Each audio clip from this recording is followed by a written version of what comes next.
Chapter 1097, Might of the Sword King. Hellscythe_Vampire Cat Chapter 1097, Might of the Sword King.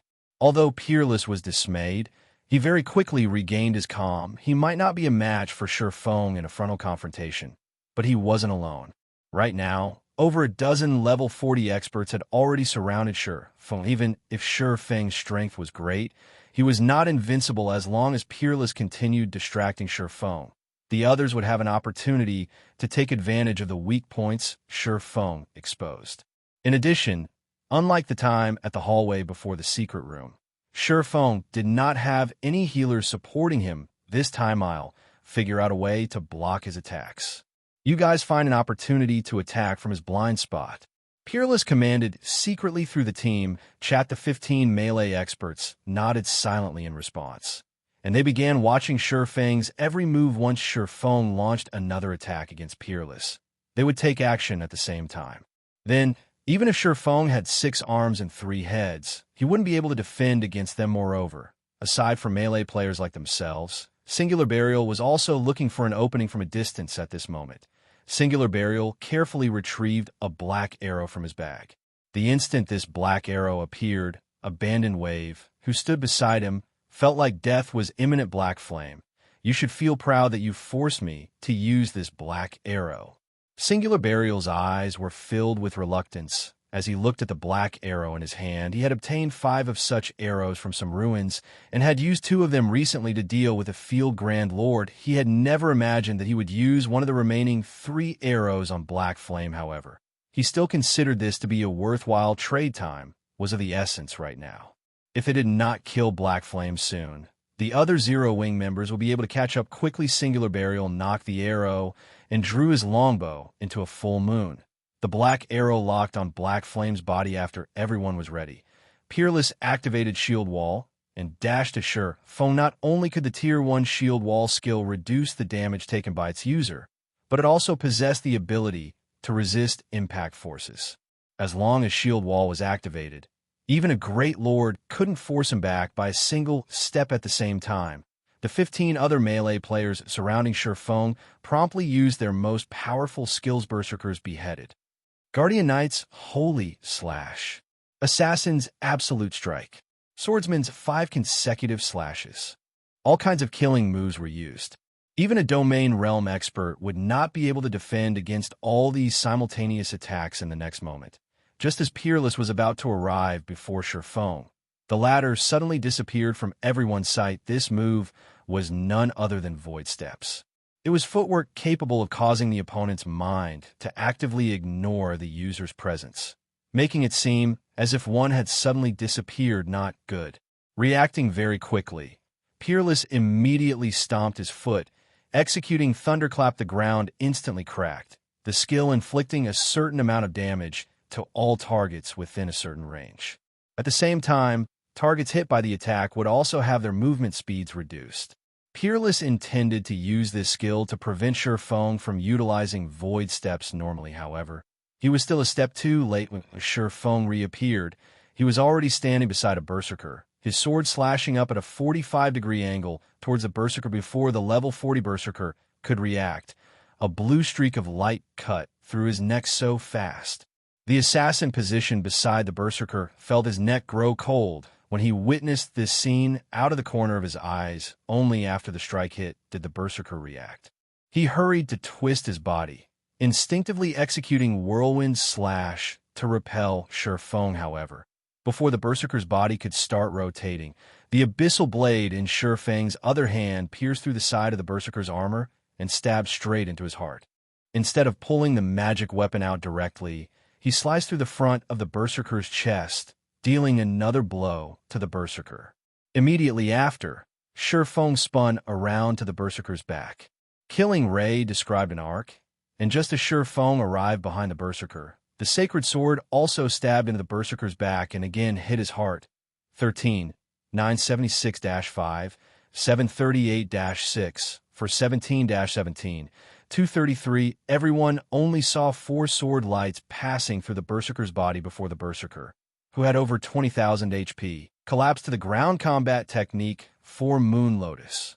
This was a basic combat technique that all swordsmen needed to learn in God's domain. The silence debuff was something players commonly encountered.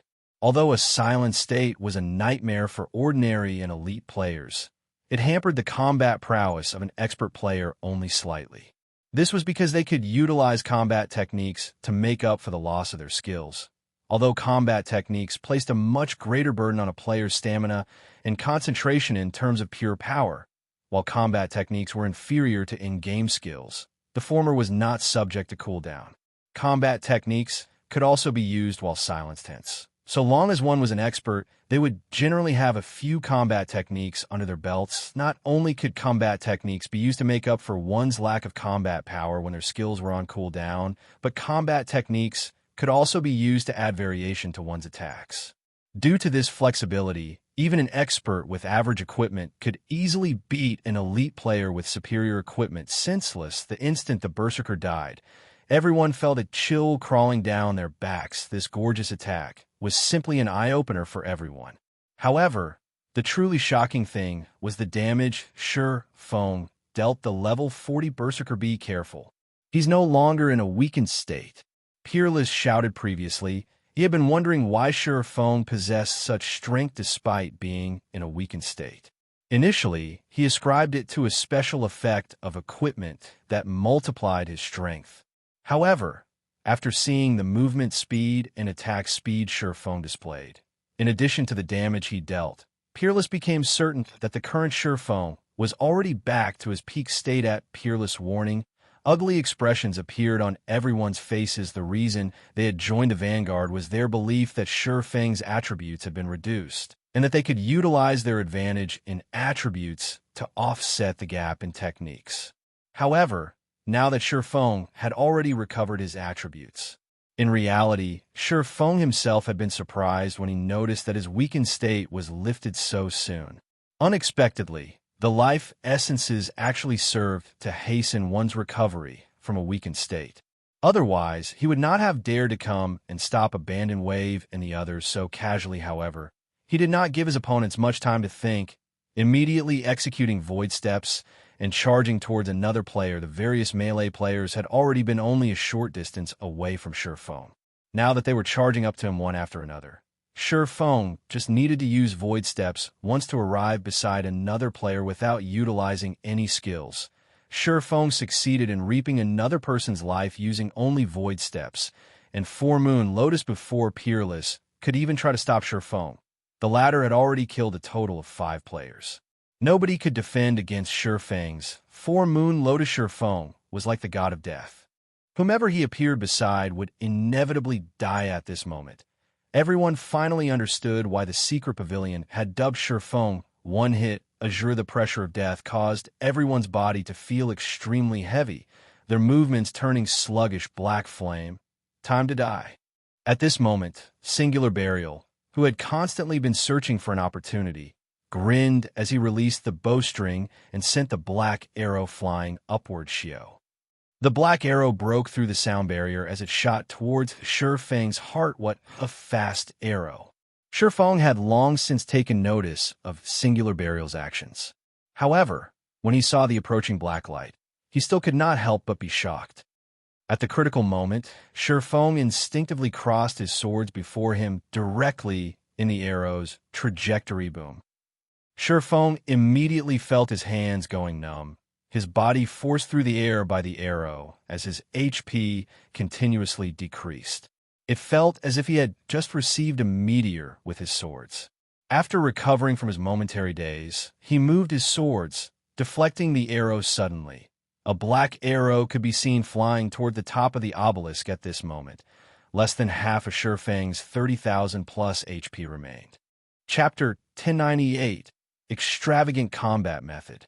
Hellscythe_Vampire Cat Chapter 1098, Extravagant Combat Method. The black arrow shot straight upwards and stopped only after it hit the ceiling of the obelisk. The arrow then transformed into particles of light and disappeared. That was close. The sight of the arrow prompted a thought to pop into Feng's head. The black arrow, is it?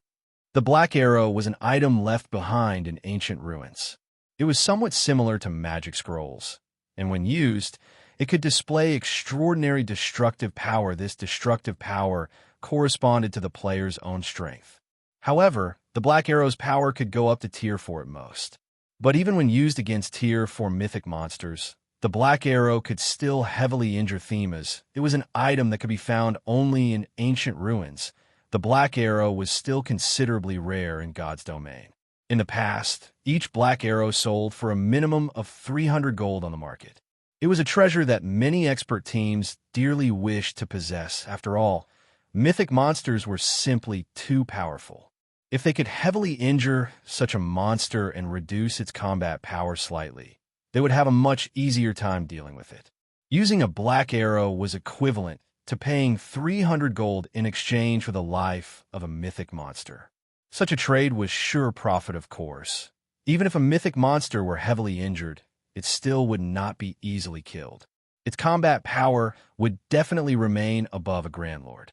Hence, teams still needed to have a certain amount of strength. Fortunately, Singular Burial was only a Tier 1 ranger.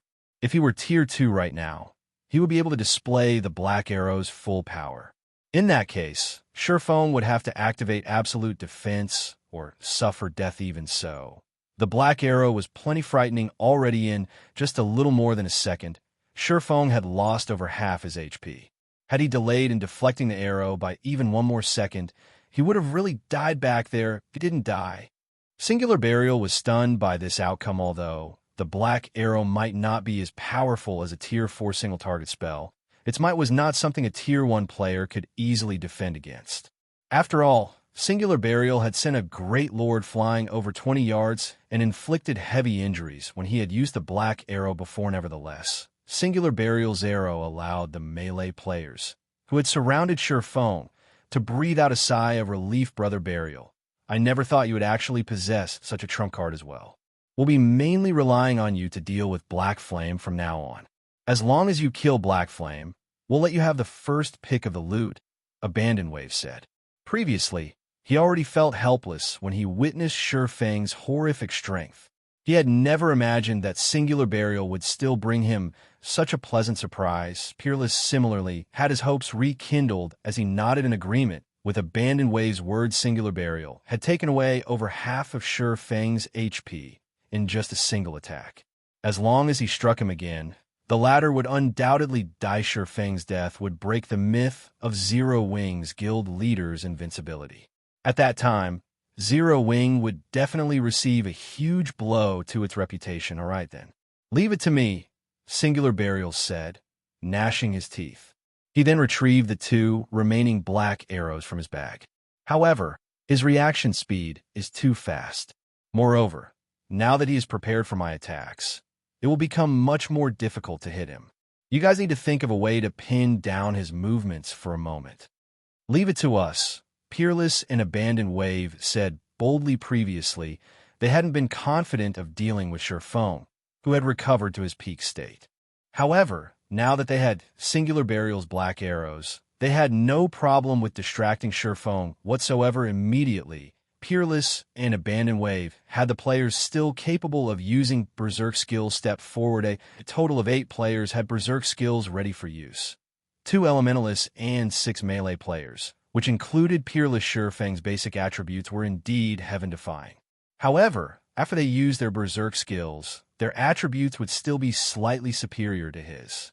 With 6 melee players and 2 Elementalists working together, they could suppress even a Great Lord for a short period, not to mention Surephone, whose attributes were still beneath a Great Lord. Go.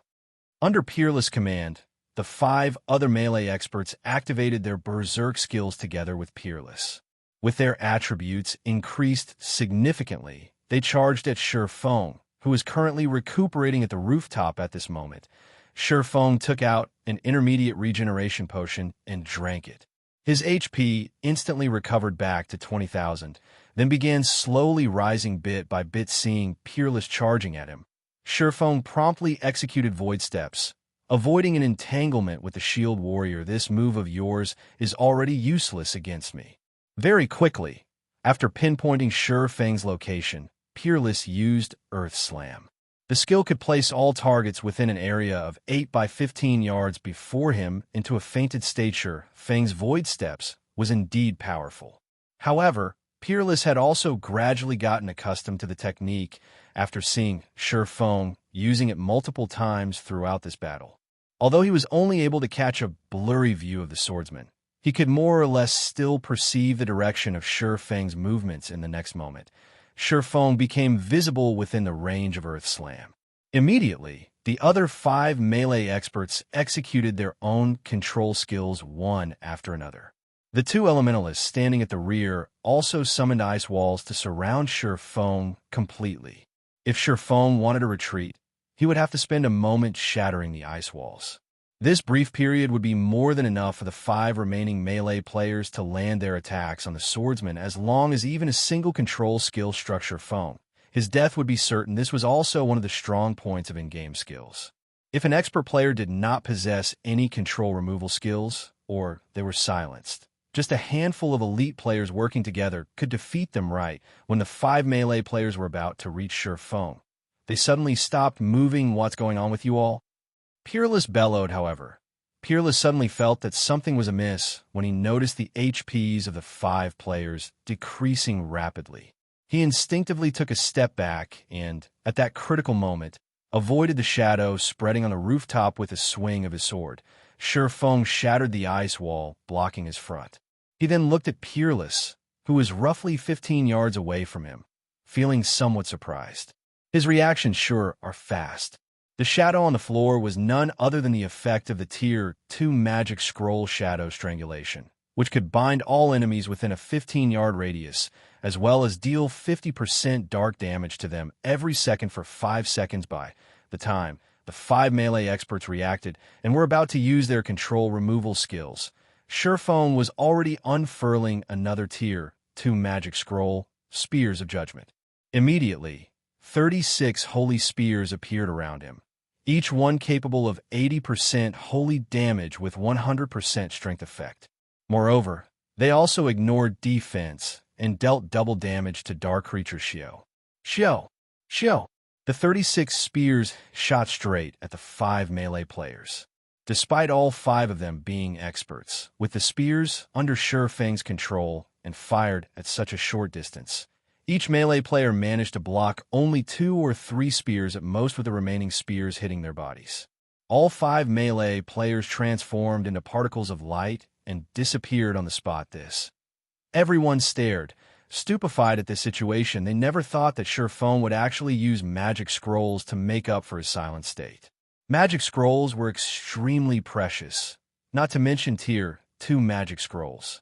Each one was easily worth a piece of dark gold equipment. Normally, it would be considered a luxury to use Tier 2 magic scrolls against ordinary bosses. Nobody would be willing to waste them on just a few players. Nevertheless, Shi Feng really was using them one after another. Moreover, each one was more valuable than the last die. At this moment, Singular Burial finally found an opportunity to attack. He immediately loosed the 2 knocked black arrows. The black arrows instantly transformed into 2 streaks of black light as they flew towards Shi Feng. With how fast the black arrows were, Shi Feng did not have time to use another magic scroll to defend himself. Just when the arrows were less than 10 yards away from him, Shi Feng began executing Sword's Orbit, surrounding himself in starlight. Punk. 2 clear sounds of metal clashing rang out. Shi Feng went flying backwards by over 10 yards, his hands nearly losing their grip on his swords. His HP began rapidly decreasing as well, only stabilizing after falling to slightly below 7,000. The 2 black arrows had their trajectories forcefully altered and, as a result, simply flew by Shi Feng's sides. Impossible. Isn't he still silenced? Singular Burial could not believe what he was seeing was true. Shi Feng was actually still alive. Chapter 1099, Town Promotion Order. Hellscythe_Vampire Cat Chapter 1099, Town Promotion Order. Is he a monster? Everyone was stupefied when they saw that Shi Feng survived Singular Burial's attacks previously. A single black arrow had reaped over half of Shi Feng's HP. Yet, now, despite receiving 2 black arrows, he lost less than half of his HP. All range players focus fire on him. He doesn't have much HP remaining. While everyone else was frozen in shock at Shurfeng's feat, Abandoned Wave quickly reacted and took out a dark gray magic scroll from his bag. Tier 2 magic scroll, Death's Flurry. Immediately, 8 gray blades of wind swept toward Shurfeng. At this moment, the other ranged players also began launching their own attacks one after another. However, Shurfeng had no intention of simply waiting for his death. Executing void steps, he disappeared before everyone once again. The incoming attacks just passed through his original position, not a single one landing on him. Damn it. He actually recovered so quickly. The corners of Abandoned Wave's eyes twitched when he saw this scene. Hurriedly, he commanded, "Everyone, form a defensive formation and advance." Void Steps was truly mysterious footwork. Even with how powerful Peerless was, the Shield Warrior could only make out a blurry figure of Shurfeng if the latter was within a radius of 20 yards. Beyond that range, he could not detect the swordsman at all. As for Abandoned Wave and everyone else, not to mention 20 yards, even if Shurfeng were standing within 10 yards of them and launching an attack on them, they wouldn't notice a thing. Hence, the only method to deal with this problem was to advance in a defensive circle. This way, Shurfeng would have no opportunity to approach Abandoned Wave, who was inside the circle. Peerless had also immediately entered the defensive circle, fully prepared to protect Abandoned Wave right now. Abandoned Wave carried all of Lancelot's loot they obtained. If he died, all the loot would definitely drop, while having a single person carry all the loot was a risky move. Having multiple people carry them would give Zero Wing an easier chance to target them, and make it more difficult to protect the loot. Anyhow, Abandoned Wave himself was a level 40 assassin. In terms of combat standards, he was also a considerably powerful expert. As long as he entered stealth, he could easily escape detection faced with Abandoned Wave and the other's slowly advancing defensive formation. Shurfeng would appear sporadically before players standing at the outer edge, reaping a life before disappearing again. If he had enough time, he would even kill 2 players. What a tough turtle shell. Shurfeng was rendered speechless by his opponent's actions. He had already used up all the AoE attack magic scrolls he had on hand. There were only a few single-target attack and control magic scrolls left, not enough to affect the overall battle at all. However, if he tried jumping over, they would definitely discover him. While he was in the air, players in midair could not change their movement trajectory. They would be sitting ducks. However, if he was greedy and went for more kills each time, he would very quickly lose his life under a barrage of attacks. After all, his opponents were not ordinary players. They coordinated well with each other, and their attacks were also very accurate. Moreover, he normally couldn't finish off a player with just 1 or 2 moves without executing a combat technique. Having no other choice, he could only chip away at the formation. As the number of players dwindled, Blackwater's members fell into an endless panic. Those standing at the outer layer of the defensive circle, in particular, were trembling with fear, dreading becoming the next sacrifice. Shurfeng was simply too fast. Not only were his appearances sudden, but even his attacks were impossible to detect. Moreover, by the time they began launching their counterattacks, Shurfeng had long since disappeared. Yet they also weren't allowed to give chase. These guild elites and experts finally came to understand what an expert really was compared to Shurfeng. Those experts that boasted the ability to go up against 10 or 100 opponents by themselves were simply weaklings. If faced against those kinds of experts, Blackwater's members could still put up a modicum of resistance. Shurfeng, however, instilled so much fear into their group of several hundred players that they did not even dare to move. Moreover, when he was attacking them, the only thing they could do was await. Their impending doom time passed by quickly. Due to the defensive formation, Abandoned Wave and the others advanced at a crawl. Consequently, Shurfeng managed to gradually whittle the team of several hundred players down to just 100 or so. Right now, however, the group was only 100 yards away from the ceiling crystal ball. Upon seeing the gigantic crystal at the peak of the tower, everyone with Abandoned Wave revealed expressions of joy and relief. As long as they shattered the crystal ball, the barrier surrounding the town would disappear once again. They could then find a hiding place and use their return scrolls instead of just quietly waiting for their deaths here. Good. We're close enough. All assassins and rangers charge forward and destroy the crystal. Everyone else continue advancing in the defensive formation. Abandoned Wave, who had been in stealth all this time, commanded softly previously. They had been too far away from the crystal ball. Surephone would have wiped them out long before anyone could even enter within attack range of the crystal ball. Now that only 100 yards separated them from the crystal ball, if Surephone stayed back to try to target Abandoned Wave, the crystal ball would undoubtedly be destroyed. However, if he chose to target those assassins and rangers instead, those in the defensive formation could speed up their advance. Abandoned Wave could even use the opportunity to sneak away himself currently. Zero Wings members had already surrounded the obelisk. If not for the other members of Blackwater incessantly trying to charge into the obelisk, the other Zero Wing members would have long since rushed up here immediately. Over a dozen assassins and rangers raced madly for the crystal ball, having no other choice. Surephone could only chase these players. Fortunately, the path towards the crystal ball was not very wide. Before the assassins and rangers even entered within 40 yards of the crystal ball, Surephone had already disposed of them all. However, this situation also allowed Abandoned Wave and the others to advance a significant distance. Right now, the group was only 60 yards away from the crystal ball. We won. At this moment, Abandoned Wave was ecstatic. Although they were still 60 yards away, range players had an attack range of 40 yards. Hence, realistically, they only needed to cross another 20 yards. There was no way Surephone could wipe out their team of nearly 100 elite and expert players before they crossed these 20 yards. As long as the magic barrier was gone, Abandoned Wave could immediately bring the loot back to Starmoon City. Although he had suffered massive losses in this war, the loot from Lancelot should offset a considerable amount of his losses. Previously, he had browsed through the items they obtained. Several among them would be of massive help to a guild's development. At the very least, Blackwater would be much better off than Zero Wing.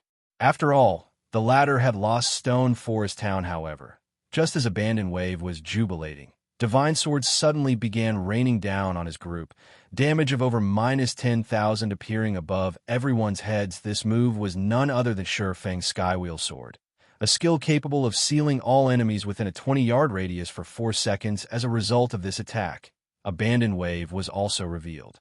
At this moment, Abandoned Wave stared at Surephone, who stood 40 yards away from the crystal ball, in shock. Impossible. Haven't he used skills again? 10 minutes shouldn't have passed yet. Abandoned Wave was filled with confusion. Peerless and Singular Burial were similarly dumbfounded at this situation. However, Surephone did not give them much time to react. He immediately raised Killing Ray and executed Lightning Edge. Although Abandoned Wave was correct in that less than 10 minutes had passed since Surephone was silenced, he had forgotten that players had their own natural resistances. Surefang's magic resistance could give even magical class NPCs a headache. Magical resistance not only reduced the magic damage players received, but also weakened the side effects of magic in reality. While Abandoned Wave was focused on figuring out how to destroy the sealing crystal, Surephone was buying time for himself. In the end, Surephone made it at the last moment. One wave came after another, countless lightning bolts devouring everyone. Despite Abandoned Wave activating Wind Steps and Vanish, he still could not last through the 5-second duration of Lightning Edge. By the time the skill ended, only Surephone and a pile of loot remained on the rooftop of the obelisk. Word of Abandoned Waves and the others' deaths quickly spread to everyone fighting desperately inside Stone Forest Town. The death of the commander would affect a guild's performance considerably. This situation also wiped out the last hope Blackwater's members held. Their morale plummeted, making them much easier to deal with. Meanwhile, Surephone himself had collected all the loot Abandoned Waves group had dropped and began arranging them one by one. Midway, however, he noticed an item in his bag that captured his attention. The item was a square silver token engraved with the image of a lion. There were also a few words written on it: Town Promotion Order. Chapter 1100. Overlord of Starmoon. Hellscythe _ Vampire Cat. Chapter 1100. Overlord of Starmoon. In front of a temple lined with pillars A team of 20 players was currently resting atop the stone steps. A short distance away from these players was a two-headed bear over 10 meters in height. If one paid close attention to the bear, one would discover it to be a level 60 Grandlord. Even a 100-man elite team of the same level would be no match for something like this yet. This 20-man team actually defeated it. The highest level player in this team was already level 42, with the majority being level 41. As for the equipment they wore, even the most inferior piece was level 40 Dark Gold equipment. This was a team that could rank at the top even in super guilds. However, every one of these people was an independent player. None of them belonged to a guild. Big sis endless. What happened? A level 41 female cleric asked when she noticed a surprised expression suddenly appearing on Ling Jingshuan's face. Nothing. I just read an interesting message. That's all. Ling Jingxian replied, smiling. An interesting message? What is it? The female cleric could not help but ask curiously. Very few things could catch the interest of Ling Jingxian.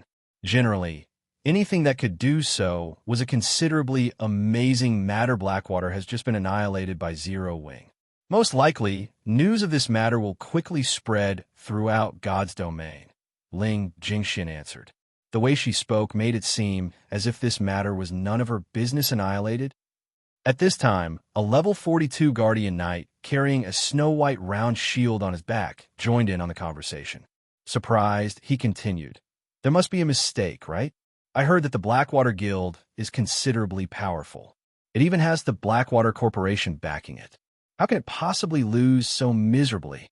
The term annihilated was very rarely used for guild wars. After all, with so many players participating in the war, not to mention annihilation, even trying to wipe out 70% or 80% of the enemy's forces was an extremely difficult proposition. Meanwhile, annihilated was generally used only when more than 95% of a belligerent's forces have been eliminated. In order to obtain such an outcome, one of the two sides in the conflict usually had to be many times stronger than the other. Shaking her head, Ling Jingxian asserted, Blackwater has indeed suffered total annihilation. And it was not only Blackwater, but also the armies dispatched by Heaven's Burial and Pantheon. Not a single player from those three guilds managed to leave Stone Forest Town alive. Upon hearing Ling Jingshuan's words, everyone on the team was stupefied, as Blackwater was merely an upstart guild. Annihilation was certainly a possibility. However, what about Pantheon? That was a super guild when had it ever suffered annihilation. Just how powerful is Zero Wing? They are simply too amazing. Even other super guilds have never managed to annihilate Pantheon's armies. Just how did Zero Wing manage to do it? With this, Zero Wing is set for life. They will definitely cause a storm in God's domain. However, I'm guessing that Pantheon won't take this line down. After all, Zero Wing has used them as a stepping stone. Pantheon definitely will not let Zero Wing off the hook in the future.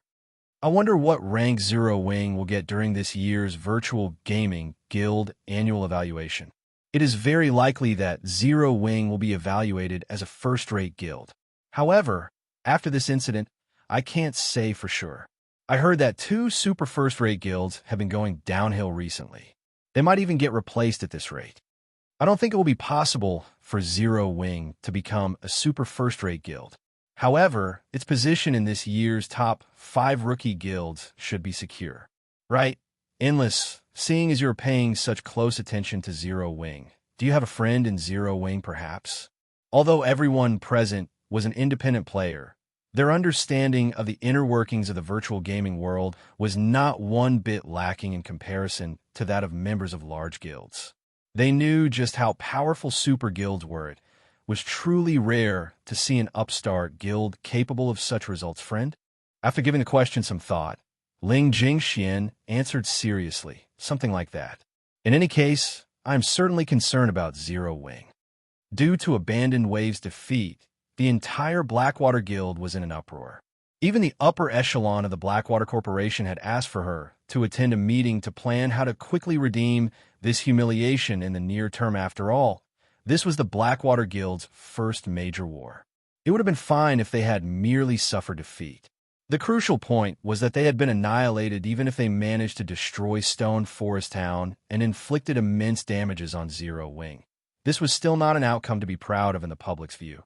The only reason for Blackwater's destruction of Stone Forest Town was its inability to obtain the town for itself. Apocalypse Empire, the Imperial capital's Dragon Phoenix Pavilion's residence. They wiped out Blackwater. Phoenix Rain felt somewhat skeptical when she read the message. She just received Zero Wing's opponents this time had included 200,000 monsters, over 100,000 Blackwater elite members, 50,000 Heaven's Burial elite members, and 3 core legions of Pantheon, one of which was even the famous Red Jade Legion. In the end, however, Zero Wing still managed to come out on top.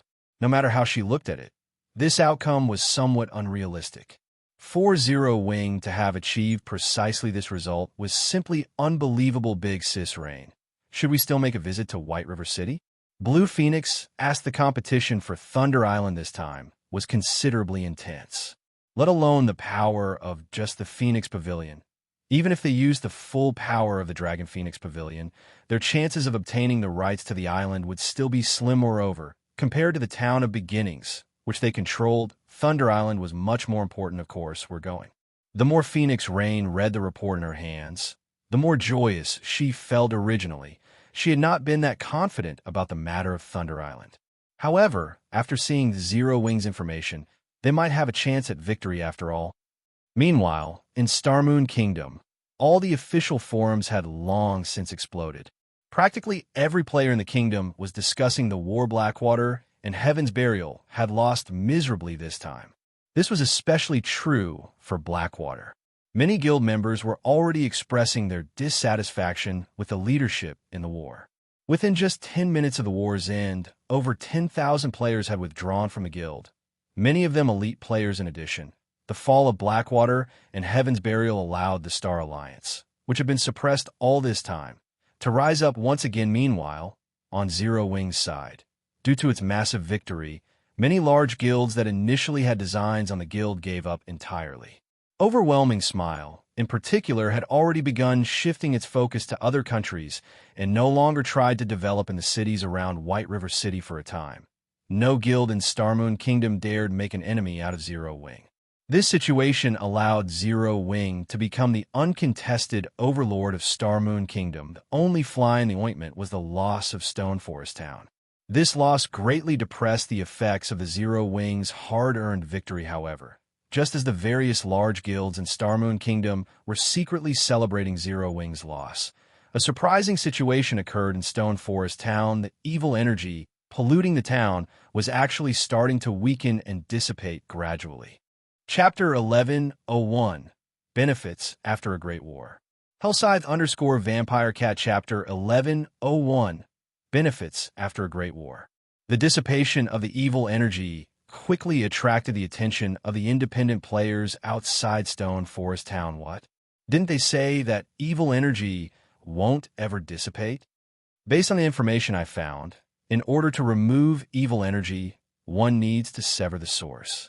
Could Zero Wing have secretly dealt with the source already? That's not right. The evil energy this time should have originated from Black Ridge Town. However, Black Ridge Town is still the same right now. How did Zero Wing do it then? Everyone was discussing this development. Very quickly, word of this situation spread throughout the entire Starmoon Kingdom. Starmoon City, Blackwater's residence. Impossible. How did they manage to remove the evil energy? Abandoned Wave practically screamed when he read the report he just received shortly after resurrecting. Zero Wing must be faking this information. I can guarantee that the evil energy is impossible to remove. Unlike curses, evil energy could not be cleansed. It was a kind of chaotic energy, like a contagious virus. It would automatically transform other forms of energy into evil energy. Without eliminating the source, removing the evil energy polluting Stone Forest Town was simply impossible. However, removing the source was easier said than done. Even he did not know the source's exact location. If it was really located in Black Ridge Town, the monster-infested town was not a place current players could approach. Moreover, evil energy was extremely harmful to players. If players immerse themselves in evil energy for long periods, they would get infected and fall into a weakened state. Players exposed to evil energy for too long would even turn into monsters. If that happened, they would be barred from logging into God's domain for a considerable amount of time. Due to these dire consequences, cleaning out the monsters in Black Ridge Town was extremely difficult. Hence, he firmly believed that Zero Wing could not remove the evil energy polluting Stone Forest Town. The only possibility was that Zero Wing was releasing fake news after all. Zero Wing had previously registered plenty of members at the battle arena they constructed, collecting a hefty sum in membership fees. If the battle arena was gone, those members could seek compensation for their losses. Therefore, the intention behind the release of this fake news was undoubtedly the appeasement of those members' guild leader. It's true. Our spies in Zero Wing have already confirmed this fact. The evil energy inside the town is indeed gradually dissipating. At this rate, it will take less than 5 days for all the evil energy in the town to disappear completely. By then, Stone Forest Town will be able to resume its operations, Qin Miyun said, an ugly expression on her face as she took out another document. Not only had the Blackwater Guild lost a considerable number of elite members, but the guild's prestige in Starmoon Kingdom had also fallen to rock bottom. Members were withdrawing from the guild every minute most likely. They would have to recuperate for a long time in order to return to their previous state originally. With Zero Wing having lost Stone Forest Town, Blackwater would have been able to leverage its funds and background to quickly surpass Zero Wing. However, now that Stone Forest Town was all right, whether Blackwater could even surpass Zero Wing's development speed was in question. This was not an outcome that the upper echelon of the Blackwater Corporation was willing to see. This won't do. I cannot let Stone Forest Town continue existing in this world. Although Abandoned Wave was unwilling to accept the truth of this matter, the facts were already before him. In that case, he needed to take action right away. Notify that man immediately. Tell him I'll try to provide him with the players he needs. However, I want him to have his monster army thoroughly obliterate Stone Forest Town within 5 days. Qin Muyun could not help but frown at these words. She never imagined that Abandoned Wave had already lost his prudence to such a degree. Nurturing all those monsters was not easy. Any players sacrificed to them would be unable to log into God's domain for several days. Blackwater's elite and expert players had already lost a level from this war. If they were sacrificed again, what are you still standing there for? Abandoned Wave glared at Qin Muyun. Don't forget that I am still the guild leader right now. Helpless to do anything about the situation, Qin Muyun had no choice but to contact the bandaged man Black Flame. Just you wait. This time, I will definitely make you pay a heavy price. Abandoned Wave laughed coldly as he looked out his window, his eyes staring in Stone Forest Town's direction. Inside Stone Forest Town, Zero Wing had also begun cleaning up the battlefield. This war had been considerably intense. Over half of Stone Forest Town's buildings lay in ruins. The guild residence was an irreparable mess. Even the battle arena had received significant damages and would take a considerable sum of money to repair. However, their gains far exceeded their losses. Although the army of 200,000 monsters had not dropped any weapons or equipment, they had dropped plenty of monster materials. The drops from Lord rank monsters were rare materials that could be used to make weapons and equipment. In addition, monsters at the chieftain rank or above had a fixed chance of dropping a kind of gray crystal called the Evil Energy Crystal to ordinary players. This item would be garbage that they would sell to NPC merchants for spare change. However, Shurfeng knew the real use of the evil energy crystals. This was something a master forger had discovered in the past. If one added evil energy crystals or magic crystals during the forging of weapons or equipment, there was a certain probability these crystals would give rise to magic patterns on the items produced. However, the enhancement effect was random. The enhancement might be to the item's basic attributes, its attack power or defense, or even its hidden attributes or additional skills. Hence, the evil energy crystal was highly sought after by forgers in the past in Shurfeng's previous life. There was even a case where a dark gold weapon produced using evil energy crystals received attributes nearly rivaling that of epic weapons compared to epic items. Dark gold items were much easier to produce. Hence, in the past, A single evil energy crystal could easily sell for 10 gold coins. Even at this price, obtaining one was extremely difficult because after reaching the mid-late stage of the game, many players no longer equipped the weapons and equipment they got from monsters. Instead, they would use items tailor-made for them by forgers. Players would naturally hope that the weapons and equipment produced would be strong. Consequently, players swarmed to whichever kingdom the evil god's temple appeared in. Meanwhile, among the 200,000 monsters that assaulted Stone Forest Town, many were at chieftain rank or above. As a result, Zero Wing raked in a hefty profit, gathering 2,428 evil energy crystals in all. That was 24,280 gold coins at the very least. After including the other materials dropped by the monsters, they had earned more than enough money to repair Stone Forest Town, not to mention, even after taking into account the weapons and equipment Zero Wing's members lost in the war, they had netted an additional 114,633 pieces of weapons and equipment from the combined army of Blackwater, Heaven's Burial, and Pantheon. The most inferior items were level 35 bronze equipment with even level 40 dark gold equipment in the mix. Even after giving out spoils as compensation and rewards to guild members, the amount left was still staggering after Feng read the statistics reports Aqua Rose and Gentle Snow gave him. He fell into a daze for a long time, although he had experienced plenty of large wars in the past. None of them had been as profitable as this one guild leader. People from the Secret Pavilion are asking to meet you. Chapter 1102, Constructing a Holy Land. Hellscythe_Vampire Cat Chapter 1102, Constructing a Holy Land. They're looking for me?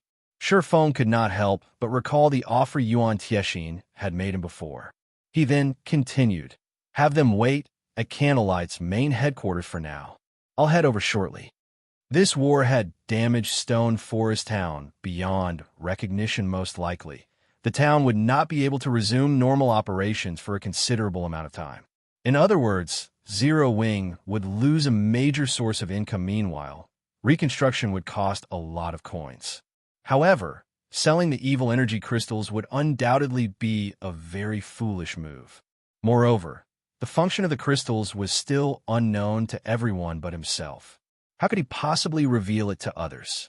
Yet, just the income from the Candlelight trading firm was not enough to fund the reconstruction. Not to mention, he also required money to build his city. There was indeed a need to have a proper chat with the Secret Pavilion among the superpowers in God's domain.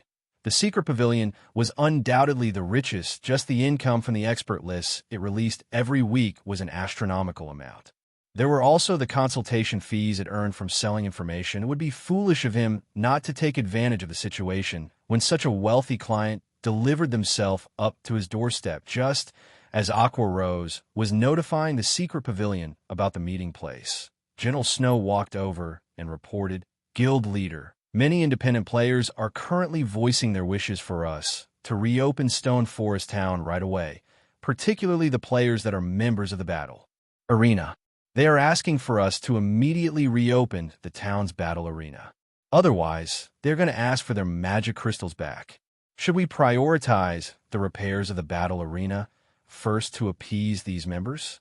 If they continue making a fuss, there will most likely be many players seeking to withdraw their membership.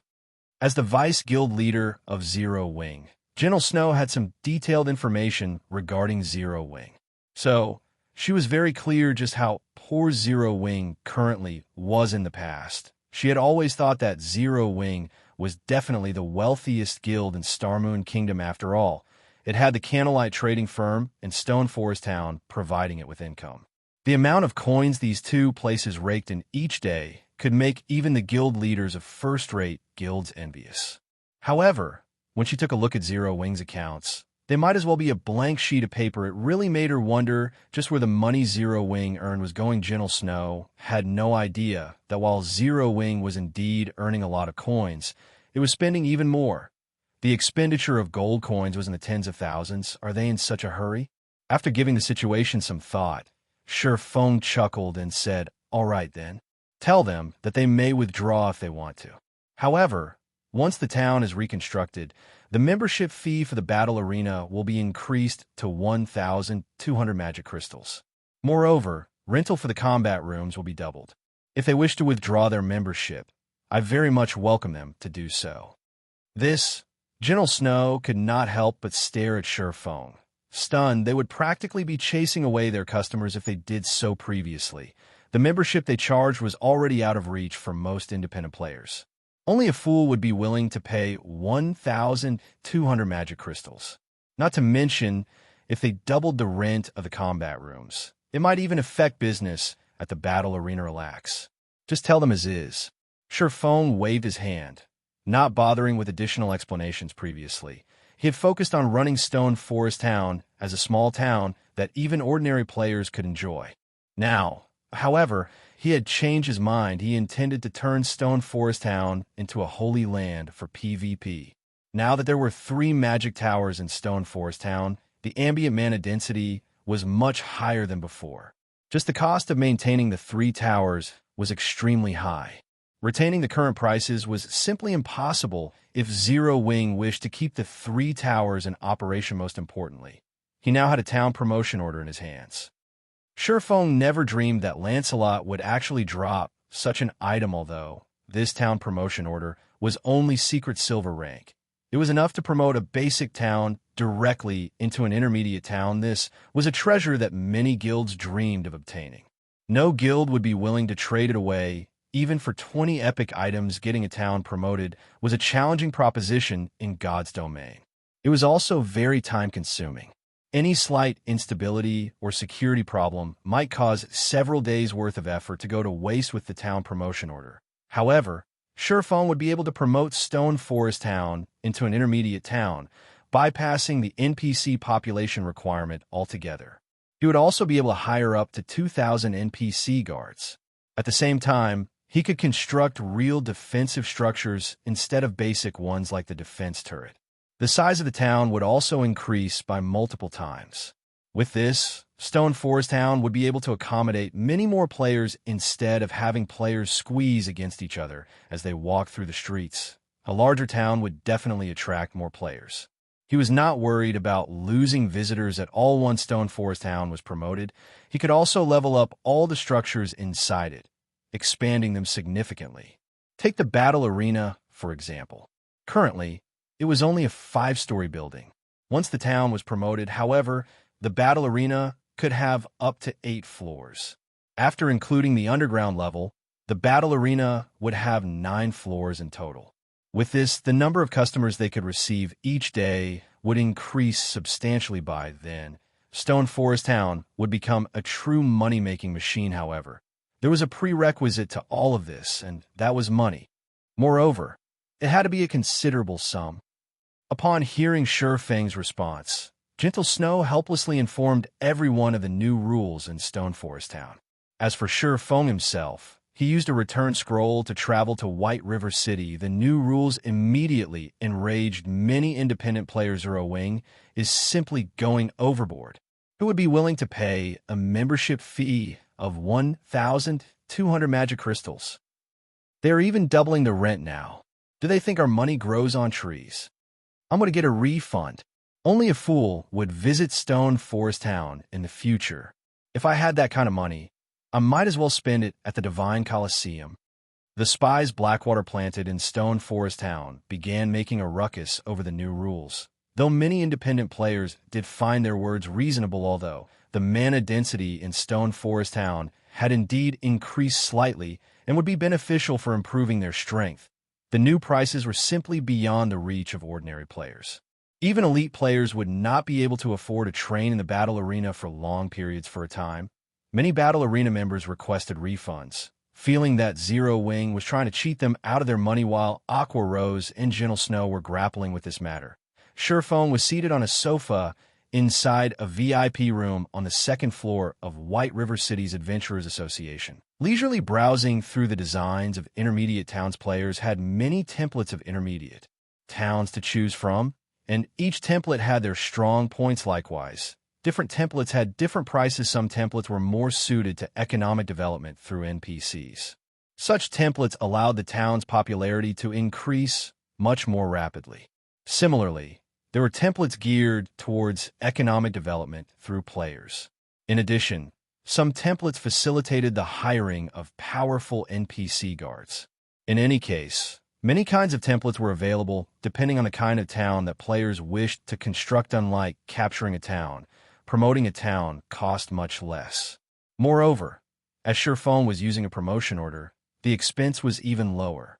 He only needed to spend 3,000 gold to promote Stone Forest Town to intermediate town status.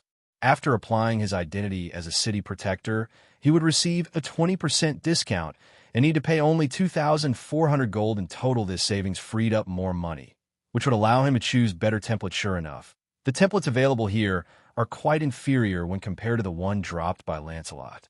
Taking a careful look, Sherfone noticed some templates that were only made available to him due to his city protector title. Even so, none of them could match the town design dropped by Lancelot. Sherfone then turned to the NPC beauty standing at his side and took out an ancient design from his bag. Softly, he asked, "If I wish to use this design here, how much will it cost?" Chapter 1103, Grandmaster Design. Hellscythe_Fluffy Goblin Chapter 1103, Grandmaster Design. Taking a look at the design Sherfone revealed, the NPC beauty's eyes widened as the design demanded her full attention. Only after some time did she open her mouth and say, "Lord Protector, the quality of these construction materials and level of skill required are extremely high for this design. I cannot provide an immediate answer. I will have to ask the association leader to appraise the design. Would my lord be willing to wait here for a short moment? Even you can't get an exact price?" Sherfone asked the female senior administrator. This was the first time he had encountered such a situation in the Adventurers Association. NPCs were categorized into ordinary staff member, administrator, senior administrator, vice association master, and association master, each catering to adventurers from 1-star to 5-star status. Anyone capable of becoming a senior administrator even had the insight and knowledge to rival NPC lifestyle masters. Although this design is tattered, I'm certain that a Grandmaster produced it. A Grandmaster's town design is outside of the scope of my appraising abilities. In our branch, only the association master can appraise this, the senior administrator explained, smiling bitterly. Let the association master appraise it then." Sherfone nodded. When promoting a town in God's domain, choosing the design was only one part of the process, while using the design to construct the town was another. The promotion process was not as simple as capturing a basic town. One could say that a town only truly began its operation after becoming an intermediate town. The Adventurers Association normally provided players with many template designs to choose from, their prices usually ranging from 1,000 to 3,000 gold. The Adventurers Association would only offer several master designs to someone who enjoyed the status of a 4-star adventurer, such as himself. These templates could cost anywhere from 4,000 to 5,000 gold. Master designs were roughly 15% better than those of normal designs. Although 15% seemed like a small difference, it would be massively effective in an intermediate town, for example. When that bonus was used to increase the town's popularity among NPCs, a town which could originally gain 100 popularity points each day would gain 115 points with a master design. Normally, a lot of manpower and resources were required to gain that additional 15 points. In addition, master designs attracted more quests and events that would raise the town's popularity, allowing the town to reach the next rank far more quickly. Of course, players could opt to produce their own town designs. Only, the majority of players' designs wouldn't come close to the Adventurers Association's ordinary templates. Extremely few lucky players or genius designers could draft a town design better than the available templates. If a player created such a design, the various large guilds in God's domain would fight over purchasing it, offering roughly 3,000 gold. If the design reached the master standard, the minimum price will be 5,000 gold. However, extremely few players could create designs of such standards. These people were even rarer than master forgers. Among the 28 items Lancelot had dropped, 20 were epic materials. Of the remaining 8, 3 were epic weapons and pieces of equipment. A cloth armor headdress, a staff, and a pair of plate armor bracers. The bracers were the best among them in Fang's opinion. Angry Tyrant. Plate armor, bracers, epic rank. Level 40, level 100. Equipment requirement: Strength 1,200. Defense plus 755, level 40. Strength plus 60. Agility plus 32. Endurance plus 35. Ignore levels plus 5. Ignore 20% of the target's defense. Increase the effect of strength by 15%. Additional passive skill 1 dash. Blood Frenzy. When the wielder's HP falls below 50%, strength increases by 20%, attack speed increases by 30%, and damage received increases by 20%. Additional passive skill 2 dash. Angry Blow. When attacking, there's a certain chance to increase strength by 100%. The bracers were a collection of violence. The increase to the effect of strength, in particular, was rare even on epic weapons and equipment. Without hesitation, Shurfeng took the bracers for himself. With this, he had a total of 5 epic items and 1 fragmented legendary item on his person. After including the level 50 magic light set equipment, his strength was even higher than a tier 2 berserker of the same level. Only his physique and skills were still somewhat inferior. As for the 5 remaining items, 2 were tier 4 magic scrolls, 2 were designs, and the last one was the town promotion order. When Shurfeng had discovered that one of the 2 designs was a town design, he had been ecstatic. Normally, town designs dropped in the field came from masters. That was the equivalent of saving 5,000 gold. Moreover, Shurfeng very much preferred this town design's heavy emphasis on transportation. Transportation might not seem very important, but it had a considerably special town effect. Once the town was complete, as long as the town spent a sufficient amount of money, it would unlock the transport carriages between towns. Not only could these carriages transport players, but they could also allow NPC merchants to reach the town more quickly. It was a design capable of enhancing the town's popularity among both players and NPCs. Now that he had confirmed that this was a Grandmaster design, Shurfeng felt the Holy Land for players beckoning him. A Grandmaster design was 30% stronger than normal templates. In the past, even an ordinary Grandmaster design could sell for tens of thousands of gold, much less these designs at this stage of the game.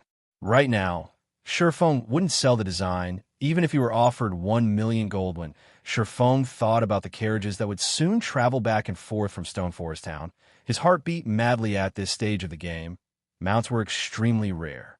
The carriages could save players a lot of time when traveling to Stone Forest Town. Players would be far more willing to stay in Stone Forest Town even when mounts became popular in the future. How could a common mount compete with a carriage? Moreover, the carriage's speed was not always the same. Once Stone Forest Town became an advanced town, the carriages would upgrade to advanced carriages. Only with a mysterious iron mount could one match the speed of an advanced carriage. Once transportation was no longer a barrier, what player wouldn't want to visit Stone Forest Town? Setting aside the battle arena, now that Stone Forest Town had 3 magic towers, independent players could enjoy double the benefit of resting in a hotel. Right now, the town's hotels were only slightly less effective than private rooms in a guild residence. Normally, independent players could only dream of having this effect. With these 3 major conditions, Stone Forest Town would undoubtedly become a holy land for players. After Shurfeng waited in the room for a short while, the NPC administrator returned to the room with his town design. Lord Protector, our association master has appraised your design and confirmed it to be a Grandmaster design.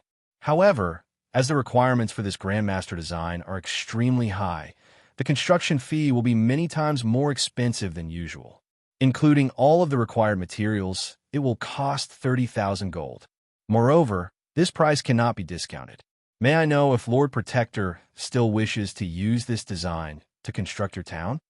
30,000 gold? Shurfeng frowned.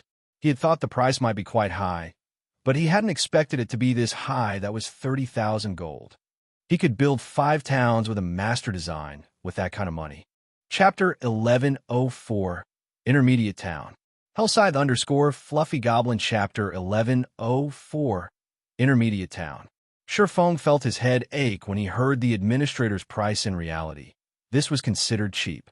An intermediate town shouldn't have appeared at this stage of the game in the past. The first intermediate town had only appeared after mainstream players had reached level 60. During that time, Tier 2 expert players were commonplace. right now. However, mainstream players weren't even level 40 guild. Mainstream players could earn money far more quickly at level 60 than level 40 following which. Surefone gave up on constructing his town and stored his Grandmaster town design. Before leaving the VIP room, town reconstruction was only one of the benefits of an intermediate town.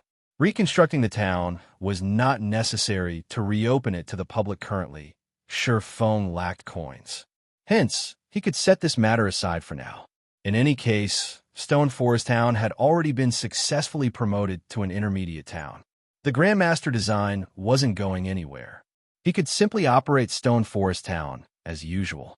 It would not be too late to reconstruct the town after a few more days of earning money. In the Candlelight Trading Firm's second-floor lounge, Yuan Tiexin and Purple Jade both sat quietly inside the lounge. Uncle Yuan, I'm afraid that we'll have trouble completing this trade. For some reason, the evil energy in Stone Forest Town is gradually dissipating. It is only a matter of time before Stone Forest Town recovers. Zero Wing won't be interested in our conditions, Purple Jade said after she finished reading the information the secret pavilion had sent her.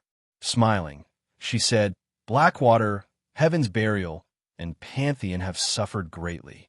Not only have they failed to obtain Stone Forest Town, but they have also lost all of the members that they had dispatched. This is the first time Pantheon has suffered such a massive loss since joining God's domain. They definitely have a mess to clean up. The relationship between the virtual gaming world's superpowers was not as peaceful as everyone thought. If given the opportunity, these powers would be more than willing to choke their rivals to death. After all, every game's resources were finite. If they had one less competitor, they could claim far more resources for themselves. Pantheon had lost 1 trump card legion and 2 core legions in this war. That was a total of 3,000 experts. This would be a significant blow to any super guild. The loss of the trump card legion was particularly severe. Any player capable of joining a super guild's trump card legion could reach the Trial Tower's 6th floor at the very minimum. Such experts were considerably rare in first-rate guilds. In the eyes of ordinary players, those who reached the 5th floor were already considered experts. Much less the 6th floor. Zero Wing is truly unpredictable. Yuan Tiexin shook his head and laughed. No wonder they aren't afraid of mutual destruction with Blackwater. However, this doesn't affect our plans in any way.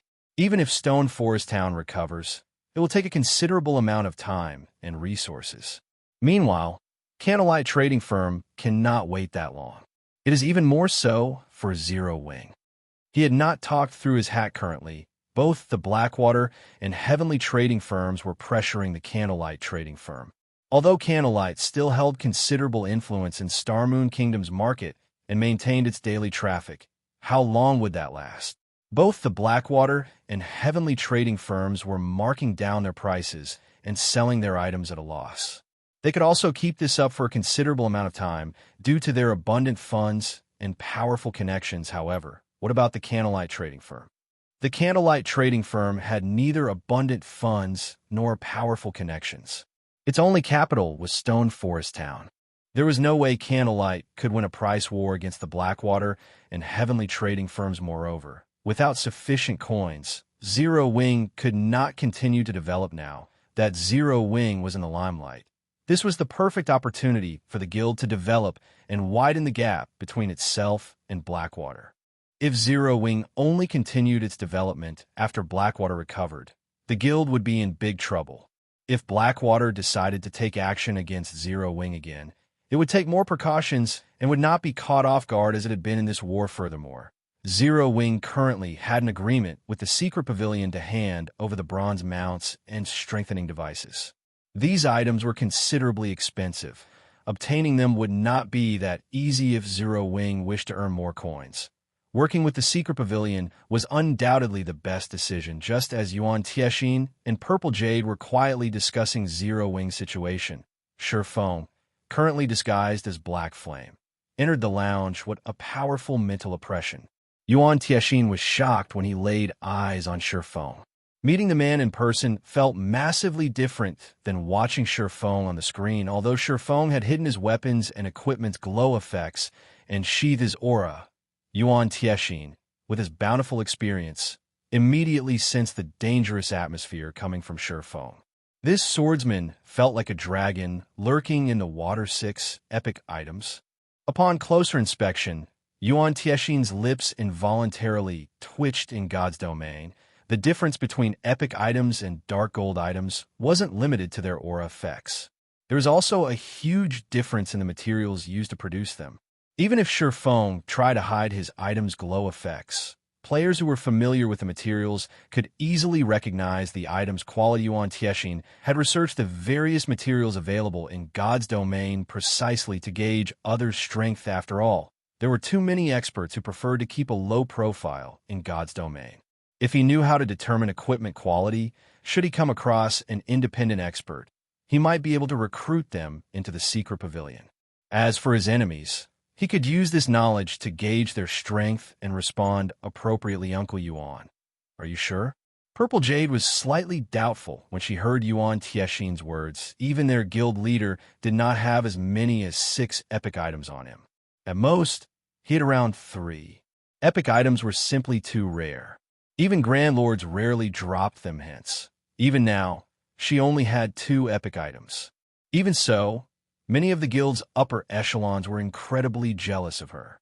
Of the 2 epic items, one was a weapon, while the other was a pair of shoes. She had obtained the shoes during a fortuitous encounter. However, that encounter had cost her a level and plenty of effort. As for the weapon, the guild had given it to her due to her status as the guild's top genius. Even a genius like Cold Autumn had not received an epic item yet. Feng had 6 epic items. Anyone would question this matter. Do you doubt this old man's judgment? Yuan Tiexin could not help but roll his eyes at Purple Jade. Although he was no match for the little girl in terms of potential, he could rank among the top 5 in the guild when it came to judging item quality 6 epic items. Is this the secret to Black Flame's strength? As Purple Jade quietly watched Feng approach, her will to challenge the man to a fight was immediately extinguished. Only those who used epic items knew their strength. If 2 combatants had roughly equal combat standards, the one with 6 epic items would trample over the one with only 2. Furthermore, her standards were weaker than Feng's. By challenging him right now, she'd only ask for a beating. After Feng took his seat and before Yuan Tiexin spoke, he received a message from his guild. Stone Forest Town has been promoted to an intermediate town. Chapter 1105, Golden Cities. Hellscythe _ Fluffy Goblin Chapter 1105, Golden Cities. Yuan Tiexin fell into a daze after he read the message in intermediate town. Although the secret pavilion had captured many towns, they were all still far from becoming intermediate towns. Uncle Yuan, what happened? Purple Jade asked curiously when she noticed Yuan Tiexin's long stretch of silence. Despite Feng's arrival, Yuan Tiexin finally reacted, returning his gaze to Feng with a perplexed look. Just when he thought that he had uncovered all of Zero Wing's secrets, he felt as if he knew nothing about the guild. Once again, did Zero Wing truly lack a background as he had thought? Yuan Tiexin did not respond to Purple Jade's question. Instead, he smiled at Feng and said, I really must congratulate you, Guild Leader Black Flame. Not only did you defeat Blackwater, but you've also promoted Stone Forest Town to an intermediate town. Although Yuan Tiexin smiled, inwardly, he was extremely frustrated now that Zero Wing ruled over an intermediate town. He had no choice but to place greater importance on the guild. An intermediate town occupied far more land than a basic town. It also had more features. If one called Stone Forest Town a mountain of gold when it had been a basic town, then as an intermediate town, it was a diamond mountain setting. Aside Stone Forest Town's proximity to the Stoneclaw Mountains, its battle arena alone could earn Zero Wing a fortune. Furthermore, plenty of companies would want to open their own virtual shops in the town. Previously, Stone Forest Town was as valuable as 4 or 5 basic towns. The town attracted many companies. Unfortunately, Zero Wing's asking price had been too high, causing many of these companies to shy away. However, now that Stone Forest Town had become an intermediate town, even a fool could see its value. Most likely, Zero Wing's previous conditions would no longer deter companies' investments. Tons of companies would definitely be willing to invest in the town regardless of the cost right now. Zero Wing did not lack coins, credits, or players. It had even earned its prestige. Zero Wing's future was limitless at this point. The conditions he had prepared to offer Zero Wing would most likely be of little interest to the guild. Now thank you, Shifeng replied politely. He then smiled and continued. If you come to purchase the Magic Tower design, I'm sorry to say that Zero Wing has no intentions of selling it. Guild leader Black Flame, you jest. The secret pavilion has already given up on purchasing the design. Instead, in exchange for constructing one magic tower for us, we would like to offer you high potential lands in 5 major cities, each with player populations in the millions. How about it? Yuan Tiexin asked.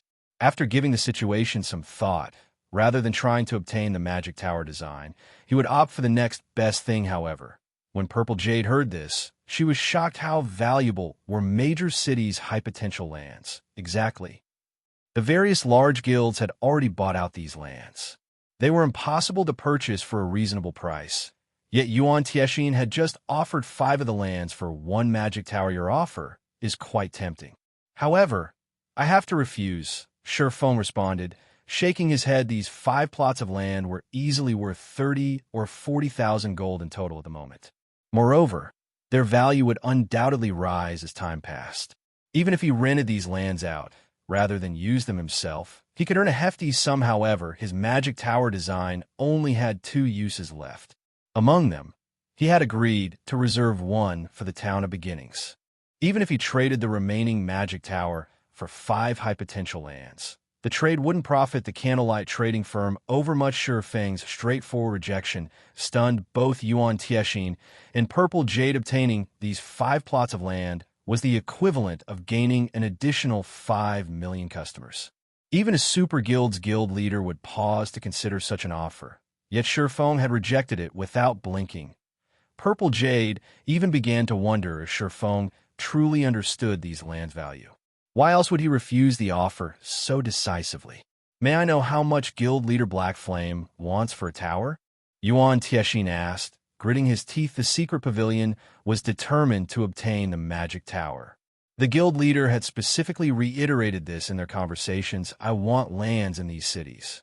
There are a total of 20 locations. I believe the secret pavilion should be capable of obtaining them. Shifeng then revealed a list of several minor NPC cities. Most of these cities had populations below 100,000, with some as low as 30,000. These cities were also spread out, covering 11 kingdoms and 2 empires. When Yuan Tiexin heard that Shifeng wanted 20 plots of land, he nearly cursed at the man. However, when he read the list and noticed that all of the names belonged to minor cities, he was stupefied. Even if he added all of the city's player populations, the total was less than 2 million. Moreover, the lands in these locations did not have much potential. He could not fathom what was going through Shifeng's mind. However, this was good news for the secret pavilion guild leader Black Flame. Is this all that you want? Yuan Tiexin asked. He doubted that Shifeng was so generous. Of course not. I still want a 20,000 gold construction fee. Seeing Yuan Tiexin's skepticism, Shifeng had no choice but to state a more reasonable price. Truthfully, his price was quite high. Even Shifeng thought that he was ripping off the secret pavilion. Although these 20 plots of land were not particularly expensive, they served a great purpose. However, even if he wanted to buy these lands himself, he could not. Other large and small guilds already occupied them. These guilds would only part with the lands at a reasonable price if an existence like the secret pavilion took action in the past. These land cities have been known as Golden Cities. These cities had earned that name due to their proximity to high-level maps that provided diamond wood. Diamond wood was a rare type of wood in God's domain. It was specifically used to produce high-ranking boats. Even if diamond wood were used to produce a common speedboat, that boat's standards would almost be on the same level as bronze speedboats. Hence, diamond would have been incredibly popular among the various large guilds and seafaring adventurer teams. Unfortunately, diamond wood was extremely rare. Many kingdoms and empires lacked maps that provided the wood, including Starmoon Kingdom. Now that he had his own medium shipyard, he had to prepare. In the past, he hadn't had this opportunity. Now that the chance was before him, how could he miss it? Lands in these cities had sold for astronomical prices during his previous life. Back then, 50,000 gold had been the bare minimum to purchase one plot of land. Unlike ordinary materials, players could not store the wood meant for crafting boats in their bag space. Rather, players had to transport the wood at its full size. Moreover, even when the wood reached an NPC town or city, it was still considerably troublesome to transport the wood to its final destination. Of course, players could utilize teleportation arrays to transport the wood. Only, the price of teleporting a single log was far higher than teleporting a player. In the past, the most common transportation method had been transport carriages. However, it would be foolish to transport a single log each trip. Hence, players usually stockpiled the wood before hauling it all at once. However, NPC towns and cities did not permit players to leave piles of items on the streets. If anyone dared to do so, their items would be confiscated immediately. Due to this, the various large guilds had needed warehouses to store the materials. To put it simply, guilds in the past had spent 50,000 gold to purchase warehouses for their diamond wood. Chapter 1106, Advanced Transport Carriage. Hellscythe_Fluffy Goblin Chapter 1106, Advanced Transport Carriage. An additional 20,000 gold? For a moment, Yuan Tieshin fell into deep thought. Fine. However, once we make the payment, you need to begin the Magic Tower's construction immediately. Although the minor city's 20 plots of land and the 20,000 gold was slightly more expensive than the 5 high potential lands in major cities, the latter's value had far more space to grow. That's fine. When the deeds for those 20 plots of land and the 20,000 gold arrive, we will begin the tower's construction. Shifeng hadn't expected Yuan Tieshin to agree to his demands so quickly. Although obtaining those lands was a simple task for a super guild, collecting the 20,000 gold was not. Yuan Tieshin's ability to agree so readily showed that 20,000 gold was nothing to the secret pavilion. Right now, this caused Shifeng some regret. If he had known, he would have asked for 30,000 gold. After all, super guilds would undoubtedly invest more than 20,000 gold into a town's defenses. A single defense turret already cost 7,000 gold, roughly the same price of constructing a magic tower if it were built by a master lifestyle player. Meanwhile, a guild would need at least 4 defense turrets to defend a town adequately. Unfortunately, for defense turrets weren't as capable as a single magic tower, following which, Shifeng and Yuan Tieshin signed an agreement stating that the secret pavilion would complete its part of the deal within 2 days. At that point, Zero Wing would be required to construct a magic tower in Ice Crystal Town within 2 days. Shifeng was surprised when he saw Ice Crystal Town's name. He had never imagined that the secret pavilion would capture the town. Ice Crystal Town was a border town in the Firewing Empire's southwestern region. The town had originally belonged to a dark force, and the majority of the town's NPCs were Tier 2. There were even several Tier 3 NPCs in charge of the town. Even the Firewing Empire had to consider actions against the town carefully. However, this town was precisely the reason that the Firewing Empire had given up on evicting the dark forces in the area. One could just imagine how difficult it would be for players to raid the town. Although Ice Crystal Town appeared ordinary, it was the closest town to the neutral map, Sunset Mountain Range. As a neutral map, the Sunset Mountain Range did not fall under the influence of any kingdom or empire. The map was also roughly half the size of a kingdom. As no kingdom or empire had ever developed the map, it had far more resources than the various kingdoms and empires. Moreover, many races lived in that map. Without the many restrictions that were usually found in kingdoms and empires, many dark forces often operated in the map. Players could also find items there that were not available in kingdoms and empires. Sadly, players couldn't teleport there. They could only travel to the map on their own power. Ice Crystal Town's popularity among players would undoubtedly surpass Stone Forest Town if someone could obtain it. Pioneering the Sunset Mountain Range would be considerably convenient for a guild, as expected of a secret pavilion. It actually managed to secure Ice Crystal Town so early in the game. Shifeng was fairly envious. The Firewing Empire's player population exceeded Star Moon Kingdom's by many times. For players, Stone Forest Town's sole attraction was the Stoneclaw Mountains. However, The regional dungeon had a level 50 limit. Once mainstream players exceeded that limit, the town would lose its appeal. On the other hand, the Sunset Mountain Range's limit ranged between level 50 and 120. Ice Crystal Town would be popular in the Firewing Empire for a long time. If a magic tower were built in the town, it could easily garner 3 to 5 times more players than Stone Forest Town. However, Surephone gave a matter little thought. Zero Wing was only starting to get on the right track. How could it possibly compete with a well-established guild like the Secret Pavilion? Moreover, he had earned a fortune through this transaction. Only, he wouldn't see the profits immediately. Once his shipyard officially opened for business, those 20 plots of land would begin to show their true value. The high-level maps near those minor cities had yet to be developed. No one had noticed the benefit of constructing boats with rare wood yet, either. Now was the perfect time to purchase diamond wood in bulk. Once he had trained enough lifestyle players, he would have collected enough diamond wood to mass-produce boats following, which Surephone bade Yuan Tiexin and Purple Jade farewell. White River City's teleportation hall. A constant stream of independent players teleported into White River City.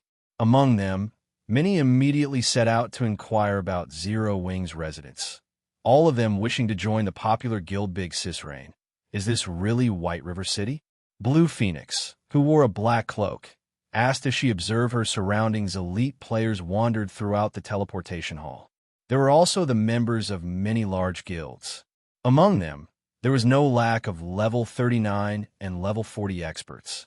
Meanwhile, outside the teleportation hall, many players hawked their goods, and their items were just as astonishing, selling a level 35 secret silver plate armor chest piece.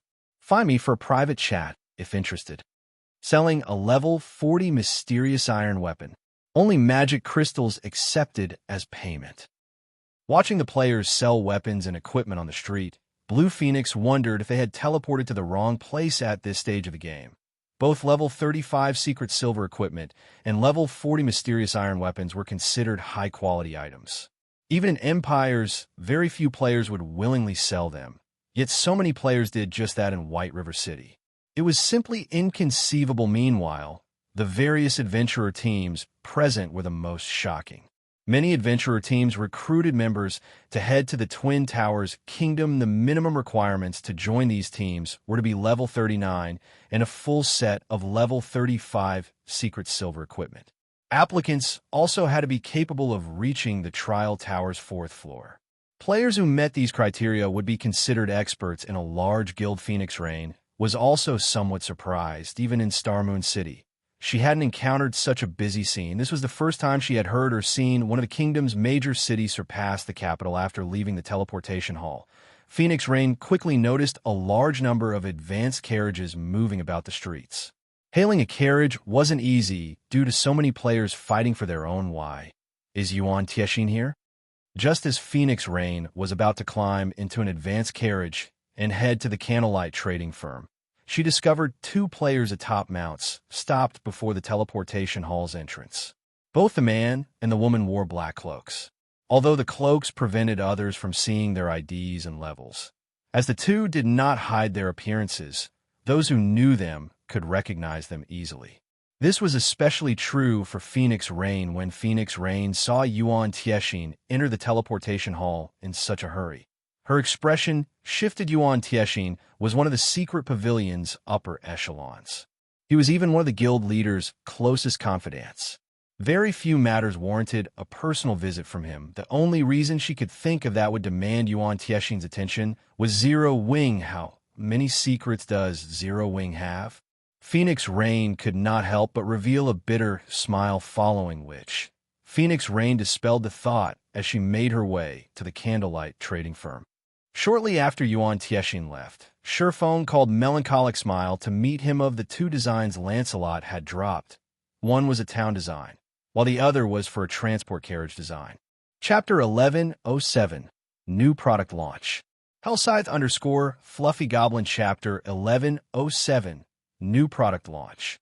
Over 20 advanced forgers and engineers stood inside one of Candlelight's special forging rooms. These advanced lifestyle players had come at Surefang's Colossus. Advanced lifestyle players. They were highly valued and had high statuses in any guild. However, when these 20-plus advanced lifestyle players entered the room, they all fell silent, fully focused on the ancient design spread out on the table. Guild leader, this is... Melancholic smile rubbed her eyes, not daring to believe what she saw. The advanced transport carriage. Ordinary players might not have much use for this item, but to a manager of a trading firm, it was incredibly important to her. The advanced transport carriage was worth far more than the bronze engineering locomotive. Not only could the advanced transport carriage transport a large group of players, but it could also transport more goods than the ordinary carriages that NPCs sold. Many important items in God's domain couldn't be stored in a player's backspace. Players were required to carry such items by themselves. The carriages NPCs sold or rented out could only support a few players. Even a bronze carriage could only carry 5 people at a time. And while a bronze carriage could carry plenty of items in its backspace, it could only carry a maximum of 10 items that couldn't be stored in a backspace. Most importantly, these carriages could only travel on official trade routes, which greatly limited their use as transport carriages. However, were different. As player-crafted items, they did not have many road restrictions. The basic transport carriage could already hold up to 10 players. In addition, its bag space was larger than NPC bronze carriages, and it could carry up to 30 non-bag items. It was also faster. Normally, non-bag items were very valuable, regardless of whether the items were for an NPC or to sell to other players elsewhere.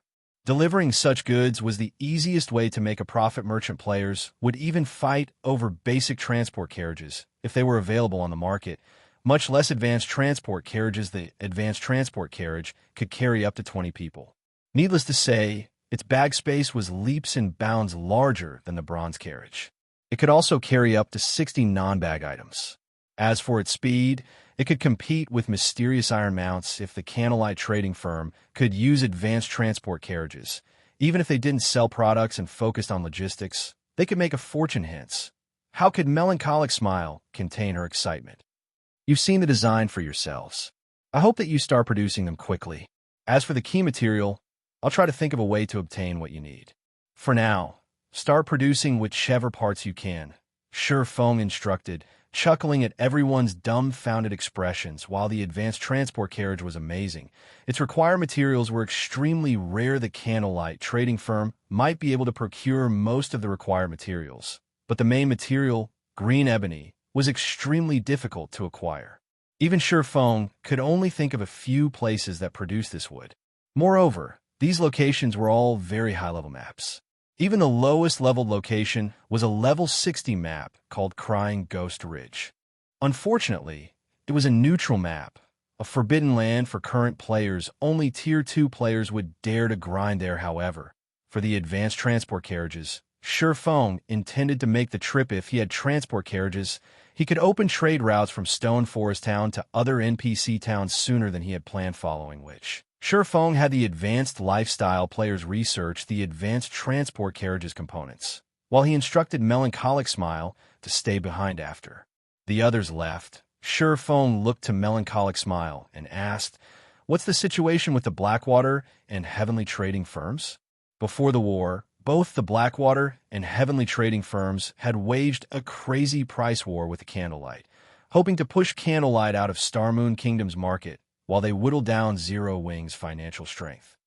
Now that Blackwater and Heaven's Burial had suffered such a massive defeat, the two guilds would take some sort of action. This was especially true since Zero Wing urgently needed money. As you've guessed, they have reduced their prices again. They've dropped their Lightstone's prices in particular. Right now, they're selling each Lightstone for only 30 copper. They aren't even trying to cover their production costs now. Melancholic Smile slowly reported for current players. Lightstones were a must-have item.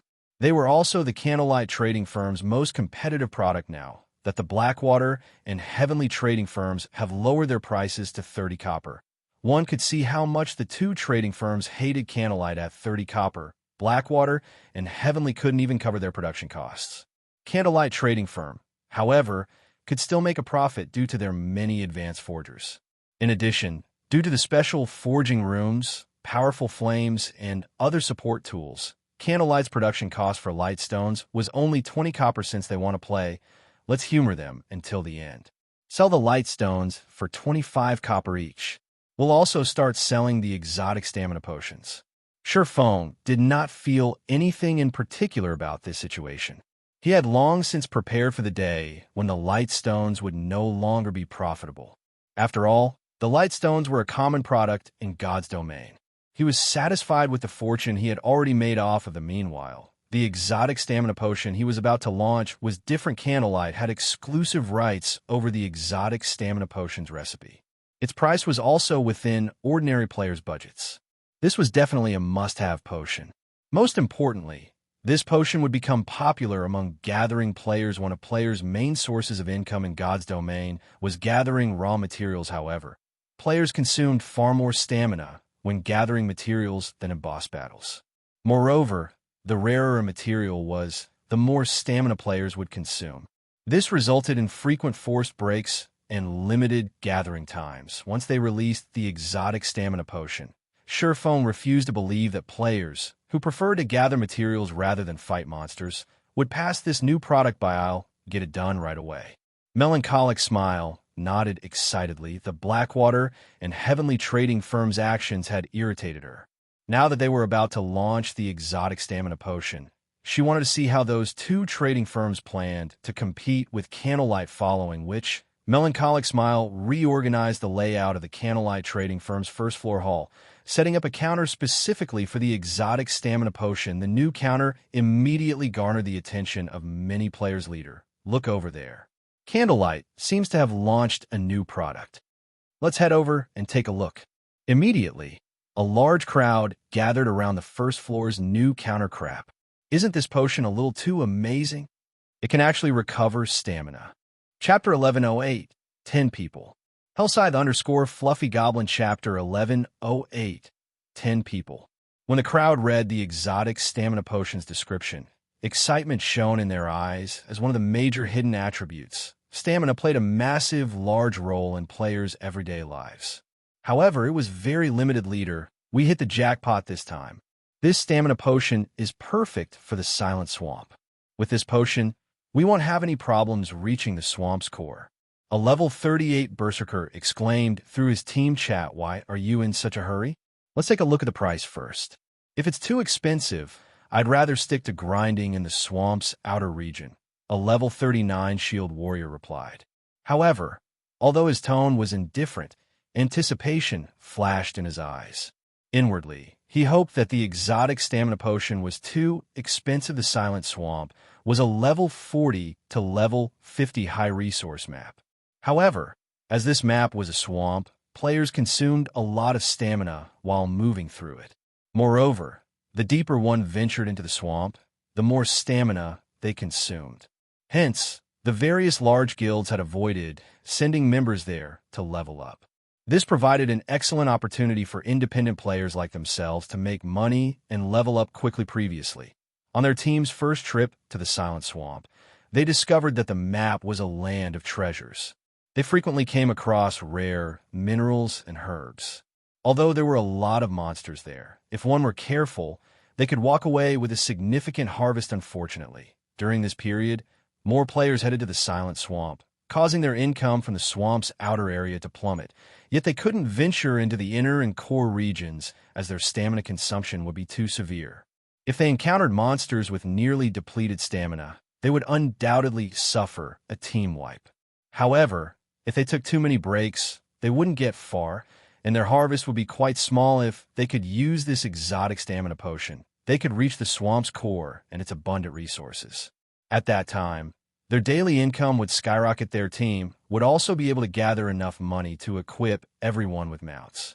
By then, they would earn the other adventurer team's envy. As this level 39 Shield Warrior was occupied with his thoughts, the other independent players surrounding the counter calculated their own potential gains and losses. Quickly look. The pre-sale price is out. Did Candlelight list the wrong price? There must be a mistake. How can the exotic stamina potion be this cheap? The players in the hall cried out in shock when they saw the pre-sale price. The mana mixture the Blackwater and Heavenly trading firms sold only had a duration of 2 hours. The exotic stamina potion, on the other hand, lasted 10 hours. Moreover, Unlike the mana mixture, which only increased the user's maximum mana by 10%, the exotic stamina potion increased the user's maximum stamina by 10% and increased stamina recovery rate by 80%. One exotic stamina potion was roughly the equivalent of 5 mana mixtures, yet only cost 10 silver coins per bottle. It was much cheaper than the mana mixture. How could they believe this? However, even after some time, the NPC manning the counter did not change the price.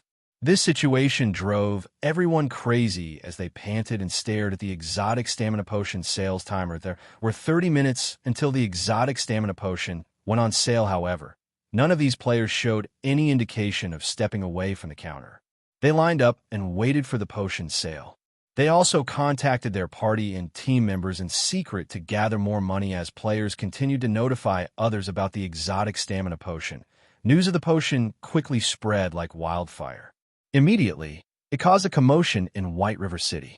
To gathering players and players who spent a long time in the fields adventuring, the exotic stamina potion was a godsend. The exotic stamina potion? I never expected Candlelight to sell something like this. With this, we won't have any problems in the ancient ruins in the Twin Towers Kingdom. Send someone to buy the potions immediately. Buy as many as you can. The various guild elite teams preparing to head to the Twin Towers Kingdom promptly made their way to the Candlelight trading firm after receiving the news. The relatively calm Candlelight trading firm instantly boomed with business. Meanwhile, sitting in the Candlelight trading firm's second-floor lounge, Phoenix Rain and Blue Phoenix were shocked over this situation. Big Sis Rain, Zero Wing is amazing. Despite all the effort we've put into gathering information, we have yet to find any items capable of stamina recovery. Yet Zero Wing is about to put one up for sale. Moreover, it's so cheap. With this, Blackwater and Heaven's Burial must be growling in frustration. Blue Phoenix said, giggling as she watched the players line up in the first-floor hall. One could purchase an exotic stamina potion that lasted for 10 hours for just 10 silver coins. That was the equivalent of paying 1 silver per hour. Even ordinary players could afford this. Ordinary players earned a limited income. Aside from spending their money on necessary items, if ordinary players wished to level up quickly or gather more herbs and minerals, they could buy the exotic stamina potion. However, if these players bought the exotic stamina potion, they wouldn't have any money to spend elsewhere for a while. With this, Blackwater and Heaven's Burial's price reductions to attract more customers were now useless. Nodding in agreement, Phoenix Rain said, Zero Wing has indeed grown a lot stronger. It's a pity that we don't have much time left. Otherwise, they could help me win the battle on Thunder Island. She had 2 matters to discuss with Zero Wing this time. The first regarded the Dark Arena. The Asura battle team's next match had been decided, and it would be held tomorrow afternoon.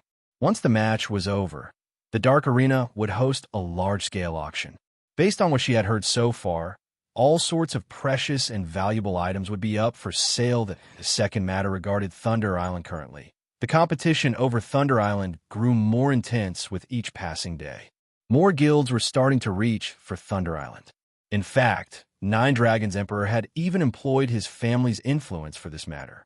Although she, too, had used her family's influence, she still faced many difficulties regarding the island. Hence, she planned to borrow some of Zero Wing's members to assist Eros. Phoenix Rain and Blue Phoenix conversed. Shurfeng entered the lounge. What a powerful mental oppression. Blue Phoenix was shocked when Shurfeng joined them. She had always been curious about the strength of Zero Wing's guild leader. Now that she was meeting the man in person, it would seem that the rumors about him were true. The powerful mental oppression she felt from Shurfeng made her feel somewhat strangled. Rather than a player, Shurfeng felt like a humanoid monster. Phoenix Rain, however, was not particularly surprised. She had watched the video of Shurfeng's battle in Stoneforest Town. Otherwise, she wouldn't have bothered with a personal trip to the Candlelight trading firm. I know why the Phoenix Pavilion Master suddenly requests my attention. Have they announced the competition's official date? Shurfeng asked after taking his seat, smiling at Phoenix Rain. Although the Asura battle team's opponents had been decided some time ago, the competition's date had been a mystery. This competition in the Dark Arena was incredibly important to him as more major corporations took part in the Dark Arena. the bets on each match would increase. At this point, it shouldn't be difficult for a winning team to walk away with 20 or 30,000 gold to zero wing, which urgently needed funds. The Dark Arena was an invaluable source of income. Yuri half correct. The competition will take place at 10 p.m. tomorrow in the Flame Dragon Empire's imperial capital, Phoenix Reigns said, chuckling. I'm also here to borrow 10 players from Zero Wing. Chapter 1109, Holy Land at Sea. Hellscythe Fluffy Goblin Chapter 1109, Holy Land at Sea. Borrow some of our players. Sure Phone gave Phoenix Reign. The Dragon Phoenix Pavilion was a super first-rate guild. The pavilion recruited a large number of members each year, and they had tons of guild-nurtured experts, yet that same Dragon Phoenix Pavilion had sought him out to borrow manpower. This was inconceivable, that's right. I wish to borrow 10 people to help me with a task. Once the task is complete, I will pay you 5,000 magic crystals. If the task fails, I will pay 1,000 crystals. Of course, I will offer additional compensation should any deaths occur during my loan, Phoenix Reigns said, smiling as she nodded. May I know what guild leader Black Flame thinks of this? Normally, when hiring experts to help with a quest, payment was in the form of either credits or coins. An ordinary expert would only cost several gold to hire, while even Apex experts only cost around 100 gold. Meanwhile, she had offered magic crystals as payment. Magic crystals were far more valuable than coins. It was a hard currency. The various large guilds already treated magic crystals as a strategic resource.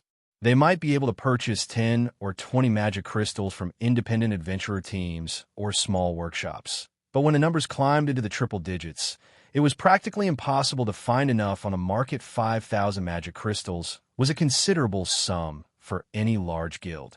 Some large guilds didn't even have so many magic crystals in their warehouses now. By loaning 10 of its experts, Zero Wing could potentially earn 5,000 magic crystals. This was definitely a tempting offer. Phoenix Pavilion Master, can you reveal the details of the task? Sure Phone was indeed tempted after listening to the offer. Aside from running a guild, his goal in establishing the Zero Wing workshop was to accept commissions. However, requests like Phoenix Reigns were rare. That's fine. The task is very simple. I just need Zero Wing's members to defend an ancient tower on Thunder Island, preventing anyone else from capturing it. As Thunder Island is a very special place, only a very limited number of players can be there at a time. When the time comes, our enemies won't be able to dispatch much manpower. It would be a miracle if they could send 20 or 30 players. As long as Zero Wing's members defend their assigned tower until the pavilion's main force captures a monster encampment, the task will be a success. Phoenix Reign explained after giving the matter some thought. News of Thunder Island had long since been spread among God's domain superpowers. It was no big secret currently. To secure a larger share of Thunder Island, the various superpowers were recruiting helpers from all over the place. Some had even hired extremely powerful independent players. This was all due to the unique conditions to capture Thunder Island. It was not an issue that could be resolved with a large army. Rather than quantity, one needed quality. Hence, she was asking for Zero Wing's help. Zero Wing had performed magnificently in the Dark Arena. Its members definitely qualified to take part in the battle on Thunder Island. In addition, she had found plenty of Apex experts elsewhere. Although she might not occupy Thunder Island exclusively, she should have no problems taking control of a small portion. When the initial skirmish was over, her next step would be to fight the other super guilds slowly. Thunder Island. Information about Thunder Island immediately surfaced in Sure Fang's mind. Thunder Island was in an extremely dangerous sea zone. That zone was known as the Sea of Death. One could find plenty of treasures and fortuitous encounters in the Sea of Death. There were even numerous ancient ruins in the zone. The abundant resources in the sea zone surpassed imagination. Thus, many maritime adventurer teams often explored the Sea of Death. Meanwhile, the only location in the Sea of Death that players could reside in was Thunder Island. As for the other islands in the sea zone, players couldn't survive on them for long periods. Once the night sky covered the Sea of Death, a large number of underwater monsters appeared. There are simply too many of these monsters for players to contend with. Thunder Island was only an exception because the island received thunder and lightning all year round. Even after night arrived, sea monsters couldn't reach the island. Thunder Island became a safe haven of sorts in the Sea of Death as a result. Bloodbaths have been a constant on Thunder Island in the past. The various superpowers in God's domain all wanted Thunder Island for themselves, however. It was not that easy to occupy Thunder Island. In the past, not one of these superpowers had controlled the entire island. In the end, various superpowers jointly operated the Holy Land at Sea. Sherfong had visited the island many times in the past. Unfortunately, as his guild had been too weak, they had never qualified to establish a small base in this Holy Land. He had been forced to travel to Thunder Island by boat. Each time he visited, Sherfong had not expected the war over Thunder Island to begin so soon in this life. This task won't last very long. It'll be over in a day or so. Phoenix Rain added after Sherfong had remained silent. Capturing Thunder Island was different from ordinary towns, where things would end once the target town was captured. In order to gain authority over the town on Thunder Island, one needed to capture monster encampments. The more encampments one captured, the more authority one could utilize. If one captured all of the monster encampments on Thunder Island, they would obtain the highest authority on the island. Meanwhile, this authority contest occurred once a month, with each contest lasting 8 hours. Moreover, during the day of the contest, Thunder Island would be enveloped in an ancient magic array. If one wished to set foot on the island during that time, they needed an entry pass. Without the entry pass, players would be automatically transported off of Thunder Island. Each entry pass allowed up to 10 people to enter the island and could be obtained by killing bosses in the Sea of Death. The Sea of Death was already an extremely dangerous sea zone. It was home to plenty of sea monsters, and these monsters were much stronger than the monsters found on land. The chances of a team wipe were even highly likely when sailing through the Sea of Death. Not to mention when hunting bosses in the zone currently, the various superpowers were doing their best to find and kill bosses. They had suffered immense losses as a result. The Dragon Phoenix Pavilion was no exception. Thus, the entry passes were exceedingly precious. These superpowers could not invite ordinary experts to take part in the contest. They would take as many Apex experts to the island as they could. Only by doing so could they utilize the entry passes to their fullest potential. After pondering the situation for some time, Sherfong looked at Phoenix Rain and asked, "May I know how many entry passes Phoenix Pavilion Master has right now?" Hearing Sherfang's question, both Phoenix Rain and Blue Phoenix were stunned that various superpowers were keeping a tight lid on the entry passes. They had never imagined that Zero Wing would know about this as well. However, when Phoenix Rain thought back to her encounter with Yuan Tiexin, she understood. Although the secret pavilion was not one of the superpowers contesting over Thunder Island, the latter possessed a powerful information network. It was not all that surprising that Sherfong knew about the entry passes. Your information network cannot be underestimated. I won't hide it from you. I currently have slightly over 20 passes. In other words, I can bring over 200 people to compete for prominence on the island, Phoenix Rain said, smiling. Are you interested in a piece of this pie as well? Although she would not underestimate Zero Wing, those involved were God's domain superpowers. They were on an entirely different level compared to Zero Wing. With how few experts Zero Wing employed, the guild would not survive long on Thunder Island. Chapter 1110. Contesting over monster encampments. Hellscythe_Fluffy Goblin Chapter 1110. Contesting over monster encampments. Sherfong shook his head when he heard Phoenix Rain's question. Contrary to Phoenix Rain's assumption, he was not particularly interested in Thunder Island. Phoenix Rain found Sherfang's response reasonable. If Sherfong truly understood the situation on Thunder Island, then he knew how fierce the upcoming contest would be. There were already 3 super guilds participating in the contest, not to mention super first-rate guilds. Moreover, the upcoming fights wouldn't be minor. These guilds were dispatching all of their top players. Every one of these existences wanted authority over Thunder Island. This way, they could temporarily establish a guild transfer point and set up a foundation to explore the Sea of Death. After all, the Sea of Death was quite far from the main continent. Even if players traveled from the nearest coastal town on a speedboat, They would have to sail for over a day to reach the Sea of Death. On their way to Thunder Island, players would also have to venture through a dangerous sea. Zone 1 also needed a sufficiently powerful naval fleet to participate in the contest. Sea monsters were more powerful than land monsters, not to mention boss-rank sea monsters. Even the Dragon Phoenix Pavilion had to sacrifice a large number of elites and experts to kill one such boss.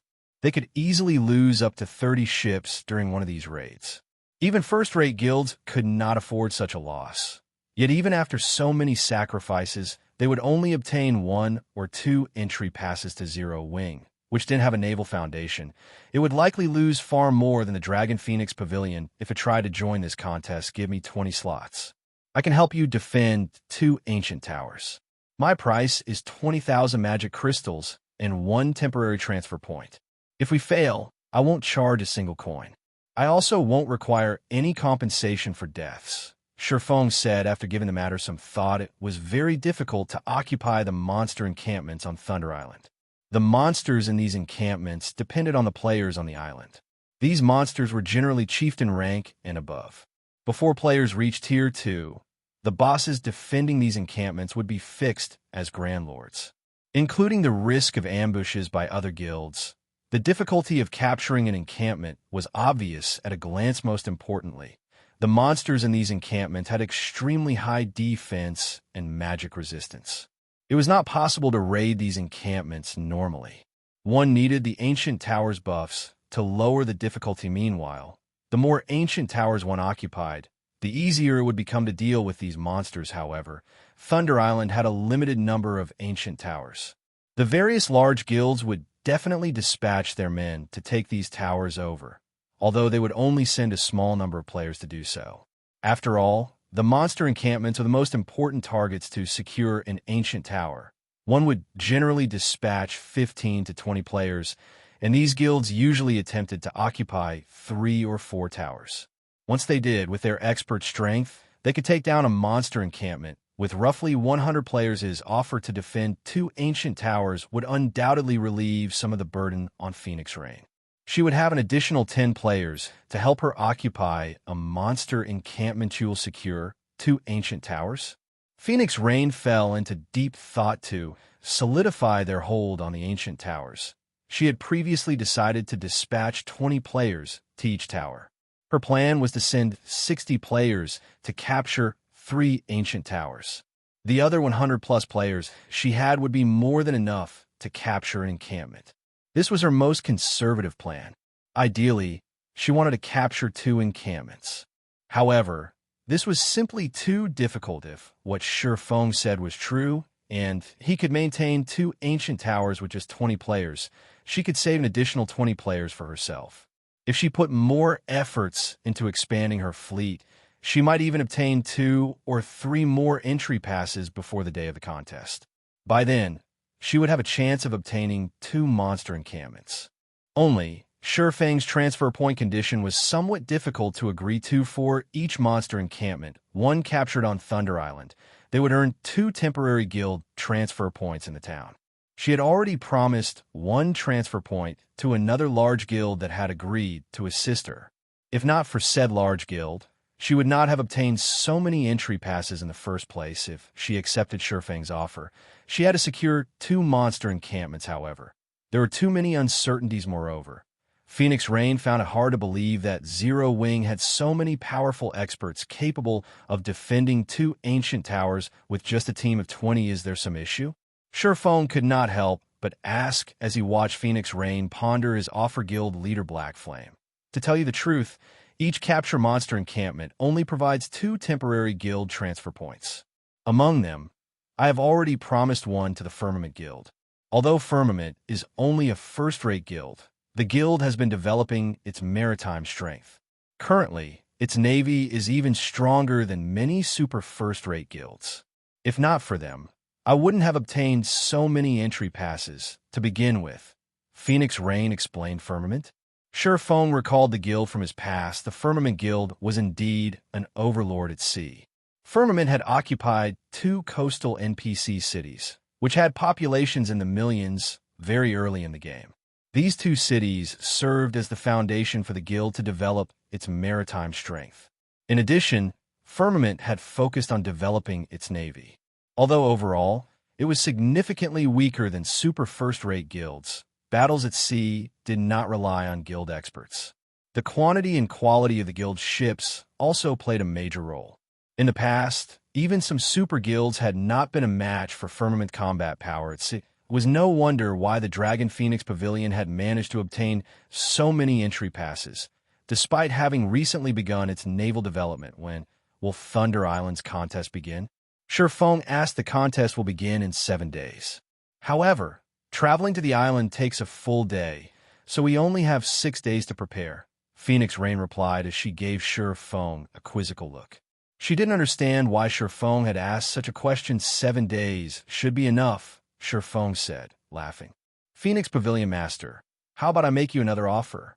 Give me 60 slots.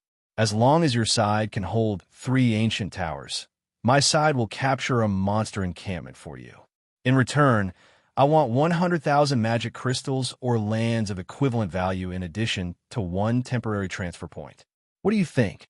When Phoenix Rain and Blue Phoenix heard Shurfeng's new proposal, they stared at him in shock. They both believed that Shurfeng was insane, while 100,000 magic crystals was not a problem for them.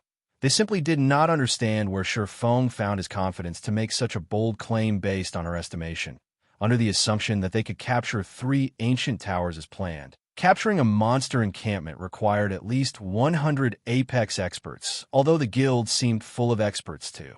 Ordinary players. In the eyes of superpowers, Zero Wing only had around 10 truly capable experts. How was Shurfeng going to fill the 50 remaining slots? Even if he could dispatch another 50 capable experts, it was impossible to capture a monster encampment with just 60 players. Phoenix Pavilion Master, you originally planned to capture only 1 encampment, right? You should know that the likelihood of capturing a second is quite low. Even if you allow Zero Wing to fight for the second encampment, I'm sure you won't suffer much loss. If you're still not sure, I can sign an agreement. If Zero Wing fails to secure the second encampment, we will pay 100,000 magic crystals. How about it? Chapter 1111, Improving Strength. Hellscythe _ Fluffy Goblin Chapter 1111, Improving Strength. Shurfeng's words stunned Phoenix Rain and Blue Phoenix. 100,000 magic crystals was not a small amount. Even the Dragon Phoenix Pavilion would not casually play with such a large amount. They never thought that Shurfeng would be so confident of capturing a monster encampment. However, even after watching Shurfeng for a long moment, neither of them saw any signs of anxiety. Shurfeng had remained extremely calm the entire time. After giving the matter some thought, Phoenix Rain said, "Since Guild Leader Black Flame is so confident, I will agree to your conditions." Big Sis Rain. Blue Phoenix could not help but turn to Phoenix Rain in shock, setting aside Zero Wing's confidence in capturing a monster encampment. Losing 60 slots would be a major problem for the Phoenix Pavilion. They only had 21 entry passes.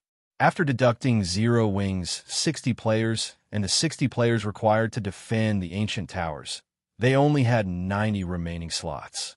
Even if they were lucky and obtained another 3 passes in the next few days, attempting to capture a monster encampment with only 120 experts was risky. In the off chance that Zero Wing failed and their side was targeted by other guilds, it was possible that they might end up with nothing at all if they followed their original plan. However, they could gain at least 1 monster encampment. Don't worry. I understand the risks. Phoenix Rain did not bother to explain herself to Blue Phoenix. She signed an agreement with Shurfeng as long as Zero Wing captured a monster encampment and secured it until the end of the contest. Phoenix Rain would pay 100,000 magic crystals and 1 temporary guild transfer point on Thunder Island. After both sides signed the contract, Phoenix Rain left the lounge with Blue Phoenix. As they climbed into the advanced carriage, Blue Phoenix couldn't hold it in any longer. Big Sis Rain, isn't this move a little too risky? 9 Dragons Emperor's group is capable of taking at least 1 monster encampment down. If we end up with nothing, we won't have leverage against 9 Dragons Emperor. Phoenix Rain was clearly able to reach a draw with 9 Dragons Emperor, yet she had intentionally chosen a more dangerous path. This was completely different from how Phoenix Rain normally operated, Blue. What you're saying is correct. If we follow according to the original plan, we could end in a draw, Phoenix Rain said, chuckling. However, even if Black Flame hadn't suggested such a risky endeavor, when the time came, I would have split our forces to capture 2 monster encampments. I wonder if Black Flame suggested such a crazy plan, because he predicted my intentions. In any case, I won't lose anything by agreeing to his proposal. On the contrary, Zero Wing will share the price of failure with us, but that price is more severe for them moreover. I'm also very curious as to why Black Flame is so confident of taking down a monster encampment with just 60 Zero Wing members. Phoenix Rain's words rendered Blue Phoenix speechless. Phoenix Rain had made such a risky decision simply to sate her curiosity. How was she any different from Zero Wing's guild leader, Black Flame? In the quiet second-floor lounge in the Candlelight trading firm. Shortly after Phoenix Rain left, 2 unparalleled beauties entered the room, confusion and helplessness filling their eyes as they gazed at Sure Feng guild leader. This is a battle between God's domain superpowers. Their strength is on an entirely different level. Aren't we taking too large of a risk for 100,000 magic crystals? Aqua Rose asked, her head aching before encountering the secret pavilion's simulation training system. She had assumed that there was only a small difference between first-rate guilds and super guilds.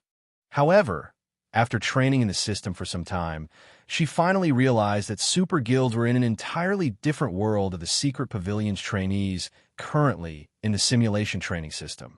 A large number were already in the refinement realm. One could just imagine how many refinement realm experts the secret pavilion had, much less other super guilds.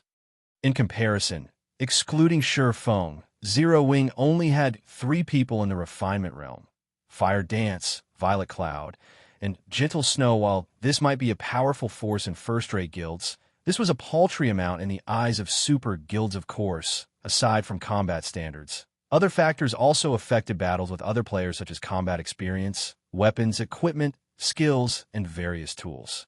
Why would super guilds' apex experts lack any of these? In the end, the battles would come down to combat standards. Gentle Snow nodded in agreement with Aqua Rose's views initially. She had been astonished. She had never imagined that not only did Zero Wing possess a close relationship with the secret pavilion, but even the Dragon Phoenix Pavilion's pavilion master had traveled so far to seek the guild's aid. Superpowers upper echelons like these even looked down on the guild leaders of first-rate guilds. Although only a single rank separated the 2 guilds, interactions between them were unheard of. Someone of Phoenix Rain's rank making a personal visit to anything less than a super first-rate guild was practically a dream. We have 7 days? Sure Feng shrugged nonchalantly. I just so happen to be free for the moment. I'll help you all train for a bit. Train? Really? Guild leader, you must keep your word, all right? Gentle Snow was confused. Aqua Rose, who stood beside her, however, rejoiced when she heard this. Every time Sure Feng took them out to grind monsters, not only would their levels rise rapidly, but if they were lucky, they would also get to upgrade their already excellent weapons and equipment. The guild's core members always hoped that Sure Feng would lead them. However, we can't have too many people this time. It is very dangerous where we are going. We'll take a team of 20 at most. MHM, I understand. Upon hearing Sure Feng's instructions, Aqua Rose immediately began to contact the other members since Sure Feng's goal was to help improve the guild's top combatants. She only contacted the top-ranking players within the guild. Among them were the 10 Asura battle team members and the top players from Gentle Snow's team, as well as alluring Summer. Once they formed the 20-man team, Sure Feng led the team to White River City's teleportation hall, teleporting to the closest town to Ghost Forest Town, near the Crying Ghost Ridge.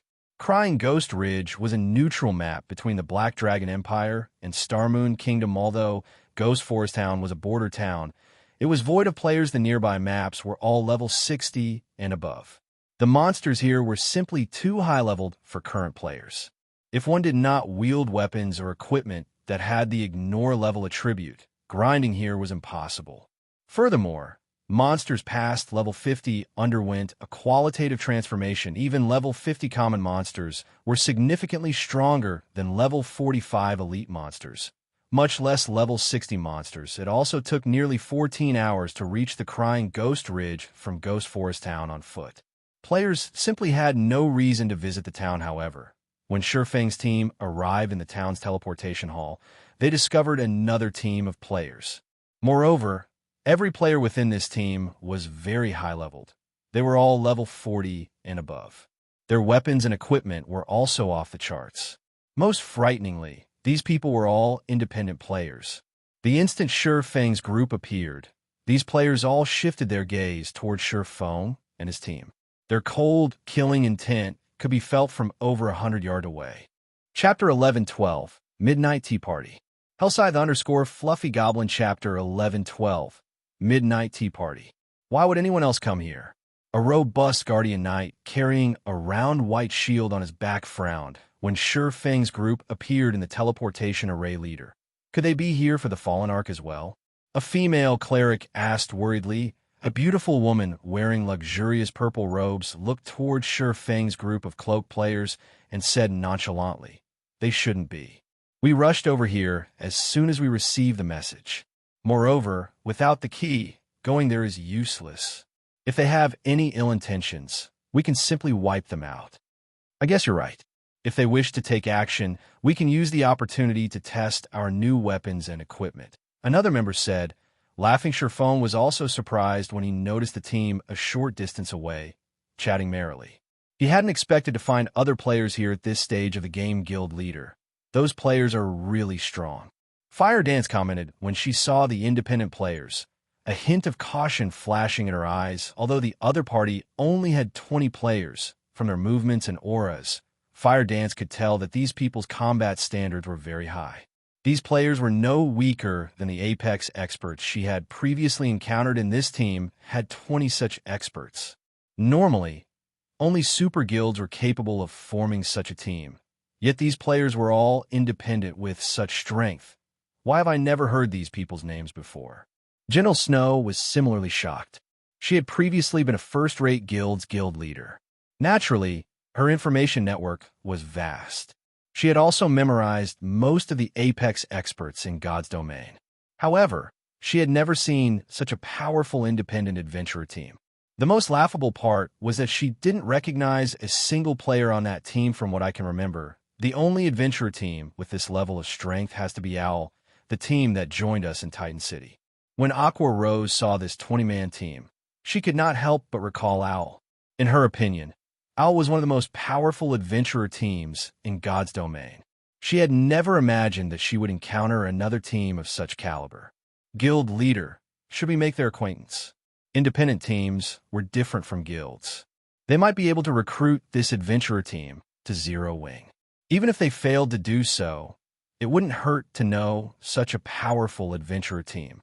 In the event that they needed more manpower in the future, they could request these independent players' help. After all, Apex experts were extremely rare in God's domain. Gentle Snow nodded in agreement. If they could recruit these players to Zero Wing, it would undoubtedly push the guild to a whole new level. They would also have more confidence in the contest on Thunder Island. Forget it. We have more important matters to deal with right now. We'll get acquainted with them if there is a chance in the future, Shurfeng said, shaking his head. Well, this adventure team might be foreign to Aqua Rose and Gentle Snow. Shurfeng could not be more familiar with them. This adventure team was the famous Midnight Tea Party. The team maintained a member count of 20 players. In terms of combat power, even super guilds feared them. However, as the Midnight Tea Party did not bother to claim territory of their own and refused to operate under anyone, the various super guilds had tried to recruit the team in the past. Unfortunately, no one ever succeeded. However, what surprised Shurfeng was that he found a familiar face among the group. Endless Scars. Shurfeng had never imagined that the once mythical existence would be a member of the Midnight Tea Party during God's domain's early stages. If the public had learned of this in the past, everyone would have been shocked. Although members that left the Midnight Tea Party had gone on to their own great achievements in the past, none of them had ever been as successful as Endless Scars ranking as the #1 player on the God's Domain experts list meant that Endless Scars had stood at the peak of God's domain yet. When Shifeng thought about how Endless Scars' status as one of the Blackwater Corporation's representatives, his head started to ache. The Blackwater Corporation's background was extraordinary. If Endless Scars joined Blackwater and became one of its leaders, he did not dare to imagine what kind of future awaited the guild, however. Shifeng had never heard of Endless Scars joining Blackwater in the past. She had gone solo throughout her entire career in God's domain following, which Shifeng led his team into an NPC shop to stock up on food and beverages.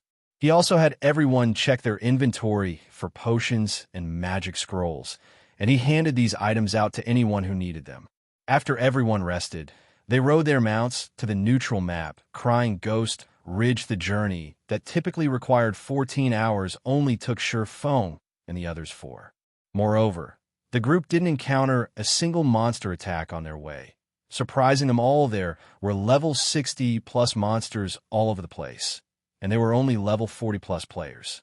The massive level difference would allow monsters to detect them easily, yet none of the monsters attacked them during their journey. What these players did not know was that Shifeng knew this terrain like the back of his hand. He knew which paths were safe and which were not. In reality, the 14-hour journey included the time players wasted in fights against the local monsters. If one did not have to fight, they could reach the Crying Ghost Ridge in 10 hours if they ran straight there. Stop for a minute. Before us lay the neutral map, Crying Ghost Ridge. As the team was about to enter the mountain path before them, Shifeng halted his team. He then took a Tier 1 group invisibility scroll from his bag and said, "We'll complete the remaining journey on foot. Remember to follow me closely. The monsters here aren't like any you have encountered before. Even the level 60 common monsters here could reach the Trial Tower's 3rd floor. They have the combat standards to reach the Trial Tower's 3rd floor? Are they even monsters?" Blackie could not help his astonishment when recruiting ordinary members. Most large guilds only required players to reach the Trial Tower's 2nd floor, though Zero-Wing standards were slightly higher, with ordinary members needing to reach the 3rd floor, while elite members needed to reach the 4th floor. In other words, any random monster in the Crying Ghost Ridge was as strong as Zero-Wing's elite members. However, monsters had much higher attributes than players. If both sides had the same combat standards, monsters could easily kill players. Everyone's relaxed expressions immediately vanished, and they began to move cautiously. At the same time, they were very curious about why Shifeng had led them to such a dangerous location, following which Shifeng activated the group invisibility scroll. As long as they did not attack or receive any attacks, they would remain invisible. The group invisibility scroll's only drawback was that it would reduce the affected player's movement speed to 80%, and its duration was only 10 minutes. Shortly after Shifeng's team entered the Crying Ghost Ridge, another group of players arrived before the ridge on their horses. "There are too many monsters on the way here. We really are lucky that leader has the Beastmaster's breath as a deterrent. If that other team came this way, they would be stuck fighting those level 60 monsters for hours. By the time they got here, we'd already have the fallen Arkansas." The Midnight Tea Party's members could not help but laugh. They had only braved the journey here because their team leader had the Beastmaster's breath. Otherwise, they would have waited until they reached level 50, huh? Something's not right. Look at those hoof prints. When one of the rangers used his investigation skill, he discovered hoof prints around the mountain path's entrance. He was shocked. The prints look quite fresh, and there are a lot of them. What? Could it be the team we saw in town? Impossible. Chapter 1113, Foreign Races. Hellscythe_Fluffy Goblin Chapter 1113, Foreign Races. When the Midnight Tea Party's members noticed the hoof prints, their expressions grew tense. The Crying Ghost Ridge was a level 60 to level 75 map. To current players, this place was a forbidden land. If not for their interest in the fallen Ark inside the ridge, they would not have bothered coming here at all.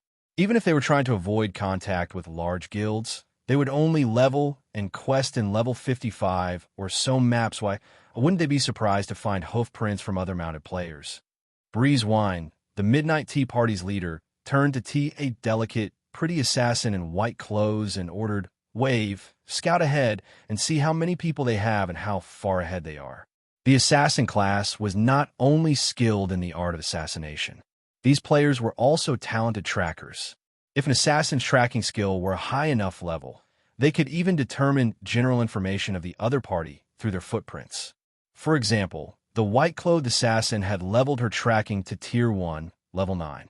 At this stage of the game, an assassin with the skill at Tier 1, Level 2 was already impressive. After all, it was not a commonly used skill, leave it to me. The pretty assassin called Netherworld Wave nodded.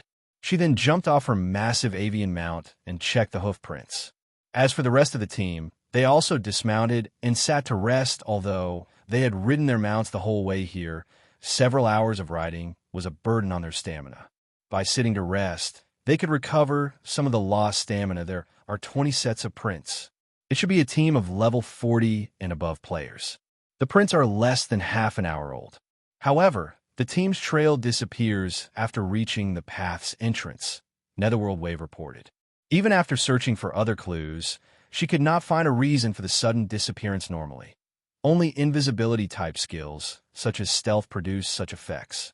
However, why would a group of 20 assassins venture to the Crying Ghost Ridge? Although we don't know why these players are here, we should be careful. As a neutral map, there are plenty of foreign races in Crying Ghost Ridge. If the natives discover us, kill them immediately. If we can't kill them, run. Do not engage in a drawn-out battle. Breeze Wine instructed. Low-ranking mounts cannot hide their tracks, and my Beastmaster's breath is only effective against low-intelligence monsters. It won't be nearly as effective against the races here. From this point on, we'll advance on foot. Following which, the Midnight Tea Party stealthily entered the Crying Ghost Ridge. However, as the team traveled down the narrow mountain path leading into the Crying Ghost Ridge, they discovered a bewildering scene. The area, which had originally been covered with gravel, now looked like the surface of the moon. Craters and corpses of various races littered the ground. There were at least 300 dead scattered in the rubble. It looked like some Great War's forlorn battlefield. What happened here? The female cleric Cloud Yarn's jaw dropped, shock filling her gaze as she stared at 3 ogre corpses that were over 10 meters tall, their bodies bisected.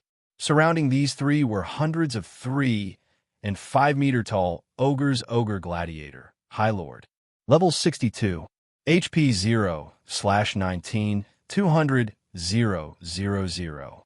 Ogre Warrior, Special Elite, level 60, HP 0/1, 900, 000. Ogre Shaman, Chieftain, level 61, HP 0/3, 500, 000. Leader, these ogres seem to have been here to ambush players. However, from the looks of it, the players who passed by earlier must have killed them. Netherworld Wave said as she handed some simple traps she had picked up to Breeze Wine in God's domain. Players weren't the only ones capable of setting traps. Monsters could do so as well. As for foreign races that had higher intelligence than monsters, setting traps was common. Though, there are differences between the traps the various races set. For example, simple-minded races like ogres were only capable of setting very primitive traps. Perceptive players could easily avoid them. Just who were those players? Breeze Wine could not help his joy when he saw the ogre corpses. Among the hundreds of ogres, there were 3 level 62 ogre gladiators and over 30 ogre shamans, which were healers. Even their adventurer team would suffer casualties if they fought such a powerful force. However, he could not find a single trace of a player's resurrection on the battlefield. Thank goodness we arrived after those people. Otherwise, we would have had a hard battle, Cloud Yarn said.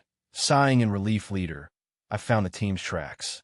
It seems like they're heading towards the Fallen Ark as well. Dark War, a ranger wielding a short bow, said as he pointed towards the dead forest ahead of them. This is interesting. Endless Scars smiled faintly as she examined the sword marks on the ogre gladiators. Leader, let's move out. If we waste too much time here, the monsters might respawn. All right, let's go, Breezewind said as he gestured with a hand. The team then followed the tracks.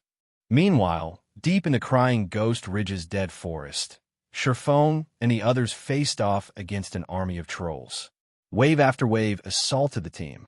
Meanwhile, the troll shamans standing in the rear continuously healed the troll warriors and chieftain fighting on the frontline troll warrior elite. Level 61. HP 650 000 / 650 000. Troll chieftain, Great Lord. Level 63. HP 42 000 000 / 42 000 000. Troll Shaman, Chieftain.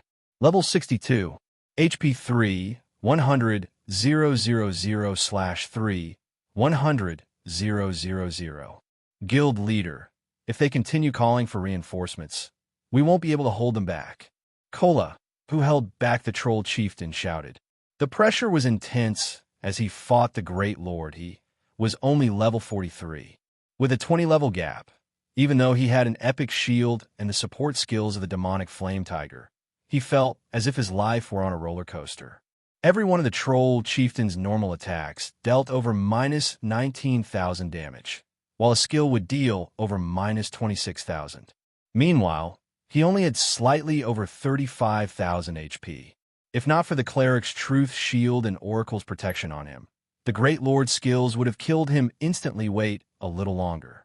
Turtle Dove and Wumian try to lure as many troll warriors away from the chieftain as possible. Shifeng unhurriedly instructed Guild Leader, there are too many trolls here. If any more join the fray, I'm afraid that we won't be able to deal with them. General Snow felt her chest tighten as she watched more troll warriors join the battle. They could deal with their foes if the monsters were simply level 40-plus elites. However, these are level 60-plus elite monsters. Furthermore, aside from the abundant EXP, killing these monsters wasn't particularly profitable. The elite and chieftain-ranked trolls they had already killed had only dropped silver coins and some materials. They hadn't even dropped a piece of mysterious iron equipment almost. Just hold on for a little while longer. Shifeng did not bother to explain God's Domain's neutral maps were home to various foreign races unlike humans. Foreign races were very talented. Some were good with magic, some possessed unmeasured strength, some had acute five senses, and some were natural-born warriors. To put it simply, foreign races were much stronger than humans during ancient times. Humans had consistently ranked at the very bottom among the races in God's domain. Humans did not have an edge in combat. However, humans' intelligence was unmatched. The human race had only achieved the prosperity it enjoyed today by accumulating and passing on their knowledge from one generation to the next. Although humans were still no match for archaic species, they had become the race on the continent of God's domain and occupied most of the continent's territories. There were two foreign races in Ghost-Crying Ridge, ogres and trolls. While ogres wielded boundless strength, they lacked the intelligence to produce weapons that could maximize that strength. Trolls, on the other hand, were very smart. Normally, they would gather wood and stone to forge weapons for battle. Green ebony was among the wood these trolls harvested. Hence, when killing these trolls, there was a chance that green ebony would drop, of course. Players could also search the Crying Ghost Ridge for harvestable green ebony. However, the process was troublesome. Moreover, to Shifeng and the others, Crying Ghost Ridge was still too dangerous to explore casually. There were many places that they couldn't reach yet. Thus, Shifeng settled on killing trolls for the wood. In fact, he was specifically waiting for the troll chieftain to call for reinforcements so that he would have more troll warriors to kill. Troll warriors were only elite monsters. Their chances of dropping a rare material like green ebony were quite low. At the very least, they needed to kill chieftain-ranked trolls for a decent chance of obtaining green ebony. Guild Leader. More trolls have arrived. Minor Wind reported, his expression twisting. Among the newcomers were 3 Lord-ranked trolls. Chapter 11:14, Advanced Technique. As soon as Minor Wind finished his report, the team heard crashing from the nearby forest as one tree after another fell to the ground. Suddenly, 3 3-meter-tall figures jumped into the clearing. These 3 figures were black-skinned trolls clad in broken armor, each wielding a silver spear. Their blood-red eyes radiated an intense, bloodlust roar. The instant the 3 black trolls noticed Shifeng's group, they bellowed in rage. One of them even swung their spear at a nearby tree, felling the massive tree with a single attack. Even Sure Fong couldn't underestimate their incredible strength. Petrified Troll, Lord. Level 62. HP 8, 200, 000/8, 200, 000. Everyone on the team felt an immense pressure from the Petrified Trolls. If the Trolls were merely level 40 Lords, they could hold the monsters back. However, a level 62 Lord was many times more powerful than a level 40. On their team, only their MTs could withstand an assault from one of these monsters. No one else could endure their attacks, much less pin them down. These level 62 Lords possess combat standards at the Trial Tower's 4th floor. These Petrified Trolls' attributes also dwarfed theirs. The same held true for speed. In addition, Lord-ranked monsters were generally resistant to control skills. If they could neither outrun nor control these monsters, just how were they supposed to fight against the Petrified Trolls? Shurfeng's expression was just as serious as the rest of his team. What rotten luck. It's even capable of summoning Petrified Trolls. The Troll Chieftain surprised Shurfeng. Unlike ordinary trolls, Petrified Trolls had petrification runes carved all over their bodies, which made their skin harder than even steel. They were also monstrously strong. They were famous for being difficult enemies. In the past, players that encountered these Petrified Trolls generally turned and fled. The 3 Petrified Trolls didn't give Shurfeng's team much time to react. Without hesitation, they pounced on Kola, who currently held back the Troll Chieftain. Why are they always targeting me?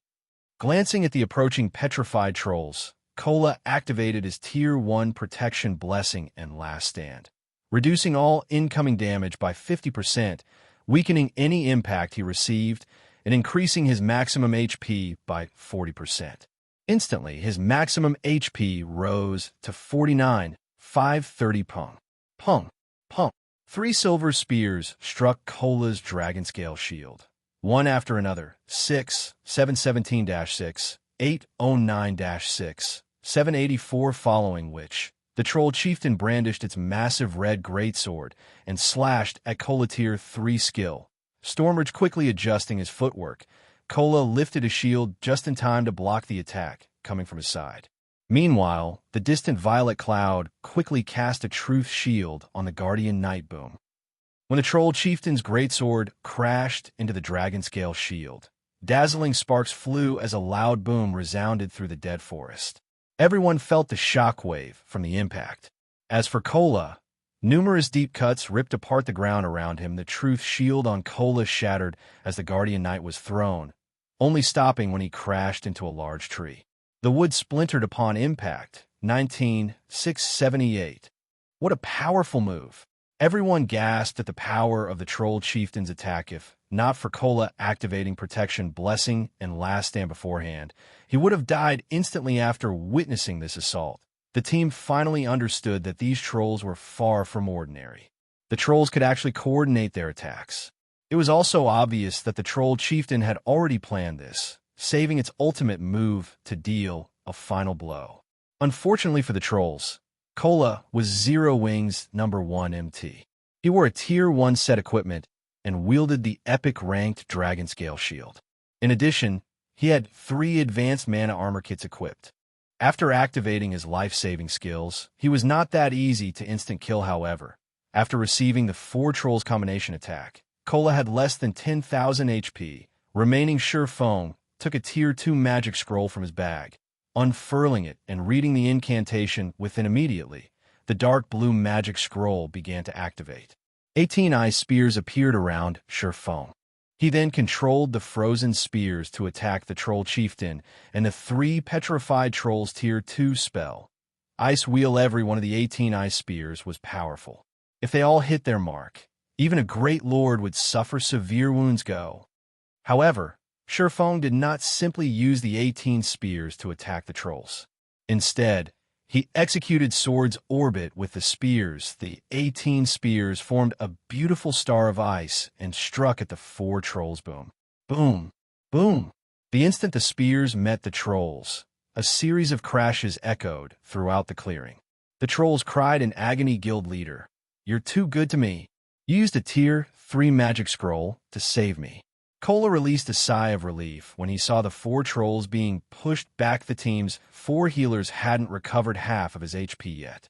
If he received another round of attacks, he would have no choice but to activate his final life-saving skill. Now that the 4 trolls had been forced back, he had room to breathe. Who are these people? A 20-man team is actually grinding monsters here. This is insane. That attack should have been from a Tier 3 magic scroll, right?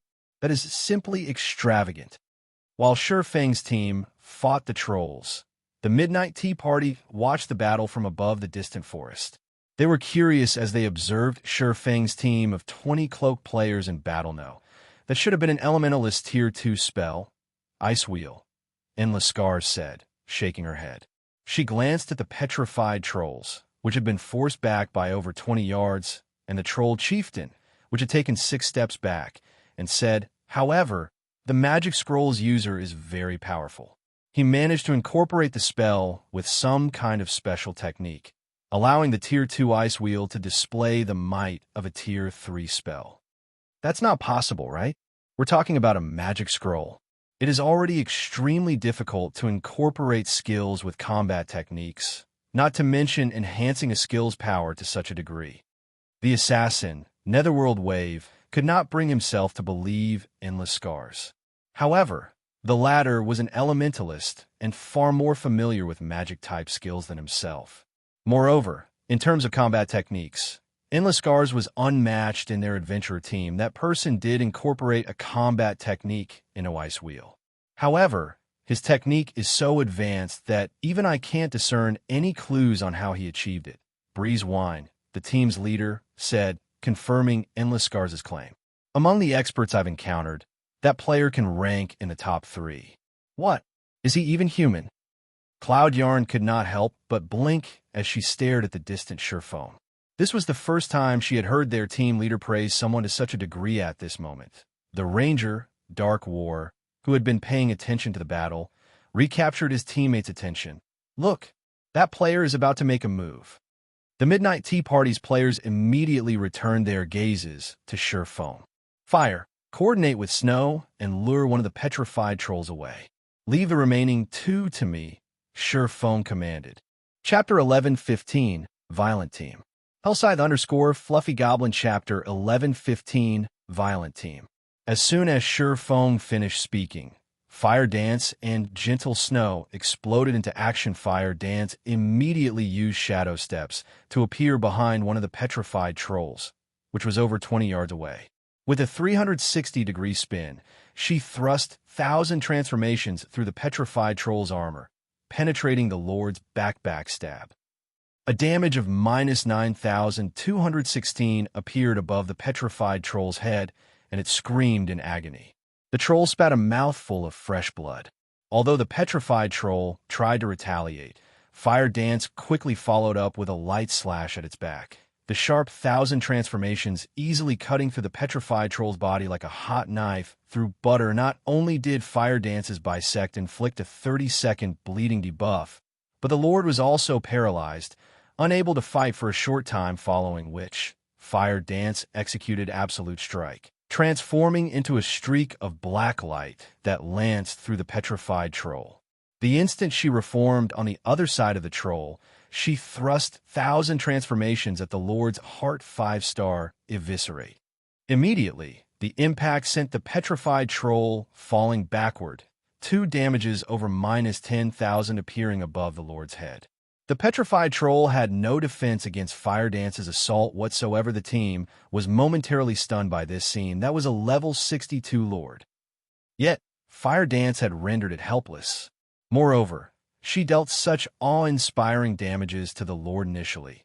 The team had assumed that Shurfang was pushing his luck when he had only sent Fire Dance and Gentle Snow to deal with the petrified troll. Now, however, it would seem that Fire Dance alone was more than enough for the job. Roar. As the heavily injured petrified troll got to its feet, it bellowed with rage. It swept its silver spear horizontally, covering a range of 10 yards. The powerful strength of its attack ripped apart the air, causing an explosion of force in response. Gentle Snow executed Charge and appeared before the Petrified Troll, protecting Fire Dance. Although the Petrified Troll was immune to her charge's fainted effect, the skill increased her attack speed and movement speed. She followed up by meeting the Troll Spear with a cross/boom. As an explosion shook the air, Gentle Snow was forced to take 3 steps back, a damage of over -2,000 appearing above her head.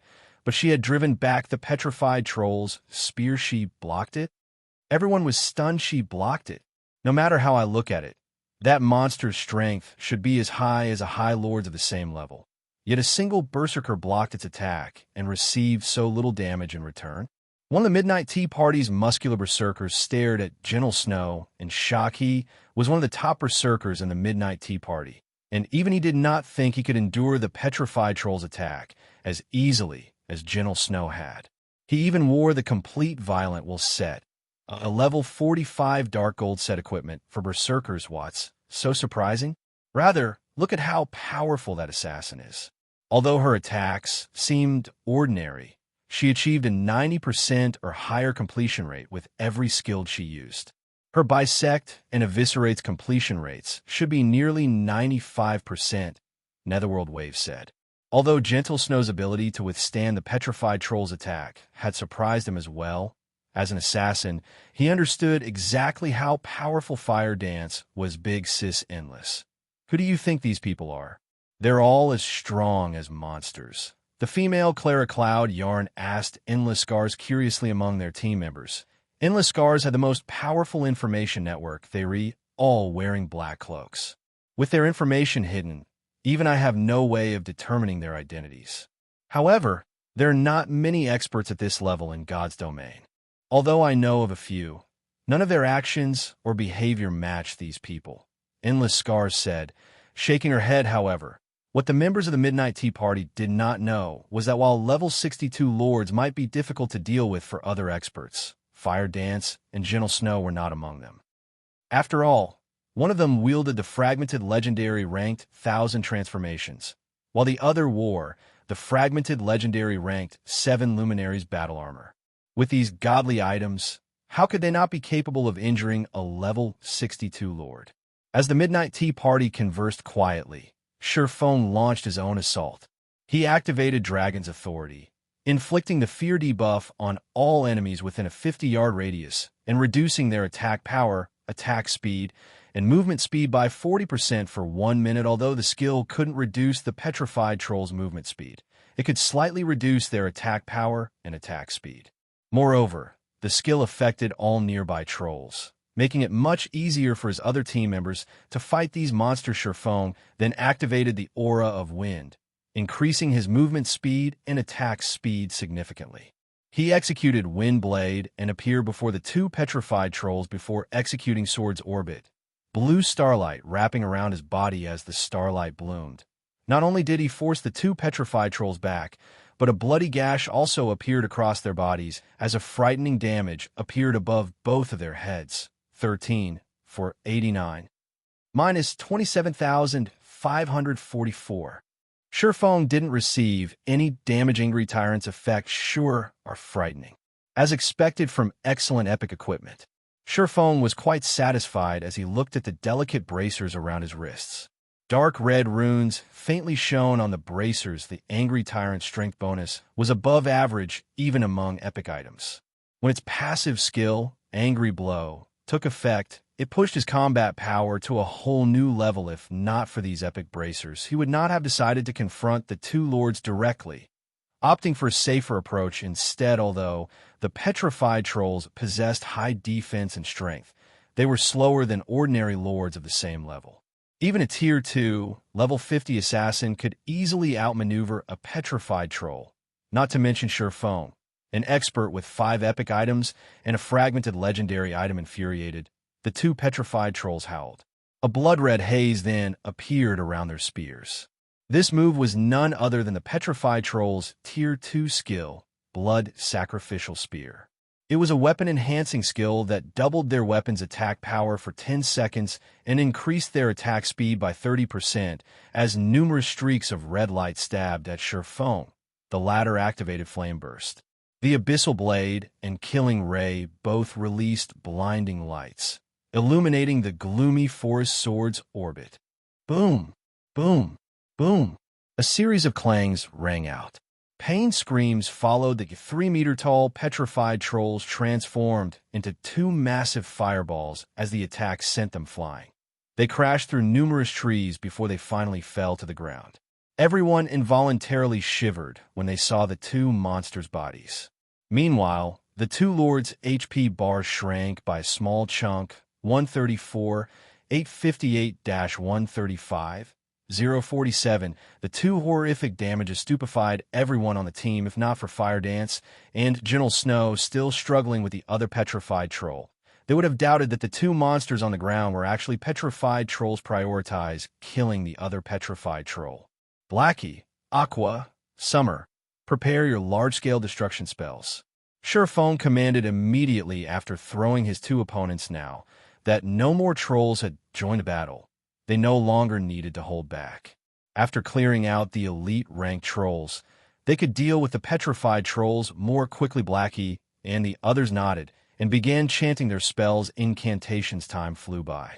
When the three of them finished chanting, gather the monsters around the troll chieftain. Blackie, use Guardian of Light on Cola. Under Sure Fang's command, the team gathered around the troll chieftain. Cola activated Dragon Scale Body, increasing his defense by 200%, HP by 300%, and recovery by 500% for 30 seconds. With Guardian of Light's effects, it was practically impossible for the trolls to kill him. Seal. When Surephone saw that most of the monsters had been hurted, he activated Skywheel Sword and limited the monster's movement. Attack! Immediately, 3 large-scale destruction spells descended on the trolls. As for Surephone, he switched the Aura of Wind for the Aura of Fire and activated Firestorm. Thunder and fire bombarded the monsters. By the time the spells ended, all elite-ranked trolls were dead. Even the chieftain-ranked troll shamans had less than half their HPs remaining. Chapter 11:16, Quadruple Jackpot. There had been over 500 elite-ranked trolls on the battlefield. When they all died, a golden glow enveloped everyone on the team as they all leveled up. What astonishing leveling speed! Gentle Snow was flabbergasted as she watched her experience bar rise. When she had left White River City, she was only at 74% of level 41. To bridge the gap and reach level 42, she needed to grind for at least another full day or so. Yet she had risen to level 42 shortly after entering the Crying Ghost Ridge. With this leveling speed, it was definitely possible to reach level 43 by the next day. After players reach level 40, it was practically impossible to level up once a day. No one would believe this, however. Although the team had killed plenty of troll warriors, the loot was pitiful, to say the least. Aside for some copper and silver coins, the 500 or so elite monsters only dropped some raw materials. Only 5 weapons and pieces of equipment dropped. Among them, 4 level 60 common items, while the last was a piece of level 60 bronze equipment. However, Surephone was not surprised. After reaching level 50. The drop rate for weapons and equipment decreased drastically. Only chieftain or above-ranked monsters had a slightly higher chance of dropping such items. This drop rate reduction occurred because players could begin challenging their Tier 2 class promotions after reaching level 50. After obtaining their Tier 2 class, killing elite monsters was as easy as taking candy from a baby. Tier 2 experts could solo chieftains and even give Lord a run for their money. Generally, 2 or 3 Tier 2 experts working together could easily take down a Lord of the same level naturally. The system wouldn't give players high-level weapons and equipment so easily. Hence, past level 50, 6-man party dungeons, even in normal mode, usually had Lords as the final boss. Moreover, these bosses had extremely powerful AoE skills. One mistake could easily lead to a party wipe. The same held true for Tier 2 experts, adventurer teams, and workshops that wanted to make money by selling weapons and equipment generally needed to deal with chieftains of the same level. If they wished to grind for mysterious iron equipment, at the very least, they had to deal with Lord-ranked monsters. This resulted in the rise in popularity for lifestyle classes capable of producing weapons and equipment. Of course, The system also restricted such lifestyle classes by significantly increasing the production costs of weapons and equipment that were level 50 and above. As a result, even bronze weapons and equipment required many rare materials. This greatly limited the number of weapons and equipment lifestyle players could produce and protected the market from oversaturation. This team is simply ridiculous. They have 4 people capable of using large-scale destruction spells in a 20-man team. Even our adventure team only has 2 people with such spells. Is that swordsman an NPC? He can actually overwhelm 2 level 62 lords. Shurfang's performance had astonished the Midnight Tea Party's members, however. They weren't shocked because Shurfang had fought 2 level 60-plus lords by himself. After all, they were capable of that themselves. What truly shocked them was the overwhelming strength Shurfang had displayed. The swordsman had managed to suppress the petrified trolls through brute force. Turtledove helped tank the petrified troll on Fire's side. Wumyan, lure one away from me. Everyone else, prioritize killing the troll shamans. Shurfang ordered after sweeping a glance over the troll shamans, who had less than half their HPs remaining. Kola, start running. Lure the troll chieftain as far away from here as possible. Don't give the shamans any chance to heal the chieftain. Understood. Kola immediately dashed in the opposite direction of the troll shamans. Seeing this, the troll chieftain chased after the escaping guardian knight. When the troll chieftain moved, the troll shamans had no choice but to follow their leader. However, they couldn't cast their heals while moving. As a result, the troll shamans couldn't heal the troll chieftain. Meanwhile, the other members on Shurfang's team begun to bombard the troll shamans. After a few moments, the troll shamans collapsed, one after another, becoming EXP for Shurfang's team. Without the shaman's heals, the petrified trolls became a lot easier to deal with. Don't kill the petrified trolls. Leave them at 5% HP. Shurfang warned his teammates when he noticed Turtledove's petrified troll only had 10% of its HP remaining. The petrified trolls were lords. Although the chances of them dropping green ebony were high, simply killing them would be a waste. After all, he had Icarus's heart on him. If he killed the lords, the chances of them dropping green ebony would be a lot higher. Although no one understood what Shurfang intended to do, they followed his commands. When Turtledove's petrified troll had 5% HP remaining, the team halted their attacks and shifted their focus to Yi Wumyan's troll. Under the violent bombardment, it only took 5 minutes for all 3 petrified trolls to reach 5% of their total HP. Guild leader, can we kill them now? Aqua Rose asked, while their team's firepower was indeed fierce. Keeping all 3 petrified trolls alive placed an extremely heavy burden on their team's healers. Moreover, after such a long battle, their healers only had 30% of their mana remaining. On the other hand, the troll chieftain had most of its HP remaining. If they delayed the petrified trolls' deaths, their healers would not last 30% mana remaining. We could give it a try. Shurfang calculated some factors as he glanced at the troll chieftain's HP and the healer's mana. He then said through the team chat, "Healers, use your intermediate mana recovery potions. Fire, take this petrified troll over for me. Remember, keep the petrified trolls at least 50 yards away from the troll chieftain. Everyone else, focus your fire on the chieftain." Saying so, Shurfang activated silent steps and appeared behind the troll chieftain. He then executed thundering flash. 5 blue lightning streaks devoured the Great Lord, causing damages of around -7,000 to appear above its head. In terms of defense, the troll chieftain was even stronger than the petrified trolls.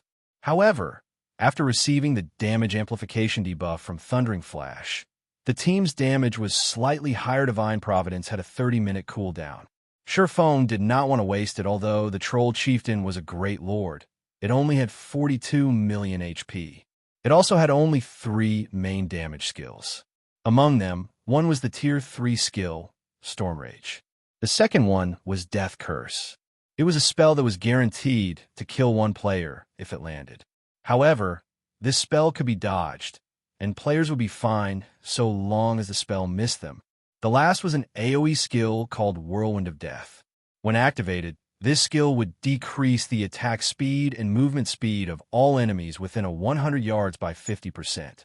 Moreover, players would receive one death debuff every 10 seconds, each debuff increasing the damage they receive by 10%.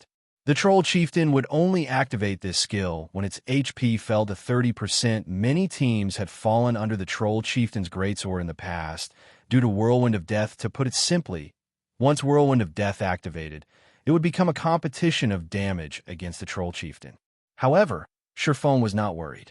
After all, their team's firepower was off the charts as the battle with the Troll Chieftain continued. Cola's HP continuously increased and decreased. Every time the Troll Chieftain used Storm Rage, Surephone landed a full-powered blow to one of the Great Lord's joints, disrupting Storm Rage's trajectory slightly. This small deviation provided Cola with enough space to dodge the attack, preventing his HP from dropping to a critical level and increasing the burden on the healers. As for the Troll Chieftain's Death Curse, Surephone warned his teammates to avoid the Great Lord's front when he noticed the boss activating the spell. As the Troll Chieftain channeled Death Curse through its eyes, one simply needed to avoid standing before the Great Lord and wait out the spell's 5-second duration. Ordinary players might find it difficult to avoid this spell, but these players were experts. As long as Surephone notified them in time, they could dodge the spell with little to no trouble. When the Troll Chieftain only had 30% HP remaining, it roared with fury. Despicable humans, know our wrath. The Troll Chieftain shouted. It then spun its great sword at the sky. A black storm instantly formed, covering the battlefield and enveloping Zero Wings players finally. Surephone had long since grown impatient. He activated Phantom Kill and 9 Dragon Slash. Don't hold back. Throw everything you've got at it. With the addition of Feng's Doppelganger and the 12 Abyssal Blade Phantoms, the team's damage output instantly soared. The other team members similarly activated their Sure Kill skills. The Troll Chieftain's HP rapidly decreased. It lost over 200,000 HP every second in the end. When it only had 1% HP remaining, Surephone activated Divine Providence and Thunder God's Descent. Both he and his doppelganger then activated Flame Burst and went on to attack the Troll Chieftain before assaulting the 3 petrified trolls. As the 4 trolls died, for golden balls of light lifted from their corpses and flew into the air, following which the golden balls burst and transformed into streams of light that rained on the battlefield. Everyone was rendered speechless. These players had seen something like this before. This scene occurred when they triggered a jackpot. The Midnight Tea Party's members were also dumbfounded. Quadruple jackpots. This was utterly ridiculous. Chapter 11:17, Godly Skill. Hellscythe Fluffy Goblin Chapter 11:17, Godly Skill. After the Troll Chieftain and 3 petrified trolls died, a golden glow once again encased several players on the team. Killing lords and great lords of a higher level definitely yielded far more EXP than killing elite monsters of a higher level. Among those who leveled up, Aqua Rose, Fire Dance, and Violet Cloud finally reached level 45, while Cola, Turtle Dove, Yiwumian, Minor Wind, and Shadow Sword rose to level 44 inches. The Black Dragon Empire. They could all rank within the top 10 on the Empire's ranking list. Currently, the Empire's #1 player was only level 42, and still quite a distance away from level 43. However, the team was more concerned with the loot before them. This was the first time any of them had seen 4 bosses simultaneously drop jackpots. There were too many items on the ground for them to keep count. This is insane.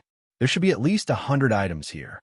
Blackie gaped at the items on the ground previously. Despite killing so many elite monsters, they had only obtained a few decent items. However, practically every item among the 4 bosses' drops looked decent or better. Guild leader, your luck is simply amazing. In the future, you must join us during the large-scale team dungeon raids. We'll probably get more during a single trip with you than 5 or 6 trips by ourselves. Aqua Rose could not help but look at Surephone, her eyes shining. It was fairly obvious that, by the look on her face, she wanted to drag Surephone into a dungeon raid every day. The rest of the team expressed their agreement. With that kind of ridiculous luck, it would be a waste not to have Surephone raid dungeons. All right, tidy up the loot first. We'll have plenty of opportunities to raid large-scale team dungeons afterward. Sherfone could not help but chuckle and shake his head in response to everyone's expectant gazes. He had no choice but to offer an empty promise for now. He had no intentions of revealing Icarus's heart. After all, this godly tool was simply too important to a guild. The necklace could even upgrade a lifestyle player to master rank following which everyone began to collect the loot. They had an extraordinarily abundant harvest this time. The 4 bosses had dropped a total of 115 items, with 96 raw materials. Among the raw materials, 22 were green ebony, which surprised Sherfone. Generally, Lord rank trolls only dropped 1 green ebony when killed, or 2 logs if one were lucky. As for great lords, they usually dropped 3 logs. Crafting a single advanced transport carriage only required 15 logs.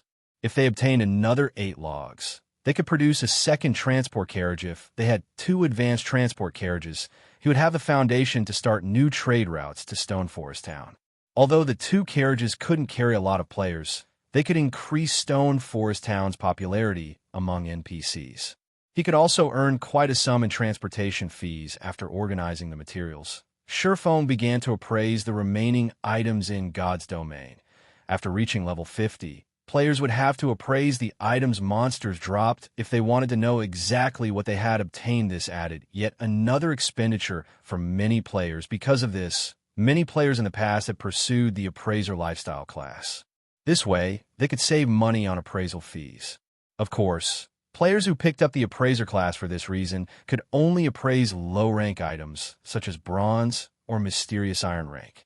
For secret silver rank, one needed to become an intermediate appraiser.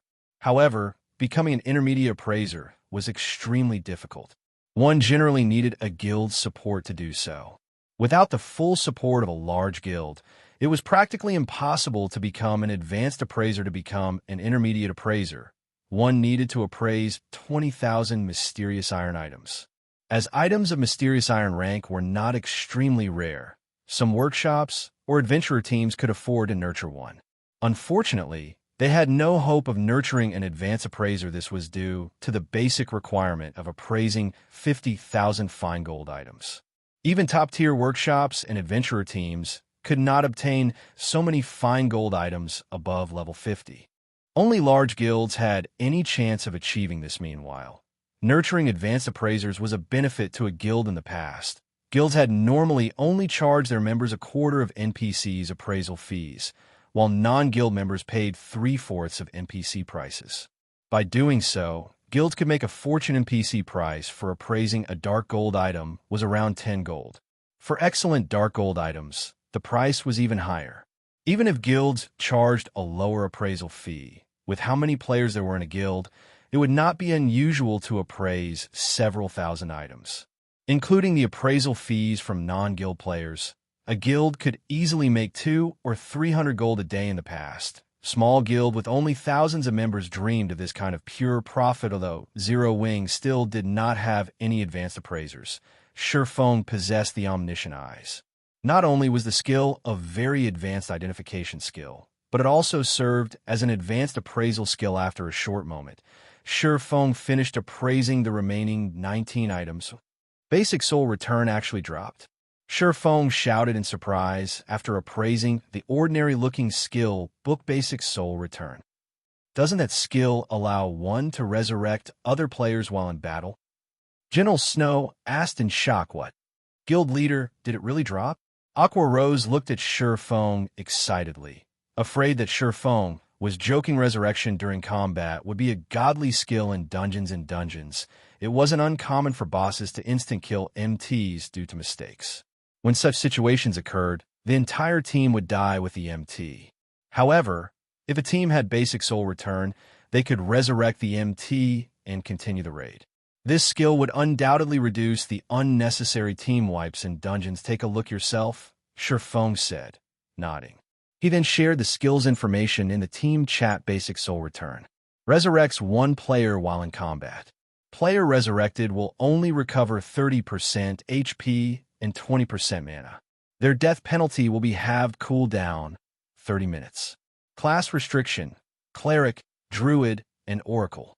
After everyone read the skill's introduction, excitement illuminated their expressions. What a godly skill. Previously, these players had only heard of skills that could resurrect players during battle. Now, not only was one such skill before them, but it could also reduce the death penalty. It was very common for players to die and lose a level when fighting a field boss. If they could reduce their death penalty by half and only lose 50% EXP, they could save plenty of time. What a pity. It would be great if the death penalty reduction were slightly higher, Colas said. Whether it was raiding dungeons or killing field bosses, MTs were the most susceptible to death. Following which, Shurfeng shared the information for the remaining loot. The items were mostly level 60 weapons and equipment, with the best being Secret Silver rank. However, none of them could compare to Basic Soul Return Skill Guild Leader. Should we search for another troll encampment? Minor Wind asked. Even after observing their surroundings for some time, he did not notice any signs of incoming monsters. It was likely that they had cleared out all of the nearby trolls. If they wanted to kill more, they would have to grind elsewhere now. First, we need to greet our friends hiding in the distance, Shurfeng said, shaking his head. He then turned to the dead forest on his left, shouting, "You've been watching for quite some time now.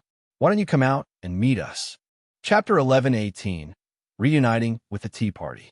Hellscythe_Fluffy Goblin Chapter 11:18, Reuniting with the Tea Party. Due to the quiet of the surrounding forest, the Midnight Tea Party's members heard Shurfeng loud and clear. "Leader, we've been discovered. What should we do?" Cloud Yarn asked somewhat anxiously. It wasn't unusual to encounter other players in the fields, however. This situation was somewhat different. This was because they bore the suspicion of banditry. Shurfeng's team had just finished killing multiple bosses. Although they had already obtained the loot, the items would remain ownerless for the next 2 hours. As long as they were killed, the loot was guaranteed to drop. Cloud Yarn did not doubt that Shurfeng's team would be merciless to anyone who attempted to rob them. It wouldn't have been a major issue if Shurfeng's team were only comprised of ordinary experts. However, based on the miraculous feats she had witnessed, Shurfeng's team was most likely just as strong as theirs. If it really came down to a fight, the outcome wouldn't be pretty. Guild leader. Could that guy be trying to trick us into revealing ourselves?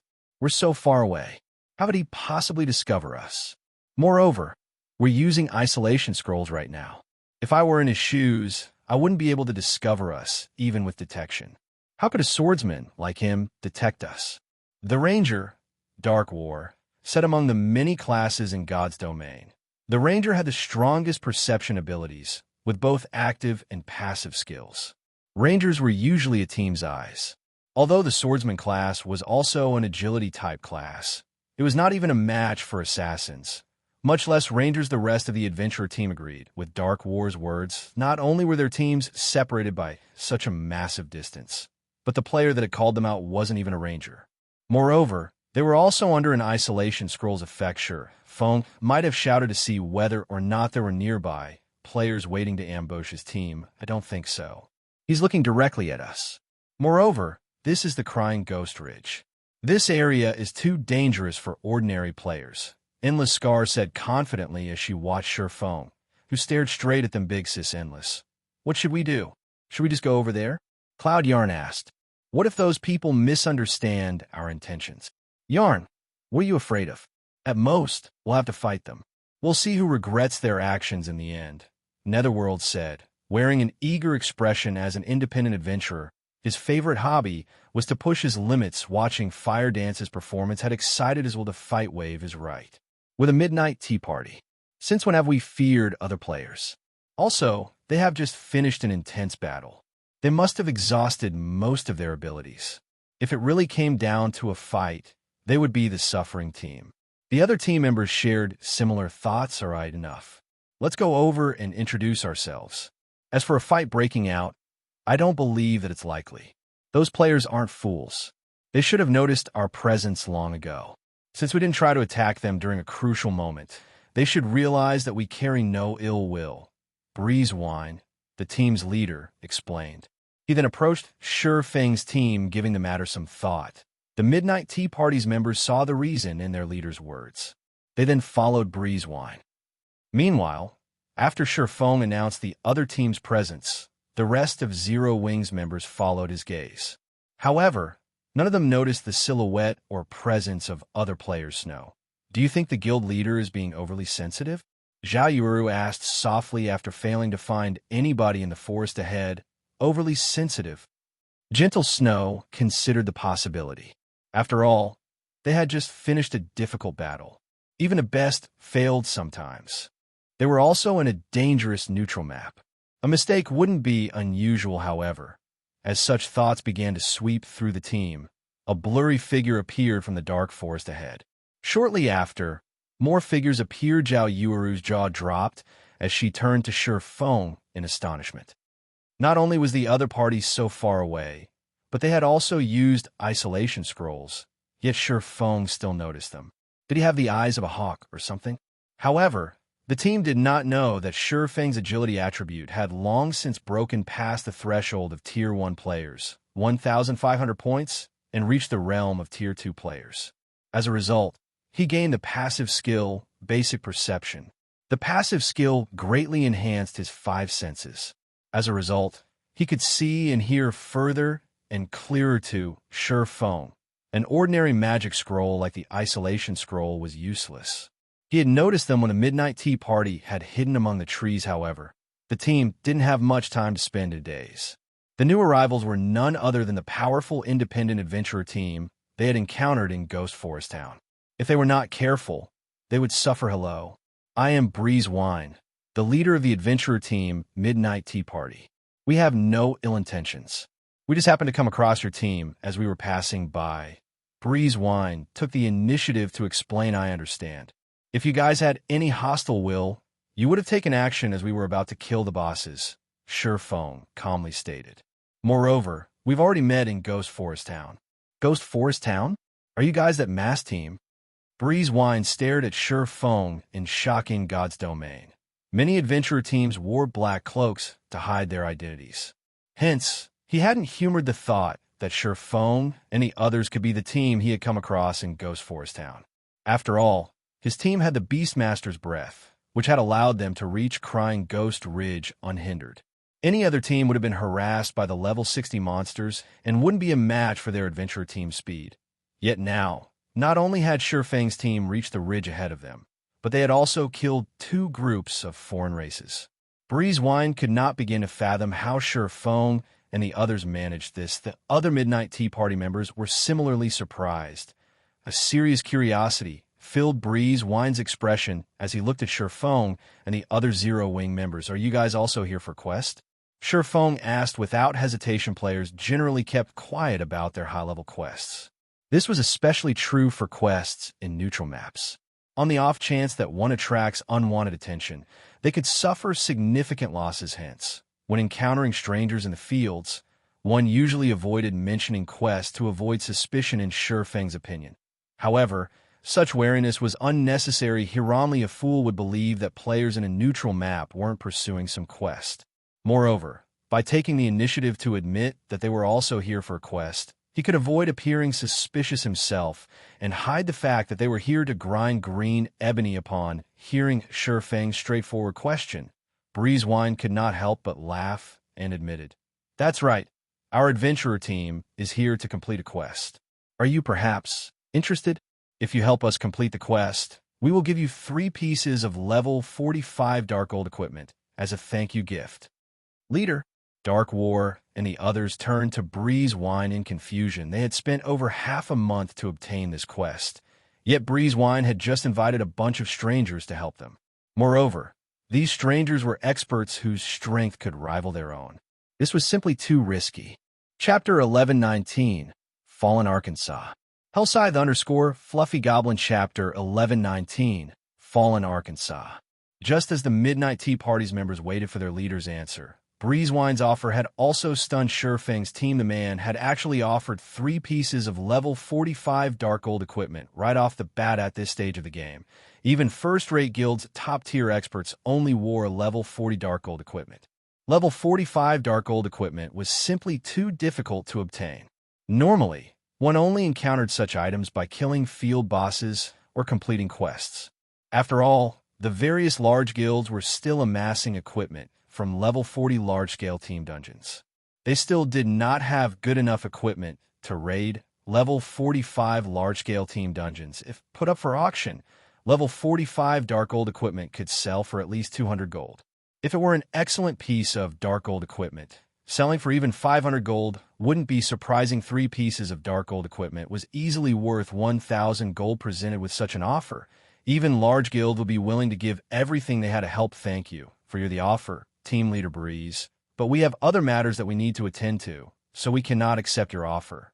Feng rejected the offer without so much as a thought. Although 3 pieces of level 45 dark gold equipment were quite valuable, it wasn't what Zero Wing needed the most right now. The green ebony they were after would affect Stone Forest Town's prosperity.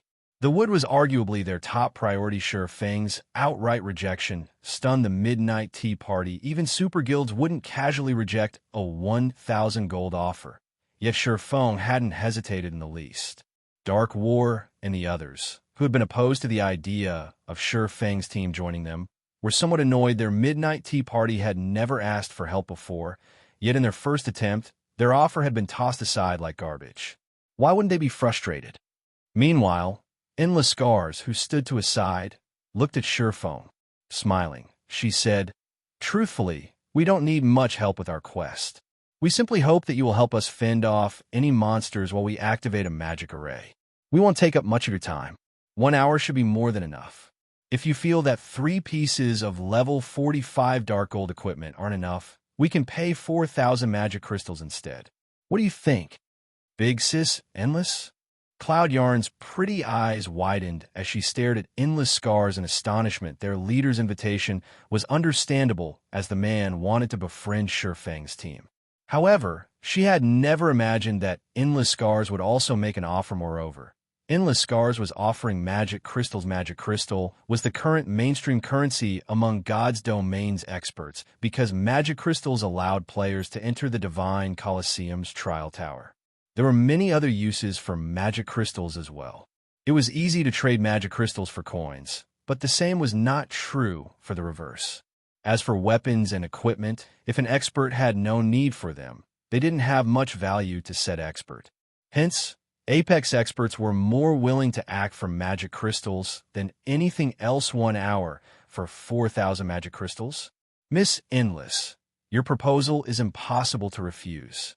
Endless Scars' wealth momentarily stunned Feng. Not long ago, Phoenix Rain had offered a hire 10 of Zero Wings players for an entire day for 5,000 magic crystals.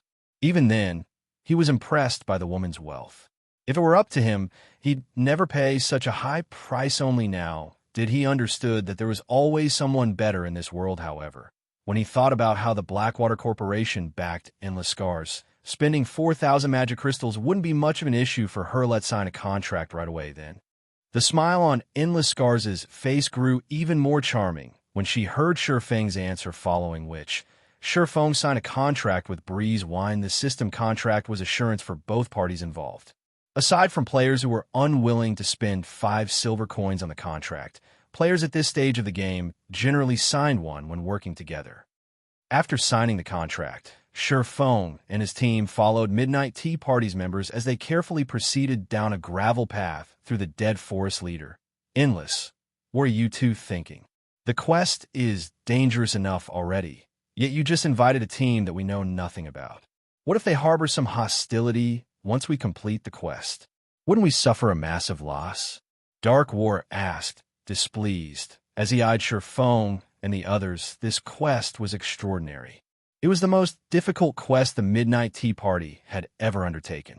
Although it was not a legendary quest, it could be considered a pseudo-legendary quest.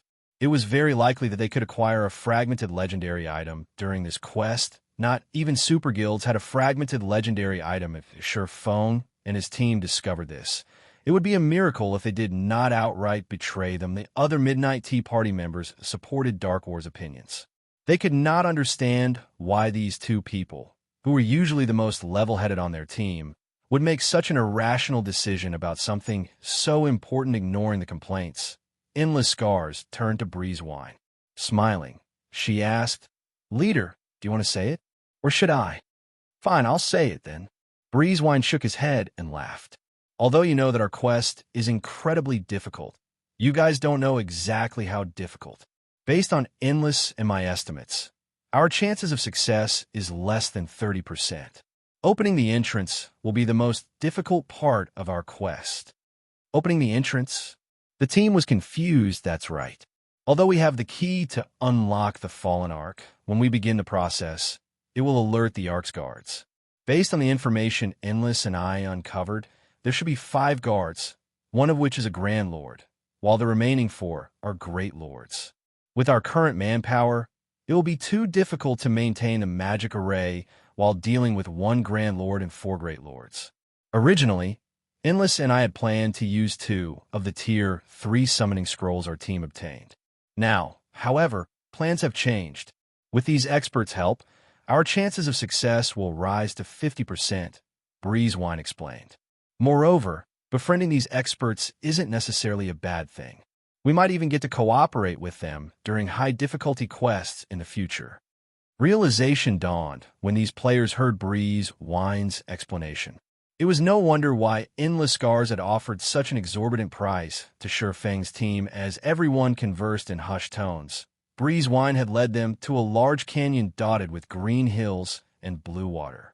The canyon looked as if some giant sword had split the large mountain in half. Each side of the canyon radiated a powerful pressure that scared the monsters and crying, "Ghost, Ridge away I sent. This the Fallen Ark's location?" Shock colored Shurfeng's face when he saw this scene.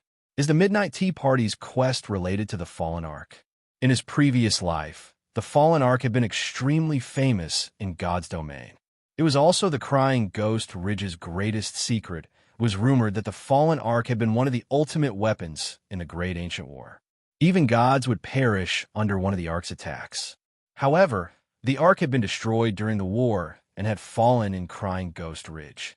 Because of the Ark's magic, the mana flow in the ridge was quite abnormal, making the area inhospitable for humans. Hence, various foreign races had occupied the Crying Ghost Ridge instead. Chapter 1120, Special Lifeform. Hellscythe_Fluffy Goblin Chapter 1120, Special Lifeform. As Shurfeng recalled information on the Fallen Ark, Breezewine slowly approached the canyon's entrance and carefully took a 16-sided orange crystal from his bagas. Soon as he revealed the orange crystal, an invisible aura pulsed from the item. Moreover, each pulse was stronger than the last. What is that? Why does my whole body suddenly feel like lead? Gentle Snow could not help but shift her gaze to the orange crystal. The more she looked at the crystal, the more she feared it. It was as if this crystal were Purgatory itself. Even her soul shuddered with fear. Gentle Snow wasn't the only one shocked by Breezewine's crystal. Alluring Summer and the others were similarly afraid. Only the Midnight Tea Party's members, Shurfeng, and several Zero Wing core members remained unperturbed. Shurfeng and the core members had experienced this pressure before. It was divine might. There is a qualitative difference between the life rating of gods and ordinary people. Gods had created this orange crystal, and naturally, their aura had tainted it. Ordinary people wouldn't be comfortable around this aura. Around this energy, ordinary humans would feel like they had been submerged in liquid metal. Not only would they find it extremely difficult to move, but their breathing would also become labored as the orange crystal released one pulse after another. The canyon began to shake. A purple-gold, 5-fold magic array appeared in the sky. Sure enough, their quest is related to the Fallen Arkansas. Have they lost their minds? They dare risk opening it at this stage of the game. Shurfeng's expression darkened as he watched Breezewine lift the orange crystal above his head while chanting an incantation. Hurriedly, he shouted, "Everyone retreat! Retreat!" Zero Wings members looked to Shurfeng in confusion. "What are you guys doing?" Dark War and the other Midnight Tea Party members asked. Enraged when they heard Shurfeng's command to his teammates, their teams had already signed a contract with each other. Although there were no penalties for breaking the contract, no matter how they looked at it, Shurfeng was breaking his promise. Moreover, now that they had exposed the contents of their quest, how could they possibly allow Shurfeng and the others to leave? No time for explanations. Either run or die. Shurfeng turned and fled. Shurfeng hadn't expected that. While he assumed that the Midnight Tea Party's quest was related to it, their goal was to activate the slumbering Fallen Ark. Activating the Fallen Ark had shaken God's domain in the past. When the Ark woke, it also roused the sleeping abyssal monsters within. Although these abyssal monsters had been gravely injured during the Great Ancient War, they were still immensely powerful. The old monsters that had woken inside the Ark were mythic rank. Moreover, as more time passed and these monsters recovered, they grew more powerful. These monsters' emergence had turned Crying Ghost Ridge into a forbidden land for players in the past. To explore the Fallen Ark secrets, a few super guilds had dispatched an army of over 100,000 players. This army only consisted of Tier 2 players, and the lowest level was level 60. Many Apex experts had marched with the army as well. Such a force was normally more than enough to deal with 5 or 6 mythic monsters. Yet the army had been annihilated in the end. Not one player had made it out of the Fallen Ark alive. To make matters worse, these players had boosted the old abyssal monster's strength. It was suicidal to activate the Fallen Ark with just their 2 teams of Tier 1 players. Big Sis Endless. They're running away. What should we do? Do we stop them? Netherworld Wave hurriedly asked. Endless Scars, no need. We're fleeing too, Endless Scars said, shaking her head as she watched her phone. She ran, but our leader is still here. Cloud Yarn exclaimed anxiously as she shifted her gaze between Endless Scars and Breeze Wine. Once the unlocking process has begun, it cannot be stopped. The situation has changed. We have no choice but to sacrifice him, Endless Scars said without hesitation. However, this isn't a complete loss. At the very least, we can hide and watch what happens when the magic array activates from a distance. Although Endless Scars' words were casual, the Midnight Tea Party's members felt chills crawl down their backs. These players were all companions and had fought through many life-or-death battles together. Their team leader was one of them. Yet Endless Scars spoke of sacrificing Breeze Wind as if she were talking about the weather. Unfortunately, as their team leader couldn't do anything, they had to listen to Endless Scars as she was the Midnight Tea Party's second in command. Shortly after the Midnight Tea Party members escaped from the magic array's range, 5 steel giants pulled themselves from the ground. Fallen Garrison Captain. Special Life Form. Grandlord. Level 65. HP 120 000 000/120 000 000. Fallen Patrol. Special Life Form. Great Lord. Level 63. HP 57 000 000/57 000 000.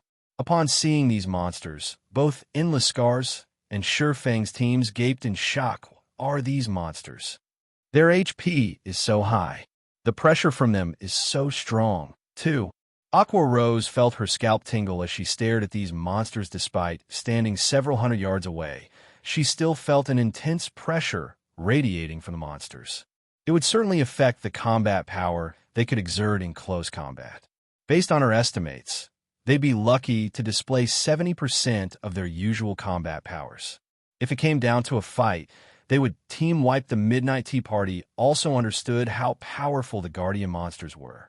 These monsters' life rating was definitely higher than theirs. The Fallen Garrison Captain, in particular, was at least 2 or 3 ratings higher than the Grand Lords they've previously faced. It could practically rival a mythic monster's strength in front of these monsters. Their preparations were rubbish while the Midnight Tea Party members were frozen in shock. Endless Scars shifted her gaze toward Shurfeng. Did he know these monsters would show up? Endless Scars came to her own conclusions as she recalled Shurfeng's decisive order to retreat. Although the Fallen Ark was a secret, based on the team's performance and Shurfeng's statement that they, too, were here for a quest, it was likely that the man knew something about the Fallen Ark and saw otherwise. How could she explain Shurfeng's decision to flee the moment he saw them activate the magic array? What Endless Scars did not know was that Shurfeng wasn't worried about the steel giant's sudden appearance at all. Rather, he was afraid of the abyssal monsters inside the Fallen Ark itself. If those monsters were released, it would disrupt his plans to grind for green ebony. If that was their goal, It wouldn't help the midnight tea party as the steel giants appeared.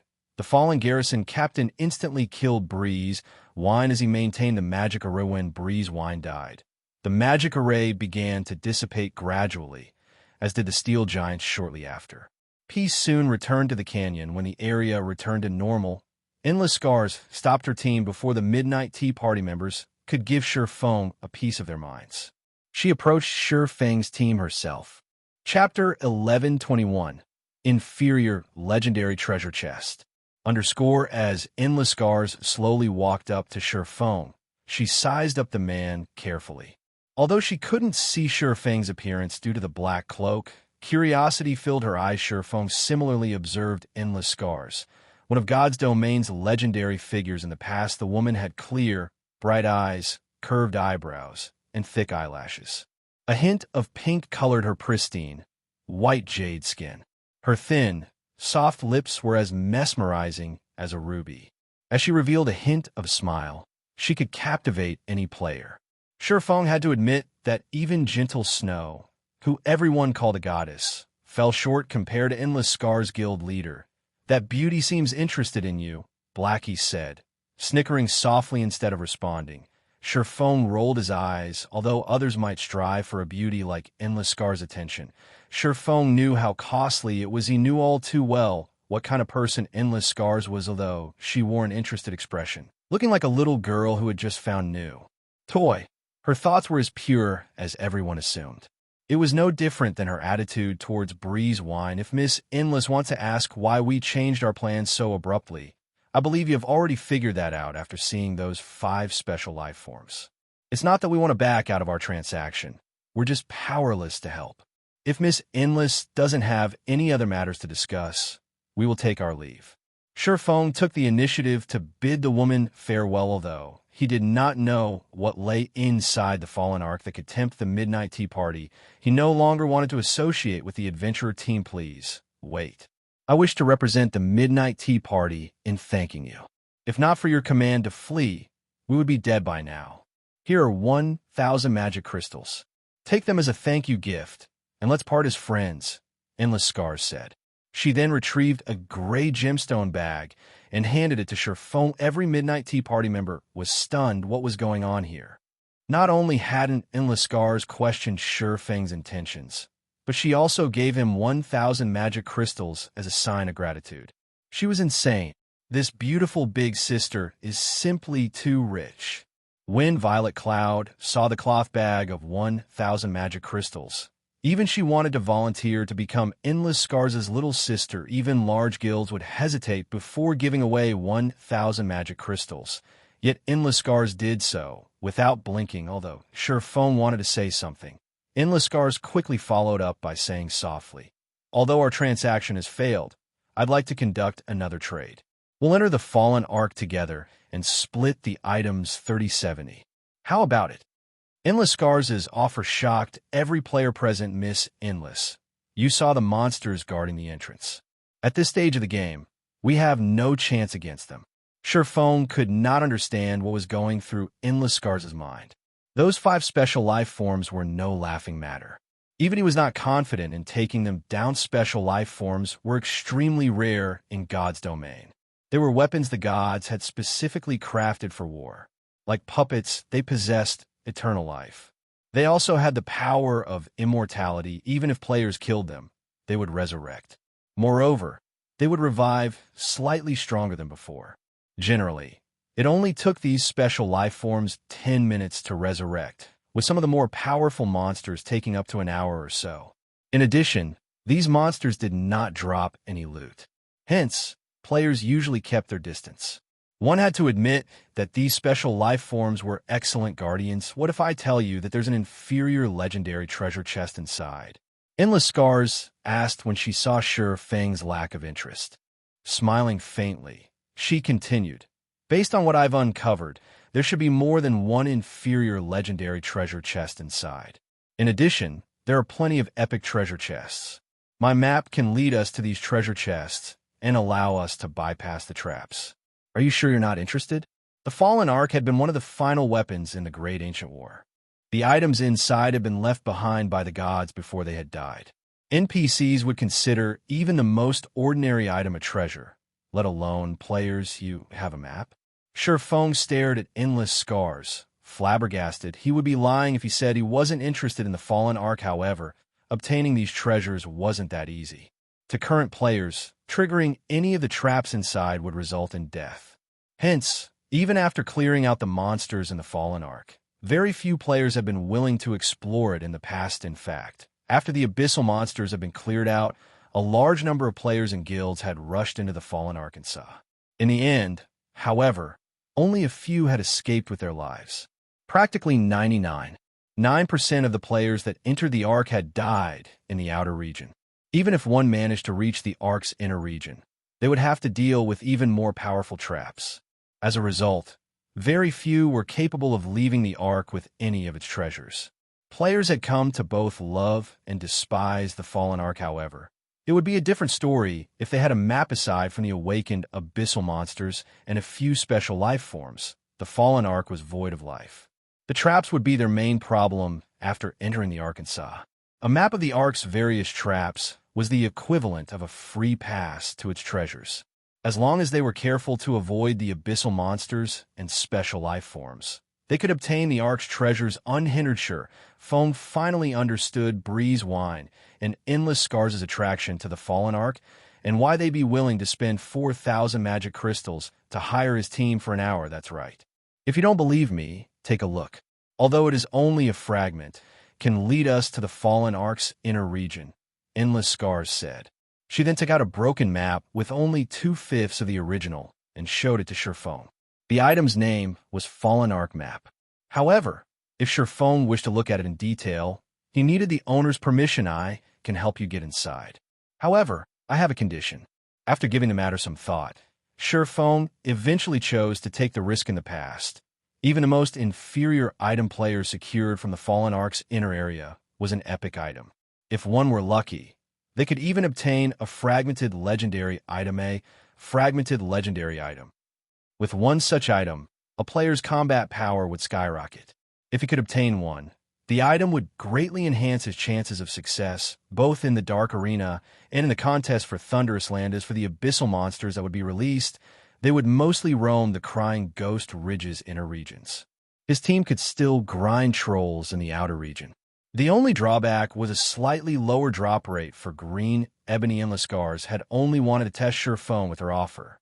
However, upon hearing Feng's confident reply, a small glimmer of hope shone in her flawless eyes. As long as your conditions aren't too outrageous, I can agree to them on behalf of our team leader.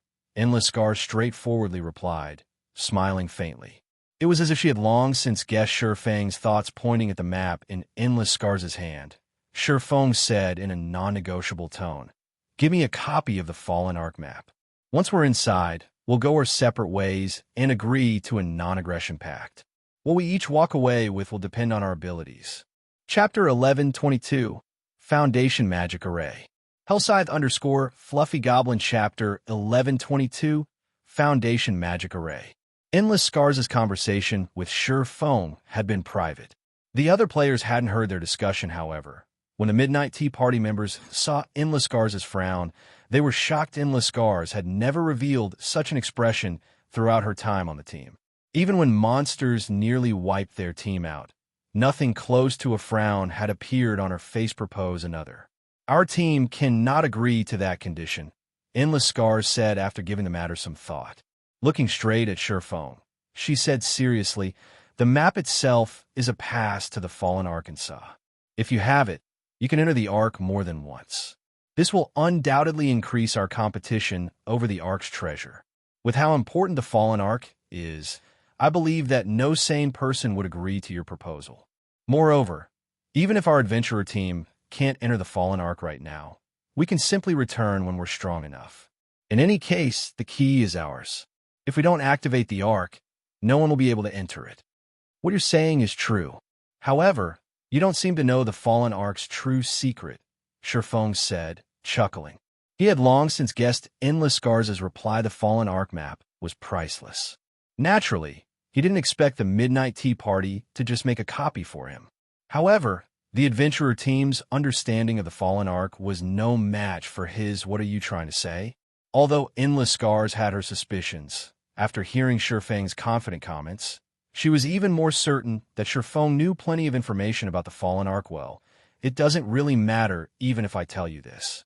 Although you have the key and the map, it is still impossible to obtain the items inside the Fallen Ark," Shifeng explained as he pointed to where the 5 special life forms had disappeared. "You've seen for yourselves how powerful those guards are. However, the monsters inside are even more formidable.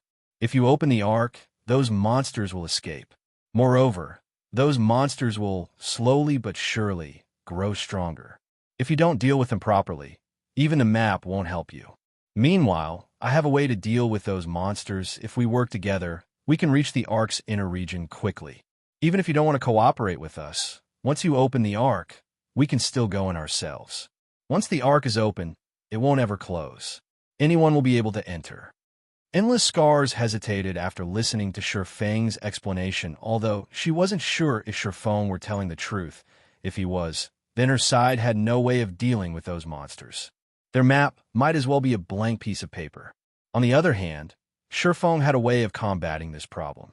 Once Shifeng's team entered the Ark, although their progress would be slow without the map, the Midnight Tea Party would suffer a massive loss if they came across any treasure. Most importantly, her team did not have a lot of time. After all, their quest had a time limit. Based on her estimates, even if they focused on grinding and completing their class promotions, the furthest they could reach was Tier 2, level 55 before the quest time limit was up. At that tier and level, their team might have a chance of defeating the 5 entrance guards. Unfortunately, she was not certain that they could deal with the Ark's monsters, which Shifeng claimed were far stronger. She had to admit that Shifeng's knowledge on those monsters was invaluable. "All right, I'll agree to your conditions. However, you need to tell me what you know about those monsters. You also have to tell me how to deal with them. If what you say is true, I'll make a copy of the map once we're in the Arkansas. If you lie to me, you won't get anything." Endless Scars glared at Shifeng. This was the first time she hadn't had the upper hand in negotiation since she had joined God's Domain. She was even more frustrated that she still didn't know Shifeng and his team members' identities. "That won't be a problem. Once you see for yourself, you'll know the truth." Shifeng laughed after the various super guilds' army had suffered annihilation, crying Ghost Ridge had become a forbidden land for players in the past. Even then, however, many players had sought the Fallen Ark's treasure to deal with the incomparably powerful abyssal monsters. These players had formed a multitude of plans. Unfortunately, none of those plans had succeeded. The most ridiculous part was that players had only discovered a proper method of dealing with the monsters after they had been defeated. That method involved utilizing mana stones. Due to the special mana phenomenon inside the Fallen Ark, the slumbering abyssal monsters couldn't absorb mana to recover. However, once the Fallen Ark was unlocked, this mana disturbance would vanish. To recover their strength, these abyssal monsters urgently needed large amounts of mana. Ordinary magic crystals would not do. To those ancient abyssal monsters, mana of such quality did little to aid in their recovery. Only mana stones were suitable when the time came. He simply needed to construct a foundation magic array to display the mana stones. The mana stones would lure the abyssal monsters, and once they left, these abyssal monsters wouldn't be able to return to the Ark for a short time. Their teams could then search the Ark relatively safely, following which Shifeng and Endless Scars signed a contract. After ensuring that there were no issues, Shifeng had Violet Cloud use basic soul return on Breezewine. This way, Breezewine would not lose a level, and his combat power would be unaffected. "Wait here for now. I still need to prepare," Shifeng said before entering the dead forest by himself and setting up a teleportation point with the Abyss Pendant. He then used a return scroll and teleported to White River City. As soon as Shifeng returned to White River City, he passed the green ebony he had obtained to Melancholic Smile. Although they only had enough for one advanced transport carriage, it took a considerable amount of time to manufacture one. Even if they had a master engineer and a master forger, they would need close to a day. Hence, the sooner they began production, the better. Inside one of the Candlelight trading firm's special forging room, Sherfone retrieved the Philosopher's Stone, which he had picked up from his private warehouse on his way back, and began to synthesize magic crystals into mana stones. He could synthesize 1 mana stone from 50 magic crystals. Without hesitation, he used all 1,000 magic crystals he had obtained from Endless Scars and ended up with 20 mana stones. That was enough to lure the abyssal monsters from the Ark, twice following which, Sherfone made 9 magic array scrolls for the 9-star Polar Domain. Once those were complete, he used the Abyss Pendant to return to Crying Ghost Ridge. Upon returning to the Ridge, Sherfone used 10 mana stones to set up a foundation magic array far from the canyon where the Fallen Ark resided. With this foundation magic array, he could lure all the abyssal monsters from inside the Ark. After finishing that task, Sherfone returned to his team. "You finished your tasks already?" Endless Scars asked Sherfone with a suspicious tone. Only 1 hour or so had passed since Sherfone had left. That wasn't even enough time to make a round trip to a town or city. What could he possibly do in 1 hour? Originally, she had thought that Sherfone had left to gather reinforcements. After all, with their current strength, defeating the 5 guardian monsters was impossible. At the very least, they needed a team of 100 experts, yet Sherfone hadn't brought even 1 player back with him. "Endless, is this brat toying with us?" Dark War asked through the team chat, infuriated after Sherfone left. Endless Scars had told her team everything about her agreement with Sherfone. They all thought that Sherfang's demands were outrageous. They also thought that Sherfone was lying about how powerful the monsters inside the Ark were, and that he simply wanted to trick them for their map. Sherfang's speedy return only justified their assumptions before Endless Scars could reply. However, Sherfone beat her to it and said, "I've completed my preparations. However, during the battle, everyone needs to follow my commands." Chapter 1123, Monsters Domain. Hellscythe_Fluffy Goblin Chapter 1123, Monsters Domain. "You'll take command." The Midnight Tea Party members shot Sherfone scornful looks to ordinary players. A team commander's role was not particularly important. Ordinary players wouldn't have any choice in the matter if an expert like Sherfone wanted to guide them. However, they weren't ordinary players. Moreover, even the slightest mistake could result in death in the upcoming battle. If they died and lost the fight, they would have wasted several days of effort. If they were not absolutely confident in their commander, how could Apex experts risk listening to him? Having only met him recently, Sherfone was just a stranger. They could let Sherfang's request for the Fallen Ark map slide. However, if he thought that they would listen to his commands, he was simply dreaming. Breezewine nodded in agreement with his teammates' responses.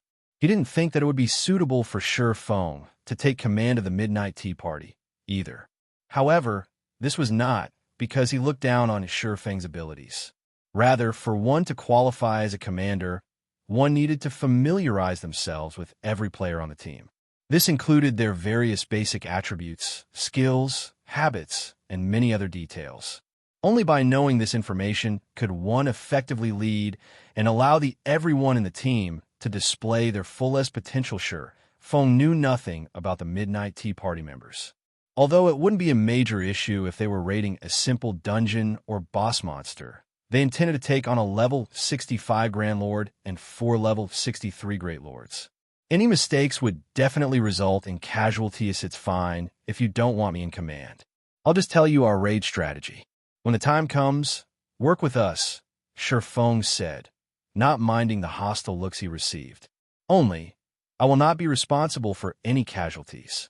5 special life forms working together was no laughing matter based on Sherfang's understanding. Every one of those 5 special life forms possessed their own ultimate moves. Alone, those ultimate moves might not be that powerful, but combined, they might increase exponentially. If those 5 special life forms cooperated with each other, they could annihilate a team of Apex experts effortlessly. Players needed an accurate grasp on the timing of the boss's skills. Even a slight error could result in a team wipe. Hence, he had asked to take command. "That won't be a problem," Breezewine confidently replied. "If a team wipe occurs due to a mistake on our side, we'll compensate you correspondingly." The rest of the team members agreed with the arrangement as well. At the very least, This was far better than taking orders from a stranger, following which Surefong began to assign tasks in reality. There was very little the Midnight Tea Party needed to do. As Breeze Wine had assumed, Surefong was not very familiar with the Midnight Tea Party's members. Thus, he hadn't assigned them any particularly important tasks. The adventurer team mainly had to supply 9 magical classes to maintain the 9-star Polar Domain magic array. Surefong told the other 9 players to distract 2 of the fallen patrols. They did not even need to focus on damaging the Great Lords. As for Breezewine, he had to unlock the Arc. Of course, Uro Wing would deal with the fallen garrison captain and the remaining 2 fallen patrols after Surefong finished assigning tasks. Both teams began to inspect their weapons, equipment, potions, and scrolls later. While leader is maintaining the magic array, I'll take over command. You guys better not embarrass our team. Endless Scars said seriously as she glanced at her teammates. Endless, rest assured, you know our standards better than anyone else. When the time comes, even if their side is annihilated, we won't have any issues. The Ranger, Dark War, sneered as he shot a glare at Surefang's team. Facing 2 level 63 Great Lords might be a problem for ordinary experts. To their adventurer team, however, it was simply a somewhat strenuous task. Moreover, they only had to serve as distractions. They were not even required to fight the 2 bosses head-on. On the other hand, Surefang's side, which needed to confront a Grand Lord and 2 Great Lords directly, was the largest concern. After everyone confirmed that there were no issues, Surefong signaled Breeze Wine with a wave of his hand, having the latter start the unlocking process. Seeing this, Breeze Wine raised the orange crystal above his head and began to chant once more, following which the canyon shook as 5 massive figures rose from the ground. They were none other than the fallen garrison captain and the 4 fallen patrols. Activate the magic array. Surefong hurriedly shouted. Endless Scars gave the same command practically at the same time. Suddenly, a massive purple-gold magic array appeared and enveloped the 5 boss monsters. As an intermediate magic array, the 9-star Polar Domain could even suppress mythic monsters. Naturally, the garrison captain and patrols were no exception. Immediately, the 5 bosses' attributes began to fall rapidly. How is this intermediate magic array so powerful? The Midnight Tea Party was momentarily stunned in the blink of an eye. The fallen garrison captain's HP fell from 120 million to 96 million, whereas the fallen patrol's HPs fell from 57 million to 41 million. The magic array's effects even stunned Endless Scars. While they, the Midnight Tea Party, had seen intermediate magic arrays before and had even collected a complete set themselves, that intermediate magic array was only capable of reducing a Grand Lord's basic attributes by 10%. Even then, it was already considerably powerful for an intermediate magic array. Yet, the 9-star Polar Domain had weakened the fallen garrison captain by 20% and the fallen patrols by 30%. This was simply inconceivable. Of course, Surefang's team didn't even stop to notice the Midnight Tea Party members' reactions go. Under Surefang's command, Cola, Yiwumian, and Turtledove charged at own targets as the lead MT. Cola would deal with the Grand Lord, while Turtledove and Yiwumian would each tank the 2 Great Lords. Special Lifeform's life rating was slightly higher than ordinary monsters, though they were undoubtedly inferior to archaic species. With their attributes suppressed, Cola and the others should be able to handle them. However, before Cola could reach the fallen garrison captain, the latter swung its massive 10-meter-long greatsword at the ground. Boom! A massive fissure ripped through the ground, extending straight towards Cola. Activate Protection Blessing. Surefong shouted upon seeing the attack. Cola activated Protection Blessing without hesitation. He then positioned his shield before his body and gripped it with both hands. Pong. Cola was thrown 10 yards away on spot. The truth shield and protection on him shattered into oblivion. Meanwhile, Cola's HP fell by over 25,000. The Troll Chieftain's ultimate move paled tremendously in comparison to the fallen garrison captain's attack. The fissure only stopped after 50 yards. The garrison captain's attack range made everyone shudder. Had Cola not activated Protection Blessing in time, he would be dead. The garrison captain's attack stunned every player in the battle. Unfortunately, this wasn't the end. In the next moment, The 4 fallen patrols moved simultaneously, abruptly raising their battle axes and slamming them to the ground violently. Boom, boom, boom. The ground began to tremble. Golden jets began to spray from the ground in a 30-yard radius around the 4 fallen patrols. When the 4 domains were superimposed over each other, it was practically impossible to avoid them. Meanwhile, any player that these jets struck would receive anywhere from -5,000 to -8,000 damage. These golden jets appeared without any signs or fixed patterns. The overlapping domains doubled the attack's density, although they tried their best to dodge the attacks. Players occasionally slipped up and got hit, their HPs decreasing rapidly. One level 41 from the Midnight Tea Party, unfortunately, got caught in 2 overlapping domains. Without any time to respond, numerous jets struck the Berserker, and he died on the spot. Chapter 1124, Tier 4 Super Spell. Hellscythe_Fluffy Goblin Chapter 1124, Tier 4 Super Spell. Everyone, avoid the overlapping domains. What kind of skill is that? Why is it still going on even after so long? The battle had just begun, yet one person had already died. Both Shurfang's team and the Midnight Tea Party grew anxious. Everyone had seen how the Berserker had died. The golden jets appeared suddenly and silently. Moreover, the attacks could not be blocked, only dodged. Even if they were only near one domain, they would have to dodge 3 to 5 jets. Near 2 overlapping domains, one would face 7 to 10 attacks simultaneously. The Berserker's paths of retreat had been cut off. In the end, he had died before the team's healers could help him. The Midnight Tea Party members no longer wore their previous complacent expressions. Lure the patrols to 4 corners. Do not let them near the garrison captain. Shurfang, commanded Shurfang, was not particularly familiar with the Guardian boss's skills. After all, he had only learned about the Fallen Arc after it had been activated in the past. He did not even know who had activated the Arc. All he knew was that these special life forms had their own ultimate moves, and that those ultimate moves would become exponentially stronger when combined. However, he hadn't expected these ultimate moves to be domain skills among the various skills in God's domain. Those that posed the greatest danger were none other than large-scale destruction spells and domain skills. Attacks from large-scale destruction spells usually only lasted 1 or several waves. If players could endure the spell's duration, they would live. However, domain skills could stay in effect much longer. Domain skill would gradually whittle players down until they died. Endless Scars now realized how severe the situation was. Immediately, she took a Tier 3 summoning scroll from her bag and shouted through the team chat, "Wave, use your summoning scroll with mine.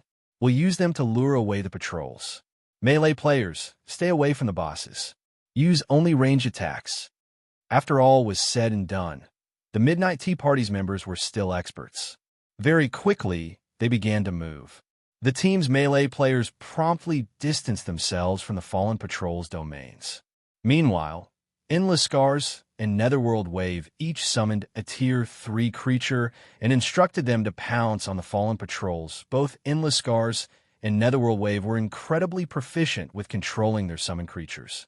Although they couldn't dodge all of the golden jets, they could dodge the majority of them. With relative ease, the summoned creatures arrived before the fallen patrols and swiped their claws at the enemy's pung. When the Tier 3 summoned creatures' claws struck the stationary fallen patrols, the clang of metal rang out. The summoned creatures' claws had only scratched the patrol's armor. They did not even manage to push the patrols back despite both being at the Great Lord rank. The fallen patrols had only lost around 4,000 HP from the attacks. Why are their defenses so high? Even a Grand Lord doesn't have this much defense.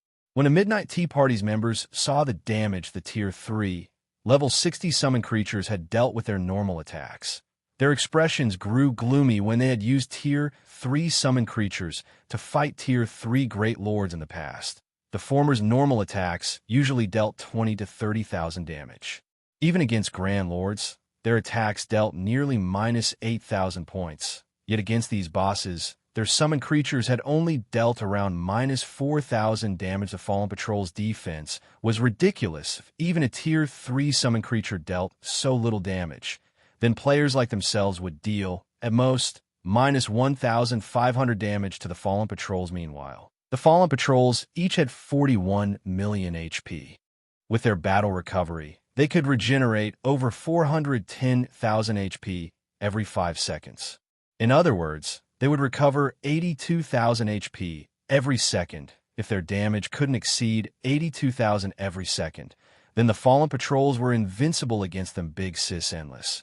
How are we supposed to fight these things? Cloud Yarn asked anxiously. She could not help but turn to the Grand Lord. Shurfang's team fought. If the Fallen Patrols were already so difficult to deal with, wouldn't the Fallen Garrison Captain be even more overbearing? Forget about that for now. Lure the bosses away. Endless Scars ordered, shaking her head as she also glanced at Shurfang's team. The 5 Guardian bosses were far more powerful than she had thought. Initially, she had believed that the Midnight Tea Party could deal with these monsters after they reached Tier 2, level 55. Now, however, it would seem that even after reaching that level, they had less than a 40% chance of beating these monsters after the Midnight Tea Party lured 2 of the Fallen Patrols away. Turtle Dove and Yi Wumian activated their life-saving skills and began to lure their patrols away from the Fallen Garrison Captain. Once the 4 patrols were in 4 separate corners, Kola, who stood in the middle, had a much easier time dealing with the Garrison Captain. However, even after activating Protection Blessing, he still took over minus 10,000 damage from one of the Grand Lord's normal attacks. Without Protection Blessing, a single attack would devour over 20,000 of Kola's HP. Kola couldn't imagine standing against the Garrison Captain without the 9-star Polar Domain. Moreover, when everyone's attacks struck the Garrison Captain, every one of them dealt less than minus 1,000 damage. Only Fire Dance and General Snow's normal attacks could deal over minus 1,500 damage to the Grand Lord, while their skills dealt up to minus 5,000 damage. However, to the Garrison Captain, which had 96 million HP, that damage was negligible. Guild Leader, we won't even scratch its HP at this rate. Sooner or later, it will wear us down. Why don't we retreat and have the guild's main force meet us here? General Snow advised through the team chat. Facing a Great Lord with a 20-man team was already pushing their luck, not to mention a Grand Lord that was 20 levels above them. If not for their excellent weapons and equipment and their exceptionally high combat standards, they would have team wiped with the first wave of attacks. No need. Kola, keep hold of the boss. 3 seconds is long enough. The current situation didn't surprise Shurfang overmuch. He was fully aware of how powerful special life forms functioned. They were only inferior to archaic species. Knowing this, he had prepared a method to deal with them in the next moment. Shurfang took a blood-red magic scroll from his bag. The instant the magic scroll appeared, a powerful mana fluctuation occurred within the 9-star Polar Domain. Everyone's gazes instantly shifted to Shurfang. What is that magic scroll?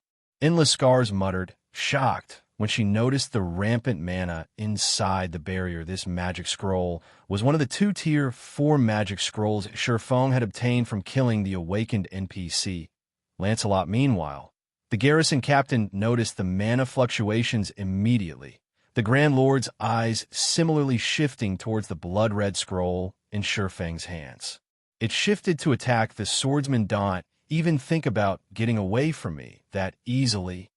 Kola raised a shield and slammed it into the Garrison Captain's foot. He then activated the Tier 1 skill Justice Roar, his body releasing a dazzling golden glow.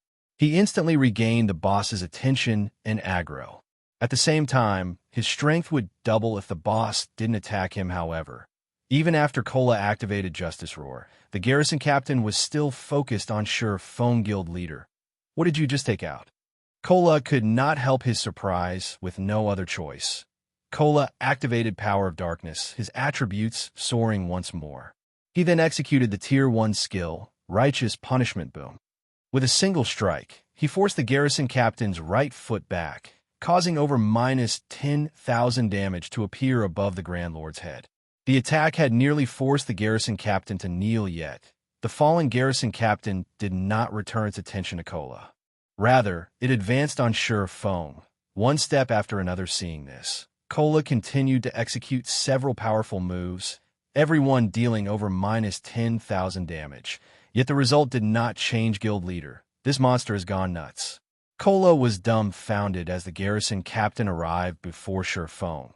Before it slashed its greatsword down on sure foam, sure foam finally finished chanting the magic scroll's incantation Disillusionment. Sure Feng's eyes flew open. Two extremely complex and refined, blood-red magic arrays then emerged from his eyes. The other players were astonished here. 4 super spell, Disillusion Space. Chapter 1125, Unexpected Evolution. Hellscythe _ Fluffy Goblin Chapter 1125, Unexpected Evolution. The instant the magic scroll activated, it seemed as if space had frozen as the garrison captain's descending greatsword came to an abrupt halt. Immediately after, the space within the 9-star polar domain began to change. A blood-red color coating the surrounding scenery. What's going on? Why does my body feel so light? Wait, our basic attributes have risen. It's true. My basic attributes have increased by 100%. Guys, look. The boss seems to have slowed to a crawl. As everyone looked at the garrison captain's greatsword again, they found that they could see the weapon clearly. Before, they had only seen afterimages as the greatsword descended. The earth shattered. Over 30-meter-long fissures broke through the ground, however. The garrison captain had only hit the afterimage sure foam had left behind. The swordsman himself had long since moved 10 yards away so fast. When did he start moving? Endless Scars was flabbergasted. Unlike the rest of the players, she had focused on sure foam.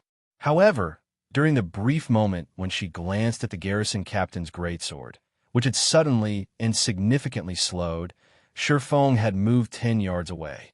She found a matter unbelievable. Look, those patrols have slowed down as well. Even the golden jets are slower. With this speed, even I can dodge them easily. The players finally noticed that fallen garrison captain hadn't been the only one whose speed had been affected.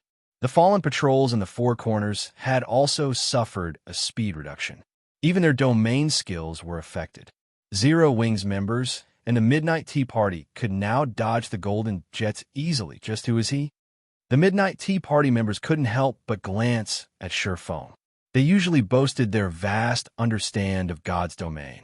However, even with their bountiful knowledge and experiences, they had never encountered a situation like this. Without a doubt, this phenomenon had something to do with Sure Feng's blood-red magic scroll. There was no other way to explain it now that everyone's basic attributes had been boosted while the 5 bosses' reaction speeds and attack speeds had decreased. The Midnight Tea Party's members, who had previously begun to despair, brimmed with hope. Currently, the 5 bosses had only landed 1 out of 3 or 4 attacks against their respective MTs. However, due to the significant attribute increase, the boss's damage had decreased. Take the fallen garrison Captain Kola tanked, for example. Originally, Kola withstood over minus 20,000 damage from the Grand Lord's normal attacks. Now, however, the Grand Lord's normal attacks only dealt around minus 13,000 to the Guardian Knight. In addition, due to Kola having activated Power of Darkness, his HP had risen to more than 56,000. Including Disillusion Space's effects, his HP had risen to more than 112,000. He was practically a humanoid monster at this point right now. Kola wouldn't even have issues tanking 3 fallen garrison captains, much less 1. As for Kola's damage, due to the strength bonus from Justice Roar, just his normal attacks dealt nearly minus 10,000 damage, while his skills dealt close to minus 30,000 damage. Meanwhile, Violet Cloud, who stood among the healers at the rear, had similarly grown more powerful. Every one of her heals restored over 10,000 HP to Kola. If she double cast her spells, she could heal over 20,000 HP every time. If she were lucky and triggered a double critical, she could instantly heal over 40,000 HP. Not only was Violet Cloud capable of keeping Kola alive by herself, but she could also handle healing Turtle Dove and Yi Wumian Guild Leader. What kind of magic scroll did you use? I feel like we can even deal with a mythic monster right now. Cola exclaimed through the team chat. The rest of the team nodded in agreement aside from their frightening damage. The most troublesome aspect about boss monsters were their attack speeds and reaction speeds. Now that the fallen garrison captain had been suppressed in all three aspects, it was only as difficult as a High Lord. It only dealt slightly more damage. However, their increased attributes made up for that, further decreasing the raid's difficulty. Right now, they felt like they were simply fighting a powerful lord. Alright, enough idling around. Use your berserk skills and throw everything you've got. We only have 15 minutes until this space disappears. Sure Feng felt a sting in his chest. Lancelot had only dropped 2 Tier 4 magic scrolls. He had just used the more precious of the two, the Tier 4 super spell, Disillusion Space. Unlike Tier 4 curses, super spells have been created during ancient times. They were ridiculously powerful, capable of transforming the environment.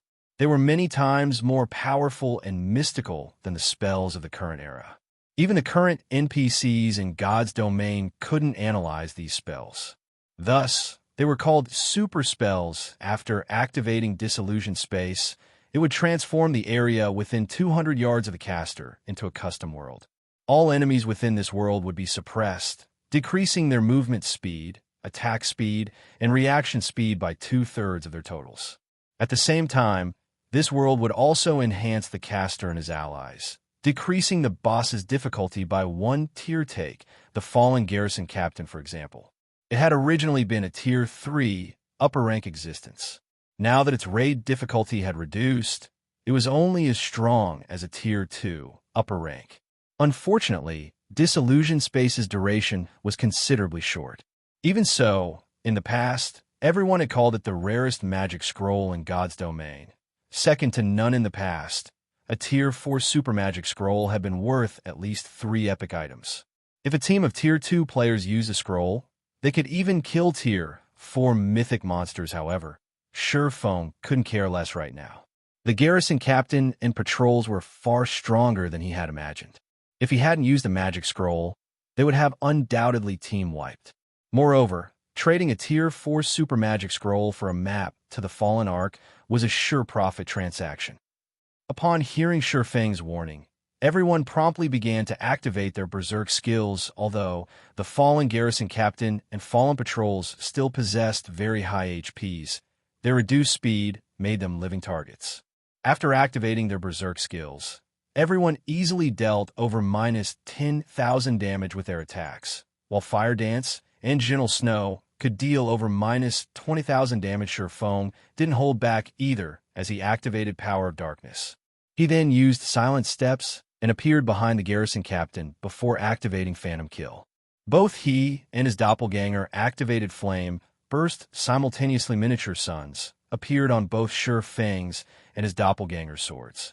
Every strike they landed on the garrison captain dealt over -60,000 damage, while critical hits dealt over -130,000 damage by the time Sure Feng and his doppelganger dropped to the ground. Both had landed a total of 30 consecutive attacks. The fallen garrison captain lost over 2 million HP on the spot. The damages that appeared above the Grand Lord's head stupefied everyone. With such high damage, Sure Feng could instantly kill a chieftain of the same level. Time passed quickly. Under the players' crazed bombardment, it took roughly 6 minutes for the garrison captain's 96 million HP to hit 0. Boom. When the fallen garrison captain collapsed, although it did not drop any loot, Gentle Snow, Alluring Summer, and the other members of Zero Wing rose from level 42 to level 43. The abundant EXP exceeded everyone's expectations. The Midnight Tea Party's members also leveled up from 41 to level 42. However, no one stopped to celebrate, as they still had to deal with 4 fallen patrols. They had less than 10 minutes left before Disillusion Space's duration ran out. If they could not kill these bosses within this period, it would be much harder to do so afterward. Moreover, Sure Feng had already told everyone that special life forms were immortal existences. Until they opened the Fallen Ark's entrance, these special life forms would continue to resurrect. Moreover, special life forms generally revived in around 10 minutes. They couldn't afford to waste any time, however. The Fallen patrols were much easier to deal with than the Fallen garrison captain. Even without their berserk skills, the two teams could deal a lot of damage to these bosses. In addition, they still had the support of the Midnight Tea Party's 2 Tier 3 summoned creatures. Finally, 14 minutes since Disillusion Space had been activated, the 4 Fallen patrols collapsed, transforming into piles of rubble and gifting a large amount of EXP. The Midnight Tea Party members even leveled up once more, reaching level 43. This leveling speed astonished these players. They had actually gained nearly 2 full levels EXP in just 15 minutes. Zero Wings members were already high-leveled. Although they had also obtained plenty of EXP, it was not enough to reach the next level. However, the abundant EXP had helped Surefone reach 82% of level 47. If he grinded trolls, he could reach level 48 in only half a die. As the Guardian bosses died, the canyon began to tremble violently. Suddenly, the canyon's center collapsed. A towering, aqua-blue temple then emerged from the ground at the same time. The familiar sound of a system notification reached everyone's ears. God's Domain system announcement. Players have successfully activated a new expansion pack in God's Domain. The system will undergo an upgrade. All players, please prepare to log out of the game. Chapter 1126, Revealing Identity. Hellscythe_Fluffy Goblin Chapter 1126, Revealing Identity. The notification about God's Domain's system update echoed in every player's ears. The notification immediately earned various reactions. Who's the bastard that triggered a new expansion pack? I'm only halfway through a dungeon here. Crap, I just bought a helmet and joined God's Domain.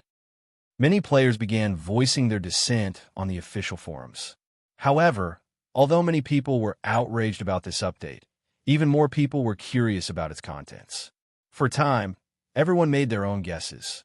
Meanwhile, before the Temple of the Fallen Ark, the sudden system notification caught Surefone and the others by surprise. They had only activated the entrance of the Fallen Ark after much difficulty. Yet even before they had the chance to enter the Ark, the system announced an update. This was ridiculous. By now, practically everybody playing God's Domain knew that a system update signified a major upgrade. Meanwhile, the more God's Domain improved, the more difficult the game would become. Guild leader, should we log off here? Aqua Rose and the others turned to Surefone. The game had given them 20 minutes to log off. It wasn't exactly a lot of time, but it was more than nothing. If they strived hard enough, they might reach the Fallen Ark's inner region. If they entered the Ark after the system update completed, who knew how difficult the Ark would become? After all, this system was definitely related to the Fallen Ark's activation. After giving the matter some thought, Surefone looked to Breeze Wine and Endless Scars and said seriously, "We have decided to enter the Ark right away. Do you want to enter first, or wait until after the update?" Surefone hadn't expected the system update this time, however. This helped Surefone recall the system's update after the Fallen Ark had emerged in the past. The update back then had ruined many players. This was because this update would improve God's Domain's traps. Not only would removing the traps become twice as difficult, but the trap's power and concealment effect also increased significantly. This situation caused many players who enjoyed adventuring in the fields many hardships. The higher difficulty of obtaining weapons and equipment for adventure-seeking independent players was also due to this update in God's Domain. There were 3 major sources for weapons and equipment. The first was dungeons, the second was field adventures, and the third was quest rewards. In the past, due to this system update, the weapons and equipment on the market had decreased significantly. As a result, players that produced weapons and equipment became even more important in God's Domain. The gods from the ancient era had left behind the traps inside the Fallen Arkansas. These traps were incredibly difficult to remove to start with. If these traps were improved, exploring the Fallen Ark would become far more difficult. However, Surefone had no intentions of informing the Midnight Tea Party about this. Instead of answering Surefang's question, Endless Scars turned to ask Breeze Wine, "Leader, what are your thoughts?" They had already cleared the most difficult part of their quest. However, Surefone had previously stated that, shortly after the Fallen Ark activated, monsters even more powerful than the 5 Guardian bosses would appear. According to their original plan, They had intended to wait until the monsters had been lured away from the Fallen Ark before they dove in to explore, however. They had less than 20 minutes before they had to log off. If they entered the Ark now, they would have to risk encountering those monsters. Let's not enter the Ark for now. The monsters inside have yet to leave. If we die because we rushed into the Ark, it will do us more harm than good. In the end, Breeze Wine chose a safer approach instead, in his opinion. As long as he had the Fallen Ark map, both the Fallen Ark's treasures and quests were within their grasp. There was no need to risk their lives. What about our map?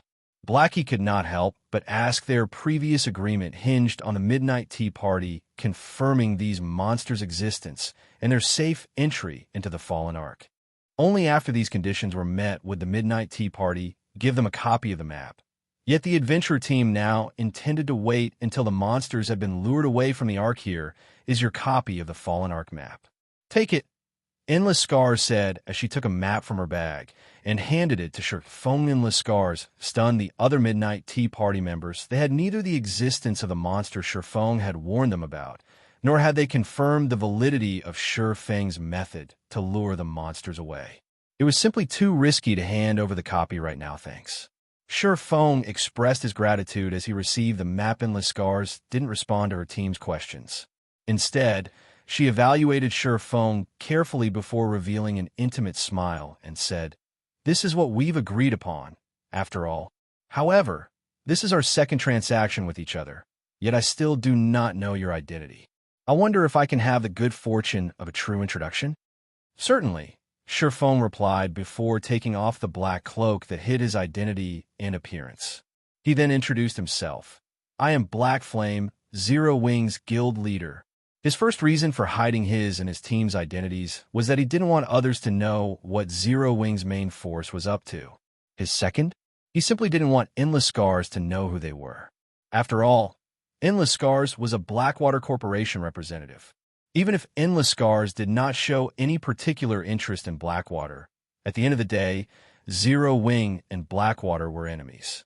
It never hurt to be careful, however. The Fallen Ark map was more important. If Endless Scars found out that they were from Zero Wing, she might sever their agreement for the Fallen Ark map then and there. However, now that the map was in their hands, there was no reason to continue hiding their identities. Moreover, Endless Scars spoke on behalf of the Midnight Tea Party. It would only create an unnecessary rift between their teams if they refused to reveal themselves. In addition, the Midnight Tea Party and Blackwater were utterly unrelated to you. Endless Scars' eyes widened in shock. She had never imagined the group of experts before her to be Zero Wing members. Moreover, the team's leader was even Zero Wing's guild leader himself. Thanks for the map. Hopefully, we'll find more chances to work together in the future. Sherfong chuckled.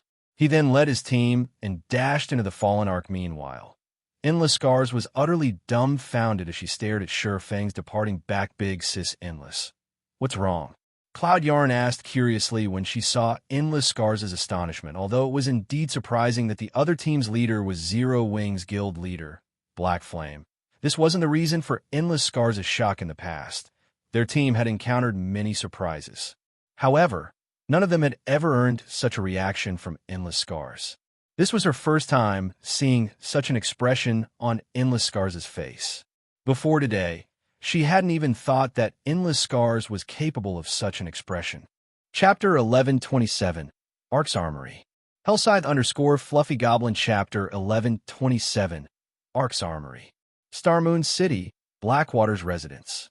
Blackwater wasn't as prosperous as it had been. Very few players waited in front of the guild residence's entrance, eager to join. If not for the Blackwater Corporation's backing, not even these few players would be willing to join Blackwater. Not only had the Blackwater elite members that had died in the war in Stone Forest Town lost one level, but they had also lost a weapon or a piece of equipment. To make up for this loss, the elite players wouldn't have any time to help other guild members for some time. One of the main reasons that independent players willingly join guilds for the guild experts help in leveling and raiding dungeons to upgrade weapons and equipment. Practically every guild in God's domain provided this benefit. Players wouldn't want to join a guild that did not provide such a benefit. As a result, Blackwater's ordinary members had stagnated. They were now only capable of raiding party dungeons and small-scale team dungeons. They had no choice but to stay as far away as possible from 50-man or above team dungeons. Meanwhile, Qin Muyun, Laughing Drunkard, and Lethal Gale entered the guild leader's office, one after another. Guild leader, here is the latest guild report you asked for, Qin Muyun said as she placed a report on the table. At this moment, she wore a grave expression. The report clearly stated that over 20,000 elite members had already withdrawn from the guild, as many as a second-rate guild's total count. As for the ordinary members that withdrew from the guild, there were more than 100,000. However, when Abandoned Wave looked at these numbers, he maintained a relatively nonchalant attitude. Instead, he shifted his gaze towards Lethal Gale and asked, "How is the Blackwater trading firm coming along?" The Candlelight trading firm's latest product, the exotic stamina potion, has been well received.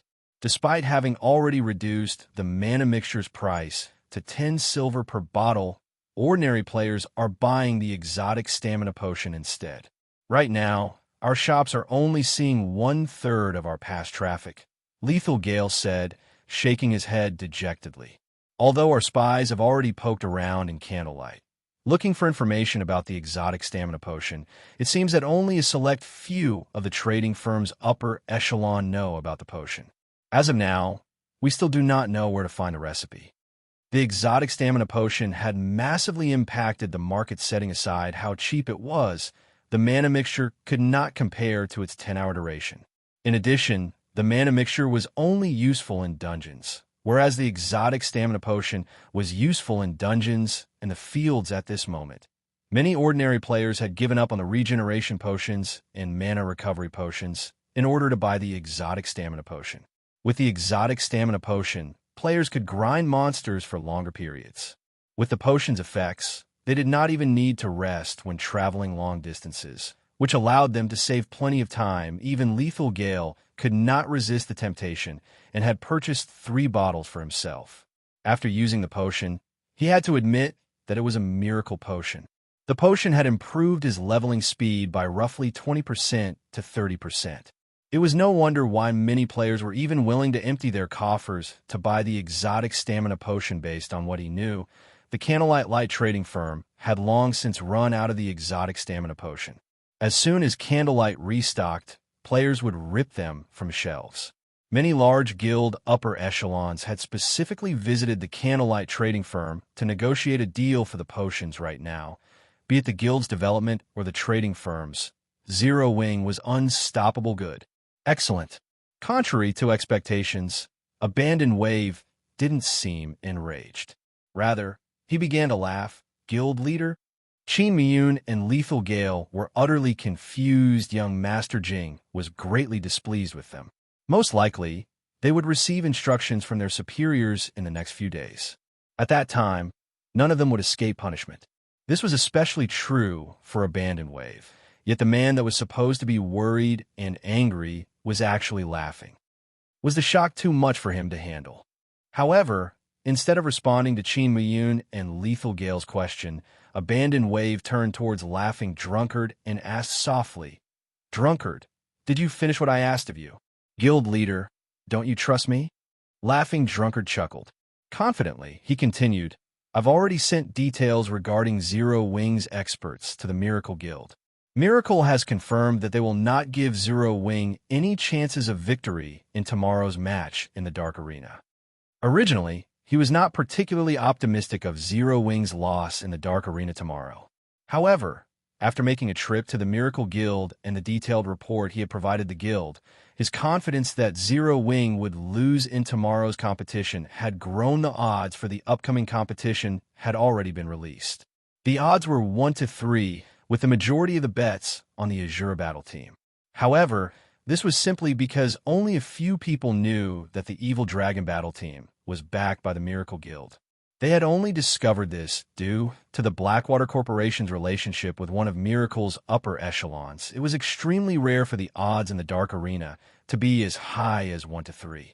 Normally, the odds were around 1-1.5. Seeing such a high payout rate, the Miracle Guild intended to go all out. Moreover, the guild aimed for a complete victory. The payout for a complete victory was 1-7. That was even high enough to tempt super guilds. A super first-rate guild like Miracle couldn't afford to miss this opportunity. Miracle's apex experts could even rival those of super guilds. Moreover, to guarantee their win in the competition, Miracle had secretly borrowed epic items from other large guilds. Even Zero Wing's apex experts, who were famed for their heaven-defying attributes, would be no match for the experts the Miracle intended to dispatch. Zero Wing's members were so powerful mostly because of their basic attributes. As for the experts that had reached the refinement realm or higher, there were only 5 in the guild. Among them, Black Flame would not participate in the Dark Arena. After all, the man was Zero Wing's guild leader. That left Yi Feng, Fire Dance, Gentle Snow, and Violet Cloud. Among them, Fire Dance, Gentle Snow, and Violet Cloud had only recently reached the refinement realm. Without the attribute advantage, the only true fighting force on the Asura battle team was Yi Feng.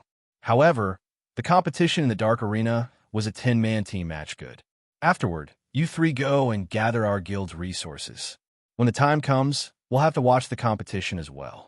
Abandon Wave had not been as affected by the previous loss as Qin Miyun and Lethal Gale had thought. On the contrary, he had calmly thought of a way to turn the situation around. The first thing he needed to do was recover the guild's foundations, earning back the weapons, equipment, coins, and other items that the guild had lost in the war. The Dark Arena served as the perfect platform to do exactly that. Moreover, Blackwater's defeat was not without meaning. At the very least, their defeat had shown exactly how powerful Zero Wing's various experts were, and this information would help Miracle deal with Zero Wing.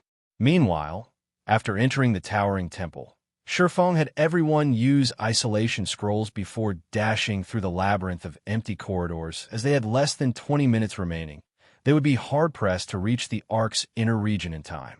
The abyssal monsters had just woken and hadn't left the Ark yet. In the outer region's corridors, Shifeng's team occasionally encountered wandering fallen patrols.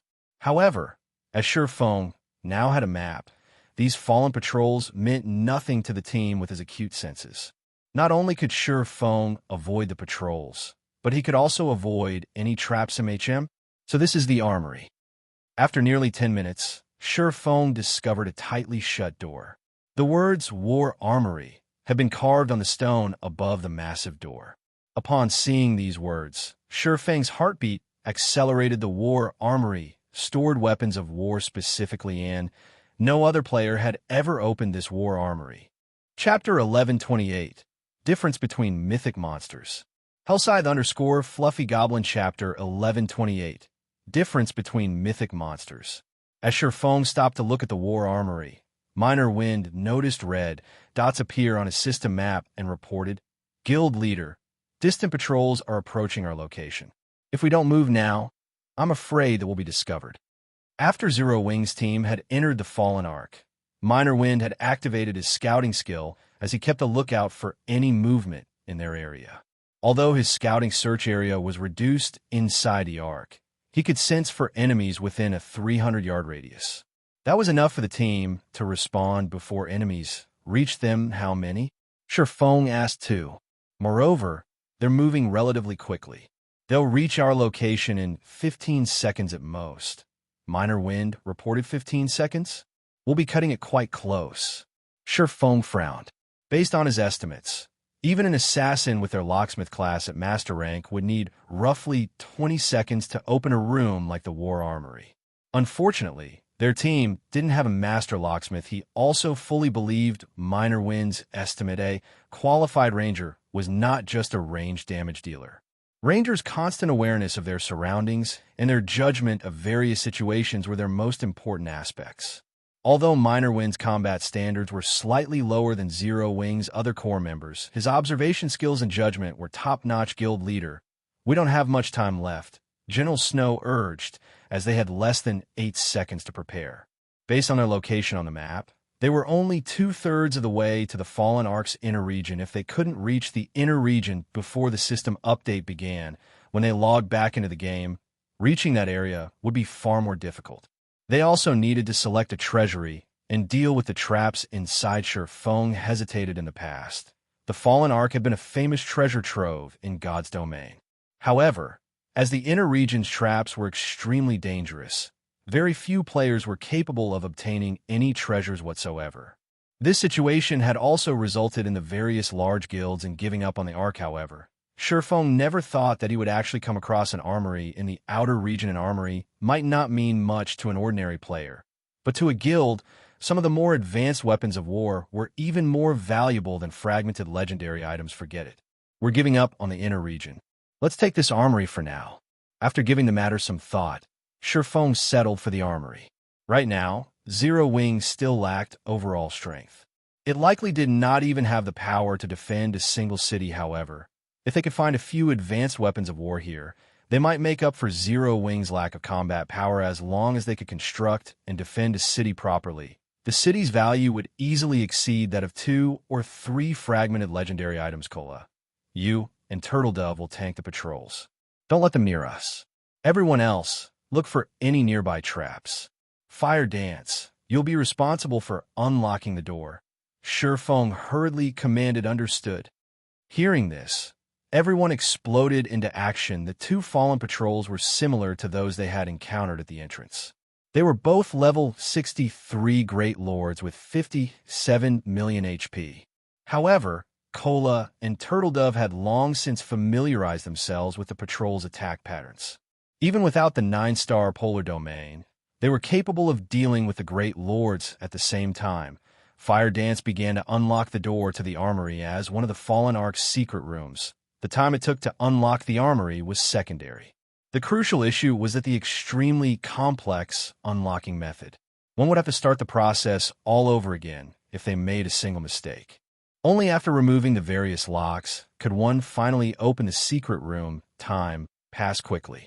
After 1 minute, Fire Dance was only halfway through the door's locks. Guild leader, 2 more patrols are approaching. Minor Wind announced anxiously if there were only 3 fallen patrols, their team could, more or less, manage. 4, however, would be a problem. As for trying to kill the patrols, that would be considerably foolish. Special life forms were immortal existences. Even after expending a lot of time and effort, the most they would get out of the endeavor was some EXP. After 10 minutes, the fallen patrols would be back on their feet and ready to fight once again. Moreover, with each resurrection, the fallen patrols would become stronger. Only a lunatic would try to kill them. Lumien, you'll come with me. Once Fire finishes unlocking the door, rush into the room. Remember, do not touch anything inside. Surefeng commanded. He then dashed towards the 2 new fallen patrols. With Lumien, Surefeng wouldn't try to take on one of the fallen patrols directly. Instead, he activated Aura of Earth while deflecting the patrol's attacks. This way, not only could he reduce the damage he received, but he could also alleviate the burden on the team's healers. However, as time passed, a loud roar echoed from a distant corridor. The angry roar reverberated through the spacious corridor already. Surefeng's expression darkened. The abyssal monsters had awakened far sooner than he had anticipated. If these monsters discovered his teams, none of them would get out of here alive. Surefeng's team wasn't the only one who had heard the roar.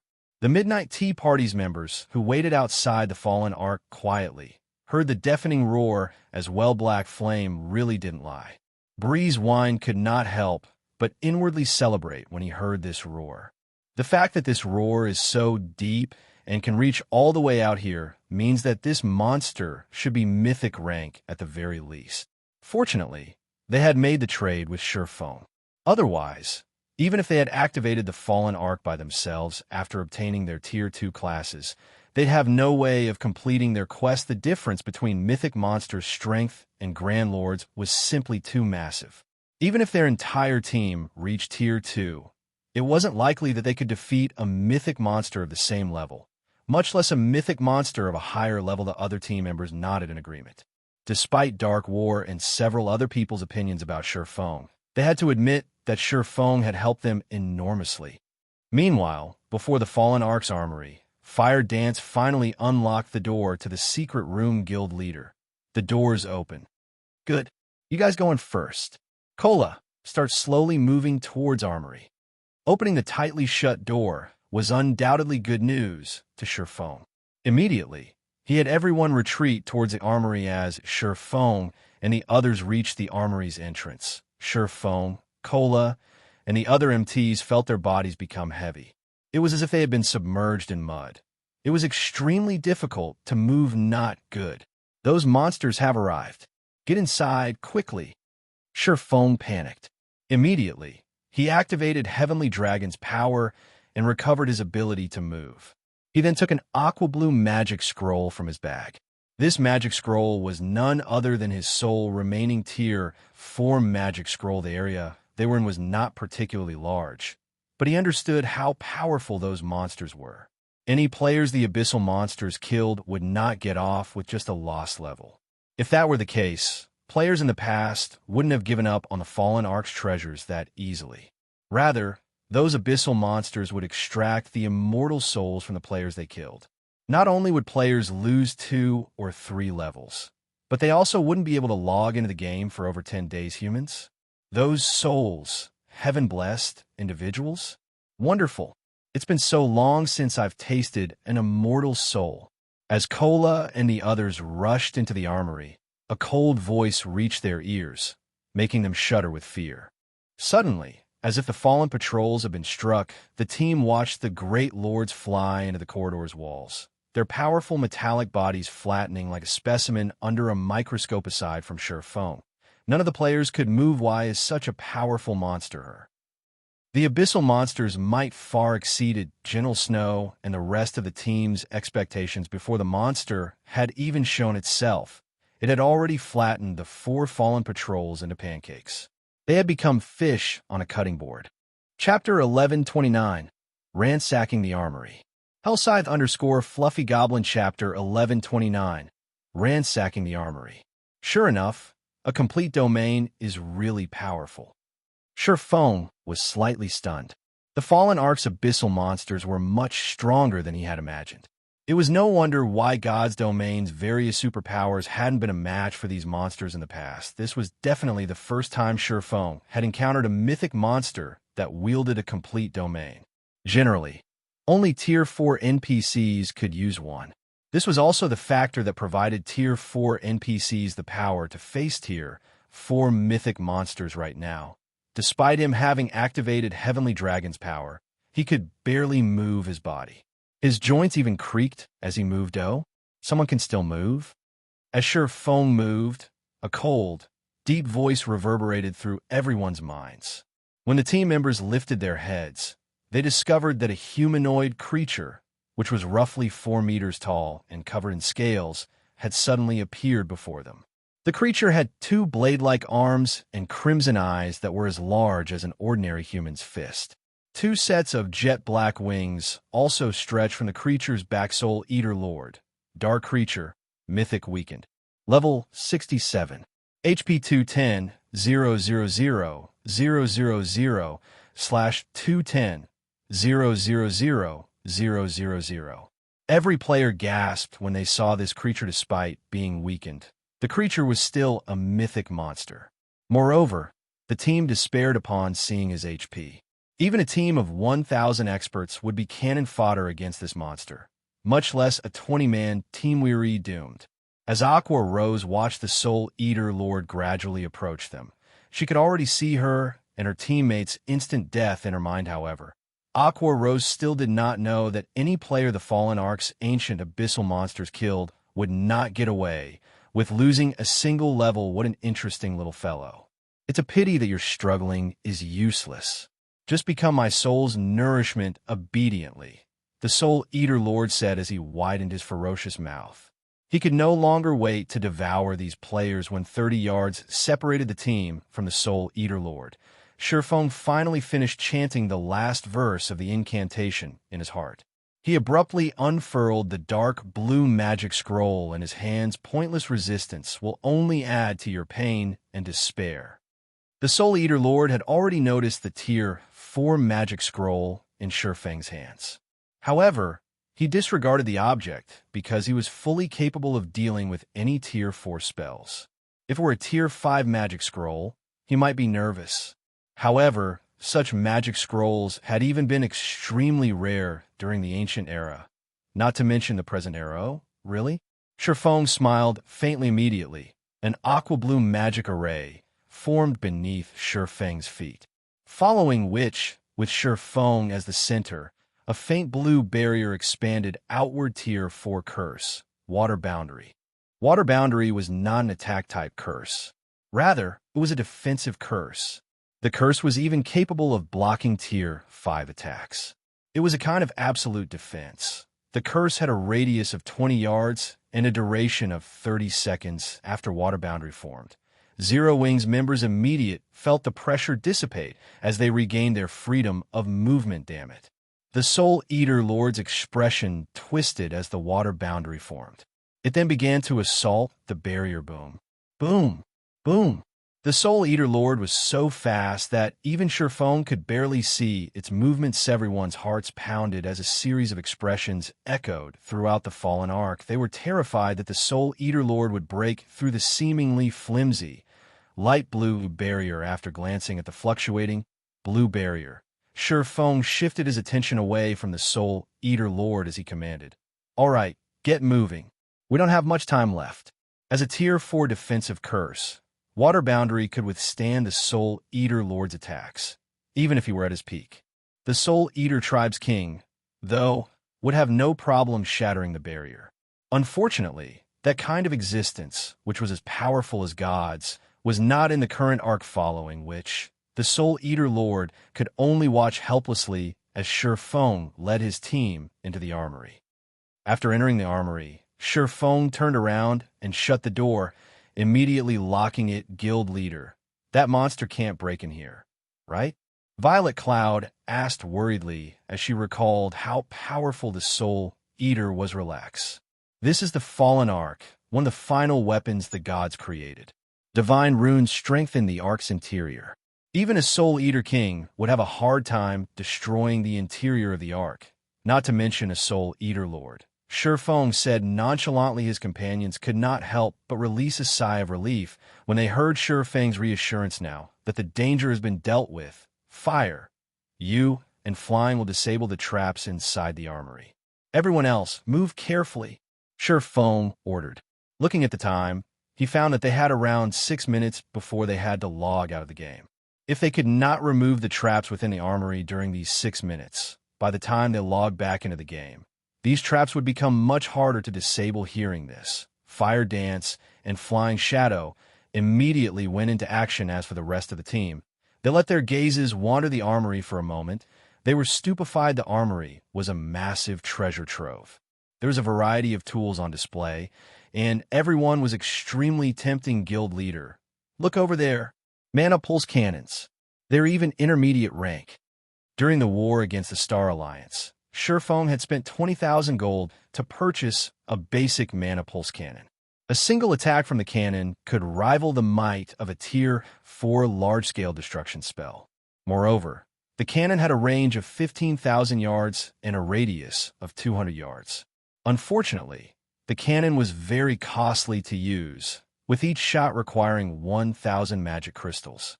Moreover, it had a long cooldown of around 3 to 4 minutes. Meanwhile, upon reading the intermediate mana pulse cannon's information, the team discovered that it was even more impressive than they had thought. Although its attack was roughly as powerful as a Tier 4 destruction spell, it had a range of 20,000 yards and a radius of 500 yards. It cost 2,000 magic crystals to fire a single round, and similarly had a cooldown of around 3 to 4 minutes. The difference between a radius of 200 yards and 500 yards was simply outrageous. Furthermore, this armory actually had 2 intermediate mana pulse cannons. If Zero Wing had had these 2 cannons and a sufficient number of magic crystals during its battle against Blackwater, winning the war would have been far easier. However, rather than the mana pulse cannon, Shifeng's gaze stopped on a magical steel car. He was quite familiar with this item movement type, defensive magic array. Although it was only a basic defensive magic array, it could be moved freely even after being activated. In the past, large guilds treated it like a mobile fortress. As long as this magic array had enough mana, it could block all Tier 3 attacks and lower.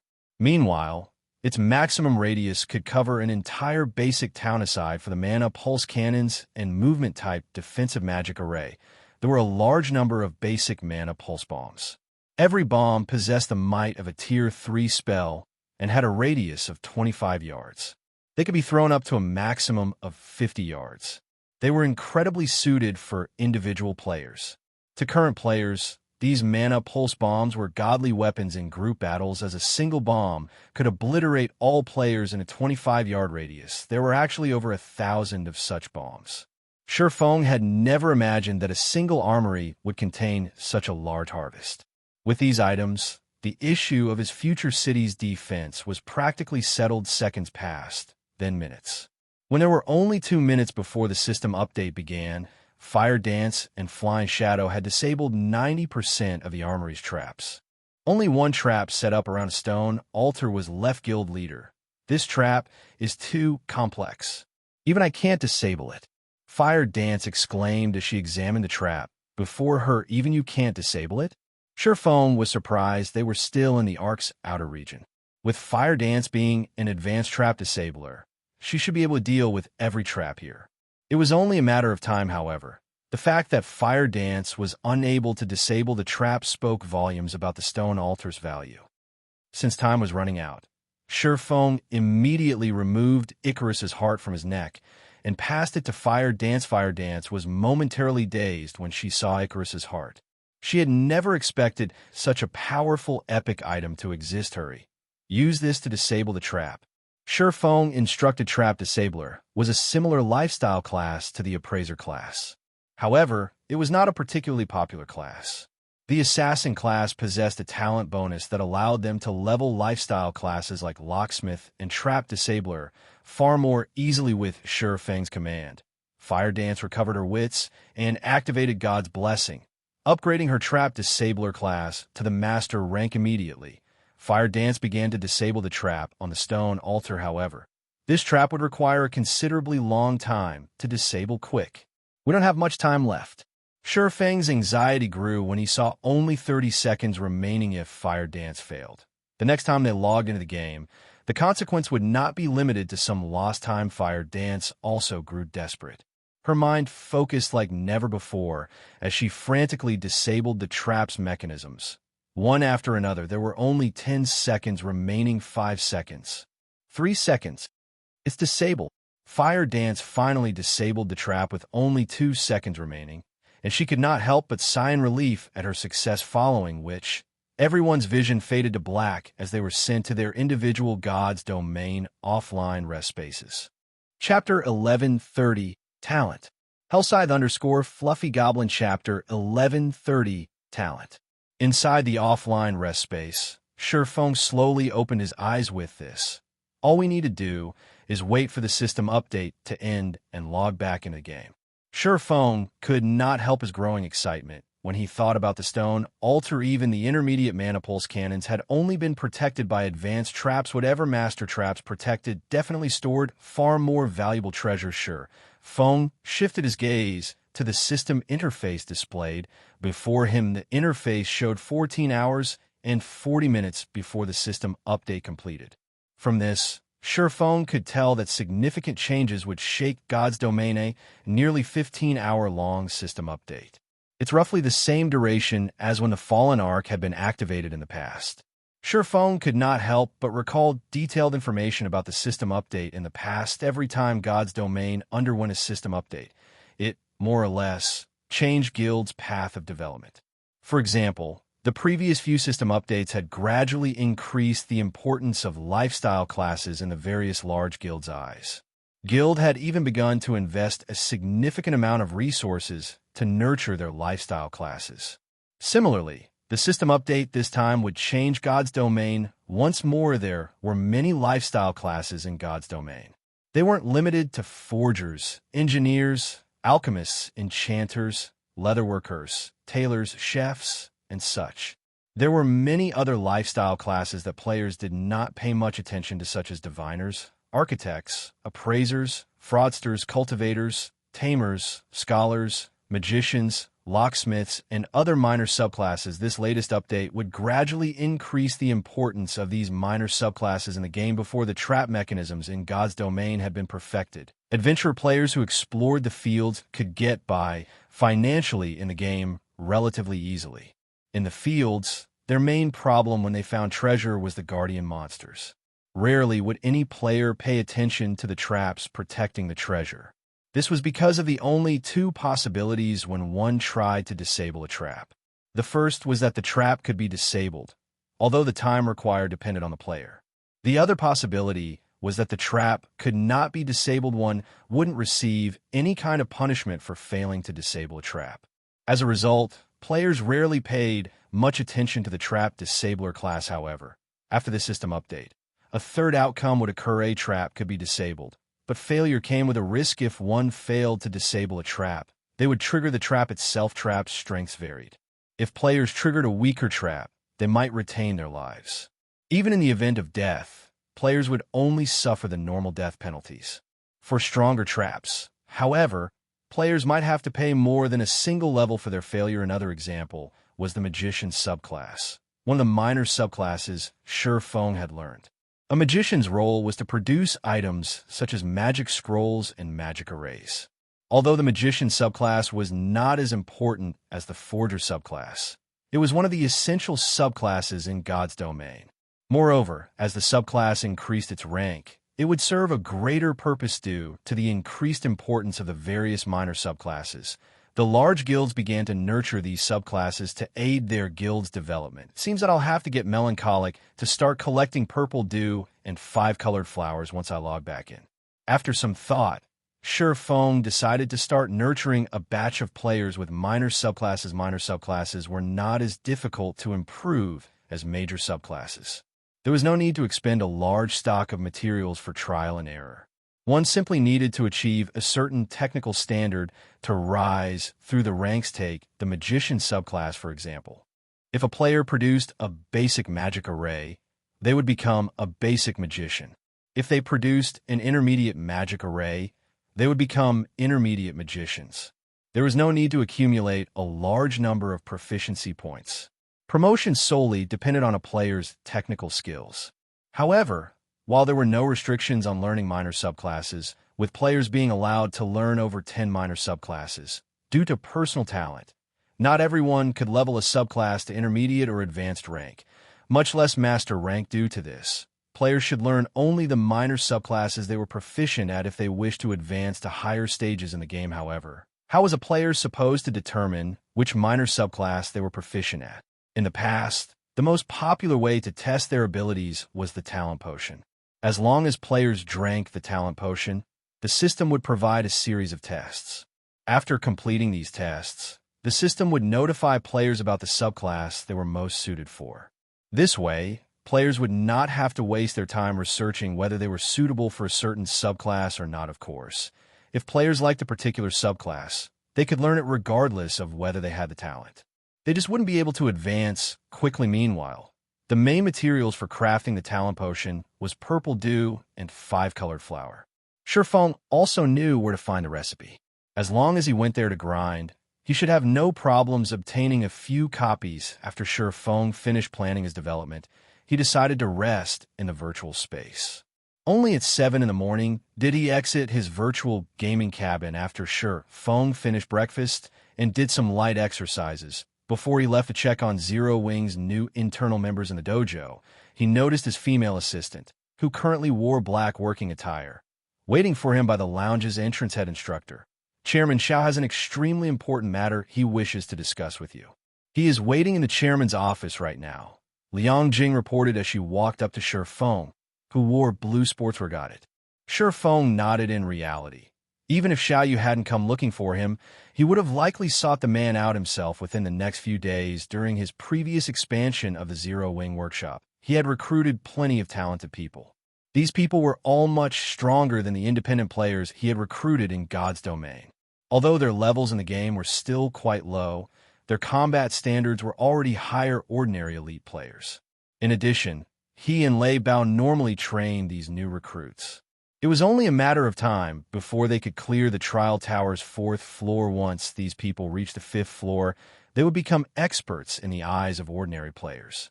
If they could reach the 5th floor's late stage, even large guilds would treat them like experts. However, Surephone wasn't looking for ordinary experts. He wanted apex experts capable of turning the tides of war by themselves. It was extremely difficult to nurture such apex experts. First, he needed a sufficient amount of resources, such as the S-rank nutrient fluid. However, Surephone didn't have the connections he needed to gain a large quantity. Fortunately, Xiaoyu did. The Big Dipper Tower's 51st floor. This floor was specifically reserved for the chairman of the Big Dipper Group. It was also the Big Dipper Tower's highest floor. From in the corridor, they could see the entirety of Jinhai City through the glass walls. Very few people in Jinhai City were ever invited to this floor.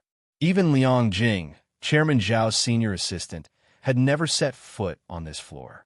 Generally, she waited for the chairman on the 50th floor as Liang Jing followed Surephone to the chairman's office.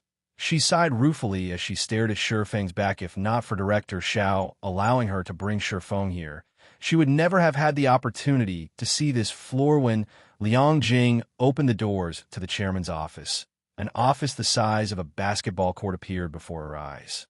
3 people sat before the room's French window. Surephone was familiar with all 3. One of them was Xiaoyu.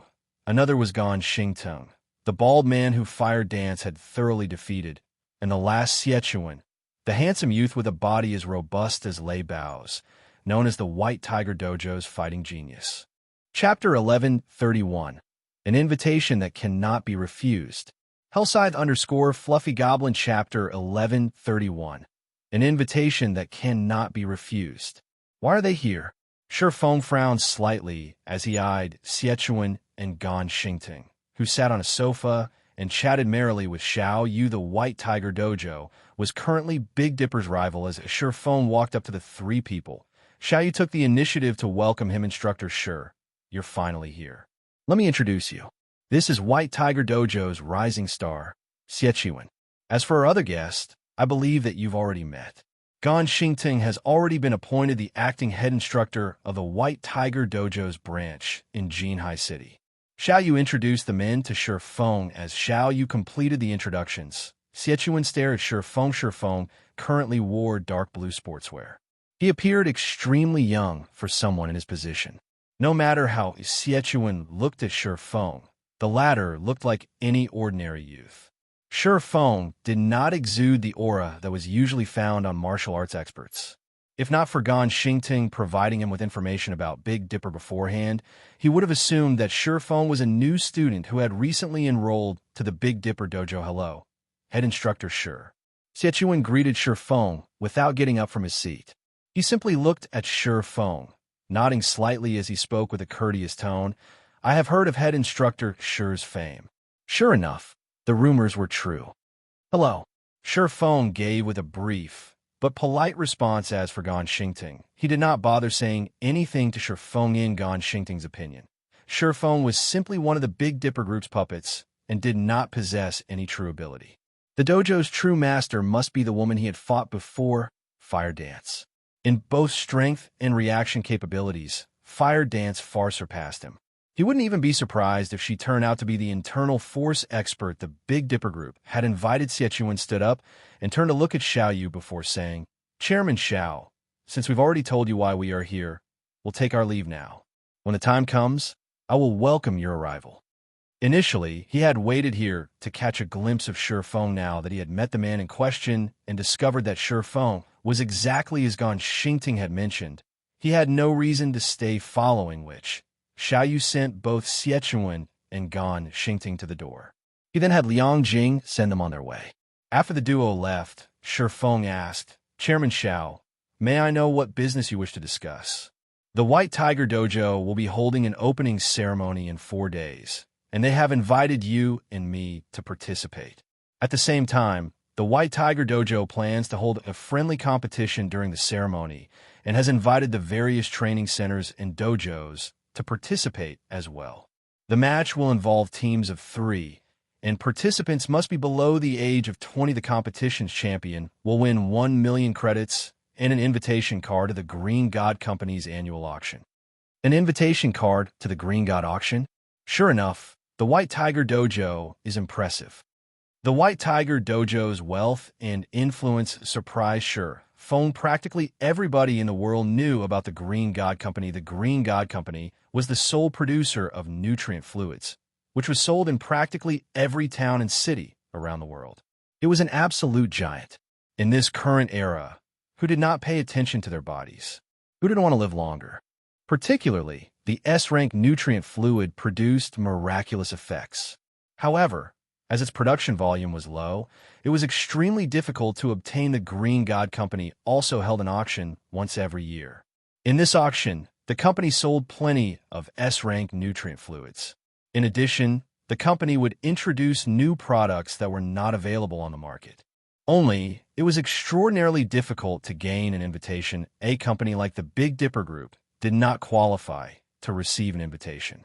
However, this wasn't surprising.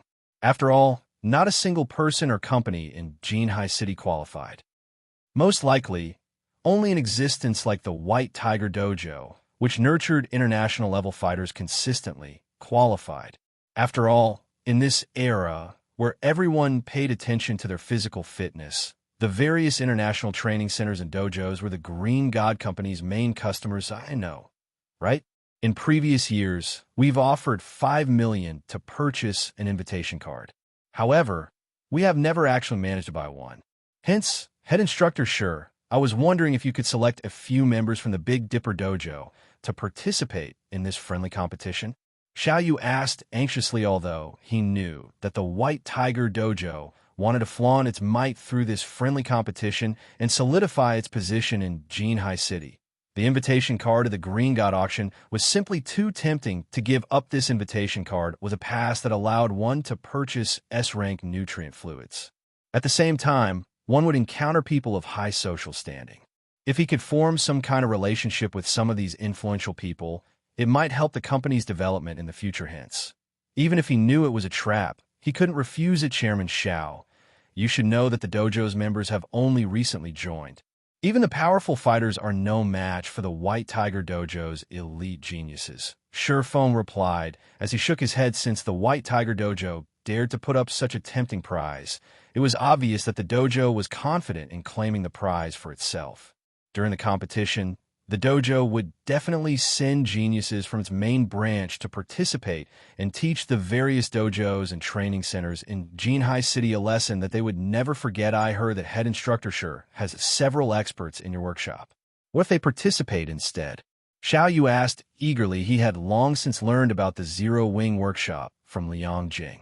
According to Liang Jing, the workshop members were powerful fighting experts.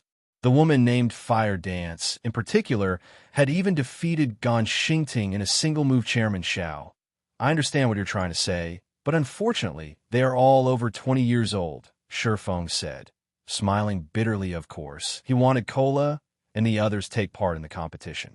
However, they were all over the age limit. Only Violet Cloud met this requirement. However, the competition was a group match. If he could not fill the 2 remaining spots, they wouldn't be able to take part anyway. As for the members that had recently joined the Zero Wing workshop, although they had improved significantly, they were no match for the White Tiger Dojo's elite members. A White Tiger Dojo really is crafty. I never thought that they would have accounted for this as well. A disappointed expression dominated Xiaoyu's face despite the valuable opportunity to develop the company. He had no way of grasping it. We still have 4 days. It isn't entirely impossible to find suitable experts. However, it won't be easy. Sure Fong suddenly recalled several core members in the guild that were younger than 20. Only, none of them had come to Jinhai City to participate in Zero Wing's special training. Xiao Yu's eyes shone at Sure Feng's words. Immediately, he said, if head instructor Sure has any requirements, please don't hold back. Since Chairman Xiao has offered, things will be easier on my side. Upon hearing Xiao Yu's assurance, Sure Fong said, if we wish to defeat the White Tiger Dojo, I'll need roughly 10 bottles of S-rank nutrient fluids. Although those several core members possessed a wealth of combat experience, their physical attributes were simply too low. Meanwhile, unlike virtual combat, real-life combat relied heavily on a person's physical attributes if he wanted to improve their combat power in the real world quickly. The only way to do so was by pushing them past their brain's limits and utilizing the S-rank nutrient fluids to recover. Only this method would rapidly improve their body's overall strength. He could also nurture the guild's experts, killing 2 birds with 1 stone. Chapter 1132, Butterfly Effect. Hellscythe_Fluffy Goblin Chapter 1132, Butterfly Effect. 10 bottles. Xiao Yu's heart skipped a beat when he heard Shurfang's request. S-rank nutrient fluids were not cabbages that one could purchase easily. It was difficult to buy a bottle, even if one could afford it. People around the world referred to the S-rank nutrient fluid as the water of life. A bottle of S-rank nutrient fluid could easily go for 1 million credits. Even Xiao Yu himself was only willing to drink 1 bottle per year to repair the damaged cells in his body, significantly slowing the aging process. The S-rank nutrient fluid was a treasure to well-known international fighters. Normally, they would only consume a bottle if they were heavily injured. Even drinking A-rank nutrient fluids during normal training was considered a luxury previously. To recruit Shurfang into Big Dipper, he had utilized his connections and spent a significant sum to obtain a batch no matter how he looked at it. Buying another 10 bottles of S-rank nutrient fluids to obtain the Green God Company's invitation was not a worthwhile transaction after all. His main goal in obtaining the invitation card was to purchase S-rank nutrient fluid and other new products the Green God Company intended to offer. He was still uncertain about how many bottles he could purchase in the auction. It was simply too risky to invest 10 bottles of S-rank nutrient fluid right off the bat. That's right. I'll need 10 bottles at the very minimum. Shurfang wasn't lying. Void Steps placed a huge burden on the human brain. Without the in-depth healing the S-rank nutrient fluid provided, one would risk their life by using the technique. Hence, whenever he trained the guild's core members, he warned them that if they did not have any S-rank nutrient fluids on hand, they were absolutely not allowed to practice Void Steps excessively. If it is money you are worried about, I can pay half the cost. However, I want a spot on the Green God Company's invitation card. You'll pay half of it. After giving the matter some thought, Xiao Yu agreed and said, "All right, I'll try to find a way to get the 10 bottles. However, they will cost slightly above market price." Every invitation card allowed 2 people to attend the auction. It did not matter if he shared one with Shurfang to further develop itself. The Big Dipper group had already invested a large sum into the new dojo. They had also spent a lot on advertising. Hence, the company was somewhat tight on funds. If Shurfang were willing to cover half of the S-rank nutrient fluids cost, investing in Shurfang's group was no different than their previous attempt of purchasing the Green God auction invitation card for 5 million credits. Only, unlike Shurfang, that plan hadn't succeeded. As for whether Shurfang had the money to pay up, he had long since ordered Liang Jing to investigate the man's finances recently. God's domain had become increasingly popular around the world. Many industry giants had already invested in the game. It was definitely possible to earn a lot of money through God's domain. Moreover, based on what he had heard from Liang Jing, Shurfang's workshop was considerably large. Moreover, more companies had invested in the workshop. At this point, the workshop had begun mass recruiting full-time gamers. It was obvious that Shurfang earned quite an income from the game. He shouldn't have any issues spending several million credits at a moment's notice now that God's domain was so popular. Even Xiao Yu had considered establishing a workshop based on what he had heard from his connections. He learned that gaming workshops focused on God's domain earned far more than they had in past virtual reality games. God's domain also had far more players. However, expanding the Big Dipper group took priority.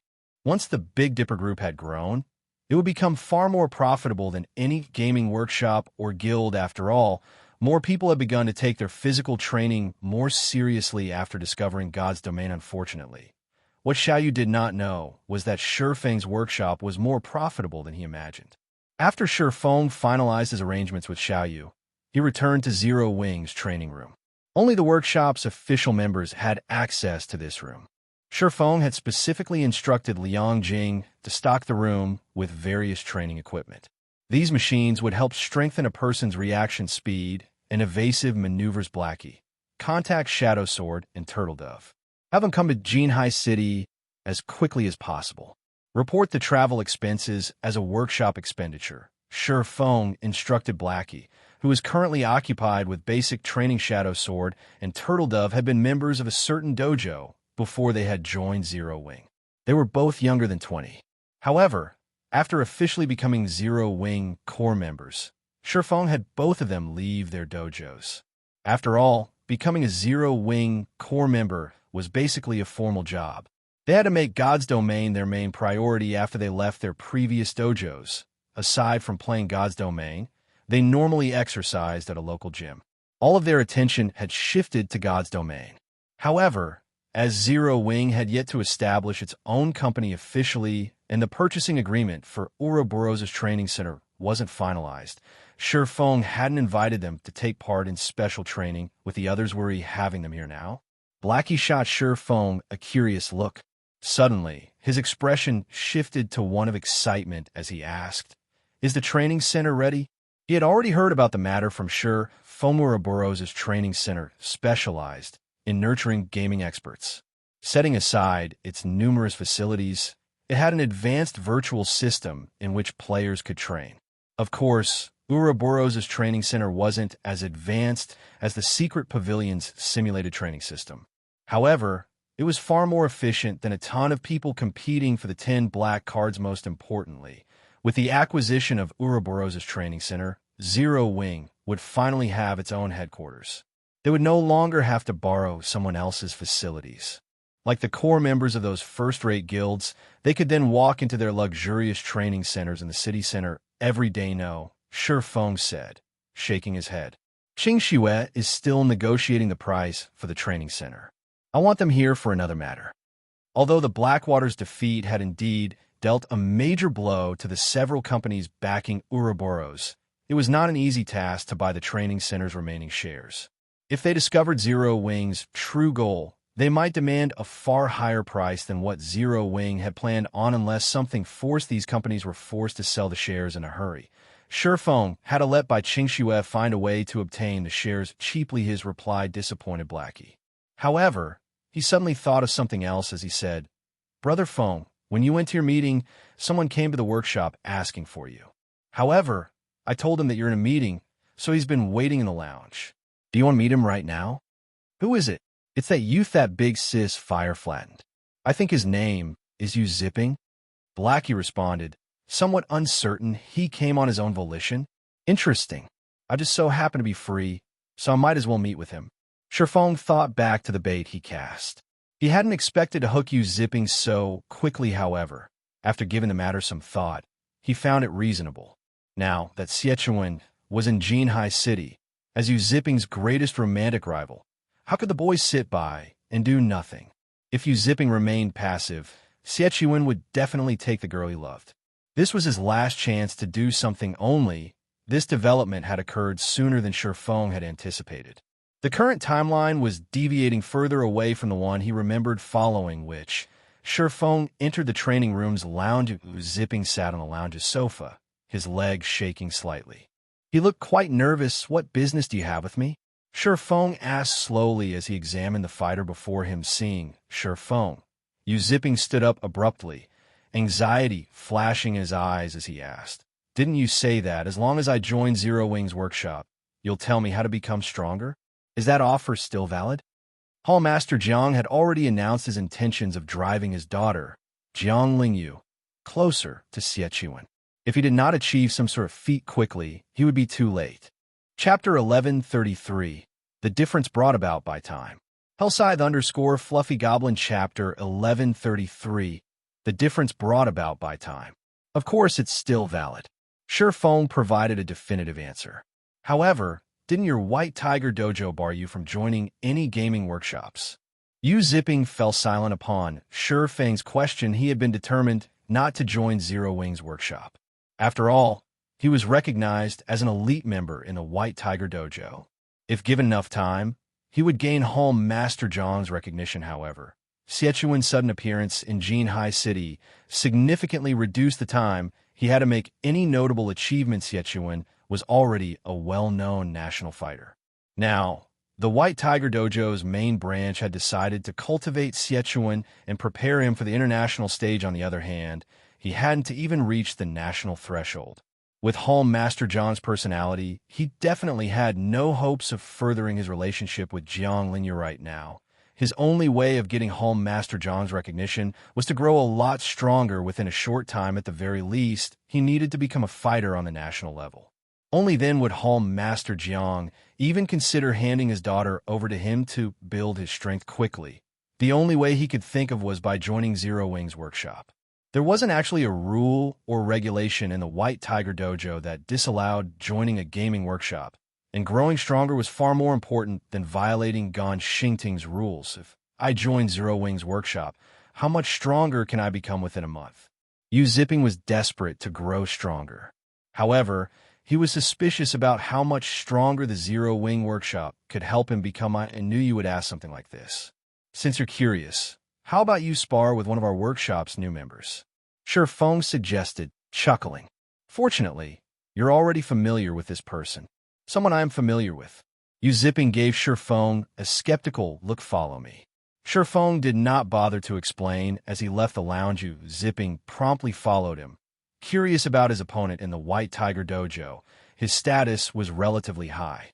Not only had he become an intermediate disciple at the young age of 18, but he even ranked near the top among intermediate disciples. He was only a short time from becoming an advanced disciple. If he became an advanced disciple in the White Tiger Dojo at his age, he would definitely qualify to participate in the National Youth Fighting Competition. Inside Zero Wing's training room, many of Zero Wing Workshop's new members were preoccupied with their basic training. When they noticed Shi Feng lead an indifferent youth into the room, they stopped and looked at Yu Zipping curiously. Who's that? A new member? No, I know that guy. He was one of the fighters that came to the dojo to make trouble, but got a beating from Big Sis Fire instead. What unfortunate fools. Big Sis Fire never shows mercy in a fight. She's exactly like Instructor Lei in this aspect. Do you think that guy is looking to challenge Big Sis Fire again? Everyone in the training room had their assumptions about Yu Zipping's intentions. As for whether Yu Zipping had any chance of actually defeating Fire Dance, the thought never even entered their minds. In their eyes, Yu Zipping would need a miracle to survive against the woman for longer than 5 seconds. As for the youth defeating Fire Dance, had anyone ever seen an ordinary human win against a monster before? After Shi Feng entered the training room, he turned to a slim youth that looked to be roughly 20 years old and said, Lucio, come over here for a second. We'll be testing your strength today. Understood. Lucio hurriedly responded. Lucio. When Yu Zipping saw Lucio walking over, the youth wore a strange expression. Previously, when they had shown up to make trouble for the Big Dipper Dojo, Lucio had chosen to leave the White Tiger Dojo and take part in the Zero Wing Workshop's test as an intermediate disciple of the White Tiger Dojo. Yu Zipping was very familiar with Lucio's standards. The latter was just barely as strong as an intermediate disciple. Hence, he had been happy about Lucio's decision to leave the dojo. After all, not everyone could succeed in the world of fighting. Lucio might have a better future if he joined a gaming workshop instead. However, when he realized that Shi Feng had selected Lucio to be his opponent, he found a matter laughable. Just how much did Shi Feng underestimate him? All right, you two, get in the arena. Your time limit is 3 minutes, Shi Feng instructed. Not explaining further, Shi Feng's words instantly attracted everyone's attention. Blackie merrily shouted, We have a good show coming up. I'll be the bookkeeper. The betting ratio is 1-to-5. Whoever bets on Yu Zipping will get 5 times their wager if he wins. Don't miss this opportunity. All right, I'll bet on Lucio. I'll bet on Lucio as well. I'll bet 1 bottle of 100-berry wine on Lucio's win. In the end, nobody bet on Yu Zipping. Blackie's expression twisted. However, among those present, Yu Zipping had the ugliest expression. He was only a step away from becoming an advanced disciple in the White Tiger Dojo. Yet in the eyes of these gamers, he seemed to be some random passerby not worth their attention. Lucio felt an immense pressure on his shoulders. Similar to Yu Zipping's familiarity with his strengths, he 2. Understood Yu Zipping's power. He had never imagined that Shi Feng and Zero Wing Workshop's core members expected him to win, no matter how he thought about it. That was impossible upon seeing both fighters in their positions. Shi Feng shouted, "Begin! Lu Xiao, don't hold back and show me everything you've got. I'm curious to see what you've accomplished in the Zero Wing Workshop since you've joined." Yu Zipping told Lu Xiao. Seriously, Lu Xiao nodded, and charged at Yu Zipping. Lu Xiao launched a straight punch towards Yu Zipping, his fist pushing a strong gust of wind into the latter's face. Lu Xiao's punch was so fast that Yu Zipping barely caught a glimpse of it so fast. Yu Zipping could not help his surprise. Lu Xiao's punch was far faster and more accurate than it had been in the past, however. Yu Zipping was no ordinary fighter. Diverting the approaching fist with one hand, Yu Zipping sidestepped and rushed forward, slamming his body into Lu Xiao. As if Lu Xiao had expected the move, he quickly adjusted his footwork as his fist was redirected. Twisting his body, he circled to Yu Zipping's back. Avoiding the latter's body slam, he dodged it. Yu Zipping was slightly surprised. Yu Zipping regained his composure as he turned and continued his fierce assault against Lu Xiao. Every one of Yu Zipping's moves contained both deadly speed and precision, making them extremely difficult to parry. However, contrary to Yu Zipping's expectations, Lu Xiao didn't become flustered, and the attacks didn't land. Rather, with nimble movements and footwork, he systematically dodged one attack after another. After Yu Zipping's barrage ended, Lu Xiao realized that Yu Zipping was exhausted. Immediately, Lu Xiao took advantage of the opportunity and dove in for the kill. Yu Zipping, knowing he was in a bad position, could only throw a punch of his own to deter Lu Xiao's assault. However, Lu Xiao showed no signs of avoiding the hit. On the contrary, Lu Xiao continued straight towards Yu Zipping's punch. As Yu Zipping's fist was about to collide with Lu Xiao's face, however, the latter abruptly tilted his head. Yu Zipping's fist brushed past Lu Xiao's cheek, leaving a bloodied cut. However, this allowed Lu Xiao to move into Yu Zipping's guard. Combining his speed and strength, Lu Xiao sent an open palm strike at Yu Zipping's neck. This strike forced Yu Zipping to retreat by 3 steps, feeling a little faint. Meanwhile, Lu Xiao took this opportunity to land another palm strike on his opponent's chest. Immediately, the attack sent Yu Zipping sprawling to the ground. The victor of this match, Lu Xiao. From the start of the match to Yu Zipping's collapse, Lu Xiao felt as if he had been dreaming. He had the weird feeling that Yu Zipping had gone easy on him. Why else would Yu Zipping have had so many holes in his defense?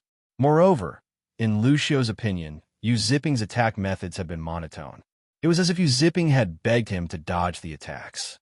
However, in Shi Feng's opinion, Lu Xiao's win wasn't unexpected. Since joining Zero Wing, Lu Xiao had experienced many life-or-death battles. He also frequently attended Lei Bao's training sessions. Both provided plenty of combat experience. Lu Xiao also used to be one of the White Tiger Dojo's intermediate disciples. In terms of his physique, he wasn't any weaker than Yu Zipping. Lu Xiao had simply lacked combat experience. However, during his time in Zero Wing, Lu Xiao had accumulated far more combat experience than Yu Zipping. Yu Zipping's defeat wasn't unusual. The first thing Yu Zipping saw after regaining consciousness was Lu Xiao. How did he improve so much so quickly? A bitter feeling swam in his heart as he looked at Lu Xiao. He knew why he had been defeated. The fight might have looked like a deadlock, but the difference in their combat experience was simply too vast. Right now, Lu Xiao moved like an expert that had lived through hundreds of battles. Lu Xiao may even possess more combat experience than the White Tiger Dojo's advanced disciples, yet how much time had passed since Lu Xiao had joined the Zero Wing Workshop? How could he have gained that much combat experience in such a short time span? You've seen how much Lu Xiao has improved for yourself. What do you think of my place now? Shi Feng asked, laughing. Will you really teach me everything if I join Zero Wing's workshop? Yu Zipping asked anxiously. He stared at Shi Feng with anticipation. Shi Feng could not help but sigh ruefully at the tense Yu Zipping. No one would ever have imagined that this youth before him would actually become the Tier 5 Berserker, known as Silent Blade. Yu Zipping was just as talented as Xiechuan. However, Xiechuan was slightly older and had a far stronger family background. If one wanted to improve their physique rapidly, intense training wasn't enough. A fighter also needed to replenish the energy they consumed. Even the most common C-rank nutrient fluid cost 400 credits. Fighters who trained arduously every day needed at least one bottle per day. That meant that one would have to spend 12,000 credits on C-rank nutrient fluids in a single month. Ordinary households couldn't afford that expenditure. There was even less need to mention B-rank nutrient fluids, which cost 1,000 credits per bottle. Dojos and training centers were only willing to sign contracts with and nurture people with outstanding talent. Ordinary members wouldn't have access to the privilege. However, even contracted members only received C-rank nutrient fluids. Only those geniuses would be given B-rank nutrient fluids. As for Yu Zipping, the White Tiger Dojo had only offered him an ordinary contract, providing one bottle of C-rank nutrient fluid each day. However, Xiechuan was different. Xiechuan did not even need the support of the White Tiger Dojo, as his household provided A-rank nutrient fluids to fine-tune his body. A-rank nutrient fluids cost 10,000 credits per bottle. Not only were A-rank nutrient fluids capable of healing injuries that normally went unnoticed, but they could also develop a person's brain cells. Even if Yu Zipping and Xiechuan were equally talented, the difference in their strengths at the end of the day was like the difference between heaven and earth. Furthermore, Xiechuan's household had invited powerful fighters and instructors to help the man gain a plethora of combat experience aside from talent.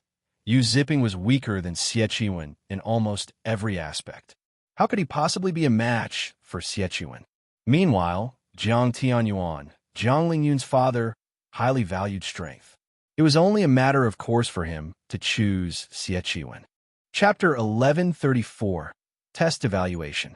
Hellscythe_Fluffy Goblin Chapter 1134, Test Evaluation. Noticing Shifeng's long moment of silence, Yu Zipping grew nervous. Yu Zipping had already seen how much Lucio had improved despite having recently joined the Zero Wing workshop. Lucio could display strength like never before. If Yu Zipping told the other White Tiger Dojo members about this, nobody would believe. In any case, he was now sure that, by joining and training in the Zero Wing workshop, he could become strong enough to get a ticket to the National Youth Fighting Competition before this year's qualifiers. If he improved sufficiently, his results might even be quite good. Although he still wouldn't be a match for Xiechuan. With the advantage of his age, Home Master Jiang would, more or less, consider giving Yu Zipping his daughter instead of outright rejecting him. If you join Zero Wing's workshop, you won't miss out on any training. Before that, however, we have to see whether or not you can pass the workshop's test. Based on your performance, you'll be offered a corresponding contract, Shifeng explained. Of course, Lucio's standards are already quite high. He has already become a reserve corps member in our workshop, and we're providing various benefits to nurture him. Above that are the reserve, main force member slots. If you achieve that standard, you'll receive even heavier emphasis from the workshop. The resources we'll invest in you at that time will definitely surprise you. To put it simply, what benefits you receive are up to you. However, one thing to note is that the higher your position is, the greater the workshop's restrictions will be. If you become one of the workshop's reserve main force members, you'll need to leave the White Tiger Dojo and focus on the workshop. Yu Zipping nodded in response. Not particularly surprised by Shifeng's explanation, he had no intentions of becoming a reserve main force member. He was fine with becoming a reserve corps member. This way, he could continue his development in the White Tiger Dojo, following which Shifeng had Blackie lead Yu Zipping to take the foundation test. The workshop's tests were very simple. They tested for an applicant's reaction speed, observation, and judgment. As long as they performed well in these aspects, even if they had never received training from a gaming guild before, they could get by fairly well in God's domain. Once Zero Wing nurtured these people, both in the game and in the real world, they could very quickly become fifth-floor experts in the trial tower. Shifeng had always planned for his guild to walk the path of the elite. Hence, he was very strict when recruiting internal members. Zero Wing's evaluations fell into 5 grades: D, C, B, A, and S. Various large guilds had created these grades in the past during their own internal member recruitment. It was a standard method. Those who earned a D grade were considered ordinary. Generally, Large guilds only pick people who earned AC when recruiting internal members. In other words, people who were slightly more than ordinary in the various aspects. This way, these guilds' investments had a higher likelihood of greater return to become a super guild's internal member. One generally needed to earn a B in their evaluation. Although the difference was only one rank, a B grade player could easily defeat a C grade player of the same level. This was similar to the wooden barrel theory. The amount of water a wooden barrel could contain was not determined by the longest plank of wood. Rather, it depended on the shortest plank of wood. This was also why, despite there being countless people applying to join super guilds as internal members each year, very few actually managed it. The internal members Zero Wing recruited were separated into two groups. To become a core member, one needed to earn a high C. Meanwhile, main force members needed a B at the very minimum. The guild had very few members who had earned an A. Even super first-rate guilds and super guilds hungered for such talent. Much less Zero Wing. After Zipping completed his test, Blackie ran to Foam and handed him Zipping's results. Brother Foam, this Zipping kid is really impressive. His scores are the highest I've ever seen. Based on your tests, he actually managed to score a high A in everything. His observational skills even earned an S. Blackie reported excitedly. It seems that he should be quite talented in God's domain. However, his future achievements will depend on him. Feng chuckled as he read the results. The system had provided this outcome didn't surprise him in the least. After all, Zipping had been a Tier 5 Berserker in the past. At his peak, he had even ranked 58th on the God's Domain experts list. Players who had earned such high ranks at that time were of much higher quality than present players. After all, God's Domain had been a second world for people back then. Far more experts had competed with each other in the game. Placing within the top 60 ranks had been dozens of times more difficult than it was now if not for the fact that Zipping had joined God's Domain later than others. He might have achieved an even higher rank. It's a pity that he only chose to become a core member. If he wanted to join Zero Wing's main force, with his potential, he could reach far greater heights. Blackie's side Foam only tested a person's current talent, but talent wasn't a constant. As long as one continued to develop their mind, their talent would rise as well. The fact that Zipping was already so talented meant that his starting point was much higher than others. If he wanted to grow stronger, he still required training and resources. Relax. Now that he has already set foot on Zero Wing's boat, I believe that he will, sooner or later, join our main force. Feng chuckled as he clapped Blackie's shoulder, following which, according to his daily schedule, Feng proceeded with training his members as the sun began to set.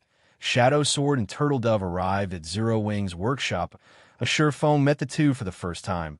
He discovered that they both looked much younger than in God's Domain.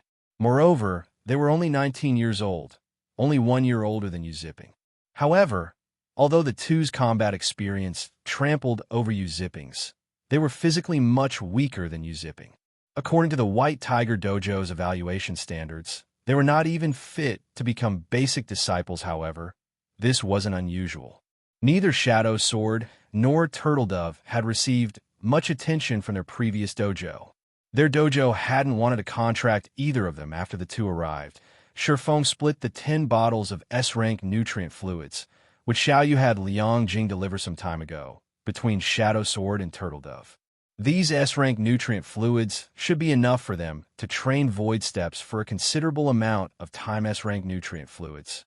Zipping gaped in shock when he saw the exquisite coolers Shadow Sword and Turtle Dove were carrying. He had seen the coolers used to store S-rank nutrient fluids many times. After all, when the White Tiger Dojo's advanced disciples performed exceptionally well, the dojo rewarded them with S-rank nutrient fluids. As far as he could remember, the last time the dojo awarded S-rank nutrient fluids was when one of the geniuses at the main headquarters got 10th place in the National Youth Fighting Competition. The dojo had boasted about this achievement, so much so that it had rewarded that youth 2 bottles of S-rank nutrient fluids. That youth had treated those bottles like family treasures, only using them when he was severely injured. Yet Feng had given Shadow Sword and Turtle Dove 5 bottles each without hesitation. What was this? Could the Green God Company be backing the Zero Wing workshop? The thought hovered in the back of Yu Zipping's mind. There was no other explanation. A gaming workshop like Zero Wing had actually given 10 bottles of S-rank nutrient fluids to 2 people. This was far beyond extravagant. This was simply being a spendthrift. If he had received them, those 10 bottles would last him 10 years. After Shi Feng finished instructing Shadow Sword and Turtle Dove on what they needed to do, he returned to his own room. There were less than 10 minutes before God's Domain system update completed. After drinking a bottle of A-rank nutrient fluid, Shi Feng entered his gaming cabin and logged into God's Domain. Chapter 1135, Resource Competition. Hellscythe_Vampire Cat Chapter 1135, Resource Competition. Huh? The interface changed? When Shi Feng logged back into his rest space, he suddenly discovered that plenty of changes had occurred originally. The rest space was an empty space with only a massive interface display and nothing else now. However, the dimly lit rest space had a set of stone doors 10 meters tall, with ancient runes carved on each door, lending them an ancient ambience. Meanwhile, at a corner of the doors was a system interface mind space system owner, Yifeng. Mind space, inactive, activation conditions. Own a private space under your own name. Private space must also be located in a city at the very minimum. Space size, unknown. System, scan discovers that you own a private space in White River City. Do you wish to activate your mind space? The system has already been updated to such a degree. Shi Feng could not help but sigh as he looked at the familiar set of stone doors. The previous system update had introduced the mind space system, but had not actually applied it to God's Domain.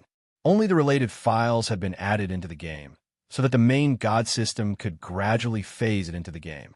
At the same time, the addition could also attract the attention of the various international corporations and let them know about God's Domain's uniqueness. However, after the update this time, the mind space system could be said to have truly been activated from now on.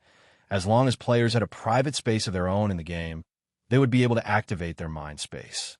With a sufficient number of 7 Luminaries crystals, they could also expand and perfect their mind spaces. The mind space was different from God's Domain. In God's Domain, players could connect to the official forums to search for relevant information there, but nowhere else. However, inside the mind space, players could connect directly to the internet. Whether it was for work or shopping, players could do all that through their mind space. Players could even contact mobile phones in the real world and engage in conversation. In addition, players could change the environment in the mind space to their liking, creating their own virtual world. Most importantly, the mind space shared the same flow of time as God's Domain. In the mind space, one could enjoy twice the amount of time they had in the real world. Moreover, the flow of time in the mind space could also be sped up further, though at a very huge cost in a limited life. Who did not want to live longer? The official activation of the mind space system meant that the competition for resources in God's Domain had also officially begun in the future. Competition in God's Domain definitely would not be as peaceful as before. It would even become normal for everyone to fight over the 7 Luminaries crystal while disregarding all costs. And to contest for more 7 Luminaries crystals, everyone would definitely continuously strengthen themselves, which would intensify the competition over weapons, equipment, and tools. In turn, Shi Feng grew worried just thinking about what was about to come. Nevertheless, now that the era of resource competition had begun, he had no choice but to get his hands on some of the 7 Luminaries crystals that he knew the whereabouts of as soon as possible. However, it was also not that easy to get. These 7 Luminaries crystals were exceedingly rare in God's Domain. Even an entire kingdom would have only a limited amount. Most importantly, unlike magic crystals, 7 Luminaries crystals could not be stored in a player's bag space, nor could they be transported via teleportation arrays. Players could only carry them by hand or by transport carriages. However, many variables could occur when one was conveying 7 Luminaries crystals over long distances. Robbery by incomparably powerful NPCs would not be surprising. After all, 7 Luminaries crystals were equally important items to NPCs. However, in Shi Feng's opinion, The most criminal setting placed by the main god system would still have to be the fact that 7 Luminaries crystals could not be disguised. The 7 Luminaries crystal contained mana of extremely high purity and density. Just its presence alone could cause a change to the ambient mana, which allowed players and NPCs to discover it readily without a sufficiently powerful transport team. Even if one managed to obtain some 7 Luminaries crystals, the crystals would not reach their intended destination. Many of the transport teams Shurfeng led in the past, which carried 7 Luminaries crystals, had been robbed by Tier 4 and Tier 5 NPCs. Had to admit that this was the pitiful aspect of small guilds. This was also precisely the reason why Apex experts had gained importance in the past, and why nurturing Apex experts became essential for the various large guilds following, which Shurfeng chose to activate his mind space. The instant he activated his mind space, the massive stone doors began shattering. Chunks of stone fell one after another, revealing bronze metal behind them. When all the stone was gone, a set of bronze doors had replaced the set of stone doors. Meanwhile, the divine runes carved on the doors began radiating a faint golden glow immediately after. A change occurred to the system interface owner, Yifeng. Mindspace. Active. Space level. Bronze. 3,000 units of 7 Luminaries crystals will be required to upgrade to secret silver rank. Space size. 0. Every additional cubic meter will require 1 unit of 7 Luminaries crystals. 7 Luminaries crystals. 0. After scanning, it is discovered that you have no 7 Luminaries crystals in your private space. After taking a glance at the interface, Shurfeng promptly chose to enter God's domain, although his mind space was already active. Without any 7 Luminaries crystals, it was equivalent to non-existent. Currently, what he needed to do was gather 7 Luminaries crystals and deliver it to his private space in God's domain. Aside from lacking powerful experts, another aspect where small guilds were inferior to large guilds was the amount of land they owned. As 7 Luminaries crystals could be stored only in one's private space, the more land one possessed, the easier it would be to transport the crystals. However, the main god system had also implemented a corresponding restriction to this matter. For bronze spaces, the private spaces they were bound to in God's domain could be changed only once every 20 days. This prevented guilds that possessed a large number of lands from gaining too great an advantage. When Shurfeng entered the game, he found himself alone inside the Armory. Nobody else had logged back into the game, yet he expected that the others were taking a look at the officially activated Mindspace system with all the traps in the Armory disabled. Shurfeng walked straight to the stone altar. Previously, Fire Dance had managed to disable the master trap only at the very last second. Everyone was forcibly logged out of the game before they could even get a glimpse at what was on the stone altar. Shurfeng was very curious to find out what exactly the trap had been protecting. Despite the rarity of master traps, even in the inner area of the Fallen Ark, they actually found one in the Armory located in the Ark's outer area. Without a doubt, the item on the altar was extraordinary. Walking forward, Shurfeng sent a glance at the altar. Nothing particularly remarkable lay on the altar. Only a glass bottle and some scattered designs covered in dust following, which Shurfeng blew away the dust and carefully held up the glass bottle and designs. He was immediately stunned by what he saw: a small sailboat. Shurfeng could not believe his eyes. Right now in God's domain, speedboats were mainly meant for individual players. A small sailboat, on the other hand, was intended for teams. A bronze small sailboat was even more valuable than the Swift Dragon speedboat. In terms of maritime combat power, the small sailboat was far superior. Meanwhile, the small sailboat before him was Mysterious Iron Rank. Chapter 1136, High-End Building.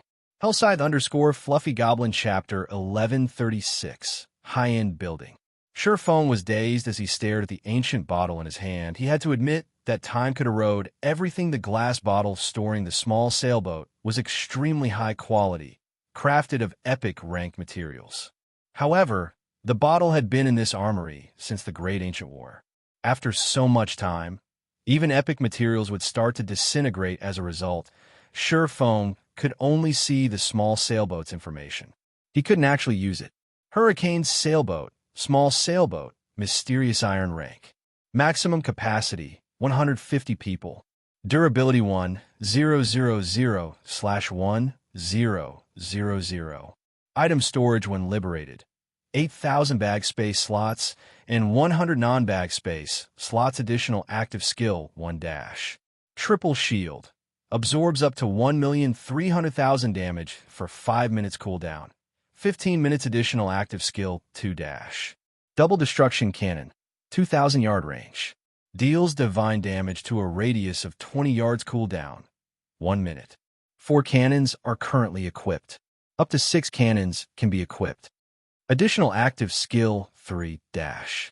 Hurricane Frostfield. Reduce the movement speed of all life forms and objects outside of the hurricane sailboat within a radius of 200 yards for 4 minutes cooldown. 30 minutes. Each activation costs 60 magic crystals. Additional active skill 4 dash. Mana conversion. Converts mana into motion, increasing movement speed by 40%. Every 10 magic crystals consumed extends duration by 20 minutes cooldown. 10 minutes. Additional passive skill dash. Braving the winds and waves. When sailing with the wind, movement speed increased by 50%.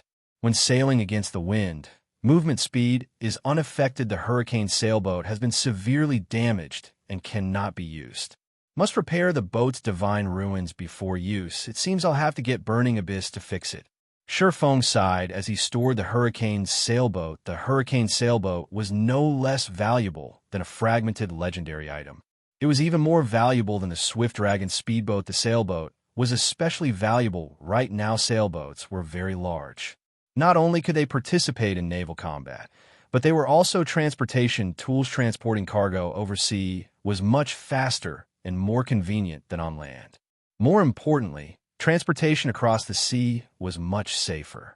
This was especially true for the current God's Domain. Naval combat was different from combat on land. While players' role in these battles was important, the ship they used was the more so in God's Domain. A mysterious iron small sailboat combat power made it practically invincible among current guilds. The sailboat could even deal with troublesome sea monsters. After storing the hurricane sailboat, Shurfeng shifted his gaze towards the designs. Although the designs were somewhat damaged due to the passing of time, Shurfeng could discern their information. 4 towers of elements. When Shurfeng saw these words, he froze. So, this is the famous 4 towers of elements. Shurfeng's eyes glowed with excitement as he examined the designs, nearly losing his grip on the papers. While the 4 towers of elements names seemed ordinary in the various libraries around God's Domain, it was also known as the Elemental Towers. The 4 towers of elements was a defensive structure that combined 4 towers that harnessed the power of the 4 major elements: earth, water, wind, and fire. If the Mana Tower was considered a mainstream defensive building, the 4 towers of elements was a high-end defensive building. However, in the past, he had only seen these towers in Super Guild's main headquarters. He had never heard of a lesser guild owning one. In fact, only super guilds had known where to obtain them. However, looking back at it now, Shurfeng felt that those super guilds might have obtained the designs in the fallen Arkansas. Either that, or the Midnight Tea Party had sold the designs to super guilds after obtaining them. Otherwise, the 4 towers of elements would not have been so rare in the past. Shurfeng finally understood why the main god system had activated the Mindspace system. It turned out that it was because he was about to obtain the 4 towers of elements as a high-end building. Ordinary players could not construct the 4 towers of elements. Only those who had learned the relevant subclasses could build them. Moreover, the relevant subclass requirements were exceptionally high. At the very least, one needed to reach the advanced rank. With this, I won't have any issues defending the city. Shurfeng could not help but grin at the designs. There were a total of 4 designs, the complete design for the 4 towers of elements. With these designs, in addition to the lifestyle players the Candlelight trading firm had already nurtured, he could definitely construct the towers. Thinking up to this point, Shurfeng began reading the list of required construction materials. This way, he could prepare what? These towers require 7 luminaries crystals. Shurfeng grew somewhat faint after glancing through the materials. If the towers simply needed a few 7 luminaries crystals, he could have dealt with that. However, each tower required 10 units of 7 Luminaries crystal. Constructing the entire set would cost him 40 units of 7 Luminaries crystal. Constructing these 4 towers cost more than constructing an entire city in God's domain. 1 unit of 7 Luminaries crystal was roughly the size of an adult's fist. Generally, one only came across 0. 1 to 0. 3 units of a 7 Luminaries crystal. 1/10 of a 7 Luminaries crystal would sell to NPC merchants for around 3 to 400 gold. If sold to players, some had even offered 1,000 gold in the past. However, even at such a price, nobody had been willing to sell their crystals if Feng invested 40 units in his own mind space. He could increase it by 40 cubic meters. This was enough space for one person to live in, even though he knew of many areas where he could collect 7 Luminaries crystals right now. Collecting so many in such a short time wouldn't be easy. Suddenly, Fire Dance came online. When she noticed Feng's sour expression, she asked curiously, "Guild leader, what's wrong?" "It's nothing," Feng said, shaking his head. He had no intentions of revealing the 4 towers of elements. The 4 towers of elements were of the utmost importance. There wasn't much benefit in revealing the information. Rather than letting everyone worry about the matter, it was better that they focus on what they needed to do right now. Shortly after, Aqua Rose also logged in. Immediately, she turned to Feng and asked anxiously, "Guild leader, what was on the stone altar?" "A small sailboat," Feng said.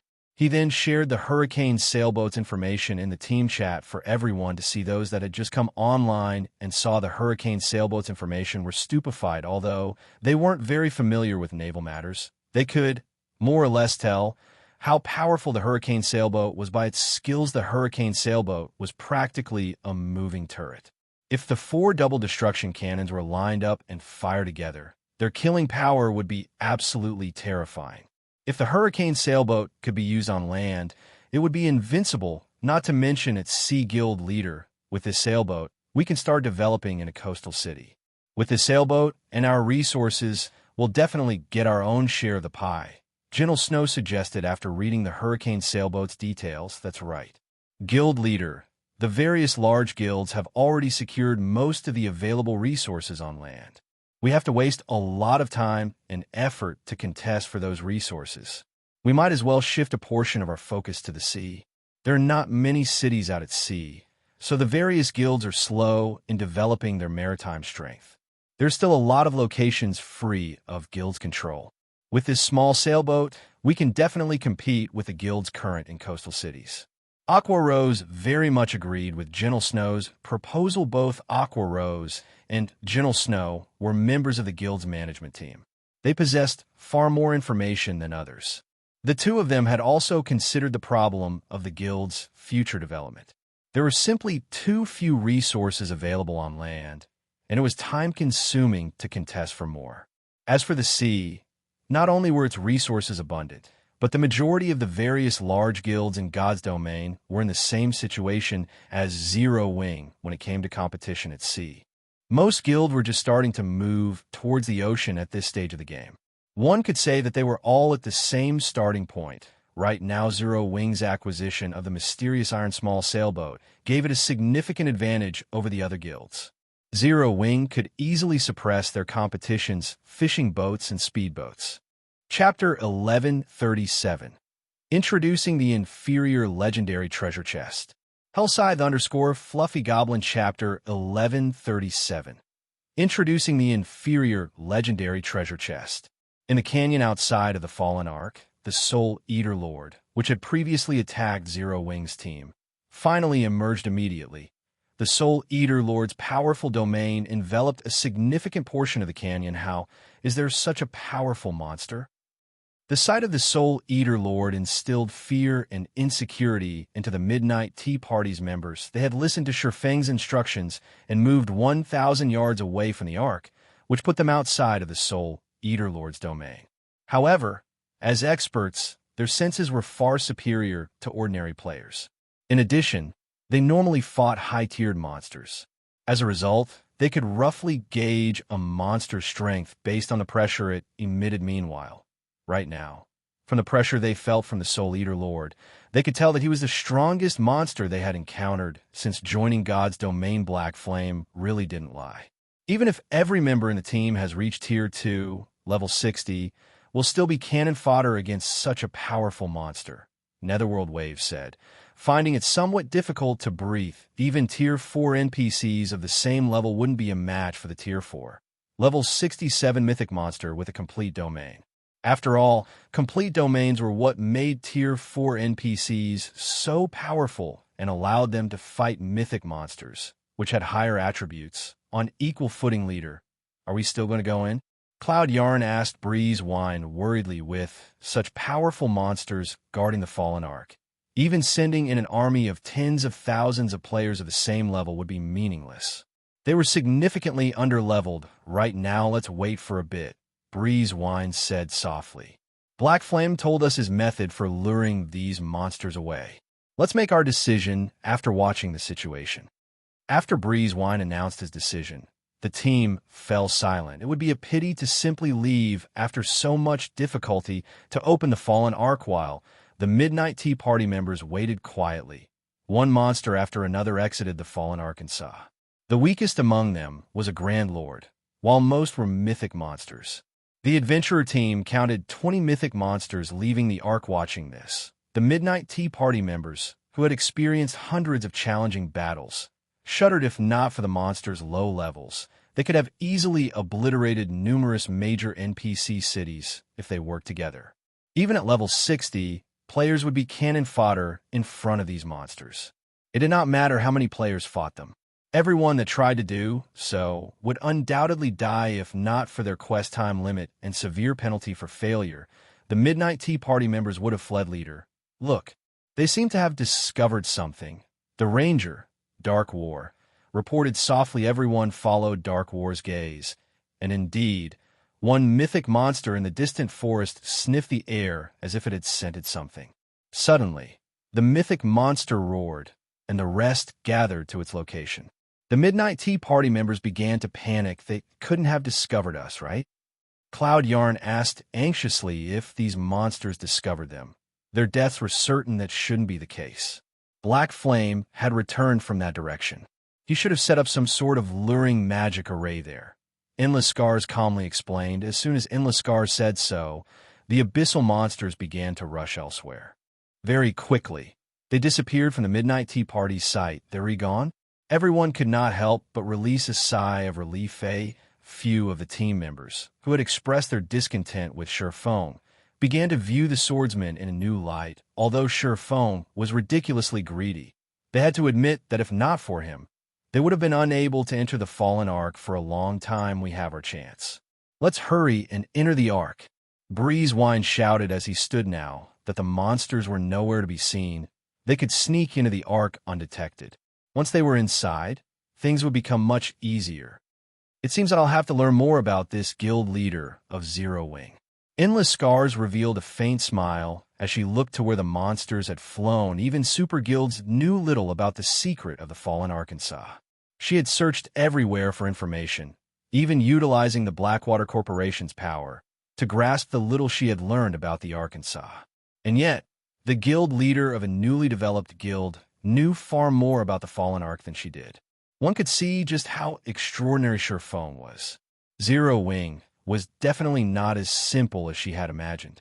As the abyssal monsters moved away from the Fallen Ark, Sherfone led the Zero Wing team to the Ark's inner region. He had finally made it into the Fallen Ark after so much trouble.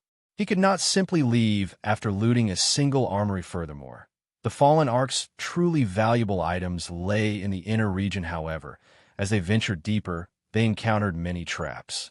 Even after the traps were disabled, new traps appeared in their place after a certain amount of time. In addition, due to the recent system update, the traps had become far more difficult and risky to disable. Any mistake could trigger the traps. It might be fine if it were weak, as triggering the trap wouldn't result in an instant death. However, if they triggered a stronger trap, it could result in a team wipe. As a result, Sherfang's group progressed very slowly through the Ark. Fortunately, Sherfang had the Fallen Ark map. The map depicted which areas within the Ark were riddled with traps and which were not. Not only could they choose the safest path, but they would also know if they were about to walk into one. They didn't need to be on high alert constantly. Finally, after over an hour advancing through the arc, the team reached the inner region, following which Sherfong had everyone stand by and wait for orders as traps riddled this area. Their only option was to let Fire Dance explore. As Fire Dance still held the Icarus's heart Sherfong had given her, she could explore the inner region somewhat safely. Anyone else that tried to do so would only be looking to die. Fortunately, we dealt with the traps in the armory before the system update began. Otherwise, the stone altar's trap would have killed us already, Flying Shadow said, his heart fluttering with fear. Previously, when he had disabled an advanced trap, he had very nearly lost his life when he triggered the trap by mistake. Fortunately, Violet Cloud had reacted quickly and immediately cast Truth Shield on him. In the end, the trap had only wounded him, leaving him with only 2,000. That's right. Guild Leader is really amazing. If not for sensing that the system update would affect traps, we wouldn't have obtained the Hurricane Sailboat, Cola said, laughing. Sherfong hadn't expected to acquire the Hurricane Sailboat either. However, he agreed with Gentle Snow and Aqua Rose's suggestion. Hence, he made some slight adjustments to his plans before obtaining the Hurricane Sailboat. Sherfong had planned to develop an ocean viewing town slowly. He had even intended to let Immortal Light develop in the Apocalypse Empire's coastal towns. After all, Zero Wing was different from the other guilds in coastal cities, where the latter had already begun to build their strength. Trying to compete with these coastal guilds would be foolish. Even if Zero Wing were far stronger than these guilds, naval combat relied on the ship's quality rather than players. Zero Wing would not have much of an advantage by relying on the Swift Dragon speedboat. Coastal cities were very different from coastal towns. Coastal cities possessed large shipyards. They also had plenty of high-ranking rare quests that could help players to obtain powerful ships. Otherwise, Phoenix Rain, the Pavilion Master of a super first-rate guild, would not have bothered cooperating with a first-rate guild like Firmament. She had done so because Firmament had taken over a major NPC coastal city very early in the game. Even some super guilds feared its strength at sea. Hence, Sherfong now planned to occupy a major NPC coastal city. Guild Leader, I discovered a forging hall. I can see an inferior legendary treasure chest inside the hall, Fire Dance excitedly announced in the team chat. Chapter 1138. Chapter 1138, 2 weak points. Hellscythe_Vampire Cat Chapter 1138, 2 weak points. An inferior legendary treasure chest in the forging hall. Sherfang's heart began beating rapidly when he heard this. In the past, he had never even seen an epic treasure chest, only ever heard about it through rumors. As for inferior legendary treasure chests, their existence in God's domain was only player speculation. Nobody would say for certain that such treasure chests even existed in the game. After all, as long as one's luck was not extremely bad, they could get a fragmented legendary item from an inferior legendary treasure chest without exaggeration.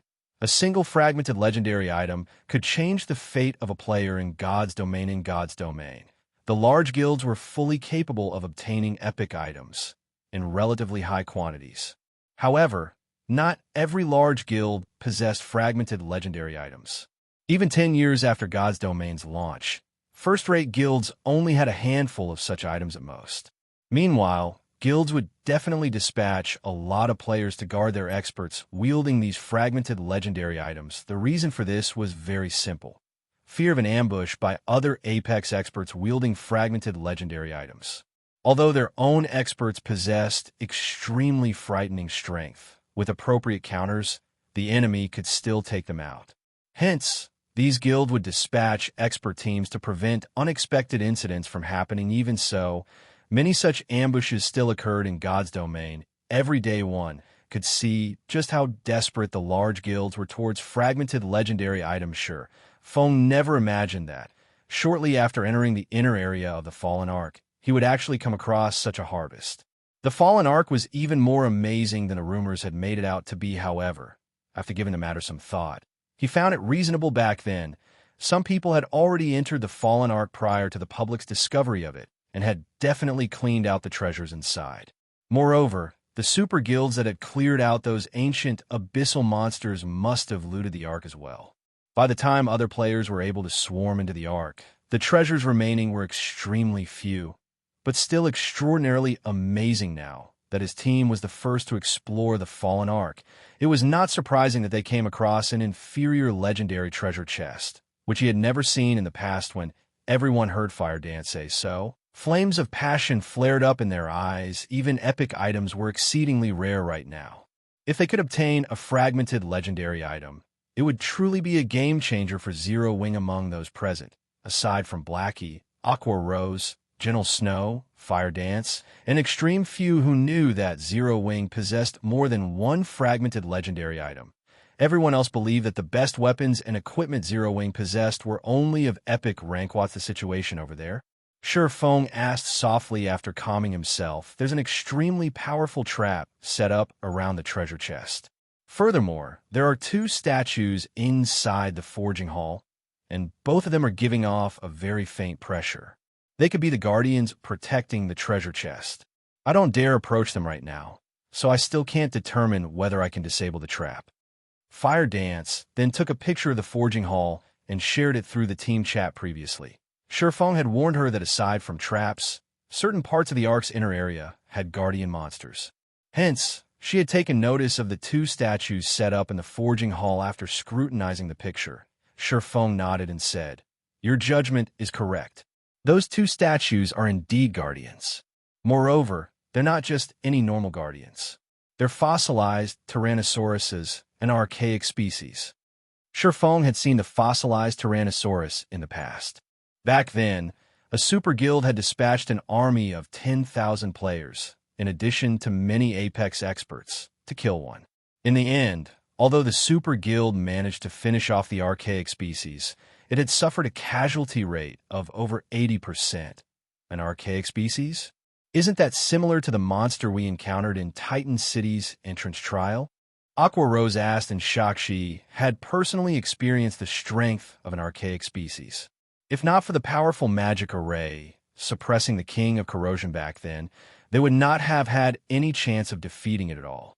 Yet now, there were actually two such monsters in the forging hall. In truth, even Feng was surprised upon seeing this. According to the information he obtained, there should not be any other powerful monsters in the Fallen Ark's inner area, aside from special life forms and those ancient abyssal monsters. The sudden appearance of two archaic species was completely outside of his expectations. No wonder the inferior legendary treasure chest was placed in such an eye-catching location.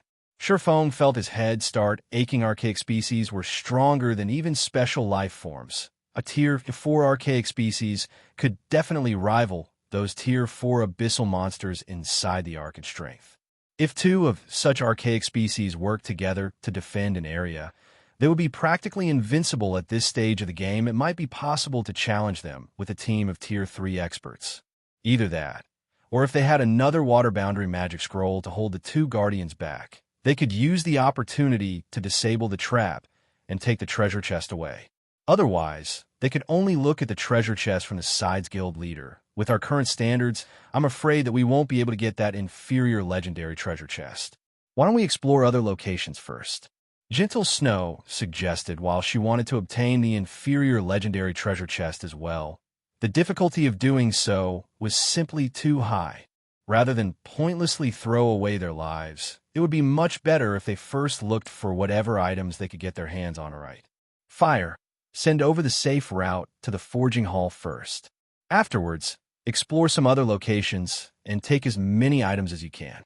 After giving the matter some thought, Feng decided to first do whatever they could in the inner area before considering other courses of action. Understood. Fire Dance nodded, then shared the route she took to reach the forging hall through the team chat. Feng carefully led everyone towards the forging hall. The inner area of the Fallen Ark was very complex. It was like a highly diversified maze, and one could easily lose their way in here. One might even encounter the same traps several or even dozens of times. It was no wonder the players that actually managed to leave with any treasure numbered extremely few.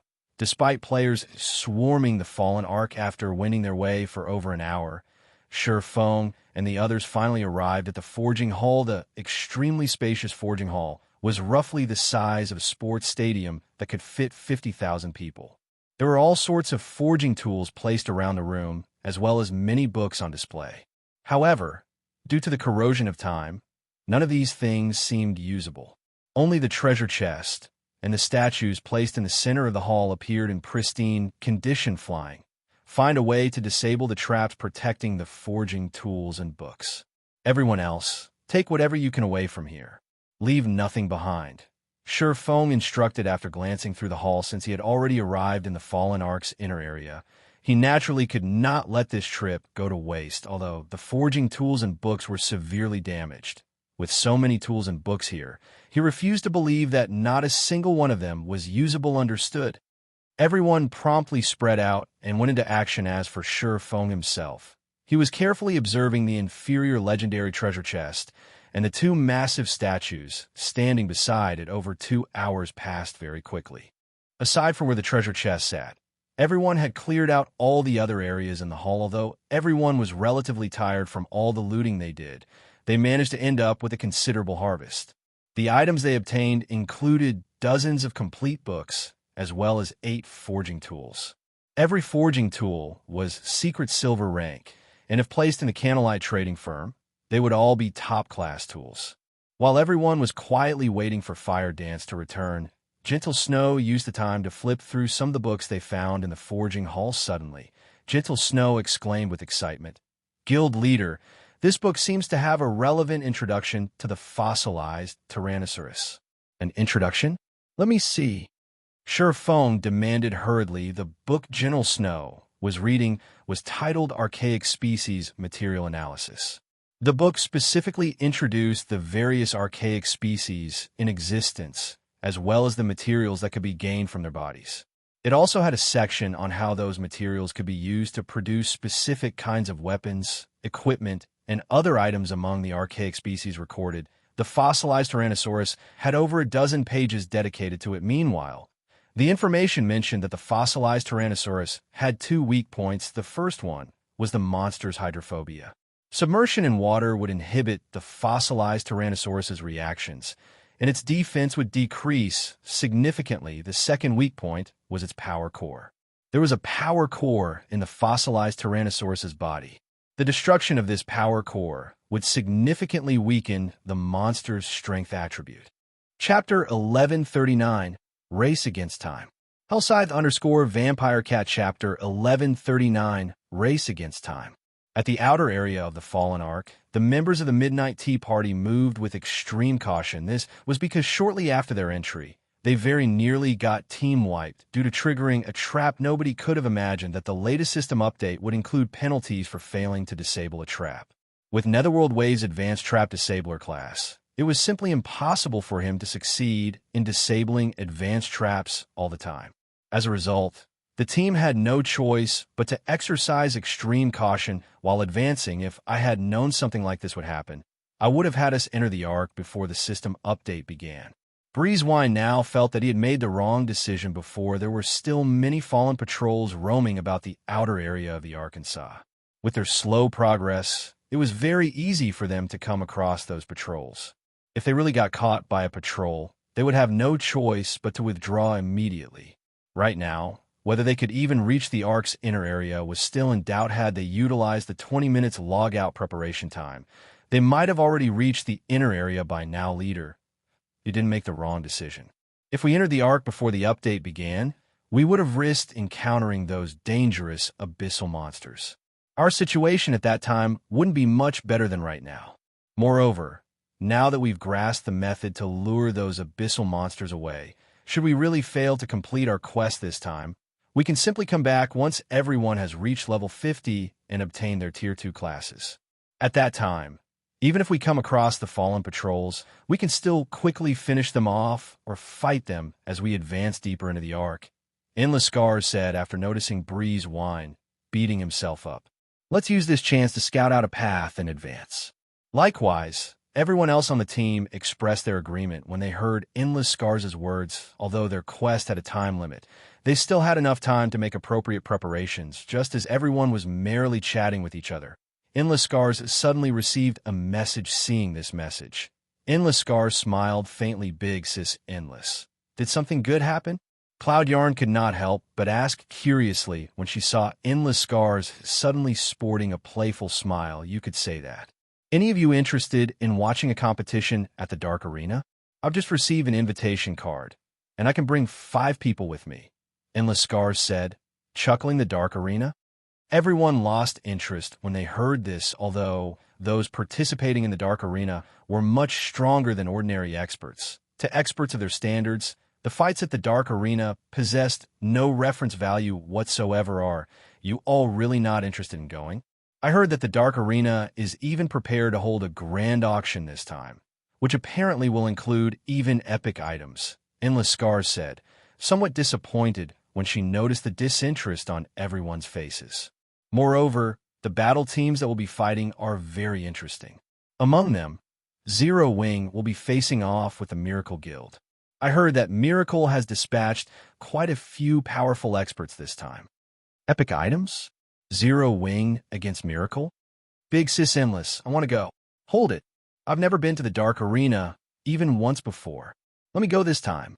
When everyone heard Endless Scars' words, they immediately grew interested, setting aside how tempting epic items were. Just the fact that Zero Wing was going up against the Miracle Guild already gave them plenty of reason to go spectate at the Dark Arena. Although Miracle was only a super first-rate guild, the number and quality of experts it possessed were by no means inferior to super guilds. If Miracle dispatched its apex experts to the Dark Arena, then the upcoming match would definitely be an interesting one. Elsewhere, after Sherfone was done reading through the fossilized Tyrannosauruses introduction, he fell into deep thought. So, these are the methods to raid them? No matter how he looked at it, the 2 archaic species were invincible existences at this stage of the game.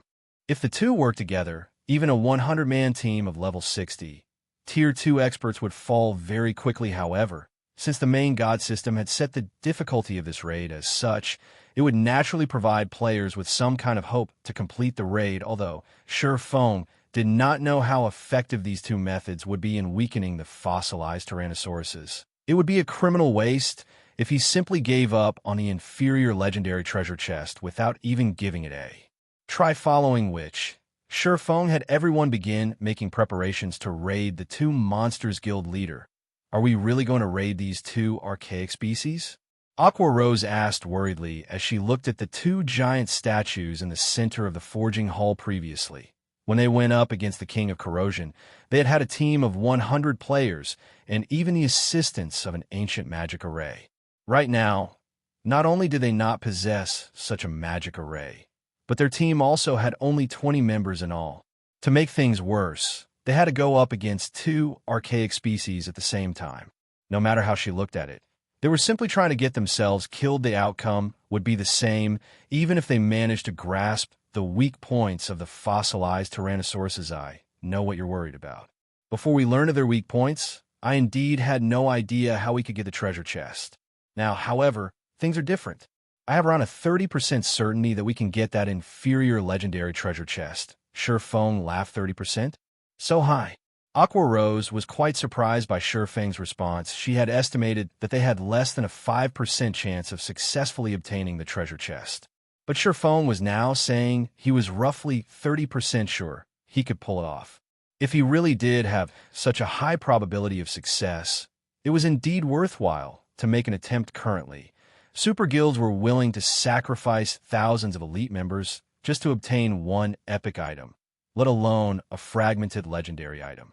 If the existence of this inferior legendary treasure chest were made known to super guilds, most likely they would be more than willing to sacrifice tens of thousands of elite players as well as hundreds of experts around that percentage. However, our main problem would still be the trap set up around the treasure chest. If it is a Grandmaster trap, we'll most likely have no chance of getting the treasure chest. Only if it is a master trap will we have a 30% chance of succeeding. Sherfone shrugged, expressing that he was taking a gamble right now. In the past, it was a common sight for the various large guilds to send out tens of thousands of elite players just to contest for 1 fragmented legendary item. After all, with 1 fragmented legendary item, a guild could nurture 1 more apex expert. This way, Not only would a guild get another expert to lead it, but they would also have a much easier time defending the transportation of important cargo or locations in the future following which everyone began taking action according to Shurfang's commands to take advantage of the fossilized Tyrannosaurus's first weak point. Shurfang armed everyone, with the exclusion of the team's MTs and healers, with Tier 1 and Tier 2 water-type magic scrolls. As soon as the battle began, they would close the doors to the forging hall, turning it into an enclosed space. After that was done, they could easily create an environment filled with water as for the archaic species' second weak point. Shurfang possessed the omniscient eyes. He should have no problems targeting the power cores. Everything else would have to depend on luck when Fire Dance returned to the forging room. Shurfang had his team shut the doors to the forging room begin. At Shurfang's command, everyone sprang into action, unfurling their magic scrolls one after another and launching a barrage of water-type spells at the two statues in the blink of an eye. A lake formed within the forging hall, the height of the water easily surpassing that of a player. At the same time, everyone also activated a water-walking scroll. The water-walking scroll was a commonly used magic scroll in God's domain. As its name suggested, it allowed players to walk on water for 10 minutes. Each scroll sold for 20 silver coins, and it could be said to be one of the tools specialized for maritime combat. As the water-type spells struck the bodies of the fossilized Tyrannosauruses, both monsters immediately awoke roar. The fossilized Tyrannosauruses let loose deafening roars, shaking up the forging hall. Meanwhile, the powerful aura that abruptly filled the entire hall struck fear into everyone. Now that the fossilized Tyrannosauruses had awakened, everyone was finally able to get a glimpse at their statistics. Fossilized Tyrannosaurus, Inferior Dragon, Archaic Species, Mythic, Level 65, HP 320 000 000/320 000 000. Just as everyone was feeling shocked by the statistics of the fossilized Tyrannosauruses, Shurfang shouted, "Fire! Use this chance to disable the trap."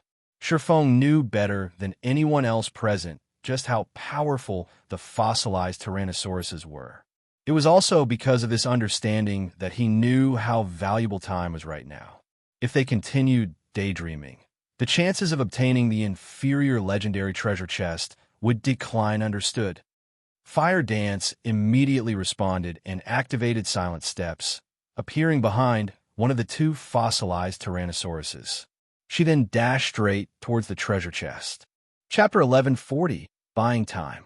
Hellscythe_Vampire Cat Chapter 1140, Buying Time. When Fire Dance was only 30 yards away from the treasure chest, the two fossilized Tyrannosauruses, which had initially been lured away by the spells attacking them, suddenly shifted their attention to her. As if they had had their tails stepped on, they glared at Fire Dance with single-minded ferocity, as though she were the only person left in the world. Not good. Our aggro is too weak. Shurfang frowned.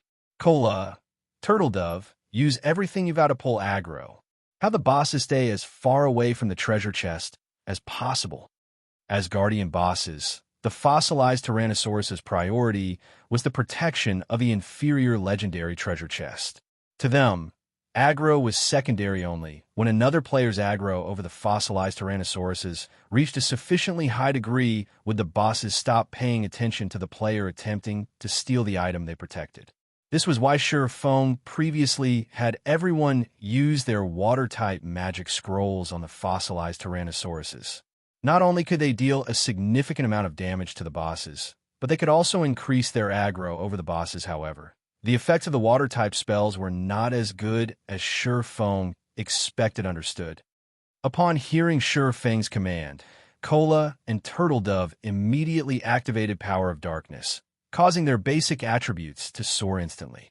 Both of them then charged straight at the two fossilized Tyrannosauruses and used Justice Roar, trying their best to shift the attention of the bosses to themselves. However, the fossilized Tyrannosauruses still kept the treasure chest as their priority, completely disregarding the two Guardian Knights' Justice Roars and continuing to chase Fire Dance. Both Cola's and Turtle Dove Justice Roars were at Tier 1.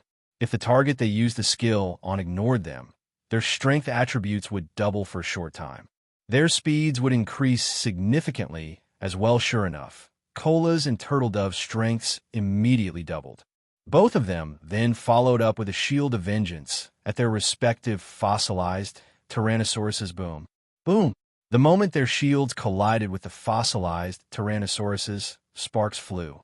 Despite the fossilized Tyrannosauruses having had their defenses weakened, Cola's and Turtledove's attacks only left a small scratch on their scales. As for the damage the two Guardian Knights dealt, it was less than -8,000. So, this is an archaic species? Gentle Snow revealed a dumbfounded expression when she saw the damage the two MTs dealt. This was her first time encountering an archaic species, although she already knew their team had no chance whatsoever of winning against the fossilized Tyrannosauruses. When she saw this scene, she still could not help but be shocked. She had a general idea what Cola's and Turtledove's equipment standards were. If she was not wearing the 7 Luminaries battle armor Feng had given to her, her attributes would no doubt be inferior to theirs. Currently, not only had the two Guardian Knights activated their Berserk skills, but they even had the strength boost from Justice Roar. In terms of strength, even a Tier 2, level 60 Berserker would be no match for them yet. Now, the both of them had dealt less than -8,000 damage to their targets. The defense of the fossilized Tyrannosauruses was simply insane at this moment. She wondered if Cola and Turtledove could even deal any damage to the fossilized Tyrannosauruses, if not for the submerged environment weakening the boss's defenses. Roar. Although Cola's and Turtledove's full-powered attacks had barely dealt any damage, they still managed to get the fossilized Tyrannosauruses to shift their attention to them, which eased up the pressure on Fire Dance. Good. Now activate your life-saving skills and slowly lure the bosses away. Feng commanded without hesitation. Cola and Turtledove activated Protection Blessing if they managed to deal only such a small amount of damage. Despite the fossilized Tyrannosaurus' weakened defenses, they did not dare to imagine what kind of damage the inferior dragons could deal, seeing as the boss's attack power had not weakened in the slightest. Punk. No sooner had the two Guardian Knights activated Protection Blessing than the tail swipes of the fossilized Tyrannosauruses sent them both flying away. The speed of the attacks was so fast that not a single person present had managed to react. What happened? Minor Wind's eyes widened in shock. He had only seen the tails of the fossilized Tyrannosauruses moving slightly just now. There had been no sign of the tails making their way towards Cola and Turtledove at all. Yet before he knew it, both Guardian Knights were already in the air, their HPs decreasing by over 36,000, instantly falling below 50%. If not for Cola and Turtledove having activated Power of Darkness and Protection Blessing, which increased their HP to over 50,000 and halve the damage they received, the two of them would be meeting God by now. Aside from Feng, everyone present was stunned by the horrendous amounts of damage dealt by the fossilized Tyrannosauruses with such speed and strength. Even a Tier 2, level 60 MT would not be able to last long against the inferior dragons. All healers focus on Cola and Turtledove. We need to buy as much time for fire as we can. Feng shouted hurriedly, not feeling any surprise whatsoever at this situation in the past. When super guilds dealt with Tier 4 archaic species, the teams they sent had been filled with players equal to or higher than a monster's level. Meanwhile, half of the lead MT's equipment had to be epic rank at the very minimum. Moreover, they needed to have 3 MTs simultaneously receiving the monster's attacks. Aside from that, they would also use intermediate magic arrays to suppress the archaic species. Otherwise, they would have had no chance of victory at all right now. The only thing they could do was to buy as much time as possible by relying on their berserk skills. As for defeating the fossilized Tyrannosauruses, Feng had never even entertained the possibility under Feng's command. Cola and Turtledove carefully lured the fossilized Tyrannosauruses away from the treasure chest, giving Fire Dance the opportunity to remove the trap set up around the treasure chest. However, after Fire Dance looked at the trap, a frown appeared on her face. Guild leader, this trap is indeed master rank. However, its complexity is much greater than the master trap I disabled before. I need time if I want to disable it safely. Fire Dance sent a private message to Sure Fong. Everyone had clearly witnessed for themselves how terrifying the fossilized Tyrannosauruses were. There was simply no chance they could win against these monsters. They could only drag the battle out as long as possible. Hence, Fire Dance was extremely anxious. How long? Sure Fong asked. At least 5 minutes, Fire Dance replied helplessly. Right now, she hated herself for not training her Trap Disabler class as much as she could. Although she had forcibly increased her rank to Master right now, her technical skills were not actually at the Master rank, yet 5 minutes was more than enough for everyone to die dozens of times. 5 minutes? After giving it some thought, Sure Fong clenched his teeth and said, I got it. I'll try to buy as much time over here as possible. You just relax and disable the trap. This reply stunned Fire Dance. However, she knew that Sure Fong never joked around. Since he had said so, he definitely had a way to realize his words. Immediately, she nodded and began disabling the trap before her. Meanwhile, Sure Fong had also activated Omniscient Eyes and began searching for the power cores of the 2 fossilized Tyrannosauruses. Their power cores are actually in constant motion. The fossilized Tyrannosauruses could hide no secrets from the Omniscient Eyes. Sure Fong could clearly see a glowing red dot moving about inside the body of each monster. Although the dots were very small, they were extremely eye-catching. However, while Sure Fong had guessed correctly that he could locate the power cores with Omniscient Eyes, he had no way of damaging them. Seeing how Cola and Turtledove had only managed to scratch the scales of the fossilized Tyrannosauruses before, even if Sure Fong relied on the Abyssal Blade and Killing Ray, it would be very difficult for him to shatter those scales, not to mention penetrating deep into the inferior dragons' bodies and striking at their power cores. Nevertheless, Cola's and Turtledove's HPs were rapidly decreasing at this moment. The 2 Guardian Knights could die at any time. If he did not destroy the power cores right now, it would be impossible for them to survive for 5 minutes. When Protection Blessing ended, both of them would die instantly. It seems I have no choice but to use that, Sure Fong muttered to himself before letting out a sigh. In a battle of such level, it was just too risky to use that. However, in order to obtain the inferior legendary treasure chest, he had no choice but to take a gamble. Saying so, Sure Fong took out a Summon Guard scroll and summoned his Epic Guard. Anna players generally would not let their personal guards take part in such a dangerous battle. While personal guards that were killed could be resurrected, the price for doing so was exorbitant. It was definitely not a price that players were willing to accept. Hence, players with powerful personal guards very rarely allowed their personal guards to take part in risky battles. Anna. Use Angel Summoning. Chapter 1141. Valkyrie vs. Tyrannosauruses. Hellscythe_Fluffy Goblin Chapter 1141. Valkyrie vs. Tyrannosauruses. Under Sure Feng's command, Anna began to chant an incantation. Instantly, the mana in the forging hall surged towards her roar. The 2 fossilized Tyrannosauruses quickly noticed the frightening amount of mana flowing towards Anna. Immediately, their massive, golden eyes shifted to the woman, glaring at her as if she were their greatest enemy. Anna needed time to cast her spell. Although the forging room was quite large, a mythic monster could cross it in no time at all. Before Anna finished her chant, the 2 fossilized Tyrannosauruses would reach her. Currently, Anna was a Tier 2 NPC. She had no hope against the 2 Tier 4 archaic species. Seeing this, Sure Fong sighed dejectedly. Hurriedly, he shouted, Cola, Turtledove, use the basic mana pulse bombs. Previously, they had also obtained over 1,000 basic mana pulse bombs from the Armory in addition to the intermediate mana pulse cannons and movement-type defensive magic array. Every bomb contained the might of a Tier 3 spell. If used properly, these bombs would be frighteningly effective in a guild war. Basic Mana Pulse Bomb deals damage equivalent to a Tier 3 destruction spell to a radius of 25 yards. Bomb is 100% effective against monsters and players below level 100, and 50% effective against monsters and players level 100 and above. Cooldown 2 seconds. Unfortunately, they had a limited number of Mana Pulse Bombs. Once they used them, they would be gone, yet They were the team's only option to pull aggro hearing Sure Fang's instructions. Cola and Turtledove retrieved the fist-sized bombs reluctantly, however, seeing the two fossilized Tyrannosauruses charge at Anna.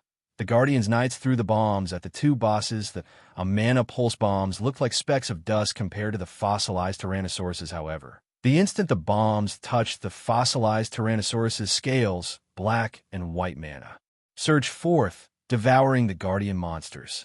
The forging hull shook with the explosions, and for a moment, even space itself seemed as if it might shatter. The Mana Pulse bombs might far exceeded everyone's expectations.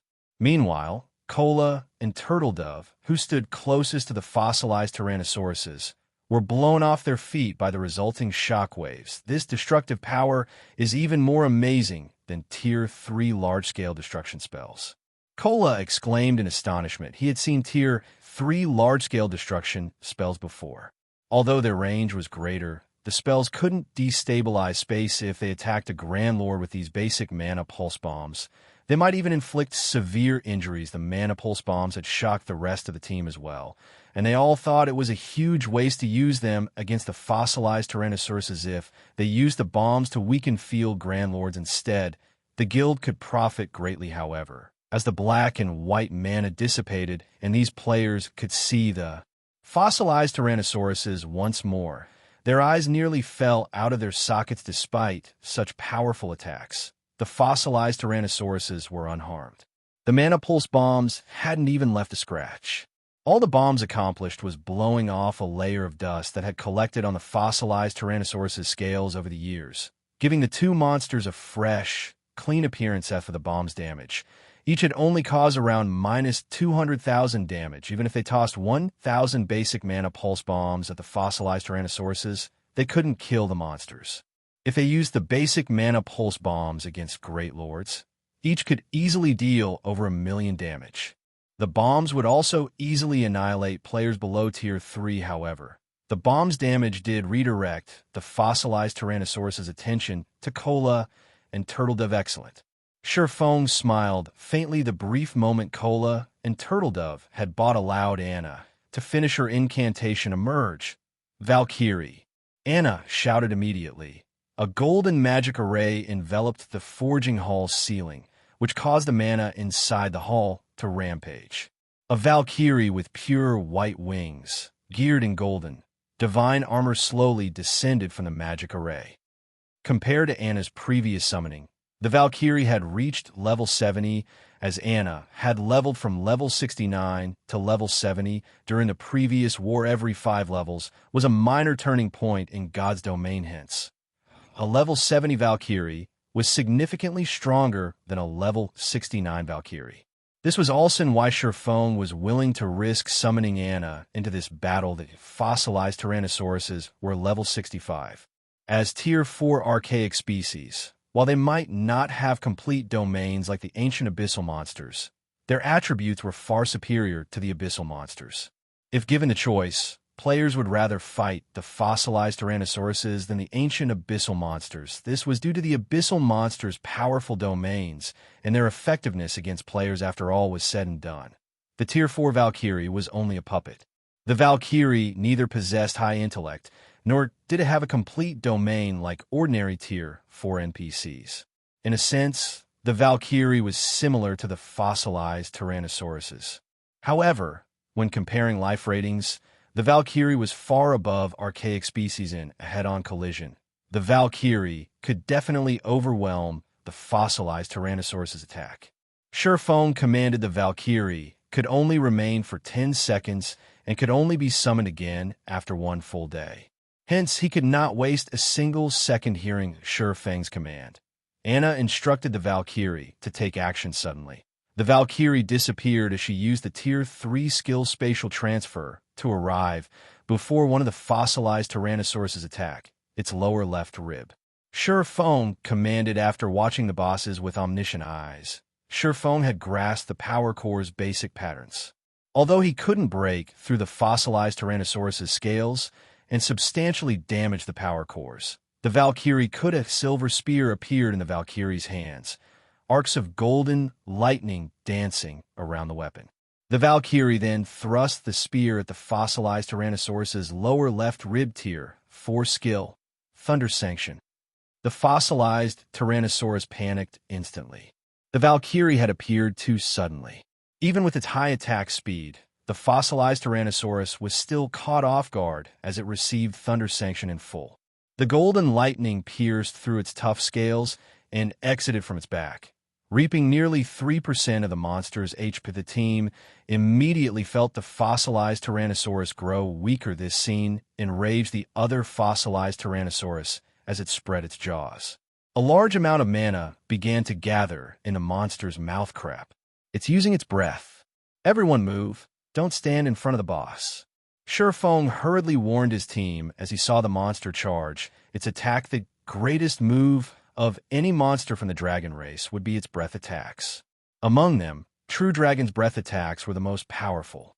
There were even records of how a dragon had obliterated a major city with a single breath attack. Thus, the dragon race represented destruction roar. The fossilized Tyrannosaurus's roar echoed throughout the forging hall before anyone could react. A dazzling beam of light devoured the Valkyrie. The breath even shattered space itself. Meanwhile, this beam of light struck one of the forging hall's stone walls.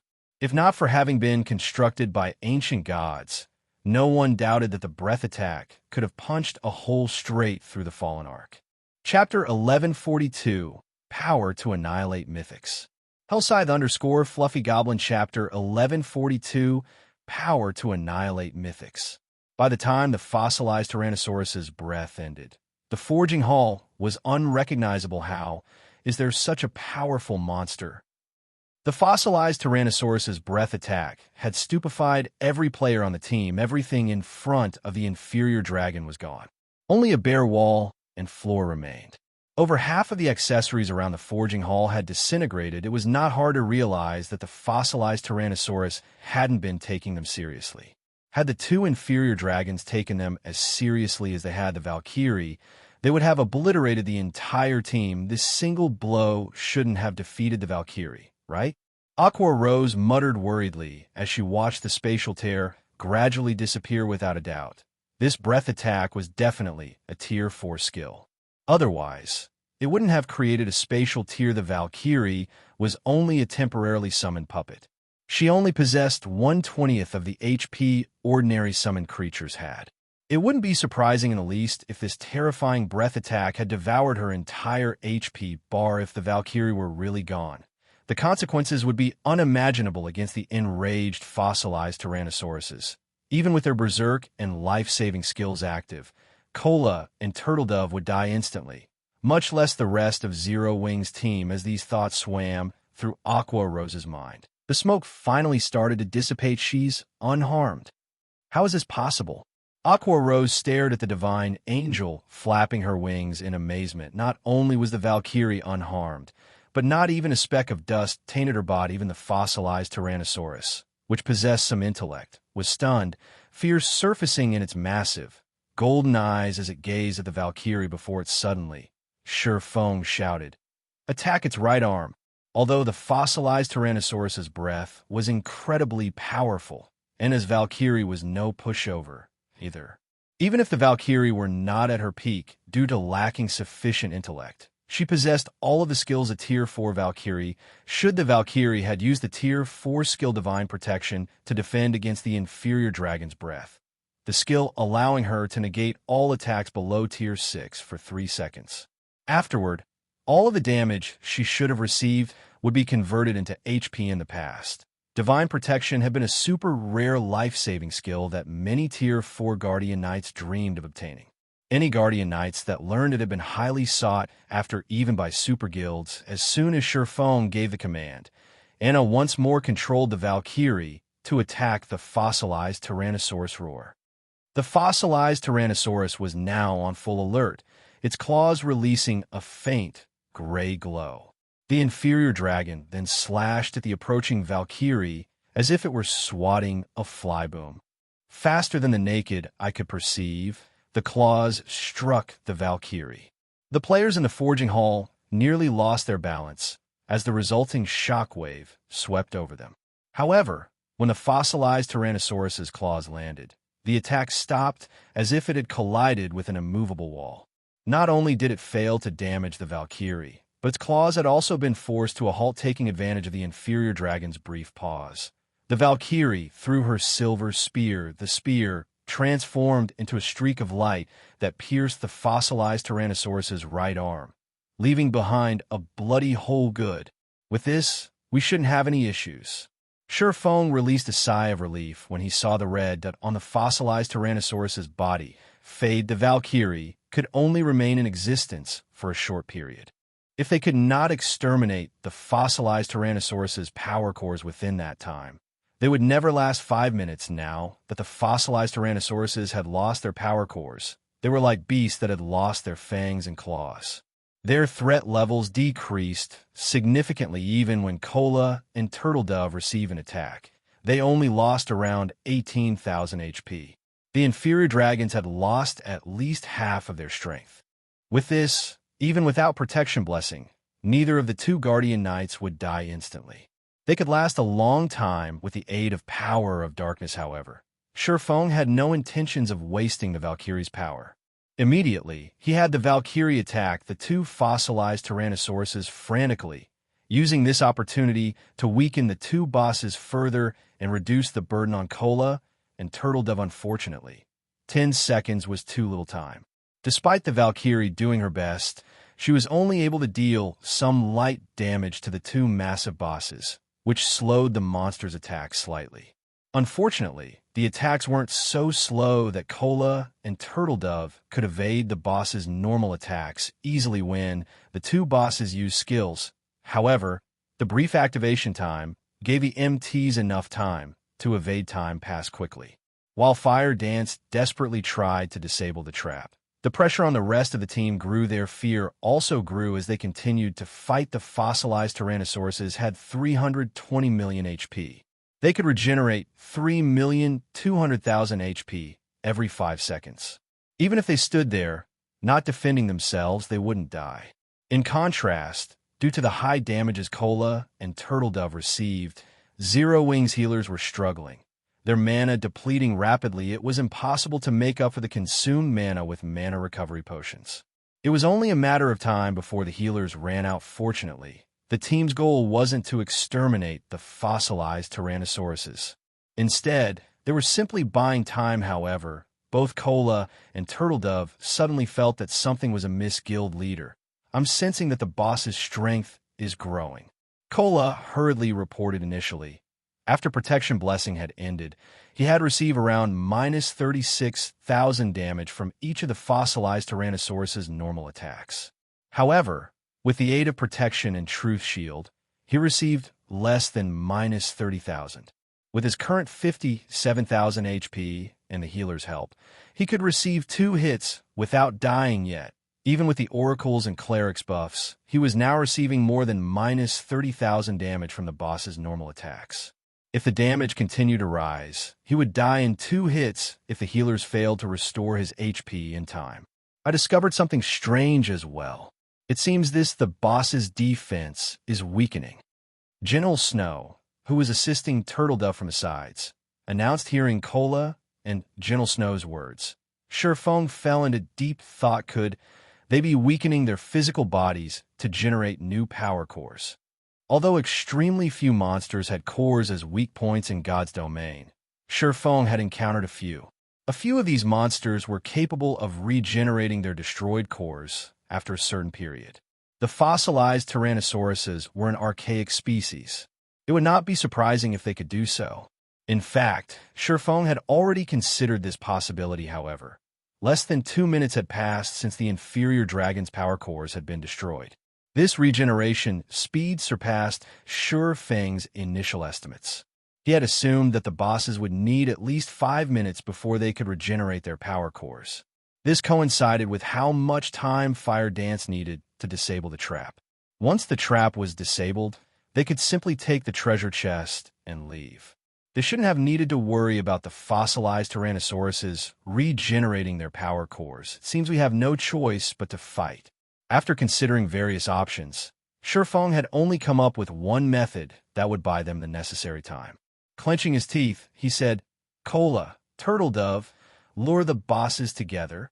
Everyone, throw basic mana pulse bombs at the bosses. Don't hold back and use everything you have." Now that the boss's defense had weakened, the mana pulse bombs would deal more damage. Before this, it might have been impossible to annihilate the fossilized Tyrannosauruses with the bombs, but things had changed. Even if they failed to kill the inferior dragons or injure them heavily, they could slow down the recovery speed of the boss's Power Cores Guild leader. Are we really going to waste the bombs here? Aqua Rose hadn't expected such a crazy move from Surefong. They were talking about over 1,000 basic mana pulse bombs. That was equivalent to 1,000 plus magic scrolls that contained Tier 3 large-scale destruction spells. Just waste them. Buying time is more important right now. Surefong growled determinedly while the basic mana pulse bombs was indeed extraordinarily valuable. The inferior legendary treasure chest was far more important towards the guild's development, seeing the determined look on Surefeng's face. Everyone helplessly retrieved the basic mana pulse bombs Surefong had previously distributed and threw the bombs at the fossilized Tyrannosauruses. Boom. Boom. Boom. Immediately, black and white mana flooded the forging hall just as Surefong had expected. Not only were the basic mana pulse bombs now dealing around minus 450,000 damage each, but the bombs had also stopped the recovery of the fossilized Tyrannosaurus' power cores. In fact, the inferior dragons were even growing weaker as they received more attacks. It took several minutes for Zero Wings members to finish tossing all of their bombs. Even archaic species could not withstand the might of over 1,000 basic mana pulse bombs, as both fossilized Tyrannosauruses collapsed to the ground, their HPs falling to 0v1. Aqua Rose muttered as she watched the smoke in the hall gradually dissipate. "They're not playing dead, right?" Before anyone could answer, the system replied suddenly. One golden flash after another enveloped each team member, illuminating the forging hall. Chapter 1143, Dragon Legacy. Hellscythe_Fluffy Goblin Chapter 1143, Dragon Legacy. They're dead. What? They're really dead? Excitement bubbled in the players' chests when they noticed the golden glow wrap around their bodies. Many could not help but cheer, with some people losing strength in their legs as they planted their butts on the ground. Weary, too amazing. We actually killed 2 mythic bosses. My experience bar is still rising. They had just defeated 2 level 65, mythic-ranked archaic species. Both monsters already gave a lot of EXP, but they also got bonus EXP for killing monsters of a higher level. Most importantly, only 20 players shared all. In the end, not only had everyone leveled up from level 44 to level 45, but they progressed to level 46 as well. As for Surefong, he rose to level 48 on the spot, with his empty experience bar filling once more. Level 48, 30%, 40%, 50%. In less than 2 seconds, his experience bar had reached 90%, following which its growth slowed, increasing by 1% after another 95%, 96%, 97%. Just as his experience bar looked as if it would stop at 99%, another golden glow encased Surefeng's body. Level 49, the awarded EXP is truly extravagant. Surefong was surprised. He also found it difficult to suppress his bubbling excitement. He was now only 1 level away from level 50. With his current weapon and equipment standards, he should have no problems passing his Tier 2 class change quest. Once he completed his class change quest, he would qualify to challenge quests he hadn't dared to before. Although there was only 1 tier between Tier 2 and Tier 1 classes, the difference was much greater than the difference between Tier 0 and Tier 1 players. If an ordinary Tier 1 player could go up against elite monsters of the same level, then ordinary Tier 2 players could go up against chieftains. If a chieftain and elite monster of the same level fought each other, that battle would be one-sided. After all, chieftains could serve as the final bosses in party dungeons below level 50. One could just imagine how massive the difference was between Tier 1 and Tier 2 classes. If even Surefong had leveled up twice, the rest of the team's leveling was insane. Aside from those with hidden classes, the team had leveled from level 44 all the way to level 48. Moreover, They were only a short distance away from reaching level 49. As for players like Violet Cloud, Gentle Snow, and Zhao Yuru, who possessed a hidden class, they only rose to level 47. Though they were not far from level 48, everyone was stunned for a long moment right now. They could easily rank at the very top of the ranking list in any kingdom or empire in God's domain. Moreover, they would be at least 5 levels higher than the second-ranked player. Haha. My HP is finally over 40,000. After Kola finished allocating his recently acquired free attribute points, he excitedly boasted, "With this, I'll be the highest HP MT in even the Black Dragon Empire." He was already the highest HP MT throughout Star Moon Kingdom. He had nearly 5,000 more HP than the MTs in other guilds.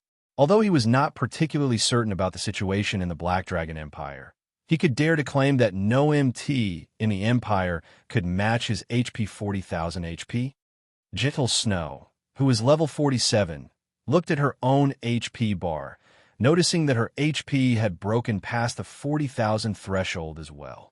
Gentle Snow could not help but sigh ruefully as she looked at her own HP bar. She never imagined that one fragmented legendary item would make such a huge difference. Despite wielding a damage-dealing class and slightly weaker equipment than Kola's, the 7 Luminaries battle armor had bridged the gap between her and the Guardian Knight. Not only had the battle armor upgraded her damage output by several levels, but it had also done the same for her defense and HP. It was no wonder why Shurfeng was willing to waste the 1,000-plus basic mana pulse bombs for the inferior legendary treasure chest. As everyone's excitement about their levels died down, they shifted their gazes to the corpses of the 2 fossilized Tyrannosauruses aside from the items inside the inferior legendary treasure chest. The inferior dragon's loot should make up for the losses they suffered mythic bosses. Moreover, the fossilized Tyrannosauruses were archaic species. Their loot was definitely extraordinary. Just thinking about it ignited a passionate fire in these players' hearts, their eyes shining once the dust settled. The massive fossilized Tyrannosaurus corpses were on full display. However, when the team noticed the few items scattered beside the bodies, disappointment flashed in their eyes. Aside from a few scattered gold coins, one fossilized Tyrannosaurus dropped 8 items, while the other dropped 7. There were far fewer items than they had hoped for. Why are there so few drops? These things are even more stingy than the trolls. Is it because we were unlucky? We should have given guild leader the last hit. Everyone's excitement faded when they saw the loot among the 15 items. They 10 were materials. All right, get some rest. Violet, make sure fire is safe.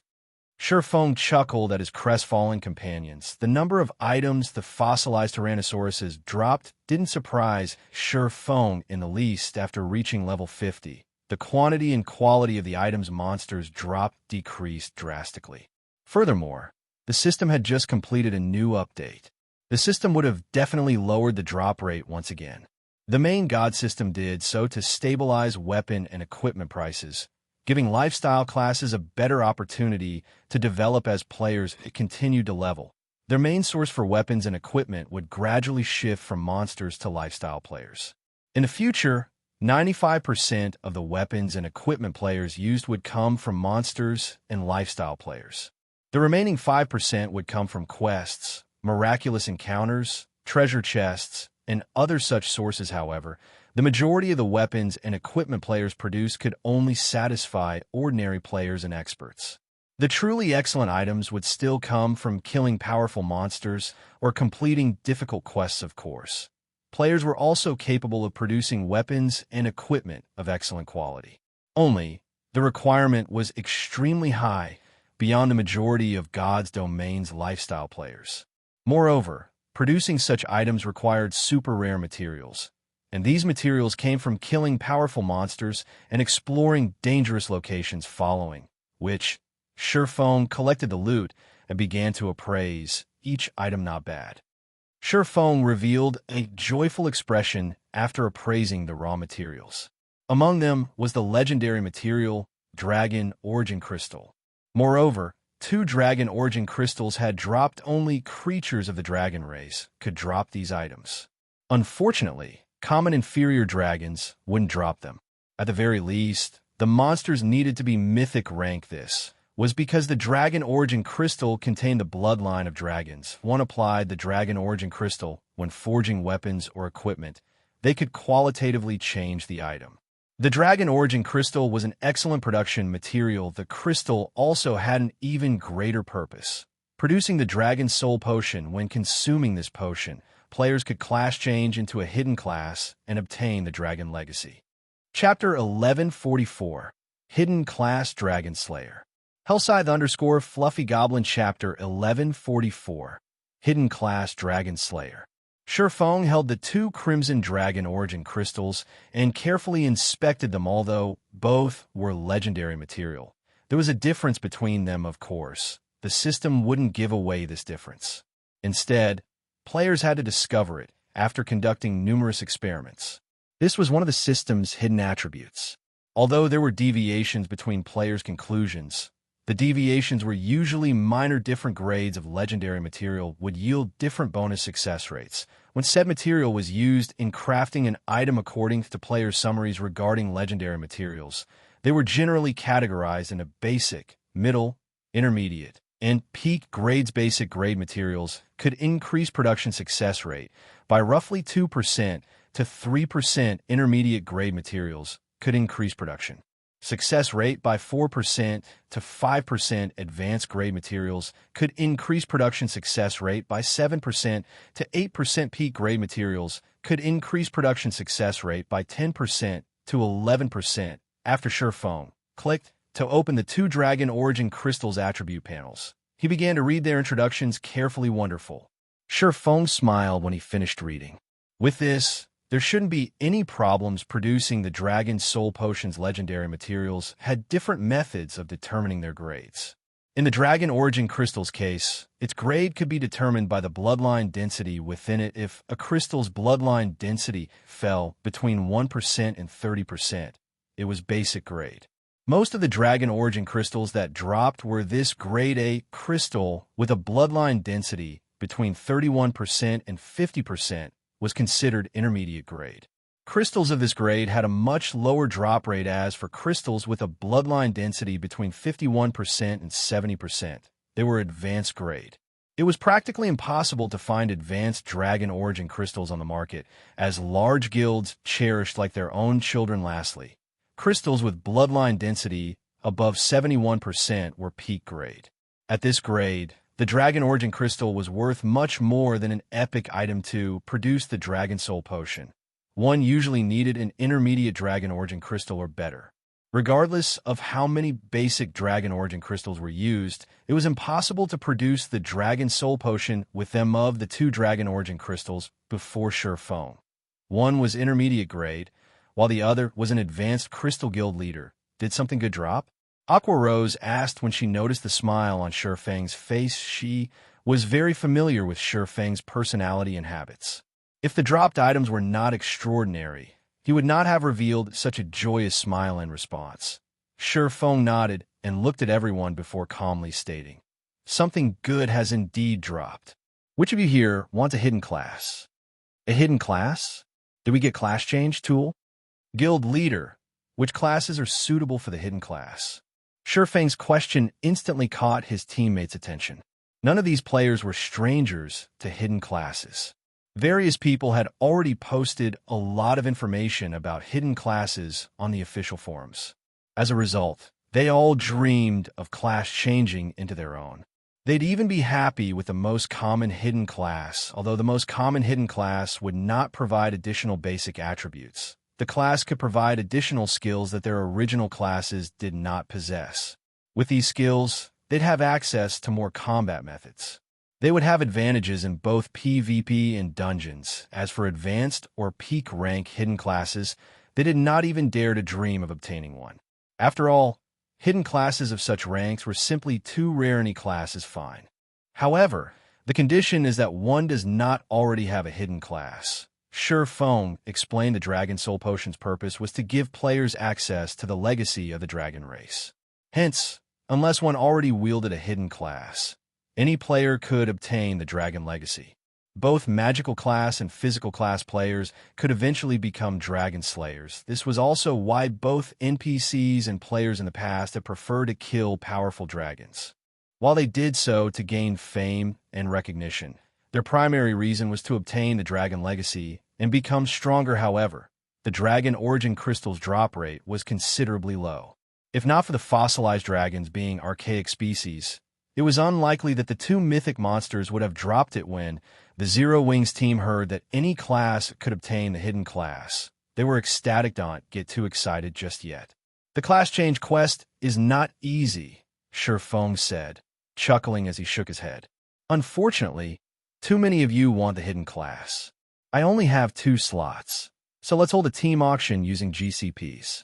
This intermediate dragon origin crystal starting bid is 200,000 points, while this advanced dragon origin crystal starting bid will be 500,000 points.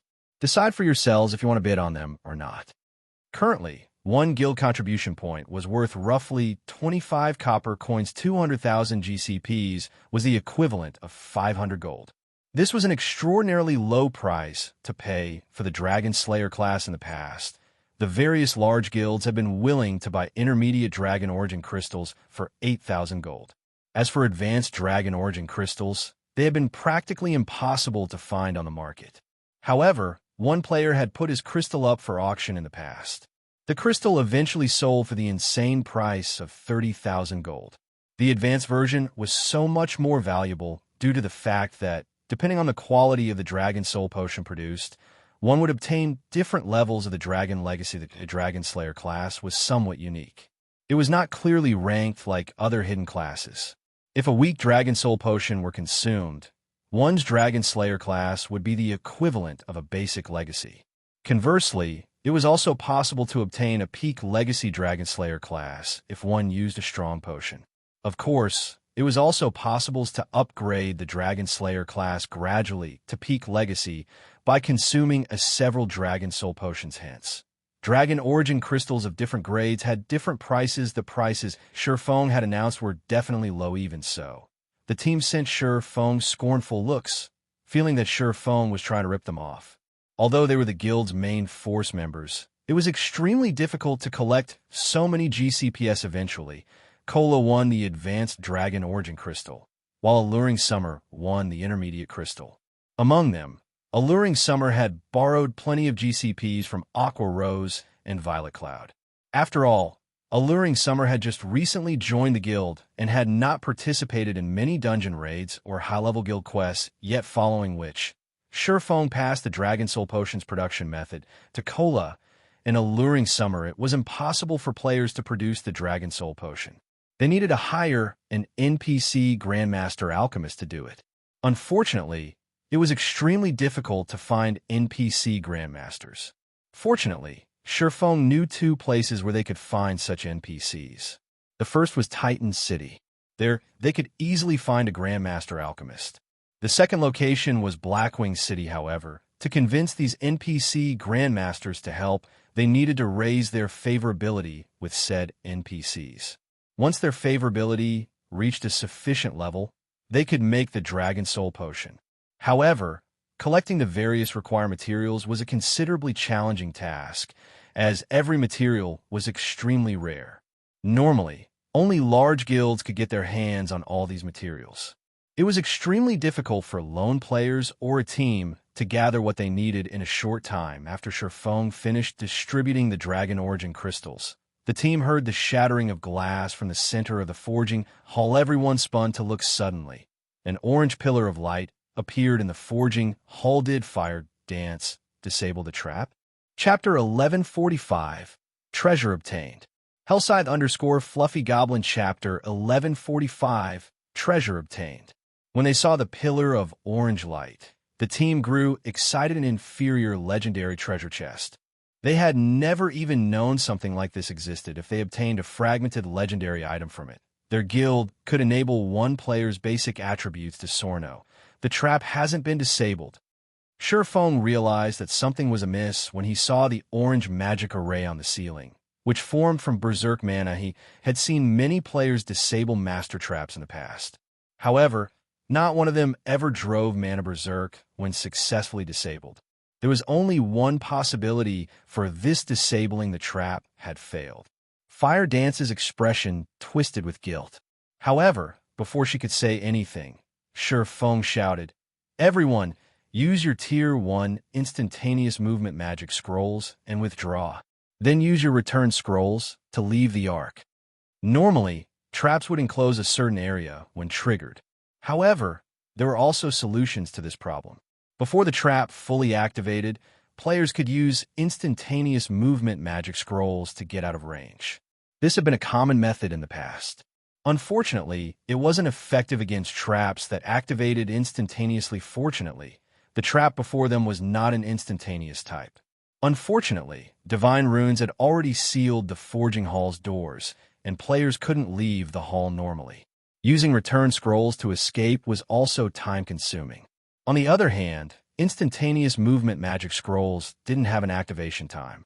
They could simply use the scroll to pass beyond the stone doors and leave the trap's effective area once they were out of the trap's range. They could use the return scroll to leave the arc safely as, for why Shi Feng had chosen to return to White River City. It was because he was not certain of what after effects triggering the Forging Hall's trap would have. On the off chance that the trap would also increase the danger outside of the arc, such as alerting the Fallen patrols and luring them to the Forging Hall, the Fallen Arc's inner region would become extremely dangerous. They could very easily team-wipe listening to Shi Feng's commands. Everyone retrieved the instantaneous movement magic scrolls they had prepared and left the Forging Hall. Eventually, only Shi Feng remained. This was the perfect opportunity for Shi Feng to steal the inferior legendary treasure chest. Now that the trap had triggered, there was nothing protecting the treasure chest. He could simply stash it in his bag space and leave. Only, he had to deal with the trap's mechanisms while collecting the treasure chest. Once the trap finished its attack, it would return to its original state, and they would have to try disabling it all over again. Shi Feng had considered simply triggering the trap and snatching the treasure chest, but he would have had to deal with the two fossilized Tyrannosauruses at the same time. His chances of success would have been extremely low. Now that the guards were dead, he could easily deal with the remaining challenges, following which Shi Feng used Wind Blade and dashed straight for the treasure chest. As he was about to reach the treasure chest, however, the orange magic array on the ceiling activated suddenly. Blood-red spears appeared in the air, one after another, every spear radiating a frightening aura. The numerous spears then rained down on the Forging Hall destruction-type trap. Shi Feng released a sigh of relief when he saw the descending spears. Immediately, he activated defensive blades, which allowed him to block over 10 attacks as a result. Shi Feng knocked the spears to the side before they even reached him. Meanwhile, Shi Feng placed his hand on the inferior legendary treasure chest, trying to see if he could take it. After all, this was the first time he had encountered an inferior legendary treasure chest. Normally, players could simply walk away with a locked dark gold treasure chest. Only a minority of dark gold treasure chests had fixed locations. The instant Shi Feng touched the treasure chest, the system replied, although the treasure chest could be stored in his bag space. Doing so required 8 seconds of channeling. However, defensive blades block counts would, at most, last 2 seconds against the blood-red spears.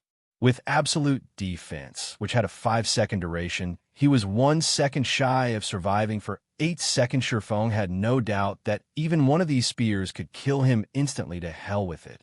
Shi Feng decided to give it a try as he began the collection process. He refused to give up. After coming this furthest, the spears descended on Shi Feng. As he anticipated, defensive blade only lasted slightly more than 2 seconds. Immediately after defensive blade's block counts were exhausted, Shi Feng activated the aura of Earth's absolute defense. He then immediately switched to the aura of space. If he sensed that he no longer had hope of getting away with the treasure chest, he would leave instead of pointlessly throwing his life away. After all, he was 1 level away from the level 50 threshold. The seconds passed quickly. The inferior legendary treasure chest's loading bar advanced slowly. Sure enough, it's not enough. When Shi Feng saw that absolute defense's duration had 1 second remaining, while the loading bar needed at least 3 more seconds to complete, he could not help but sigh deeply. Punk. When absolute defense shattered and a blood-red spear was about to collide with Sure Fang's head, a figure suddenly appeared above him, Phantom Kill. Defensive Blade. The doppelganger summoned with the Abyssal Blade's Phantom Kill possessed all the player's skills. Hence, the doppelganger had similarly learned Sure Fang's life-saving skills. Pong. Pong. Pong. As Sure Fang listened to the crashing above him, his anxiety grew. The loading bar was 2 seconds away from completion. Quick. Move quickly. Sure Fang was extremely anxious. This was his final hope. Just as the doppelganger's defensive blade block counts were about to expire, Sure Fang heard the sound of a system notification system. The Inferior legendary treasure chest has been stored in your bag space. When Sure Fang heard this sound, for the first time ever, he found the system's cold, mechanical voice to be extremely sweet. Sure Fang immediately activated space movement. A spatial tear opened before him. Although his doppelganger's defensive blade block counts had been exhausted, he could still use the doppelganger as a meat shield. Only the instant one of the blood-red spears struck the doppelganger's HP hit rock bottom. The spears were just as powerful as Sure Fang had guessed. However, the brief moment the doppelganger had bought him allowed Sure Fang to enter the spatial tear and vanish from the Forging Hall. When the Forging Hall's trap had activated, the Fallen Ark's inner region had descended into chaos. The Fallen patrols in both the outer and inner regions had rushed towards the Forging Hall. Fortunately, Sure Fang had instructed his team to use their return scrolls as soon as they got out. Otherwise, none of them would have left the Fallen Ark alive. The Fire Dragon Empire's imperial capital. Due to a particular match in the Dark Arena today, players had swarmed into the Empire even before the match began. These players all wore dazzling weapons and equipment. Aside from spectating the upcoming match, many were here to participate in the Dark Arena's upcoming auction. Big Sis Rain. Miracles, people have asked to meet with you, Blue Phoenix softly reported as she entered the VIP room. Judging by their tone and words, it seems that they've discovered our relationship with Zero Wing. Phoenix Rain frowned slightly upon hearing this. Although she knew that she couldn't hide the truth forever, she hadn't expected it to get out so quickly. Sighing, she said, Miracle is really quite fast with their investigations. Since they found us out, let's meet with them. Chapter 1146, Purgatory Night. Hellscythe _ Fluffy Goblin. Chapter 1146, Purgatory Night. Flame Dragon City's underground arena. A group of level 40+ players surrounded the entrance. These players all wore pitch-black armor with a white cape draped over their shoulders. They looked like well-trained soldiers. When other players noticed these black-armored players, they promptly distanced themselves. Who are these people? They're blocking the underground arena and preventing others from entering. They're being too unreasonable. You've just arrived in the capital, so it's expected that you don't know. Could a super guild have laid claim over this underground arena? Far from that. Take a look at those players guarding the entrance. They're the security teams several super guilds have formed. They are all equipped with the Soul of Darkness, a level 40 fine gold set equipment. They're specifically tasked to guard this underground arena and prevent outsiders from entering. As expected of super guilds, even a casual security team is so impressive. I've just reached level 40 after much difficulty, and I only have a few level 40 weapons and pieces of equipment, yet those guys are actually wearing level 40 fine gold sets. The nearby independent players weren't the only ones in awe. Even the members of the various large guilds invited to the Dark Arena, where Shock God's Domain's mainstream players were around level 37 right now, whereas expert players were at level 39 or level 40.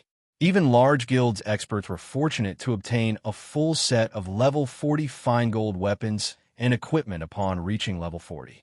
As for a level 40 fine gold set equipment, that was simply a dream. Yet among the super guild security teams, every one of them wore complete level 40 fine gold set equipment in God's Domain. It was far more difficult to gather a complete fine gold set equipment than it was to gather a set of dark gold equipment. Individual pieces of fine gold set equipment might not be a match for dark gold equipment in terms of basic attributes, but certain set effects were more important than some additional basic attributes.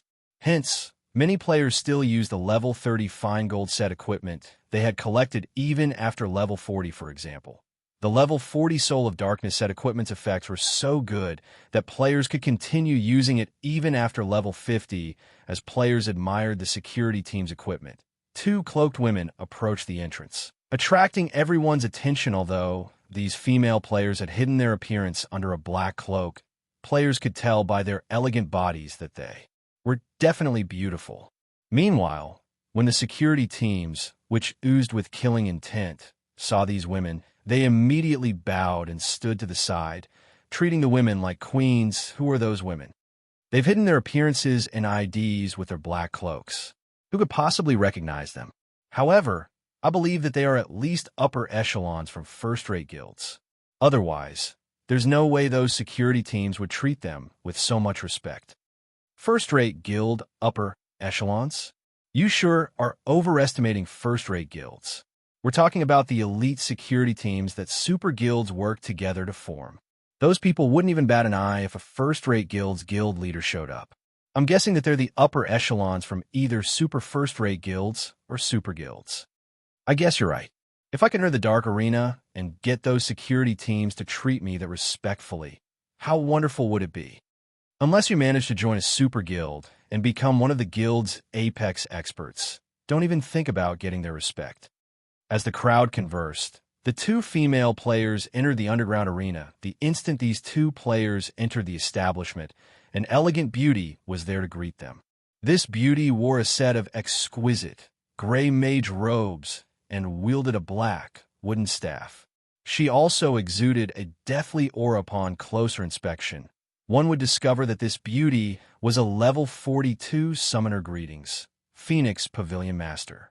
I am Silent March, the Vice Commander of Miracle's Purgatory Legion, the somewhat evil-looking summoner said, smiling at Phoenix Rain. Our Vice Guild leader is already waiting in a VIP room on the 3rd floor. Allow me to lead the way. Phoenix Rain nodded in response, following which, Silent March led Phoenix Rain and Blue Phoenix to the underground arena's 3rd floor. Big Sis Phoenix, that summoner feels odd. The other summoners I've met all exuded a lively aura, yet her aura feels like death. Blue Phoenix whispered to her friend. While she's indeed a summoner, she also possesses the hidden class, Necromancer. She is one of the upstart geniuses Miracle has nurtured internally.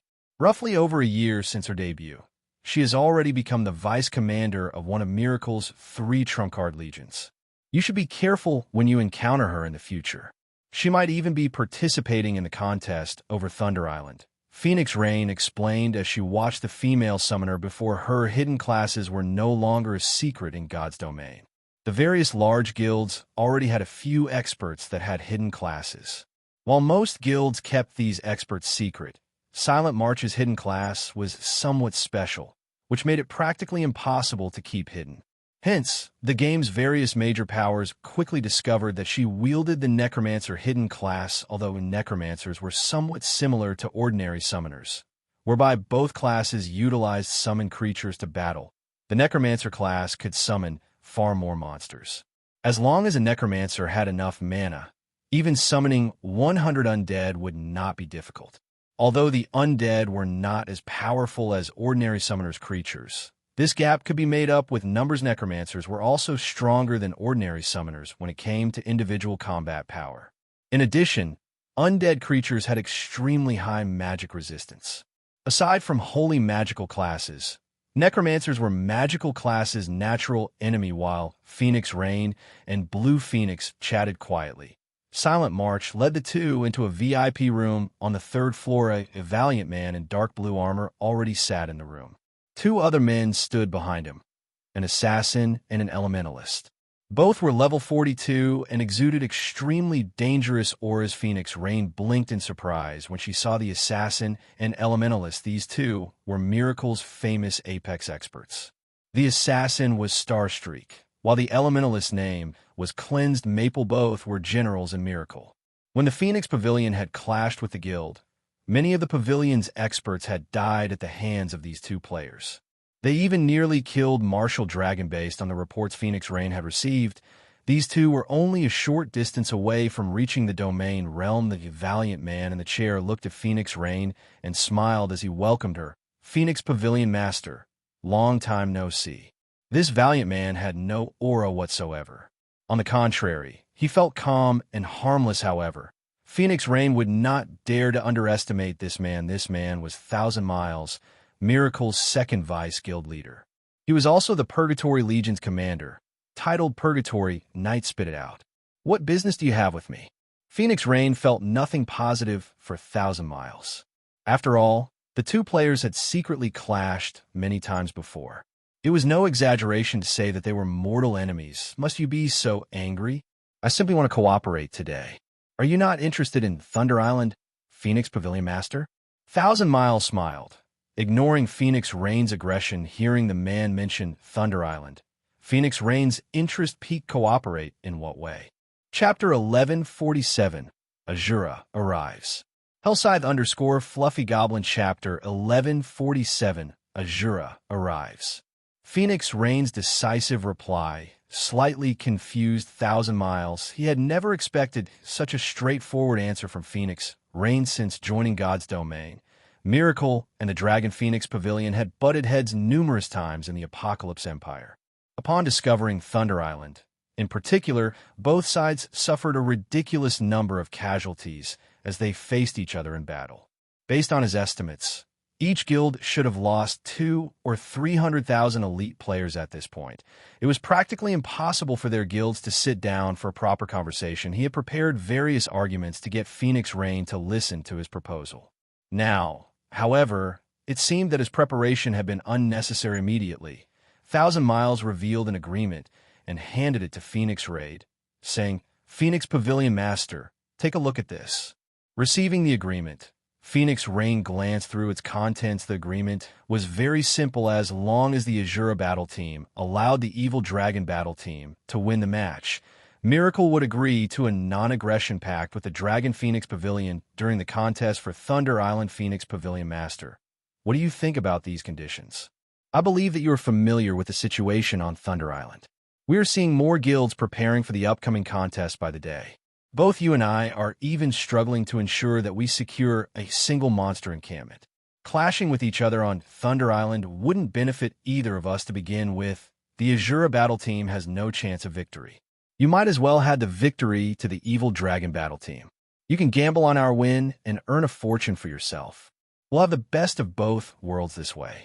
What do you think? Currently, in preparation for the upcoming contest on Thunder Island, the various large guilds were tight on resources. 1,000 Miles' opinion, this proposal would benefit both his and Phoenix Rain's sides, while the Asura battle team had performed exceptionally in its previous match. In his opinion, the Dragon Phoenix Pavilion must have contributed to the battle team's powerful weapons and equipment. Moreover, although Battle Wolves backed the Glorious Lions battle team, the guild had not placed much importance on the Dark Arena back then. Hence, the Asura battle team eventually defeated the Glorious Lions battle team. However, the Asura battle team's current opponent was the Evil Dragon battle team, which had Miracle support. The Evil Dragon battle team received more benefits than the Glorious Lions battle team had.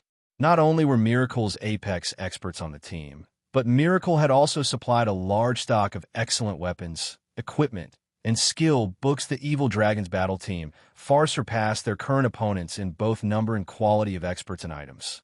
The Asura battle team had no hope of victory. Hence, rather than struggling pointlessly, it was much better if the Asura battle team let the Evil Dragon team win. If Phoenix Rain bet all of her resources on the Evil Dragon battle team winning, she could walk away with a massive fortune. With these resources, she could hire more helpers and increase her chances of obtaining a share of the authority over Thunder Island. The two guilds would also have a non-aggression pact.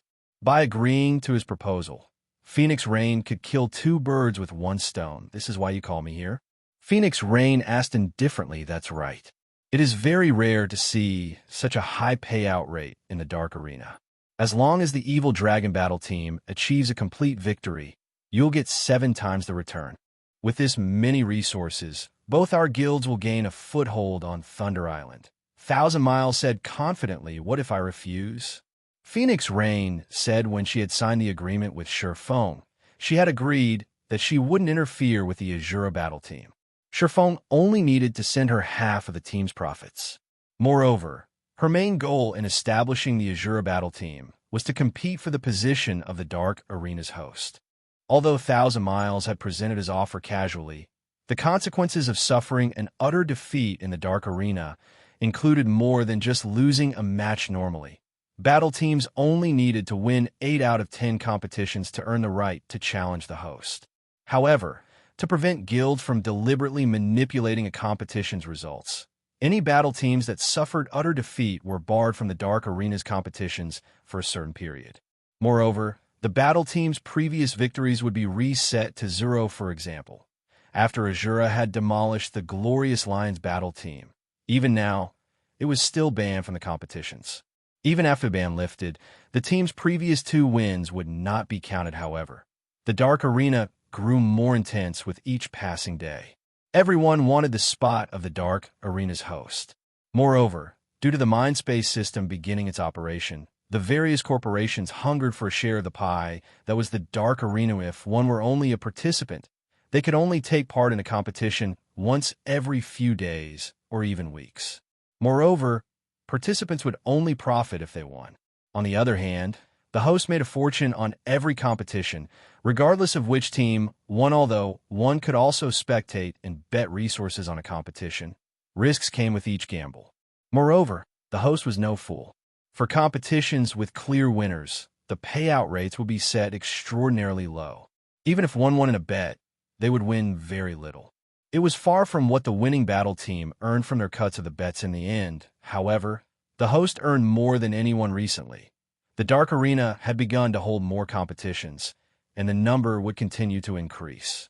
One could just imagine how profitable it would be to become the Dark Arena's host. Hence, no battle team wished to lose. They especially wanted to avoid an utter defeat. Phoenix Pavilion Master. Do you hate money that much? Thousand Smiles said, the warm smile on his face turning cold. The Asura battle team's loss is already set in stone. Is it really worth rejecting my offer to protect your reputation? If you refuse, I'll have no choice but to find the Dragon Pavilion Master and negotiate with him. I believe that he would be extremely interested in cooperating with us on Thunder Island. He would also be more than willing to tell the great Pavilion Master about the Asura battle team. Even the Dragon Phoenix Pavilion would not be willing to let you act so recklessly.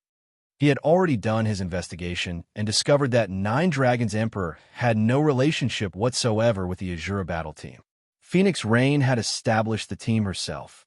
However, while Nine Dragons Emperor could not interfere with the battle team, he could report Phoenix Rain to the great Pavilion Master, the true ruler of the Dragon Phoenix Pavilion.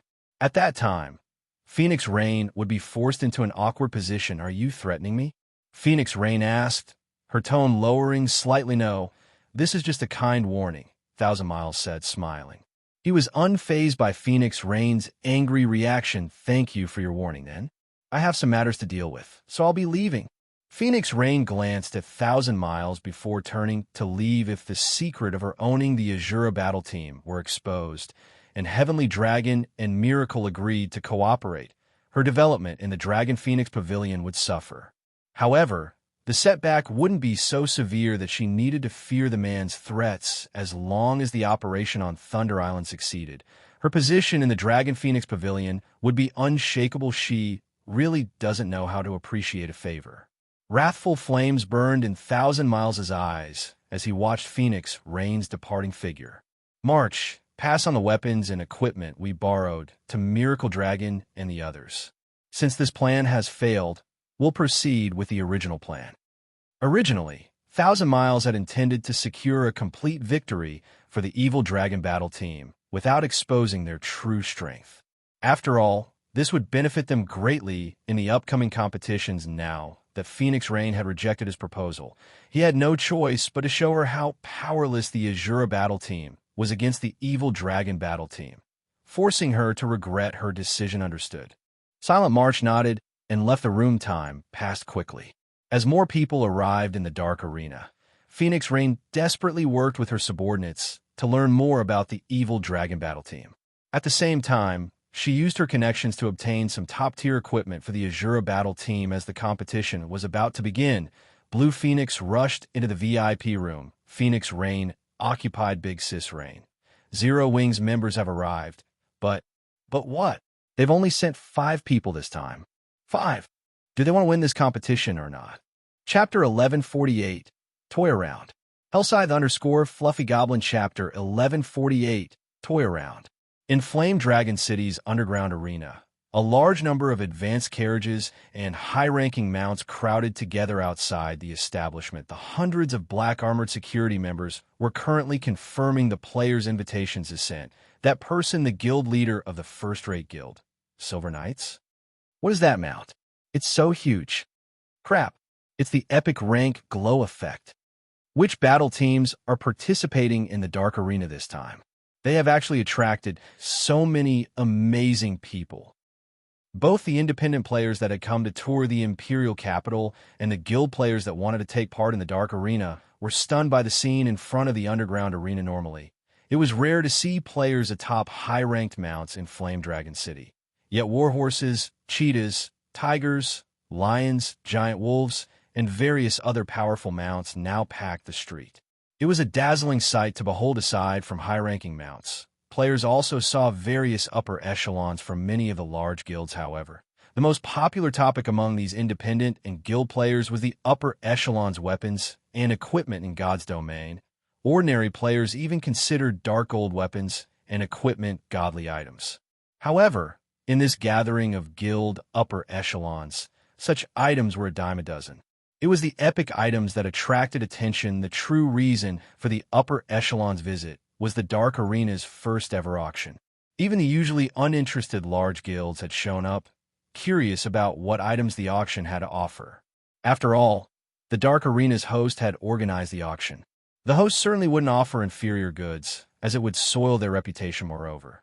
The Dark Arena's host had already announced that the auction would include an epic item. Even first-rate guilds had a few epic items at most, with some only having 1 or 2. These guilds treasured every one of their epic items and used them to attract new and independent players aside from super guilds and super first-rate guilds. The majority that had been invited were first-rate guilds. There were also a select few second-rate guilds, famous adventurer teams, and famous independent Apex experts. Those who received an invitation card could also bring a few companions. In fact, many of the large guilds' upper echelons who had not received an invitation themselves had tagged along with first-rate guild upper echelons. Hence, so many large guilds had come to visit the Dark Arena. The guilds without their own epic items were eager to purchase the epic item in the auction. Among this gathering of experts, a party of 6 suddenly appeared. This party was particularly eye-catching as they stood in the crowd. Wow. Which guild do they belong to? They're all wearing epic items. They're even more impressive than the guild leaders from first-rate guilds. Wait, they aren't from guild.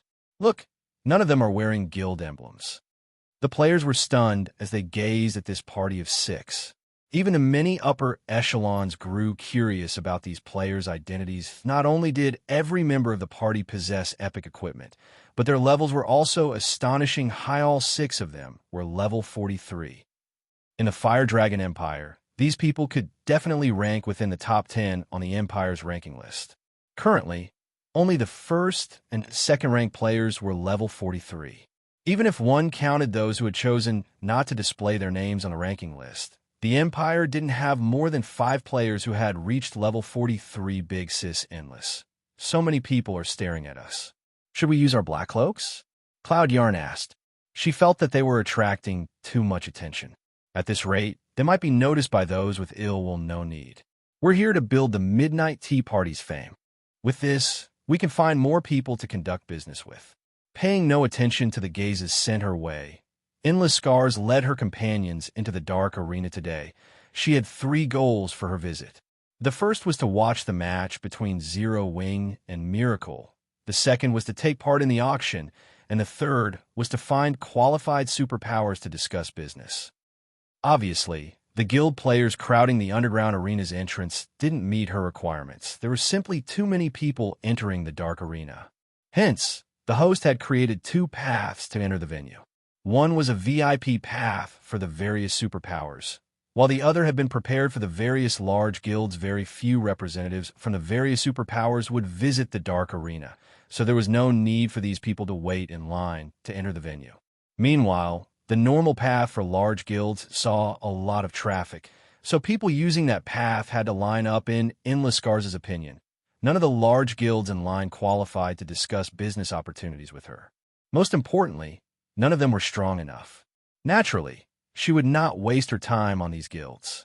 Instead, she led the few Midnight Tea Party members that had joined her to the VIP path, seeing the path Enliskar's group took. The various large guild upper echelons, who had wanted to introduce themselves to the party, revealed bitter smiles. They also dismissed their thoughts of targeting these players' epic items. Those capable of entering via the VIP path had to be closely related to God's Domain's super guilds, regardless of if they were independent players or not. Otherwise, they wouldn't have received a VIP invitation card. Meanwhile, inside a VIP room on the underground arena's third floor, Abandoned Wave sat by a window. As he quietly observed the bet displayed above the arena outside, he could not help but grin. Ha ha. Wonderful. As long as the Evil Dragon Battle team achieves a complete victory, Blackwater will earn back all of its previous losses with interest. Abandoned Wave said before he began to laugh, although some people had learned that Miracle backed the Evil Dragons Battle team, which decreased the payout rates from 1 to 3 to 1 to 1.5. The payout rate for a complete victory remained 1 to 8 suddenly. Laughing Drunkard entered the room and reported, "Guild leader, Miss Jingxian has arrived. Should we greet her? Go, greet her for me. If possible, borrow some precious materials from her. Tell her that I'll pay her back by threefold later." Abandoned Wave instructed after considering the matter. He did not particularly value Ling Jingxian. After all, she didn't possess any authority in the Blackwater Corporation. There was no need to fawn over her. However, as Ling Jingxian was still a person of considerably high status, he had to show some respect. Understood. Laughing Drunkard replied, bowing before taking his leave. Inside another VIP room in the underground arena, Phoenix Rain frowned when she saw Sure Feng's group take their seats below the competition stage. They really only sent 5 people? Phoenix Rain couldn't believe her eyes. Just what is Zero Wing planning? She simply could not figure out what Sherfone was trying to do. Was the man try to provoke the Evil Dragon Battle team? Or was he trying to conserve his team's strength? Although other battle teams had pulled off such a stunt before, those battle teams were extremely powerful. Those battle teams were absolutely confident in defeating their opponents. Hence, they felt that there was no need to expose the identities of their other members. However, the Evil Dragon Battle team was no ordinary team. It had the full support of Miracle. Its overall strength was much higher than the Glorious Lions Battle team. However, it was too late for Phoenix Rain to do anything. Both teams' rosters had already been submitted. It was impossible to make any changes now. Moreover, the first match was about to begin. Most laughably, the Asura Battle team had decided to send Alluring Summer into the first match, someone whom Phoenix Rain had met only once before. Phoenix Rain had no information about the woman. This Phoenix Rain really is interesting. Has she finally realized the gap between our teams? Thousand Miles sneered as he watched the Asura Battle team's 5 members. Unfortunately, it is too late now. March, go ahead and join the others. Also, tell Miracle Dragon and the others to toy around with the Asura Battle team properly. Teach them how wide the gap is between our team's strengths. Understood, Silent March replied, a hint of excitement flashing in her eyes. Chapter 1149. Condition for opening the Inferior Legendary Treasure Chest. Hellscythe _ Fluffy Goblin Chapter 1449. Condition for opening the Inferior Legendary Treasure Chest. The massive dark arena was packed with people, and everyone wore astonished expressions as they stared at the stage for this competition. The Asura Battle team had only sent 5 players. What's the Asura Battle team trying to do? Could they try for another complete victory? That shouldn't be the case. Even if the Asura Battle team has nothing but fools, they must know that the Evil Dragon Battle team is no longer the same as it was. Miracle now leads the team. Although Miracle is only a super first-rate guild, it even has stronger and more experts than some super guilds. I think they're deliberately trying to lose. Now that Miracle has taken over the Evil Dragon Battle team, the battle team's strength has transformed tremendously. The Asura battle team must have recognized that they are no match for Evil Dragon and decided to send 5 members to conserve their strength for the next match. Every player in the audience had their own opinions. However, the majority was of the opinion that the Asura battle team intended to preserve its strength, yet they couldn't just throw away their reputation by handing over a complete victory. Hence, they had sent 5 members. As long as they won one of the first 3 matches, they wouldn't have too many issues. After all, the information they had collected clearly stated that the Asura battle team only a handful of powerful experts. This only gave the team a fighting chance in the first 3 matches.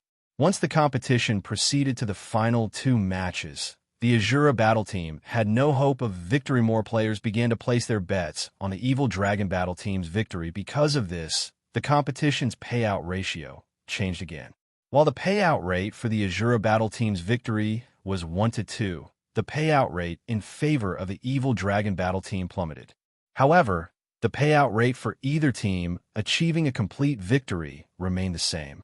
Meanwhile, in a VIP room on the 2nd floor, Big Sis Endless, who do you think we should bet on? Cloud Yarn asked hesitantly. The other Midnight Tea Party members similarly looked towards Endless Scars in hopes of predicting the victor in their adventurer team. Endless Scars was the most capable when it came to deducing other strengths.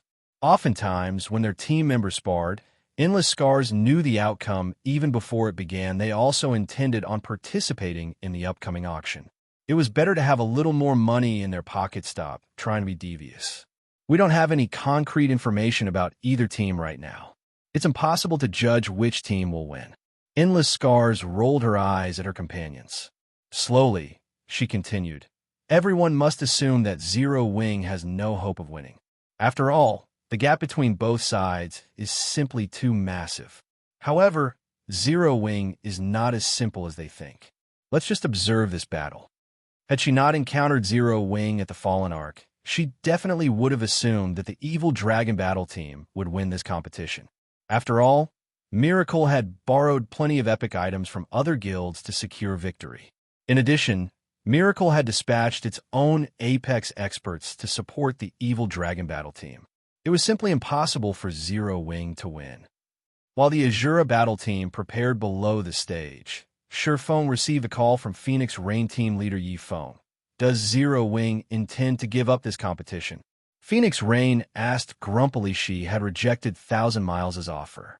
She had also put her trust in Zero Wing while shouldering the pressure from the Dragon Phoenix Pavilion's great pavilion master.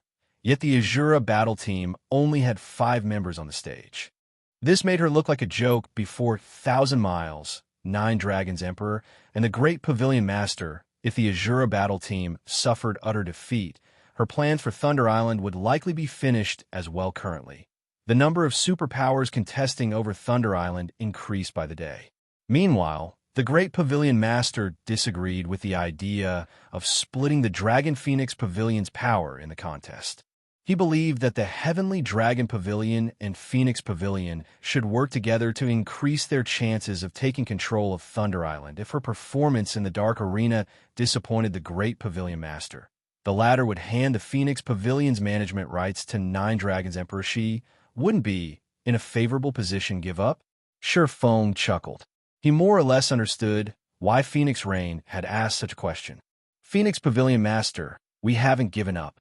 We just couldn't find enough capable experts, so we had no choice but to send 5 people. Shurfeng wasn't happy with the situation, either. However, he had no other choice when he had obtained the inferior legendary treasure chest. It should have been a cause for celebration. Unfortunately, none of them expected the strict conditions for opening the treasure chest. Even Shurfeng had been surprised. Opening the treasure chest actually required 3,000 players. The condition was very simple. One needed to send 3,000 players into the inferior legendary treasure chest. These players would then have to clear the trials inside. The treasure chest would only open after all 3,000 players cleared their trials. To ensure their success with opening the inferior legendary treasure chest, Shurfeng had gathered every expert in the guild, supplementing the missing numbers with the guild's top elite players. However, he had never thought that, upon entering the chest, the players would be sent to separate trials. Moreover, players inside couldn't contact those in the outside world. They couldn't log out of the game, either. There were only two ways to leave the treasure chest. The first method was to clear one's trial. The second was to wait for 48 hours. Once the time was up, players would be sent out of the treasure chest automatically. Unfortunately, if even one player failed their trial, they wouldn't be able to open the inferior legendary treasure chest. Among those who entered the treasure chest, Shifeng had performed the best. Even so, it had taken him over 8 hours to clear his trial. While inside, he had fought many monsters, with each being stronger than the last. It felt as if the trial were pushing players to surpass their limits with each battle. After Shifeng, Violet Cloud, Fire Dance, Gentle Snow, and Alluring Summer emerged from the treasure chest, one after another. However, even Violet Cloud, who had been the fastest among the four, had needed over 14 hours to clear her trial, whereas Alluring Summer, who had been the slowest, had taken 16 hours. Everyone else was still stuck inside the inferior legendary treasure chest. As the competition in the Dark Arena was about to begin, Shifeng had no choice but to lead Violet Cloud and the others to the venue first. While Shifeng had considered looking for substitutes on the way here, he simply couldn't think of anyone suitable for the role. Aside from his group of 5, there wasn't even one level 40-plus expert player in the guild. They were all trapped inside the treasure chest. If he brought anyone below level 40 to the Dark Arena, they'd become a laughingstock. Couldn't find enough capable experts. Phoenix Rain was speechless. She even began to wonder if Shifeng was toying with her. However, seeing Shifeng's serious expression, the man should not be lying. It was quite possible that Shifeng knew how powerful the Evil Dragon battle team was. If that were the case, it wasn't unexpected that he couldn't find enough people capable of challenging the battle team. Since they had no hope of winning the final 2 3-versus-3 matches, there was no point in leading the rest of the members here. It was safer to bet everything they had on the first 3 matches. I understand. It will be alright if you don't win this competition.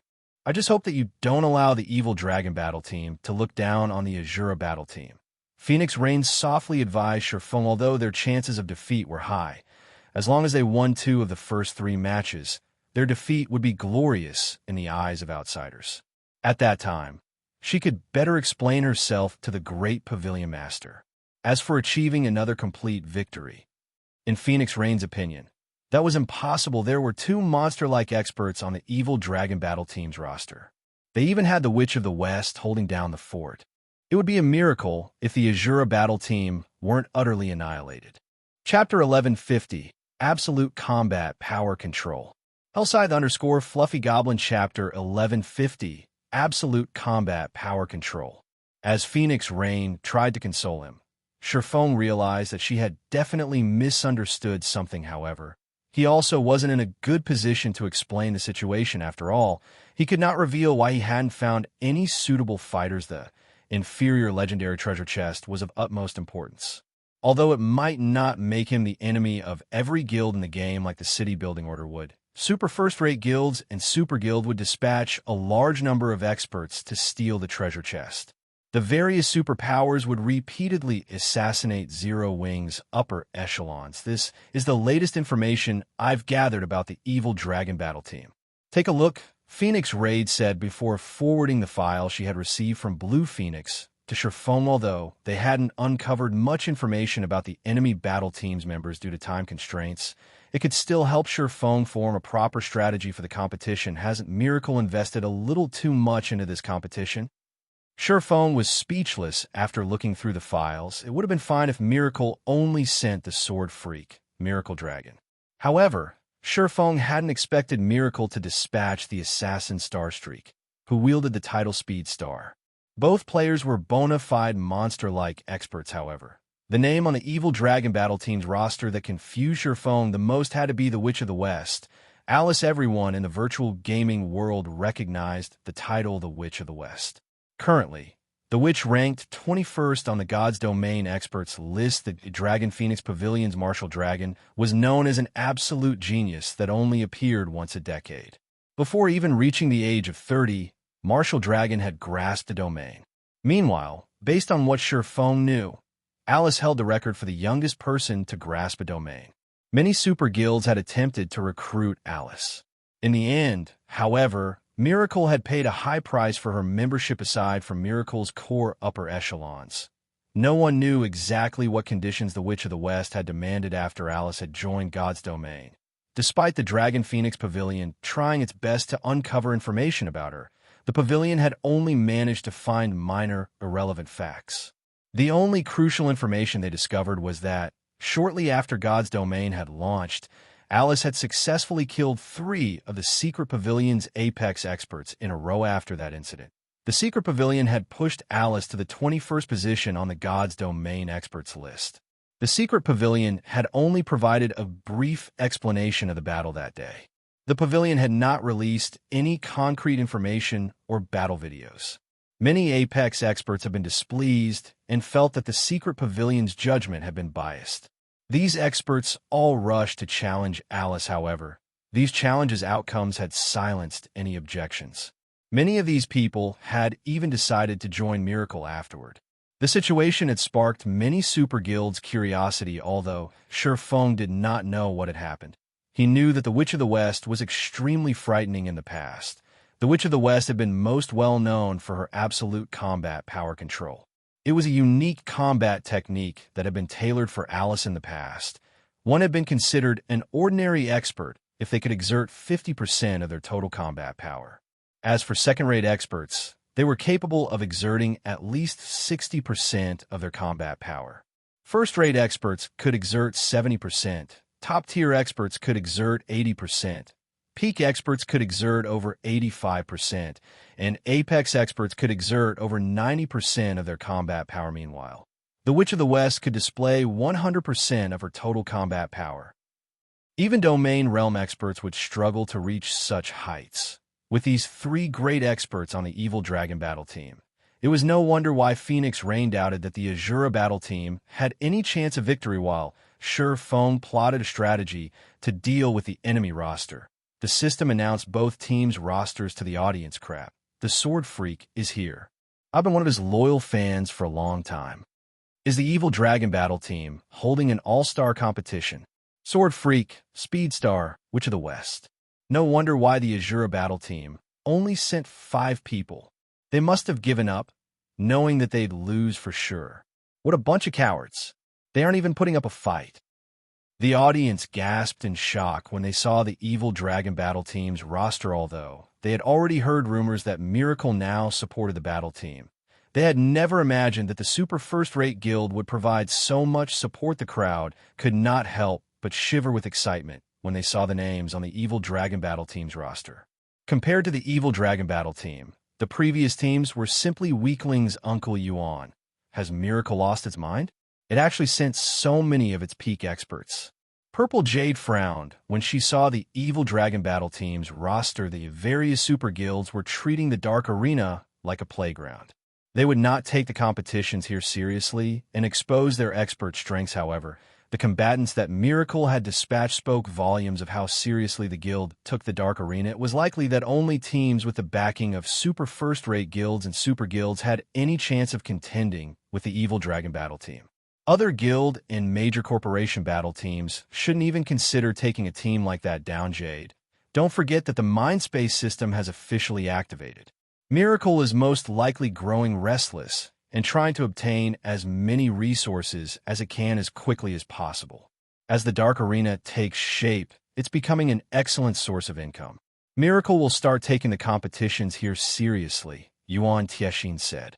Miracle's actions hadn't surprised him in the least. It's unfortunate that Zero Wing still doesn't have enough experts and can't participate in a competition of this level yet. However, at least we have not wasted our trip, since we'll get to watch a few interesting matches and gain a deeper understanding of the Evil Dragon battle team. Meanwhile, inside a VIP room on the 2nd floor, over a dozen people lounged in the VIP room, and every one of them was level 41 or above.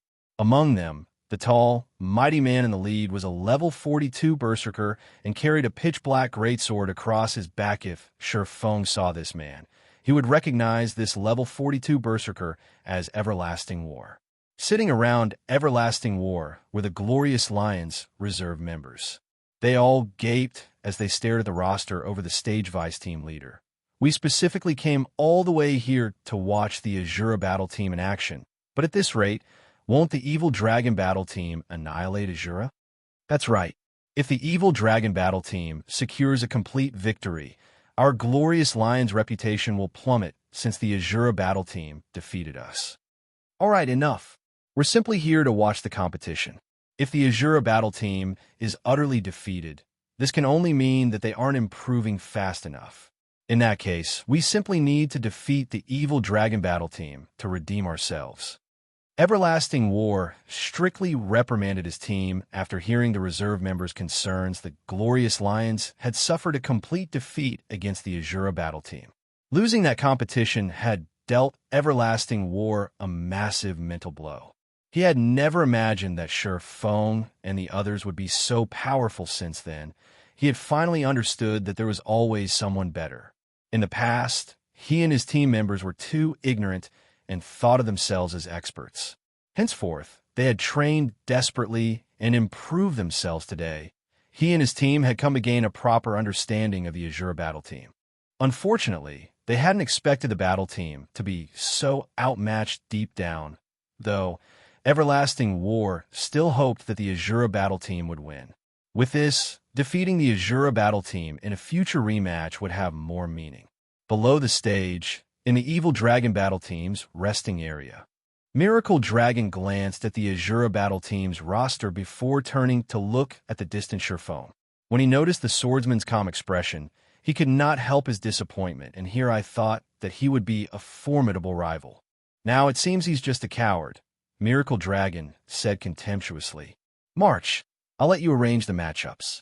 There's no reason to take an opponent that has already surrendered seriously. Understood. Since they are sending an elementalist into the first match, I'll volunteer to fight, Silent March suggested fine. However, I forbid you from messing around too much. Just toy with the opponent a little. Do not expose too much of your strength. We need to ensure that we'll progress towards challenging the host. Miracle Dragon instructed. Silent March nodded in response. She then walked up the stage. Chapter 1151, Peak Class. Hellscythe_Fluffy Goblin Chapter 1151, Peak Class. The moment Silent March took to the stage, cheers erupted around the arena. Starting the first match with the Purgatory Legion's Vice Commander. Miracle really is merciless. I heard that she has the Necromancer class and can summon skeletons with high magic resistance. The Asura battle team's Elementalist is in trouble. Trouble? More like a tragedy. Magical classes fear close range more than anything. Elementalists are no exception.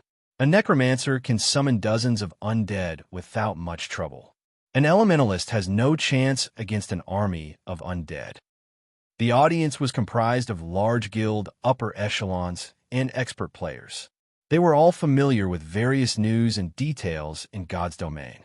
Hence, they were all familiar with the Purgatory Legion's Silent March. Not only was Silent March the vice commander of one of Miracle's trump card legions, but she also wielded a hidden class.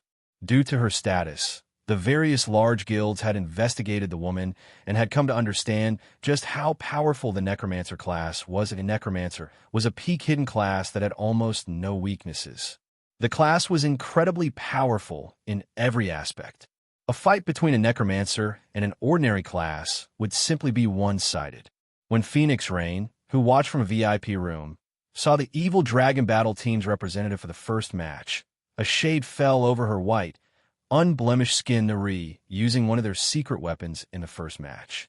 Thousand Miles is really taking this seriously. Phoenix Rain frowned when she saw Silent March's gray, gemstone staff when she had previously met Silent March. The latter had carried a Blackwood staff. Based on her estimates, that Blackwood staff should have only been a top-tier dark gold staff. Yet Silent March had changed her equipment, wielding a new staff now. Normally, this was considered a huge PvP taboo. After all, it was impossible to use an unfamiliar weapon to its fullest potential without some practice. Despite knowing this, Silent March had switched weapons. There could only be one possibility for such a decision. Silent March's current staff must be far superior to her prior weapon. Needless to say, the gemstone staff was certainly an epic staff. Moreover, The Necromancer had replaced more than her weapon. She had also switched out 2 pieces of her old equipment. Furthermore, as Silent March was the Purgatory Legion's vice commander, Miracle should have given her at least 1 epic item. To begin with, in other words, Silent March had at least 3 epic items on her. Phoenix Rain's frown deepened as the Phoenix Pavilion's Pavilion Master. She knew full well that epic items provided more than just a massive attribute boost. Epic items also came with powerful skills and effects, although Phoenix Rain did not know how strong Alluring Summer was. In terms of equipment, the Elementalist was no match for Silent March. The fact that Silent March had earned the position of Vice Commander in one of Miracle's 3 trump card legions showed that her combat standard was at the Flowing Water realm at the very least, which meant she was capable of reading her opponents. Her Necromancer class only further bolstered her combat power. Even against a Void Realm expert with the same quality of weapons and equipment, Silent March had a chance of emerging victorious as Phoenix Rain despaired over the upcoming fight. Alluring Summer approached the stage currently. Alluring Summer wore a black cloak. No one could see her current level or equipment. Only her face was visible. However, many among the audience gasped upon seeing her beauty. Alluring Summer's aura was also a stark contrast to Silent March, as if one describes Silent March's aura as dark and deathly. Then Alluring Summer's was light and vital. Who is this beauty? Why haven't I seen her in the Asura battle team's files before? Is she Asura's secret trump card? How can that be possible? I checked for any information about this beauty. She doesn't have any battle records at all. She's likely a newcomer that the Asura battle team is trying to cultivate. They might have let her tag along to gain experience. When Alluring Summer appeared, the audience's attention shifted to her. Although the Asura battle team's defeat was already certain, it was still worth taking note of the team's members. After all, the Asura battle team had secured a total victory against the Glorious Lions. The battle team was still quite powerful. It just hadn't been as lucky this time. Since a new face had joined the Asura battle team, it was only natural that everyone paid attention to her. Silent March smiled as she watched the Elementalist approach the stage. Giggling, she said, "I'm sure you've already discovered that I'm a Necromancer. Rest assured, I won't summon a bunch of undead to fight you. Think of it as adding a little more fun to the match." "I have to thank you for that, then. However, I advise you to go all out from the very beginning. Otherwise, this fight will be over very quickly," Alluring Summer said, smiling. Her sweet smile could even melt snow. "Is that so? I'll listen to your suggestion, then. Very soon, I'll show everyone what despair looks like on your face." Silent March sneered. Originally, she had planned to toy with Alluring Summer for a bit.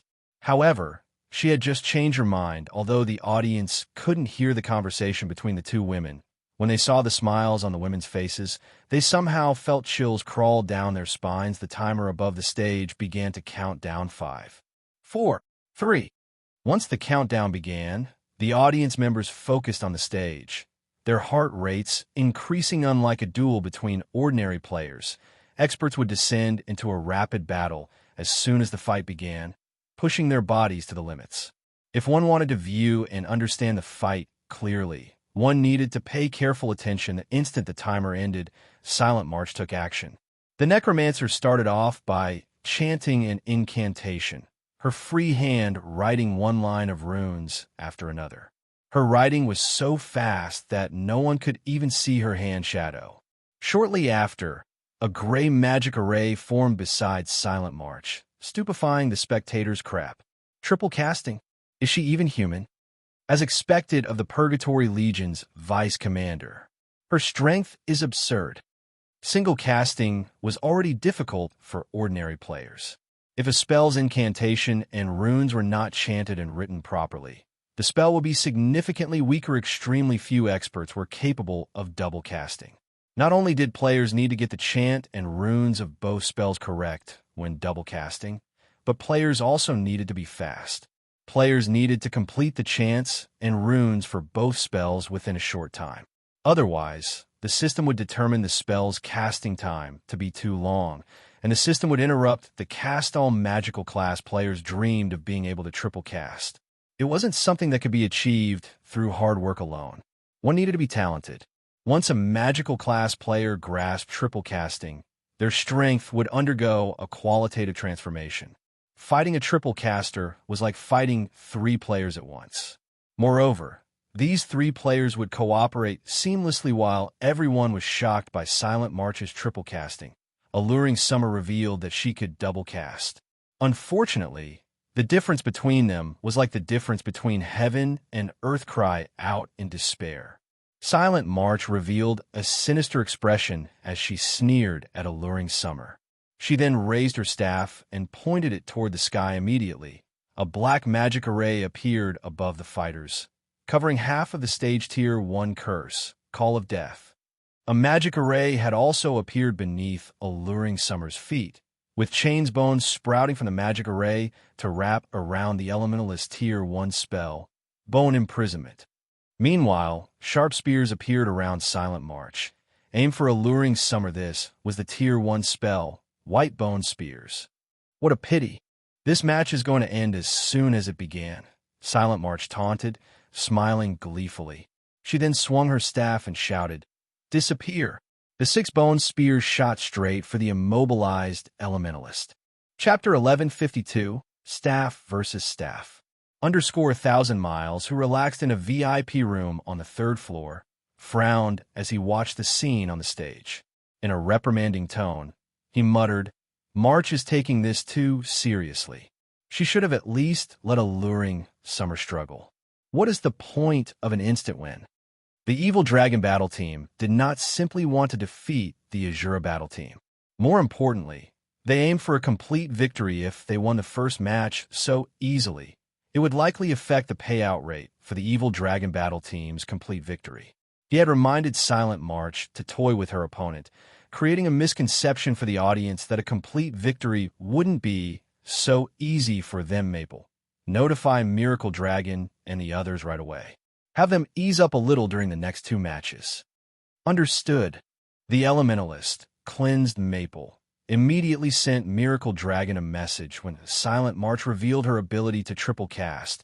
Not only had she stunned the guild upper echelons watching, but she had also shocked the experts from the various superpowers in the 3rd floor VIP rooms. Is this Silent March a spellcasting genius?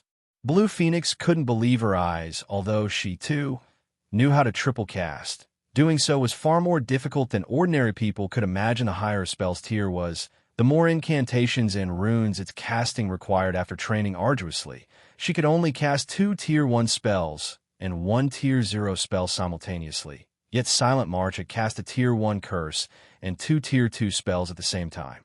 While both were capable of triple casting, the difference between them was massive. Tier 0 spells were no threat to a Tier 1 player.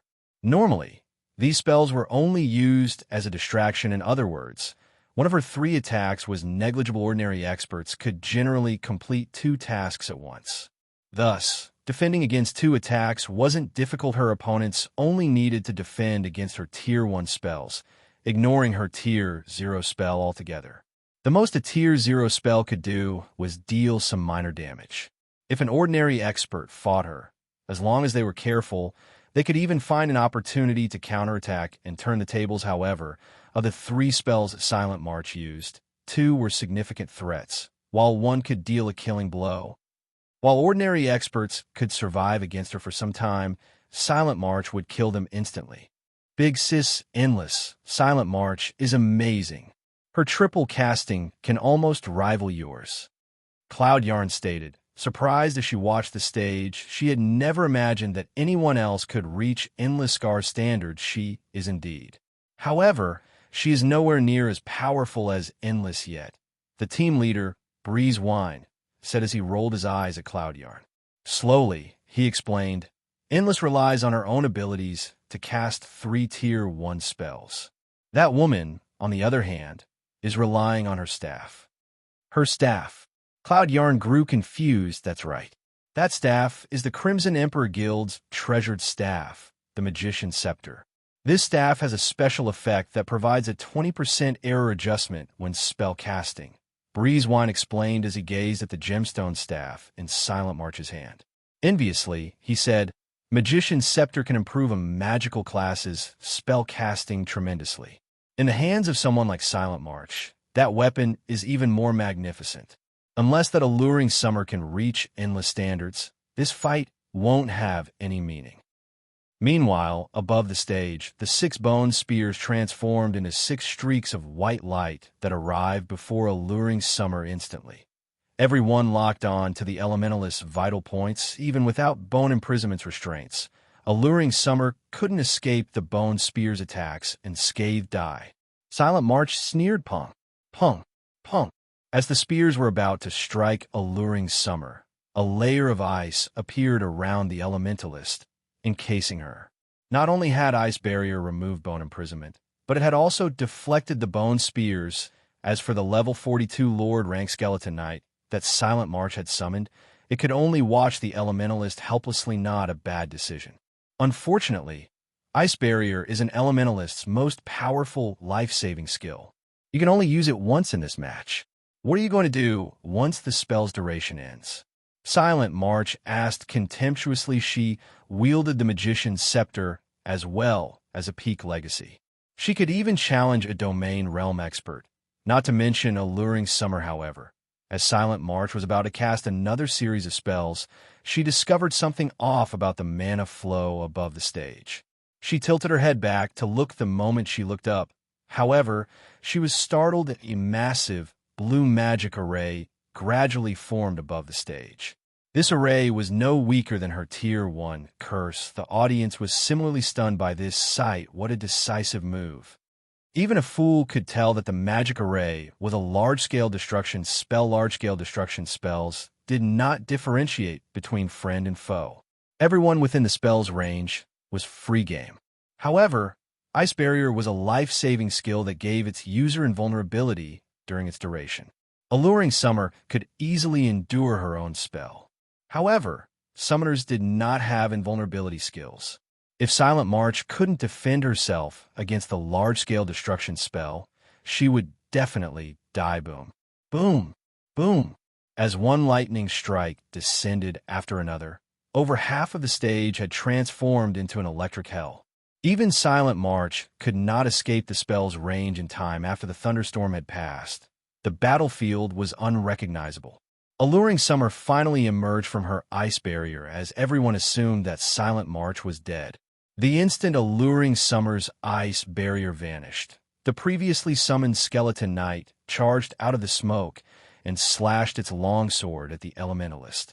Instinctively, Alluring Summer used her blink skill and instantly appeared 15 yards away from her original position, avoiding the Skeleton Knight's chop. Yuri, still alive? Alluring Summer was slightly surprised when she saw Silent March reveal herself from the smoke clouds that a necromancer appeared completely unharmed. Her expression, however, was much darker than before. Good.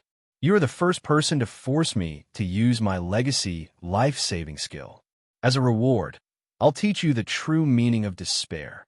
Silent March growled coldly as she stared at Alluring Summer in God's domain. While summoners did not possess any life-saving skills that provided invulnerability, necromancers did. The skill's name was Shield of Death. She had kept this trump card hidden. However, Alluring Summer had forced her to expose it. As soon as Silent March finished speaking, she began to chant once more.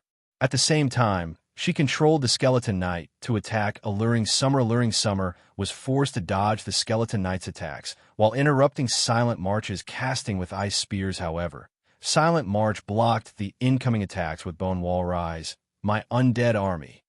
As Silent March finished the last verse, skeleton warriors pulled themselves from the ground before her. Some of the warriors wielded longswords and shields, while others wielded battle axes, and some had bows. In the blink of an eye, a small legion had appeared before Silent March. Although the majority of the small legion consisted of level 42 common rank skeleton warriors, as undead's magic resistance was quite high, even cannon fodder could prove to be troublesome for an elementalist. Furthermore, among the 60-plus skeleton warriors, there were even a few level 42 elite rank skeleton warriors equipped with good equipment. This move was none other than Necromancer's trademark skill, Undead Legion. As Silent March's Undead Legion was still a Tier 1 skill, it could only summon 60 common rank skeleton warriors with a chance to summon elites. Upon reaching Tier 2, However, the Necromancer could summon 100 elite ranked skeleton warriors with a chance to summon special elites. Everyone fell silent. As the skeleton warriors filled the stage, even MT classes like Guardian Knights and Shield Warriors felt chills crawl down their spines. This numerical advantage was overwhelming. You want to fight as a group? Alluring Summer revealed a joyful smile as she grinned at the undead legion before her. Come in.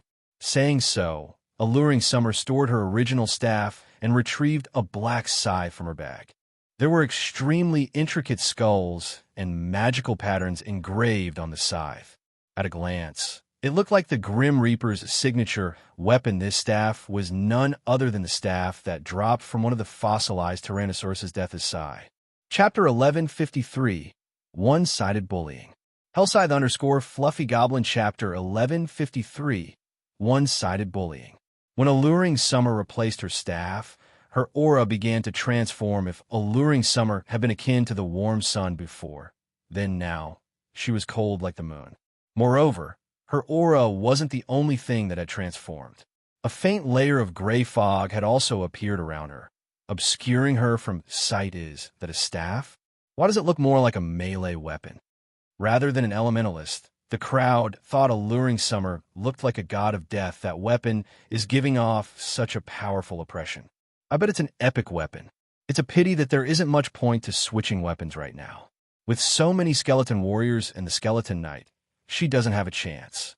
Silent March is waiting for an opportunity on the other side of the stage, too. I know, right?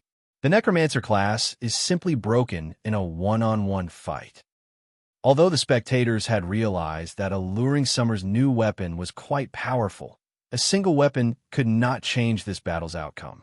After all, the difference between the fighters' strengths was simply too vast. Watching up to this point, the upper echelons from the various large guilds finally realized just how terrifying a peak class could be, unlike the rest of the audience. However, Endless Scars, sitting in one of the VIP rooms, carefully observed Death's Sigh in Alluring Summer's hands. The more she observed the weapon, the more her interest grew. Breeze Wine was also staring at Death's Sigh, his expression growing more thoughtful. Endless, don't you think that weapon looks just like that weapon recorded in the ancient book? Breeze Wine asked. The Midnight Tea Party had explored many extremely dangerous locations. During their adventures, they had found an ancient book in a secret location. Although this book did not have any powerful abilities, it had been passed down since ancient times. Many weapons had been recorded within, and players would consider every one of these weapons godly items. Alluring Summer's current weapon looked very similar to one of the weapons in the ancient book. It looks similar, yet quite different. However, I doubt that's the real thing. No matter how I think about it, it is impossible for current players to get their hands on that weapon. Endless Scars denied Breeze Wine's conjecture. Suddenly, Silent March began her attack immediately. The Necromancer directed her Skeleton Knight and Skeleton Warriors to attack Alluring Summer from all sides. This way, the Elementalist could neither defend herself nor blink away. In the end, Alluring Summer would be surrounded and killed as the Skeleton Knight and Skeleton Warriors inched closer to Alluring Summer. She responded by using the Tier 1 spell, Blizzard Ace Snowstorm, then enveloped an area of 10 by 20 yards, turning every skeleton warrior within range into an ice statue. A damage of over -6,000 appeared above the skeleton warriors' heads. Alluring Summer frowned. These undead monsters' magic resistance was much higher than she had expected. Unless she used a large-scale destruction spell, she couldn't instant-kill these level 42 skeleton warriors with 45,000 HP. Stop wasting your energy. With the skeleton warriors' magic resistance, the damage they receive from Tier 1 spells is reduced by 70%.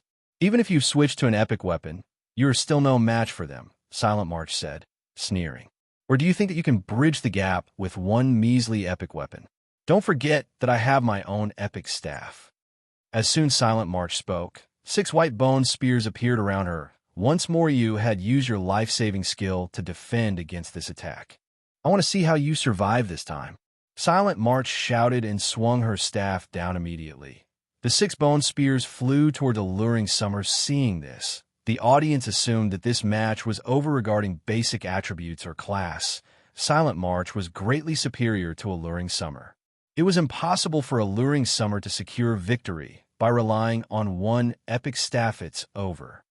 However, the Asura battle team has not lost this match in vain. Without any advantages, the loss isn't unusual. The crowd couldn't help but pity the Asura battle team. Although both battle teams had the support of a guild, the difference between Zero Wing and Miracle was massive. In the previous competition, the Asura battle team had relied on their basic attributes, weapons, and equipment to achieve victory. Unfortunately, they were weaker than the Evil Dragon battle team in every aspect. Boom. As an explosion rang through the battlefield, smoke and dust flew into the air. Silent March frowned, confused as she looked at Alluring Summer, who stood amidst the dust and smoke. Alluring Summer had only evaded the 6 bone spears. The Elementalist had not bothered to use skills to defend herself. No magical class expert would make such a simple mistake. 4 bone spears had struck Alluring Summer, her HP falling below 50%. As long as she launched another volley with the white bone spears, she could take the Elementalist's life. In reality, even if Silent March didn't attack, her skeletons could defeat Alluring Summer, easily. Giving up already? Silent March could not help but laugh. Giving up? Alluring Summer shook her head. Chuckling, she said, I have not given up. On the contrary, I owe you my thanks. Thanks? Silent March was confused. Thank me for suppressing you with my overwhelming strength. No, this Death Sigh is a very special staff. Only when its user's HP is below 50% can display its true potential, Alluring Summer said, helplessness filling her voice as she gazed at the scythe in her hand. Are you trying to say that you can defeat me once you have less than half of your HP? Silent March could not help but grin at the Elementalist.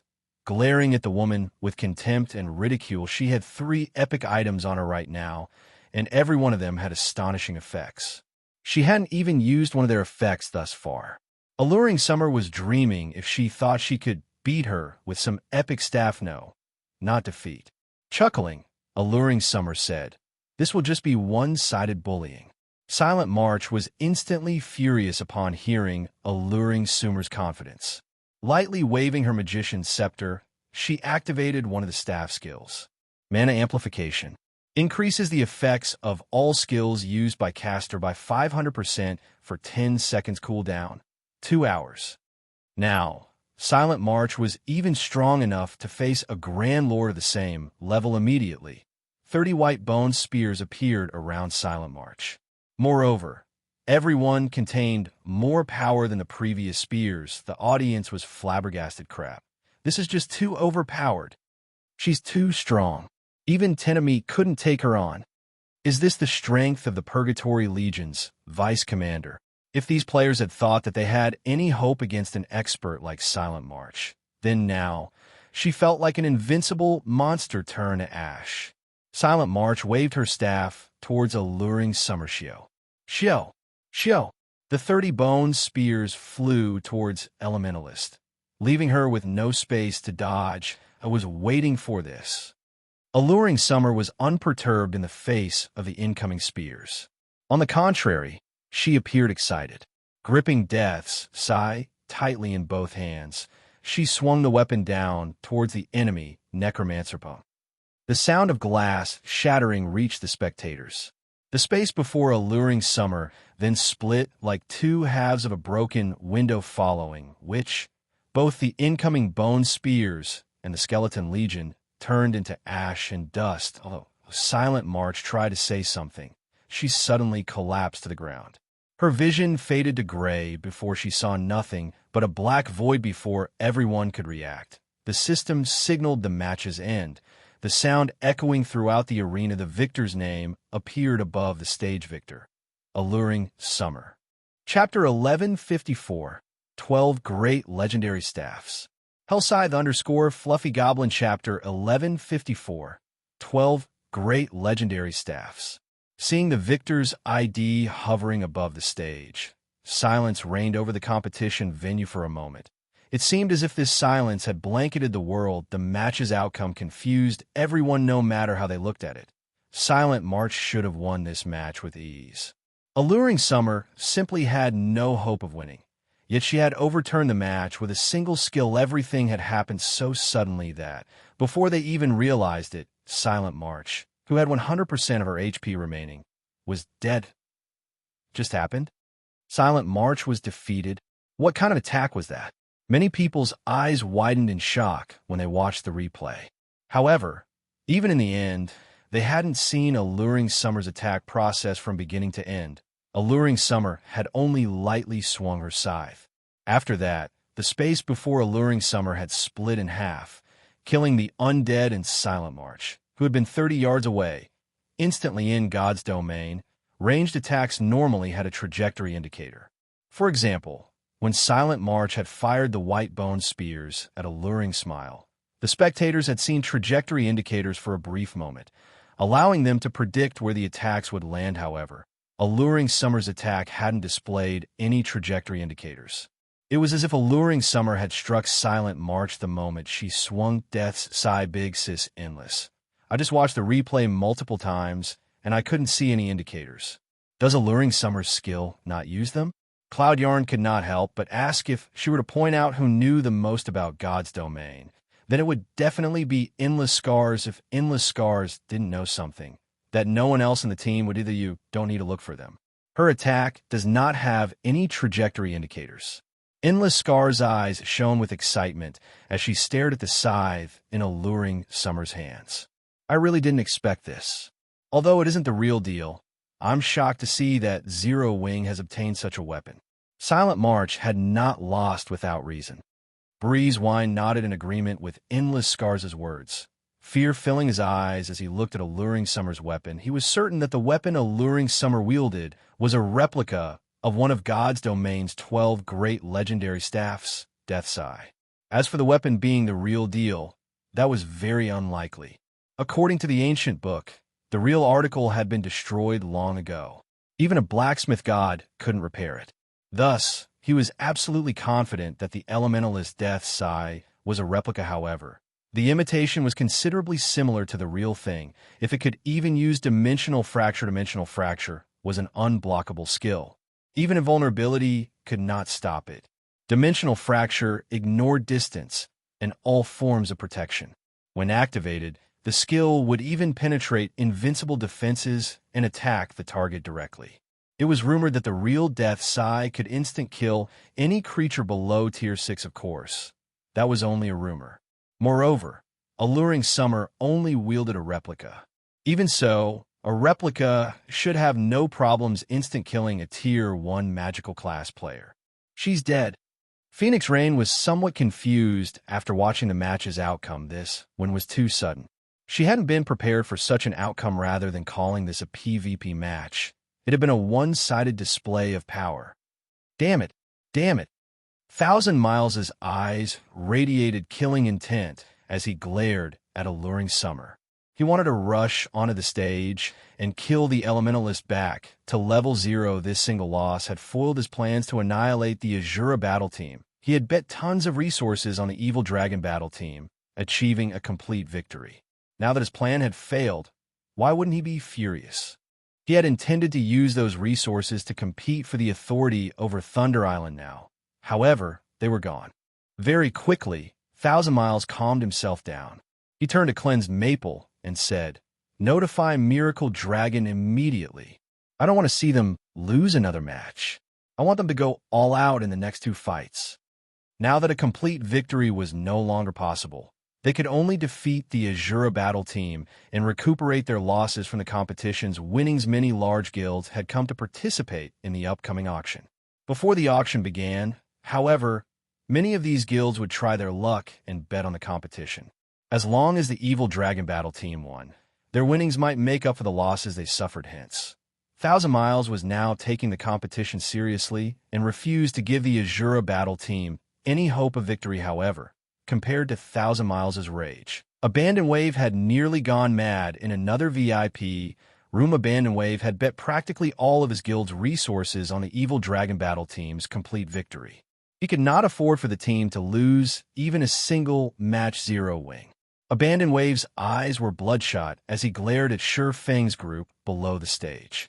Zero Wing had spoiled several of his plans now. He resolved himself for the final struggle.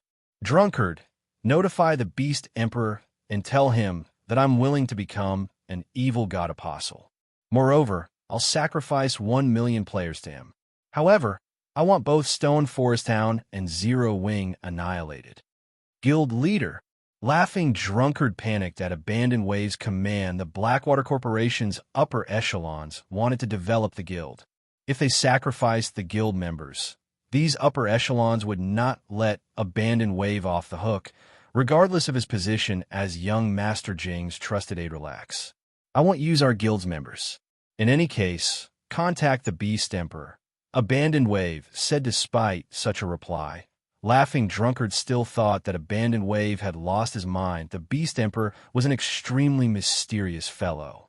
Every time they had met, the man's face had been wrapped in bandages. They had never seen his true appearance. Even the name of Beast Emperor was a fake. The Beast Emperor had sought them out, stating that he could help them achieve great things. However, he had a condition. They must become evil god apostles. After hearing his deal, they researched what it meant to become an evil god apostle. Only after investigating the matter did they understand how horrible it would be to become an evil god apostle. Becoming one would make them an enemy to almost everyone in the game. Moreover, after becoming an evil god apostle, unless one deleted their accounts and restarted, they would remain an evil god apostle forever. Furthermore, if NPCs captured them, their accounts would be useless. Hence, Abandoned Wave had refused to become an evil god apostle, content with conducting trades with the Beast Emperor. Enough. Just do as I say.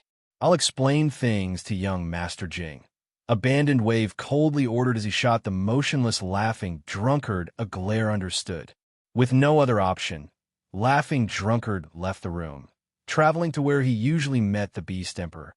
As the competition's first round had come to an end, the audience quickly shifted its attention to the second round. The second round was a 2-on-2 battle.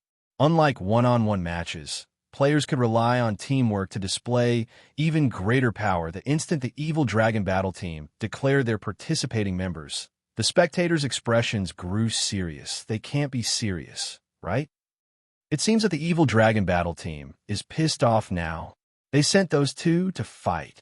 This trip was really worth it. Many large guild, upper echelons, and superpower members grew excited when they saw the names of the Evil Dragon Battle Team's representative for the second round.